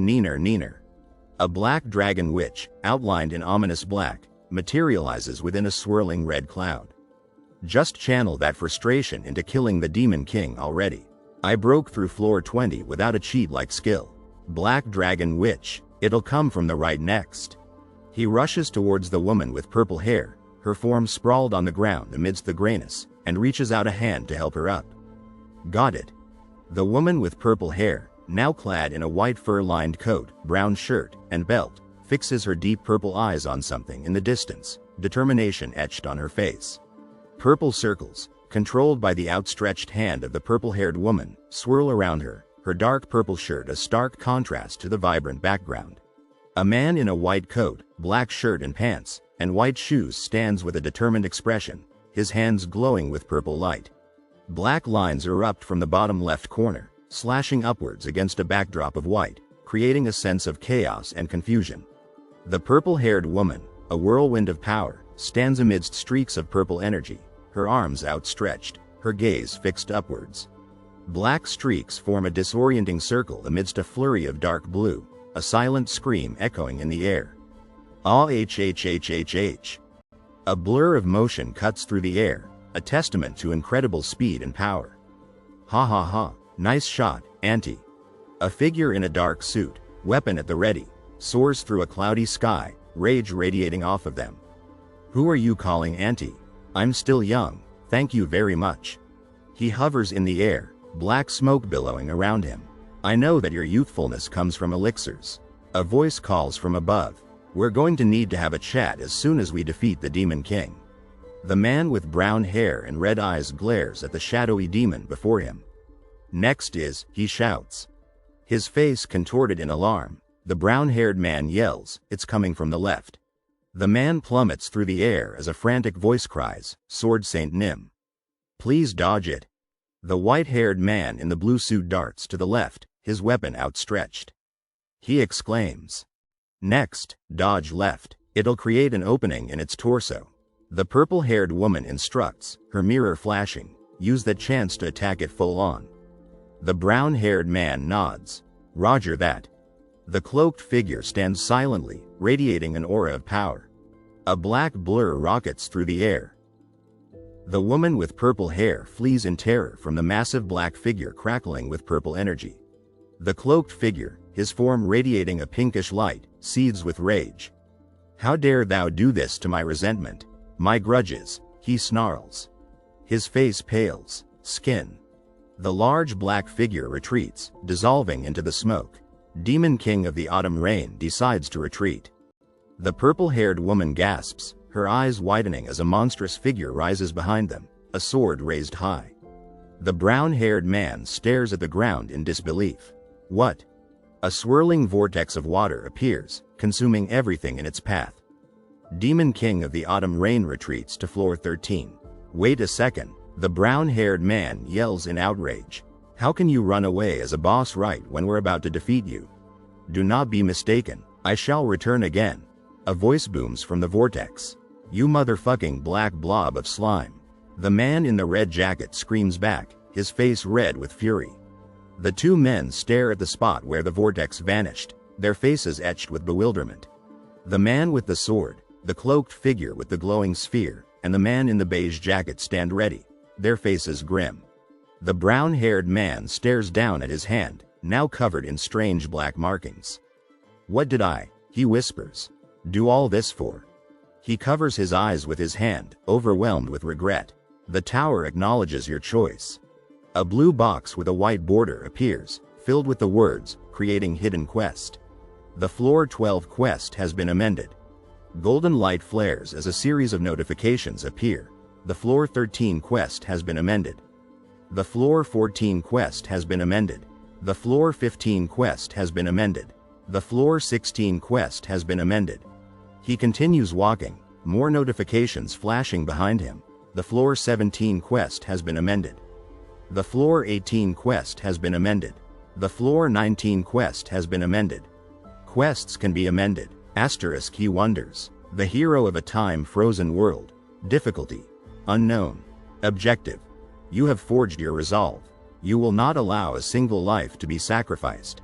They say that justice is saving someone without expecting a reward, and they say that devotion is not expecting acknowledgement from the one you saved. And they call those who devote themselves to justice a hero.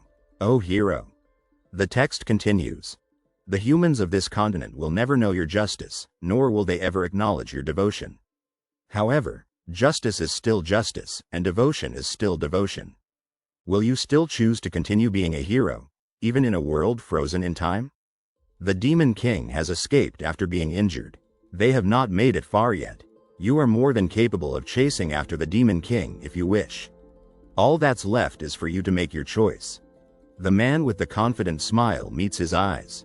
Will you accept this quest? Yes, he says. The hidden quest activates.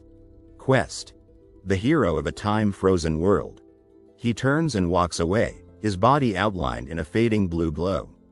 2 notifications appear. Searching for the Demon King on floor 12. Demon King not found. The retreat of the Demon King has been confirmed. Timeline alteration. The cloaked figure, the white-haired man, and the man in red walk away, their expressions grim. The purple-haired woman's eyes widen in alarm. What is this? Gong Ya. What's happening? She asks, turning to the man with the sword. He frowns. Well, this is the first time I'm seeing this as well. The red-haired man stares up at the sky, his face creased with worry. I've never seen this either. What is this? Huh? The brown-haired man blinks in confusion. Black Dragon Witch, look over there. The brown-haired man says, pointing towards a stone castle in the distance. The purple-haired woman follows his gaze, her eyes widening in surprise. On the castle walls, he continues, the number of flags. You're right. Grab my hand for a sec. I think we should go check it out, he says, reaching for her hand. I agree, she replies, taking his hand. Teleport, he shouts. They materialize on a stone wall, bathed in warm sunlight. Below them, a bustling market fills the town square, dark clouds gathering overhead. Wow, he breathes, awestruck. Timeline alteration. The man with the dark blue jacket frowns, his brow furrowed in confusion. The timeline change. A man with blonde hair says, his eyes wide with shock. The red-haired man beside him just smiles. A group of knights, their armor sparkling, stride away, one clutching a bright red apple. The purple-haired woman stares at the ground, deep in thought. Originally, the Egum Empire should have been invaded by the Demon King. She murmurs, they could have either won or lost, but the invasion was an event set in time. Altering floor 11, altering floor 12, the brown-haired man watches the changes unfold, a knot of worry twisting in his gut. Unbeknownst to all, without anyone having an idea of what was going on. History was rewritten. By me. What is this rain? A voice cries, is this acid rain? Wow, this place looks nice. The blonde woman exclaims, gazing around at the bustling city. It's way better than that dinky-ass port. The man beside her agrees. Get your apples here. It's the Alibrand apple, beloved by even the elves. The vendor calls cheerfully. The water in the bathhouse has been of terrible quality lately. A man grumbles, those darn bureaucrats. 2 women gossip behind him. Goodness gracious. One whispers, I heard that the princes are big troublemakers. Please give alms. The goddess of protection loves everyone. The purple-haired woman calls out. You there, a voice barks from behind her. Who are you? A knight demands, his hand on his sword. Such impertinence. The knight roars, his face red with fury. Who are you to be stepping foot atop the Empire's gatehouse? Get down this instant, he bellows, drawing his sword. Please assist us in our quest to defend humanity. Sarbased Egum, the man in the red jacket says. He blinks. Huh, you vulgar bandit. How do you know my name? The armored man demands, his eyes wide with astonishment. I see. Originally, he was a friendly citizen of the Empire on floor 11. Asterisk. You delinquents. The man in red shouts, did you not hear me? Get down this instant, yet for him to be yelling at us like we are strangers would mean. He trails off, a thoughtful expression crossing his face. The armored man begins, his grip tight on the other man's hand. Leave the fate of our empire in your hands. Ha, he chuckles, a mischievous glint in his eye. Ha ha ha ha ha ha, The armored man roars with laughter. Ah ha ha ha ha ha ha ha ha. The brown-haired man throws back his head and laughs, clutching his stomach as the purple-haired woman watches, bewildered. Ha ha ha ha ha ha. The red-haired man cracks a small smile, his arms still crossed. He he he. The man in red leans against the wall, a self-satisfied smirk on his face. I did it. He throws his head back, a manic grin spreading across his face, his eyes glowing red. He stands triumphantly on the wall, a wide grin on his face. I protected your empire. A figure clad in gleaming armor strides towards him. I kept my promise, he yells, beaming with pride. I have not a shroud of shame, the red-haired woman declares. For hundreds of days. Nor any regrets, the man with the bag adds, his expression resolute, determined to not let a single person die. I defeated the Demon King after hundreds of days. He thinks, a surge of pride swelling in his chest, and I am proud. He stares down at his hand, the black markings stark against his skin. A piece of trash, he reads. I envied and mocked others while wasting my days drinking. Announcements. I froze my heart while using rationality as an excuse. He continues, and I threw away my life. Stage cleared, but the me of today has nothing to be ashamed of, asterisk, he thinks, his jaw set with determination. He leans forward, a wide grin spreading across his face. The purple-haired woman narrows her eyes, announcing to everyone once again, when facing the Black Dragon Witch, the Sword Saint, she begins, or the world. Today, the floor 12 stage was cleared. The white-haired man in the blue suit stands tall, his gaze resolute. And most importantly, I am not ashamed of myself. Asterisk. Assessing raid participants. Assessment complete. Announcing the 3 raid participants. Raid contribution ranking. 1. King of Death. 2. Black Witch. 3. Sword Saint. Below them, a sprawling city bustles with life. What is he talking about? The knight in silver stammers, his brow furrowed in confusion. Sarbast Egum, a voice thunders. He raises his hand in farewell. Please take good care of the empire. He grins, vaulting over the wall. I'm sorry, but this is the end of my duties as a hero. The man in the red cap says, throwing up his hands. Though, defeating the Demon King should have been more than enough. I'm sure your empire has plenty of corruption. The other man smirks.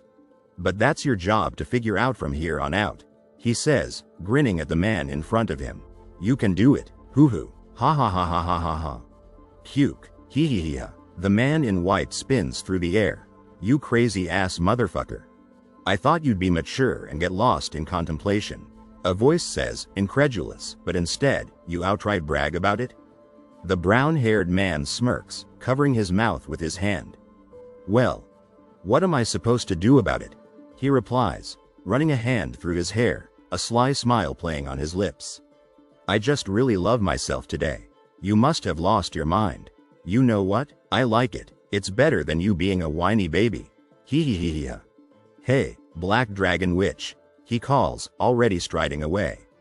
What are you doing? Let's go to floor 13 already. She sighs, her shoulders slumping. Right, I forgot that there's no one normal among the top hunters.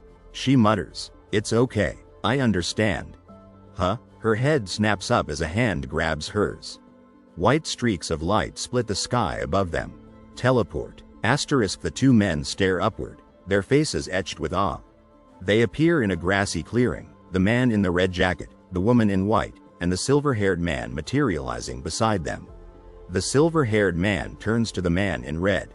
The one who ranks first is always given priority when entering the next floor. King of Death, I want you to represent us and be the one to say, transfer. Asterisk. The man with short brown hair smiles confidently. A bright light, shaped like a star, shines brightly, the word transfer, floating above it.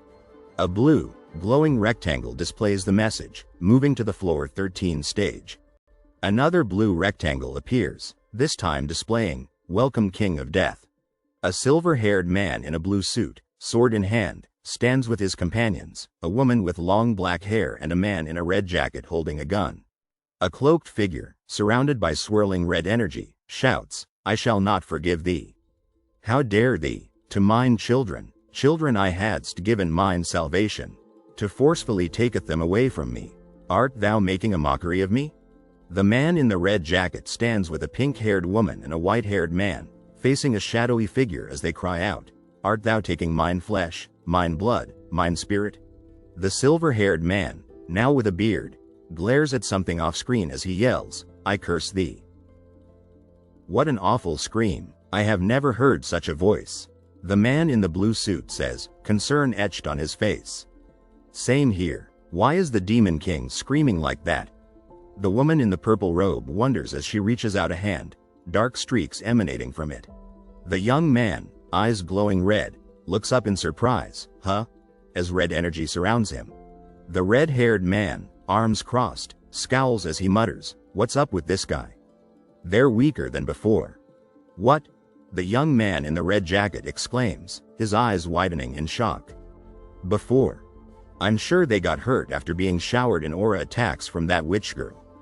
The red-haired man muses, touching his chin thoughtfully, but it isn't like they've been injured. Several gruesome, green-skinned creatures snarl menacingly in their dark cave. And more like their rank dropped. A voice echoes around them. To put it in perspective, on floor 12, this guy was like an SSS rank Goblin King. But now, they're more like a non-SSS rank Goblin King. A large, black structure, streaked with red, looms over the city.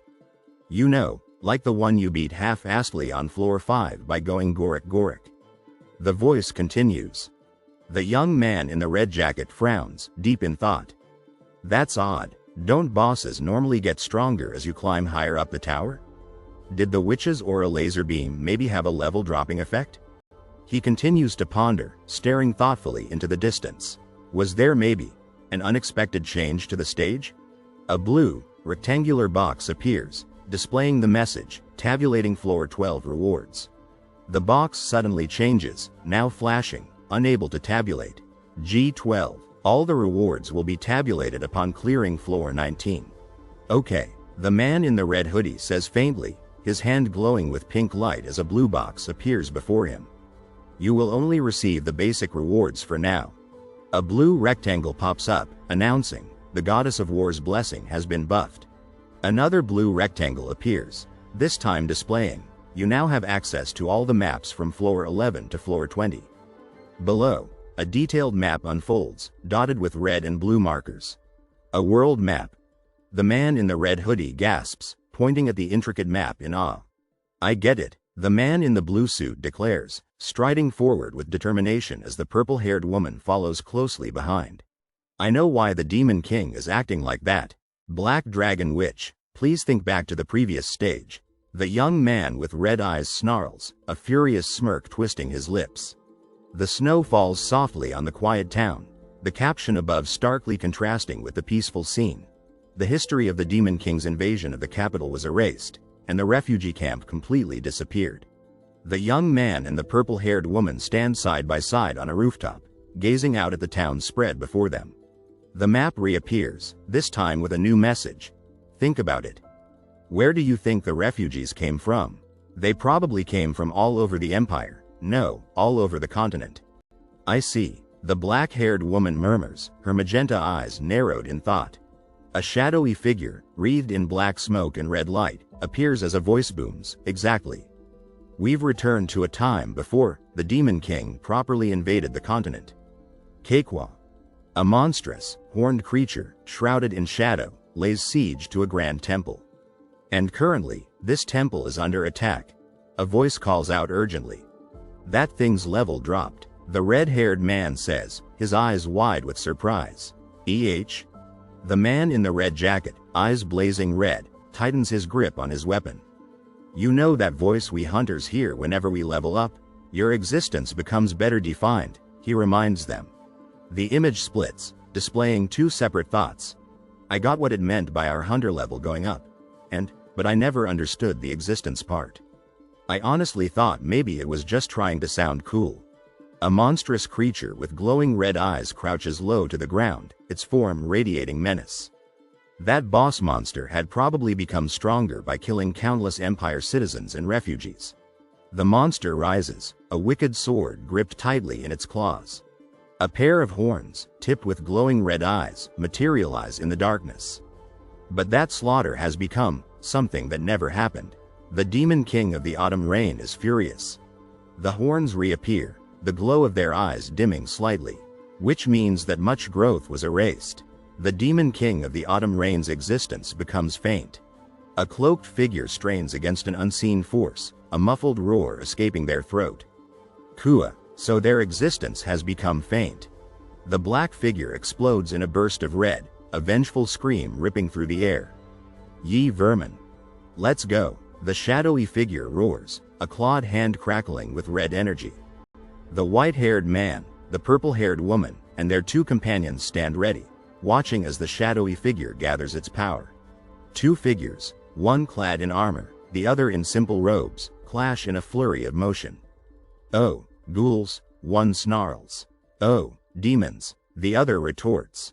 More figures emerge from the shadows, armored and fearsome. Mine children. The cloaked figure raises its hand, purple energy swirling around it. Kill these vermin. Two grotesque figures, their faces contorted in terror, flee in desperation. I never liked zombie movies. The white-haired man mutters, sword drawn, as the purple-haired woman prepares to unleash a blast of blue energy. Hey, Sword Browski, the young man with the red jacket calls out, his sword flashing. Why don't we make a bet? As a nearby zombie lunges towards him. The red-haired man wonders aloud, watching the battle unfold. How many lives do you think it'll take for me to beat floor 19? All right. The young man with the red jacket shouts, a confident smirk on his face. I bet it'll take you 100 lives at most. Then I'll bet at most 99 lives. The young man in the red jacket yells, exasperated. Seriously? You're gonna play it like that? Fine, I'll just sit back and watch a zombie bastard kill his own kind. He huffs, turning away from the others. Since it's a bet, I'm not helping you. Bet? Bet. The other man replies with a confident grin. Sheesh, we'll have to do something about their numbers. Black Dragon Witch, can't you output more power? The purple-haired woman shouts. Back to the past. I'm already giving it my all. She retorts, hand raised as she channels her magic. Besides, I'm the only one with an AoE attack here. KD, are you unable to use your skill to fight against them? It's currently on cooldown. I'll only be able to use it in about 3 coins. The young man replies, his eyes widening in alarm. 3 coins? There's something like that. Sword Saint Nim. Could you lift up the lid to that coffin-like thing? The white-haired swordsman asks, his gaze fixed on something in the distance. There's something I need to check. What exactly do you need to check? I'll explain later, so could you ask questions then? The young man pleads, throwing his hands up. I'm a prophet, okay? The swordsman simply stares. If the other hunters get to it first, our profits would dwindle. The swordsman mutters as he hefts a long, metal bar. Okay, Sword Saint Nim, that coffin is actually a secret tunnel. The young man explains quickly. There's a hammer that's effective against undead down there. Can you go grab it with the Black Dragon Witch and use it, please? I am a man that has decided to only walk the path of the sword. The swordsman declares, his expression resolute. And that thing has an AoE effect. The young man shouts, red electricity crackling around his arm as he battles a zombie. If you imbue some aura and hit the ground once, a large wave will wipe out the zombies. Understand? The swordsman pauses, momentarily stunned. How do you know all that? I'm a prophet. Okay. The young man exclaims, throwing his hands up in exasperation. Goodness gracious. That took care of most of the zombies. The swordsman observes, surveying the carnage left in the wake of his hammer blow. Now, time for the Demon King. But before he can finish his sentence, a colossal, one-eyed monster emerges from the shadows. What is that? The young man cries, staring up at the creature in terror. That's clearly a giant, and it's a zombie, so that'd make it a zombie giant. A disembodied voice notes, could be a giant zombie, just saying. It was probably a guardian of the temple, and it became the Demon King's subordinate after being killed. The voice continues. Heretic Inquisitor would have been able to properly analyze it. Anyways, I shall handle the giant. The swordsman announces, squaring his shoulders. Yes, please, the young man squeaks. A lone figure, cloaked and armed, stands in a dark forest clearing, the air thick with the threat of unseen danger. Anyways, I shall handle the giant. The swordsman repeats, taking a step toward the monstrous creature. No, Sword Saint Nim. Please continue taking care of the zombies with the hammer. The young man begs. Now, young man, that giant is a perfect opponent for me to test out my swordsmanship. The swordsman declares, a gleam in his eye. I'm a prophet, okay. The young man cries, throwing his hands up in a gesture of exasperated agreement. Black Dragon Witch, the young man shouts. Please shoot your beam at that giant's eyeball. The purple-haired woman narrows her eyes, focusing on their massive opponent. I've been wanting to do that anyways. She grins, her fist crackling with energy. Perfect, let's do it. The giant roars, a beam of fire erupting from its single eye and engulfing the night sky. Ghoul summoning. The young man yells, a swarm of ghouls materializing around him. My goodness, KD, does your skill not have a cooldown? Something like that, the purple-haired woman says, her expression grim. Now, you two just need to face off against the giant, but there's something you must not do. Please, do not attack its eye. She pleads. How come? The young man asks, his eyes wide with confusion. Because something bad will happen. She explains, her gaze fixed on the giant. But KD, look at that giant eyeball. Can't you see it? The giant's eye, huge and yellow, seems to pulse with a malevolent light. Yes, I can see it, the young man mutters. I also can tell that it's an eye that's begging to be attacked. The purple-haired woman sighs in exasperation. But then why? KD, if you could shoot beams like me, and you saw such an eyeball. The young man pauses, his face thoughtful. I see your point, but you can't. She throws her hands up in the air. I don't have time to explain right now, so please. The purple-haired woman hesitates, glancing between the two men. Let's follow this young man's orders for now. He claims he's a prophet. She says with a shrug. Even the Sword Saint. Fine, she sighs. I'll do my best to not hit its eyeball. Thank you. The young man chirps, relieved. Mine General. A voice booms as a creature made of black and blue energy lashes out. Demon King of the Autumn Rain retreats to floor 14. A message flashes across the air as the young man, the purple-haired woman, and the white-haired swordsman regroup. You rascals, a voice scolds. How many times do I need to tell you guys to not run in the temple? The trio turns to see a man in white robes approaching. In the name of the goddess of protection, I present you with a blessing, sister. The man says warmly, placing a hand on the purple-haired woman's head. Two children, one with purple hair and the other with pink, cling to his robes. Let's go, the purple-haired woman says, placing a hand on each of her companions' shoulders. Transfer. If the other hunters get to it first, our profits would dwindle. The swordsman mutters, hefting his sword as he steps into a dark forest. The scene shifts underwater, where a green-haired man and a purple-haired woman stand facing an unseen opponent. The green-haired man charges, his lion-headed sword ablaze with red energy.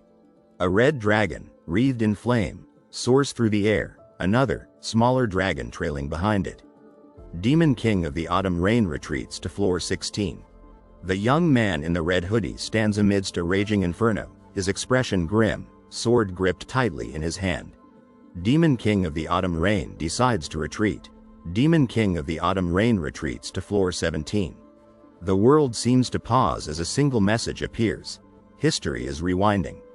Demon King of the Autumn Rain retreats to floor 18. Demon King of the Autumn Rain retreats to floor 19. The Demon King of the Autumn Rain's existence becomes faint. A single red eye, glowing with malice, glares out from the shadows. Vermin, a voice hisses from beneath a dark hood. If not for thee. The young man in the red jacket stares up at the cloaked figure, his expression a mixture of fear and determination. Hadst thou just followed the proper steps, if not for thee, none of this wouldst have happened. How dare a measly swordsman from another world? The young man with brown hair floats in a gray cloudy sky, his stern expression a reflection of his anger and frustration. The young man, now gripping a blue sword, stands ready, flanked by an older man in a blue suit holding a pistol and a woman with dark purple hair wielding her own blue sword. Finally, the older man says, a sense of determination and anticipation hanging in the air. The young man smiles confidently, his sword glowing brightly as he holds it up. I can properly see your eye. A single red eye surrounded by black fabric stares forward in shock. What? The young man looks down, a dark expression settling on his face. It's as I said, it took me getting all the way here to finally catch a glimpse of what your eye looks like. He points his sword, the tip aimed menacingly at the clouds below. It'd be a travesty if the Demon King and the hero didn't lock eyes once. So fight me with all you got. A dark, cloaked figure hovers in the gray expanse, arrogance radiating from its form. Vermin. Or just run away again. Aren't you curious how weak you'll become if you run away again? The cloaked figure, its face twisted in displeasure, continues, if you don't fight me right now with all you have, you won't be able to beat me. Below, the young man responds, is that all thou hast to say? Anger and disgust emanate from the words scrawled across the air, how a scavenging hyena such as thee. What doth vermin like thee knowest? In a shadowy alleyway, the young man, now identified as Esther, snarls, his hand gripping a small, shiny blade. If you don't, Esther swings his silver blade, fear and shock gripping him as he faces the dripping, black, single-eyed monster behind him. I warned you, fight me with all you have. Black liquid drips and bubbles, a chilling testament to the monster's power. My time will become longer than your history. The young man floats upwards, enveloped in a hazy light, the words, you have died, hanging heavily in the air, a testament to the bottle's tragic end. A bright blue box materializes, a stark warning against a black backdrop. You are penalized by the skill. Fear and helplessness grip Esther as another blue box appears, the words within sending chills down his spine, reenacting the trauma of your killer. The words, certain nightmare, loom above another blue box, the warning clear. The level of penalty is medium. A sense of unease permeates the air as the final blue box materializes, the words, hungry ghost realm. Asterisk, a chilling portent of what's to come. A man with black hair and a woman with red hair stand before a raging inferno, the air thick with the smell of smoke and ash. The roaring, the fragment, the monster, Demon King. Burn it all down. A man with brown hair and red eyes watches in fear and concern as flames engulf the surroundings. Burn the witch's nest, show no mercy, they're all monsters under the witch's curse. Don't let a single one get away. A woman with long, black hair walks away from the inferno. Amidst the chaos and destruction, a woman with blonde hair and green eyes stands defiant, her expression a mixture of anger and determination. Amidst the inferno, the woman with blonde hair stares out, her face a mask of shock and disbelief. Why? She whispers. In a peaceful town, bathed in the warm glow of the sun, an older man and woman in blue robes smile warmly, the woman holding a broom. Beside them, a younger woman cradles a baby swaddled in blue fabric, her face radiating joy. 5 figures in dark robes lie sprawled on the ground, their bodies still. Their fellow men. A voice whispers, the words heavy with sadness and loss. 3 figures stand against a dark backdrop, 2 cloaked in shadow, their swords glinting menacingly. The central figure, clad in silver armor and a dark blue cloak, speaks, their voice echoing with power and authority, it is the will of our Lord. Upon the orders of our king, the Tsar of the Great East.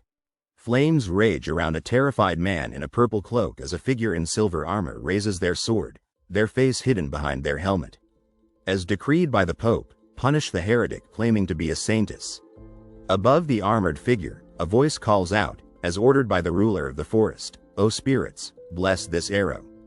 A man with green hair, clutching a staff topped with a blue orb, stands beside a man in a blue robe, his back to the viewer. A figure in silver armor sits atop a magnificent red dragon. This orb presented to us by the Emperor of the Merpeople fills our staff with magic. To protect our honorable treaty, we dragon knights will. 3 figures in silver armor, their faces obscured by shadows, stand ominously against a blood-red background, their swords pointed threateningly at a lone figure in a purple cloak, their back to the viewer, reaching out desperately. The 3 armored figures stand with their backs to the viewer, the red light glinting off their armor. Who art thou? They ask, their voices echoing in the sudden silence. Flames engulf a wooden building, casting an eerie glow on the chaos below. A young man with reddish-brown hair stares up in horror as a woman with short dark hair, a determined glint in her eye, raises her weapon. To incinerate humans? In the heart of the inferno, a lone figure kneels, his head bowed beneath his hood, his face etched with pain. I know it's hot. Just endure it for a bit longer, a voice whispers through the flames. Flames lick at the young man's back as he holds an older man close. Gramps, it'll all be okay. Black clouds blanket the sky, a piece of dark cloth fluttering ominously below. Everything will. The wind whispers, carrying a sense of uncertainty and mystery. Dark streaks slash across the cloudy sky as a woman with long blonde hair, clad in a long white dress with a dark blue sash, walks resolutely down a dirt road, her face etched with fear and uncertainty. The woman continues down the debris-strewn road, her expression determined, yet a sense of caution hangs in the air. Under a bright blue sky, a man with a basket of red apples offers one to the woman, a wide smile on his face. Saintess, it's the first apple I picked, please try it. The woman, her dark red hair framing her face, smiles back, gratitude and happiness shining in her eyes. I never thought I'd be able to run again. It's all thanks to you, Saintess. But the moment of peace is fleeting. The woman kneels alone amidst the debris, her back to the viewer, her blonde hair whipping in the wind, her posture conveying a deep sadness and despair. She lies on the dirt road, her white dress stained, her eyes reflecting the desolation around her. La Fondor, Degina, Solif, Cho, Eugensash. She stands, a lone figure on the debris-strewn road, her face etched with sadness and loneliness. Mobajajajazen, Tofo, Enna, Garchov. Two hands, clenched tight, covered in dirt and grime, reach desperately upward, a dark liquid dripping from their grasp, their trembling a testament to the fear and desperation consuming their owner.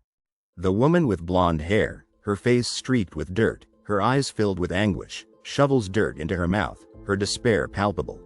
The woman sits, her head in her hands, her body racked with sobs, her white dress a stark contrast to the dirt staining her hands. She looks up, her face stained with tears and dirt, her eyes red-rimmed and filled with anguish. She wipes her eyes with dirt-stained hands, a thought bubble appearing beside her. Poor things. Tears stream down her face, her eye glowing ominously, black and red liquid dripping down her cheek. I pity thee. Black liquid engulfs her, threatening to consume her entirely, her face etched with sadness and distress. Thou art also human. The black liquid spreads across the sand, the sky a bloody red. Born as humans, thou canst knowest of the beauty of life, and as humans, thou canst also weep. So wherefore? Inside a wooden building, a woman in a long brown dress and a young girl watch in fear as black liquid oozes from the ceiling. Wherefore doth thou not bear any hesitancy to call thy fellow humans monsters? The girl points upward. What in the? A cloaked figure, its face shrouded, a single glowing red eye burning bright, emerges from the shadows.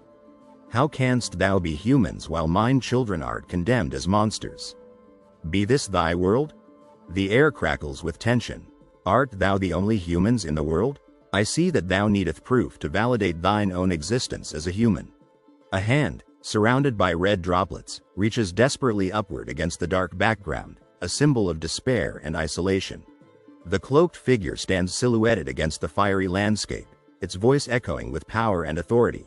Well then, 'tis now time for thee to prove yourselves. Black liquid streams from the figure's eyes as it cries out in sadness and rage, I shall curse thee. The pouring rain. Thine evil is what created me, will stop any more villages from burning. The man with brown hair stands amidst the carnage, his hands stained with blood. Be swallowed up in thine own malice. A man with red hair stands in the eerie red light, his face etched with concern. Hey, Gong Ya, wake up. A man with black hair, his face contorted in anger, stands defiant. This place isn't your hell. Red lightning blasts the man with brown hair, his scream echoing through the air. He throws himself into a fighting stance, red jacket a blur against the gray, determination etched on his face. He swings a blue sword, red lightning crackling around him, his grunt a testament to his effort. A man with red hair, his face a mask of fury, yells out, "Now!" The man with brown hair, his red shirt stained, fights on, fear and worry in his eyes. Its head is open. He leaps into the air, bringing his leg down with a powerful kick, his yell echoing his determination. Ah! The black, liquid creature flees, its form dissolving, black lines trailing behind it as it cries out in pain. It collapses to the ground, its single red eye filled with pain and sadness, black smoke rising from its writhing form. It shrinks, its once imposing form dwindling, despair filling its red eye. It's become significantly smaller. There's very little slime left. The demon king of the autumn rain's existence becomes faint. And no, not like this. Red droplets fly from the creature as it shrinks further, its voice racked with pain. The resentment of mine children. Their cries, Its remaining eye flickers weakly. Retreat. A map shimmers into existence, mountains and cities outlined in glowing light. Run away to floor 20. You can't beat me anyways. Just quietly go back to your base. The man with brown hair, sword in hand, stands before the futuristic display, determination hardening his features. The map shifts, now displaying a dark castle. The final demon castle. Go back to your roots. Because that's the final stop for you, Demon King. In a desolate landscape, a young man with short black hair, clad in a red hooded jacket, stands beside an older man in a blue suit, worry etched on his face as a shadowy figure appears before them. A man in a dark blue suit holds out a dark diamond, a woman with purple hair smiling at his side. "I'm going to let you have the final hit, KD." The shadowy figure screams, red blood spraying from its mouth. Damn it. Demon King of the Autumn Rain retreats to floor 20. The man with black hair, clad in his red jacket, stands with his back to the viewer, a smattering of trees behind him. The words glow bright blue against the cloudy sky. The retreat of the Demon King has been confirmed. Timeline alteration. The man with black hair stands amidst a swirl of blue particles, his red jacket a splash of color against the blue. Sword Saint Nim, Black Dragon Witch. Altering floor 19. "I'm sorry to ask this of you, but I want to clear floor 20 by myself." He looks up at the sky, shimmering with blue particles. "Thank you for all your help so far, but I want to be the one to settle things with the Demon King. Please let me go alone." He stands between a woman with long purple hair and a man with white hair, his head bowed. The woman with purple hair, her face determined, stands against a swirling blue and purple background. "I'm okay with that. We were able to get this far thanks to you, and I was the one that broke the promise of waiting 5 days anyways. I swear I'll wait this time." The man with white hair, a sharp glint in his eye, stands beside her. "Today is the end of the 5 days. Once you've finished on floor 20, come see me. You and I have a lot to talk about." The man with short black hair, a look of quiet confidence on his face, nods in acknowledgement. "Yes, sir." He stands before the glowing blue lines, gratitude filling his voice. "Thank you so much." He steps onto the blue circle, the word, transfer, appearing beneath him. A blinding blue light explodes outward, energy crackling in its wake. He materializes in a forest, white flowers cascading around him. "Welcome, King of Death. You have entered the bonus stage." He looks up at a cloaked figure standing amidst the falling petals. "There is only one challenger, the King of Death. May fortune be with you." He walks through the forest, the air thick with anticipation. All the rewards from floor 11 to floor 19 will be tabulated. Tabulating. A yellow glow envelops him. Tabulation complete. The tower acknowledges your achievements. He stands, fists clenched, golden cards swirling around him, adjusting the authority of the King of Death. His eyes widen in surprise. You are granted the authority of an apostle with restrictions. You have the authority to modify any skill you possess, with the exception of an X-rank skill. He stares at the message, surprise evident in his voice. "It's leaving the choice up to me." He grips the silver gun, his brow furrowed in thought. "I don't know why the tower was built, nor who built it, or why it's filled with living beings from another world." He stares at the silver sword, a flicker of understanding crossing his face. But now I have at least an inkling as to what kind of being the tower is. He closes his eyes, yellow smoke swirling around him, his grip tightening on the sword. The black figure, impaled by the silver sword, seems to absorb its power, its single red eye burning bright. A being that watches over our choices. His eyes snap open, now glowing red, his expression fierce. And a being that remembers my choices. This is the final act for you, Demon King. The black figure recoils, its form writhing. This. It throws back its head, a roar ripping from its depths as white flowers rain down around it. Initializing the bonus stage. This is my village, death not darest to ruin my paradise. The air crackles with tension. Rain will not fall today. Novel chapters 44 to 45 to be continued. The screen flashes, bathing the world in blue. Initializing the boss stage. A man in a red jacket and black pants floats in the air, a glowing yellow light surrounding him as a black, swirling mass churns below. A black, liquid-like creature with a single, red eye screams against a bright blue and white background of trees and flowers, I shall not forgive thee. A young woman with long blonde hair sits on the ground, head lowered in sadness and regret, surrounded by black, splattered marks near a large building. In mine eyes and mind, the ashes are still vivid. She thinks, those flames. How could I forget thy malice? Before a swirling red, white, and blue background, a woman with black hair in a black dress stands with her back turned, her anger and pain palpable. Dost thou desire to rewind time and burneth mine paradise once again? A voice asks from beyond. A black, liquid-like creature, its single red eye burning with anger and power, clutches a large, black sword amidst streaks of red and white. A map with blue dots, encased in a black border and a pink grid displays a single red dot at its center, promising excitement and anticipation.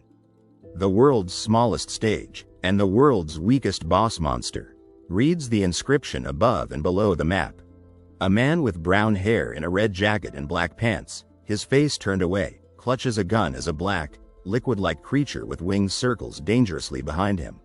A black, liquid-like creature with one red eye, shrouded in black clothing, raises a sword as black bubbles emanate from him, facing off against a man with brown hair wielding a sword in the background. A determined man with brown hair stands in front of a bright blue background with white specks, wearing a red hoodie and black jacket and pants, gripping a glowing blue sword in his right hand, his gaze fixed on the viewer. We've changed positions, he declares. A panicked man with brown hair, wearing a black jacket, red hoodie, and black pants, sprints to the right, glancing back in terror against the backdrop of a blue sky and a forest. Remember, on floor 12, you were the Demon King, and I was the hero. You were the one invading, and I was the one defending. The voice echoes from behind. A man in a black hooded cloak and black pants is lifted into the air by a glowing blue sword, fear and pain etched on his face. He cries out as he ascends above the forest.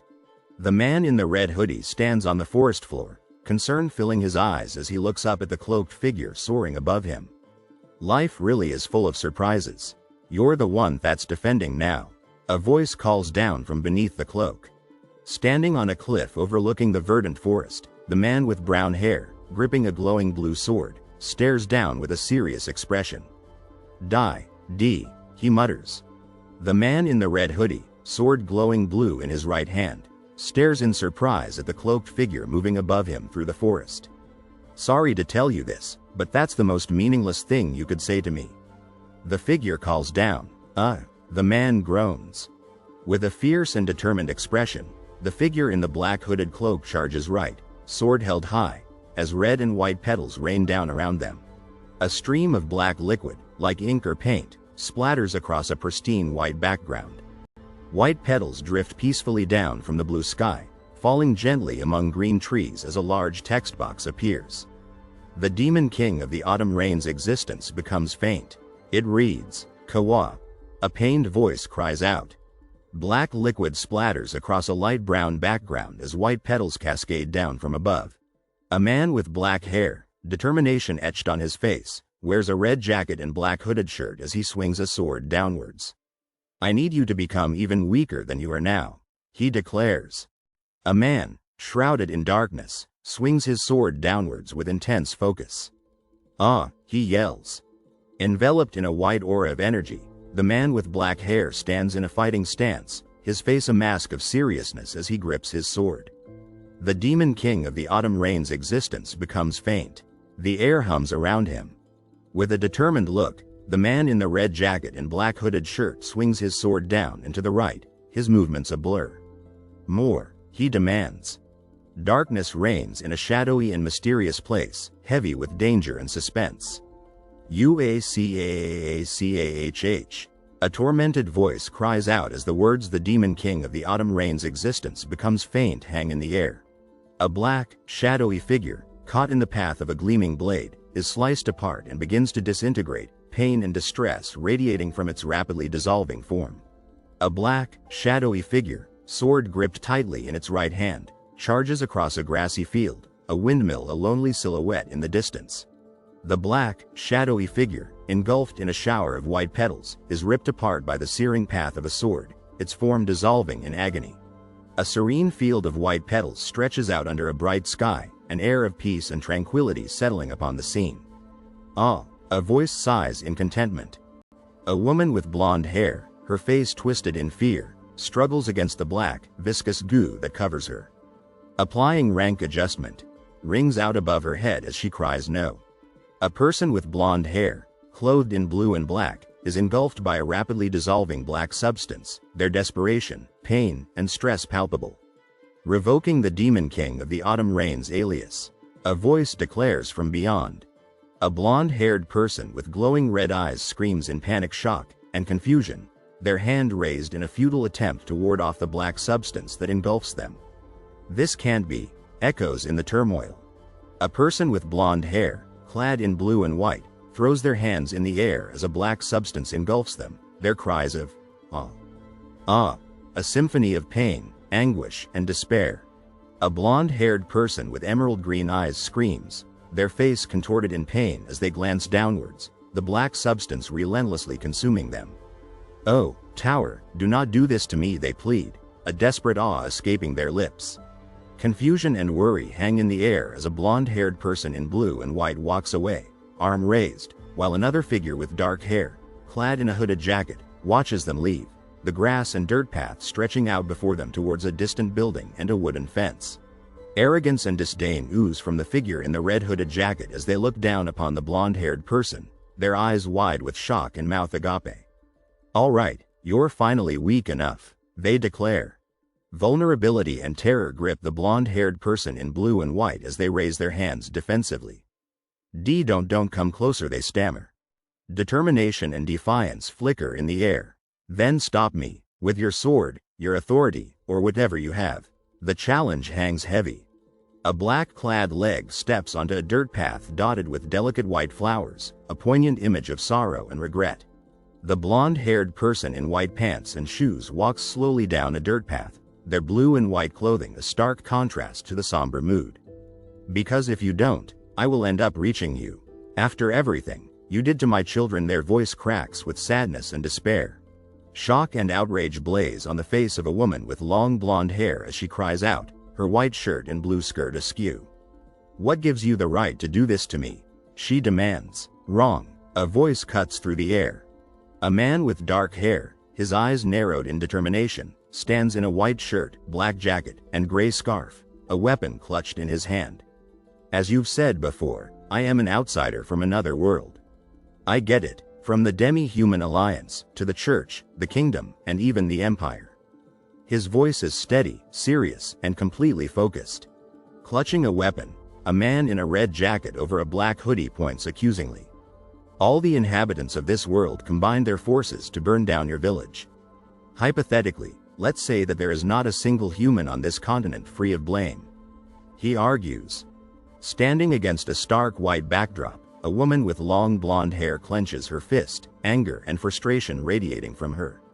"But that blame doesn't apply to me. I'm a complete outsider. We hunters are free from such blame," she insists. With a furious expression, the blonde-haired woman glares upwards, her anger palpable. "You have no right to blame me, nor do you have any power to stop me now. I didn't do anything. I simply healed the weak," she cries out. Confusion and surprise flash in the eyes of a man in a red jacket, gray hoodie, and white shirt as a voice rings out. You didn't commit any misdeeds? I'm sure, Esther. A single green eye, filled with fear and worry, looks upward as accusations hang heavy in the air.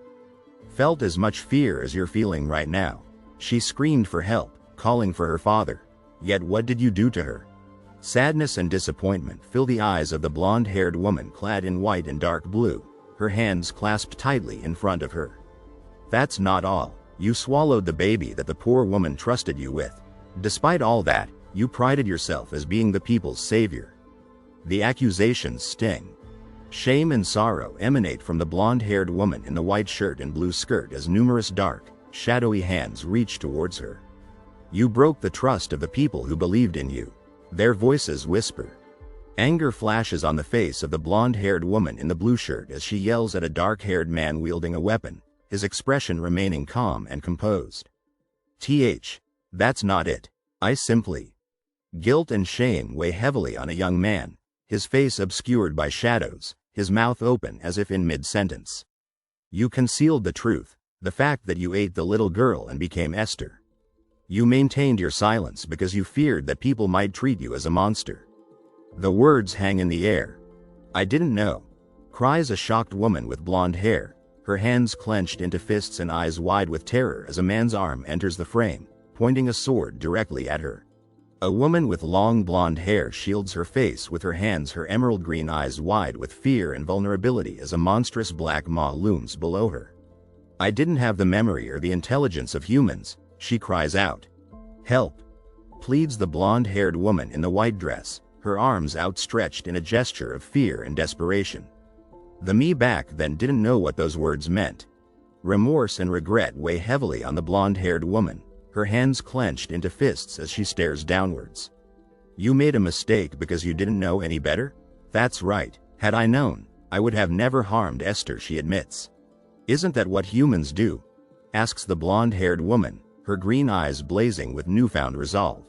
Anger and betrayal fill the room as accusations fly. I am sure the kings that persecuted you made the same excuse. We thought she was an evil witch with an army of monsters. We didn't know, but that was such an obvious lie. I am sure some of them lied because they were calculative bastards. A man with brown hair and a beard, clad in a dark gray shirt and jacket, voices his frustration. But are you certain that all of them were lying? What about the soldiers who were simply following the orders of their kings? And what about the citizens of their territories who were forced to become refugees? Do you really believe that not a single one of them is unable to say that they didn't know? Conviction and determination ring true as a man in a dark gray shirt and red hoodie, silver sword gleaming blue in his hand, stands beside a blonde-haired woman in a white and blue dress. Sorry, but I never got a proper education, so I am pretty dumb. Because of that, I only know of a single form of justice. And that's karma. Tension crackles in the air between a dark-haired man with a serious expression and a blonde woman. If you truly believe what you ate and threw back up is human, that's fine with me. But then you should receive the exact same punishment. Don't you think that's only fair? Confusion and shock cloud the face of a young man in a red jacket as he turns towards the blonde-haired woman in a white shirt and blue pants, her back to the viewer. What are you suggesting? He stammers. Oh, Tower, I wish to use my clear reward. Calls out a young man in a red jacket and black pants, a surprised look on his face as he pulls something from his hand. He turns to the concerned blonde-haired woman beside him and continues, You said I could modify any skill I want, right? Eyes wide with shock, a young man with brown hair in a red jacket and black hoodie stares at a large yellow box before him, his arms flung wide. Ghoul summoning, rank. SS, the Tower affirms your question. However, too much modification is impossible. A blue box with white text flashes, a warning message shimmering within its pixelated frame. The Tower gives you an example, so you can understand. The blue box declares, a cautionary tone in its message as a young man with brown hair peeks at it with a surprised expression. Confusion washes over the face of the young man as he stares at the blue box. Evolving an SS rank skill to an SSS rank skill is the limit of your authority.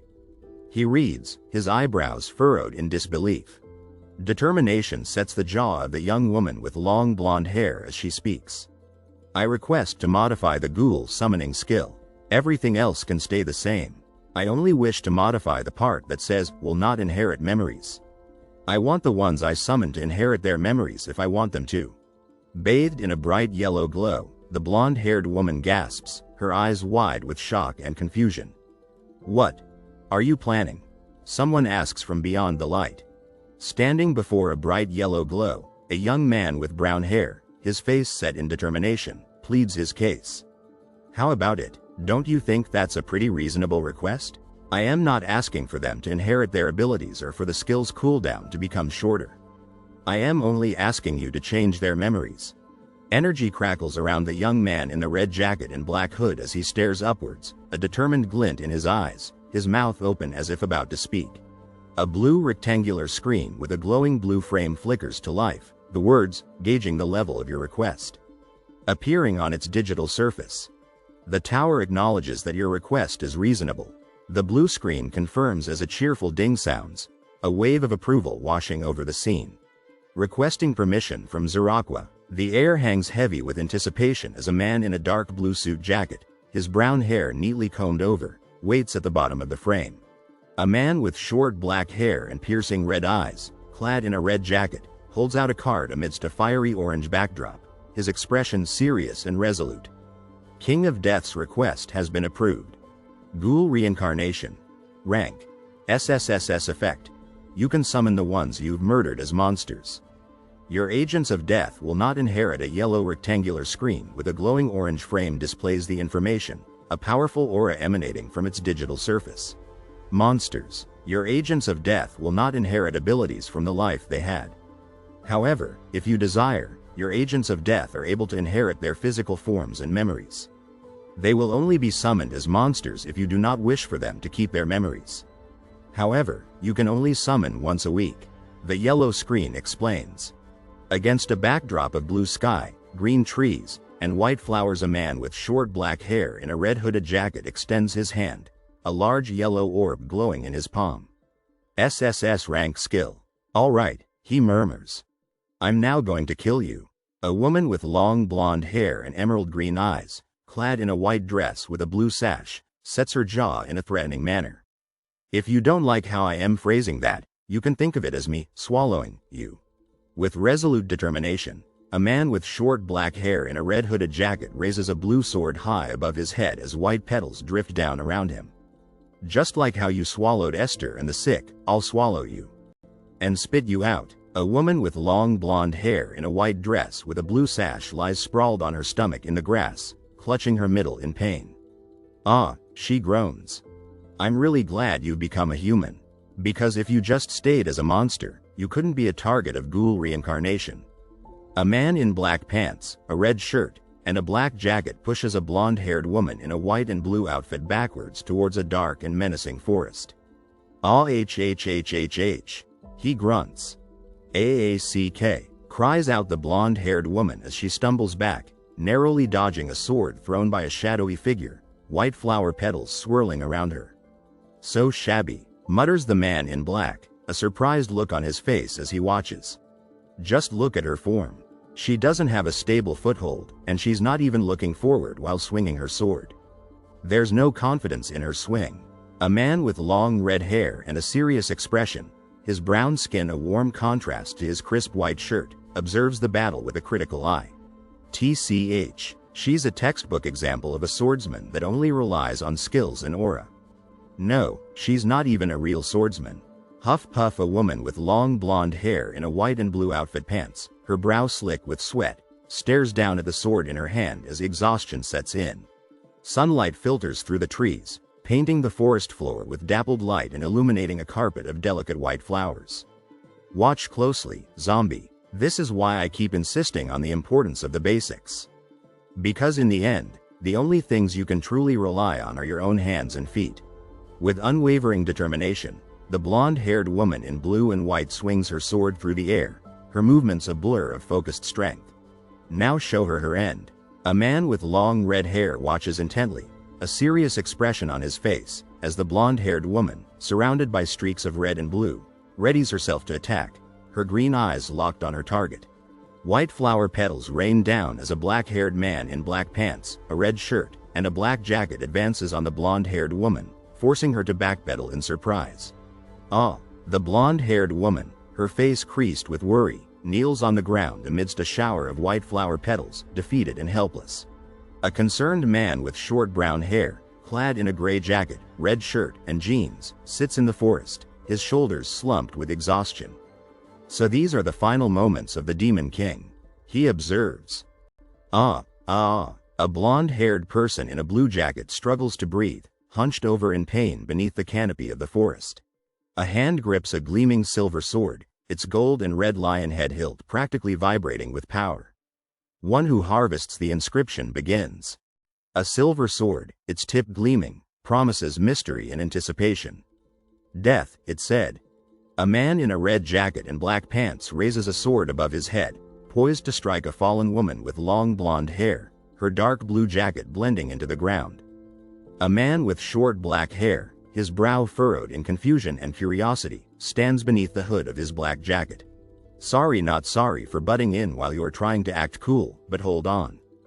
Don't kill her yet. A red-haired man with a beard, worry etched on his face, interrupts the tense scene. Fucking come on. Why? Anger and frustration color the voice of the man in the red jacket as he looks up at the red-haired man, who hovers calmly in the air above him, legs crossed. Well, because I think you're making some assumptions. A man with black hair, clad in a red jacket and a black jacket, glares upwards, his anger and defiance evident. And what assumptions am I making? The red-haired man rubs his chin thoughtfully, his expression troubled. Let's say that she's no longer a monster. Does that necessarily make her a human? To be more precise, a human like you? Uncertainty flickers across the face of the black-haired man as he looks down at the sword in his hand. She could have simply become a normal NPC. Are you sure NPCs can be targets of ghoul reincarnation? Probably, I think, comes the hesitant reply. Distress and worry wash over a dark-haired man, his shoulders slumped with exhaustion as he stands in a grassy field. You think? Get it together, man. The tower is extremely cold-hearted in situations like this. Are you going to take responsibility if it anticlimactically tells you sorry? NPCs weren't a valid target. After you pulled the trigger without thinking? Shock widens the eyes of a dark-haired man in a white shirt and a gray hooded jacket, his mouth agape as he stands frozen in the grassy landscape. The setting is a grassy field with a forest in the background. Take a closer look at the skill card. It says, Ones. You've murdered. Do NPCs apply here? Someone asks. But NPCs are also people. The other person replies. The blonde-haired woman scoffs at the man, responding arrogantly, That's what you think. Flustered, he stutters, The scene shifts to a conversation with the tower. Excuse me, Tower Nim? The man asks. The tower pays close attention to what you have to say, it replies. The man, looking determined, continues, There's something I want to ask. He submits his question to the system. Is the ghoul reincarnation skill able to turn NPCs into agents of death? Or does it only apply to hunters like me? Requesting confirmation from Zarakwa. The system processes his request, displaying a blue loading circle. A asterisk ding announces the result, unable to confirm. Confused and worried, the man looks up at the message. This question surpasses the authority of the tower. He walks forward, clutching his glowing sword. Excuse me? He asks, bewildered. The man glares defiantly as the system verifies his authority, verifying the authority of the questioner. Cleared. Currently, the King of Death possesses the authority of a temporary apostle. Bathed in golden light and surrounded by white butterflies, the man watches as his question is acknowledged. The tower acknowledges the King of Death's question as an official subject for discussion. The air fills with yellow light and white butterflies as the tower makes a shocking announcement. The tower requests a vote from the 6 pillars of all lives. Surprised, the man looks down. Wait, what is that? He exclaims.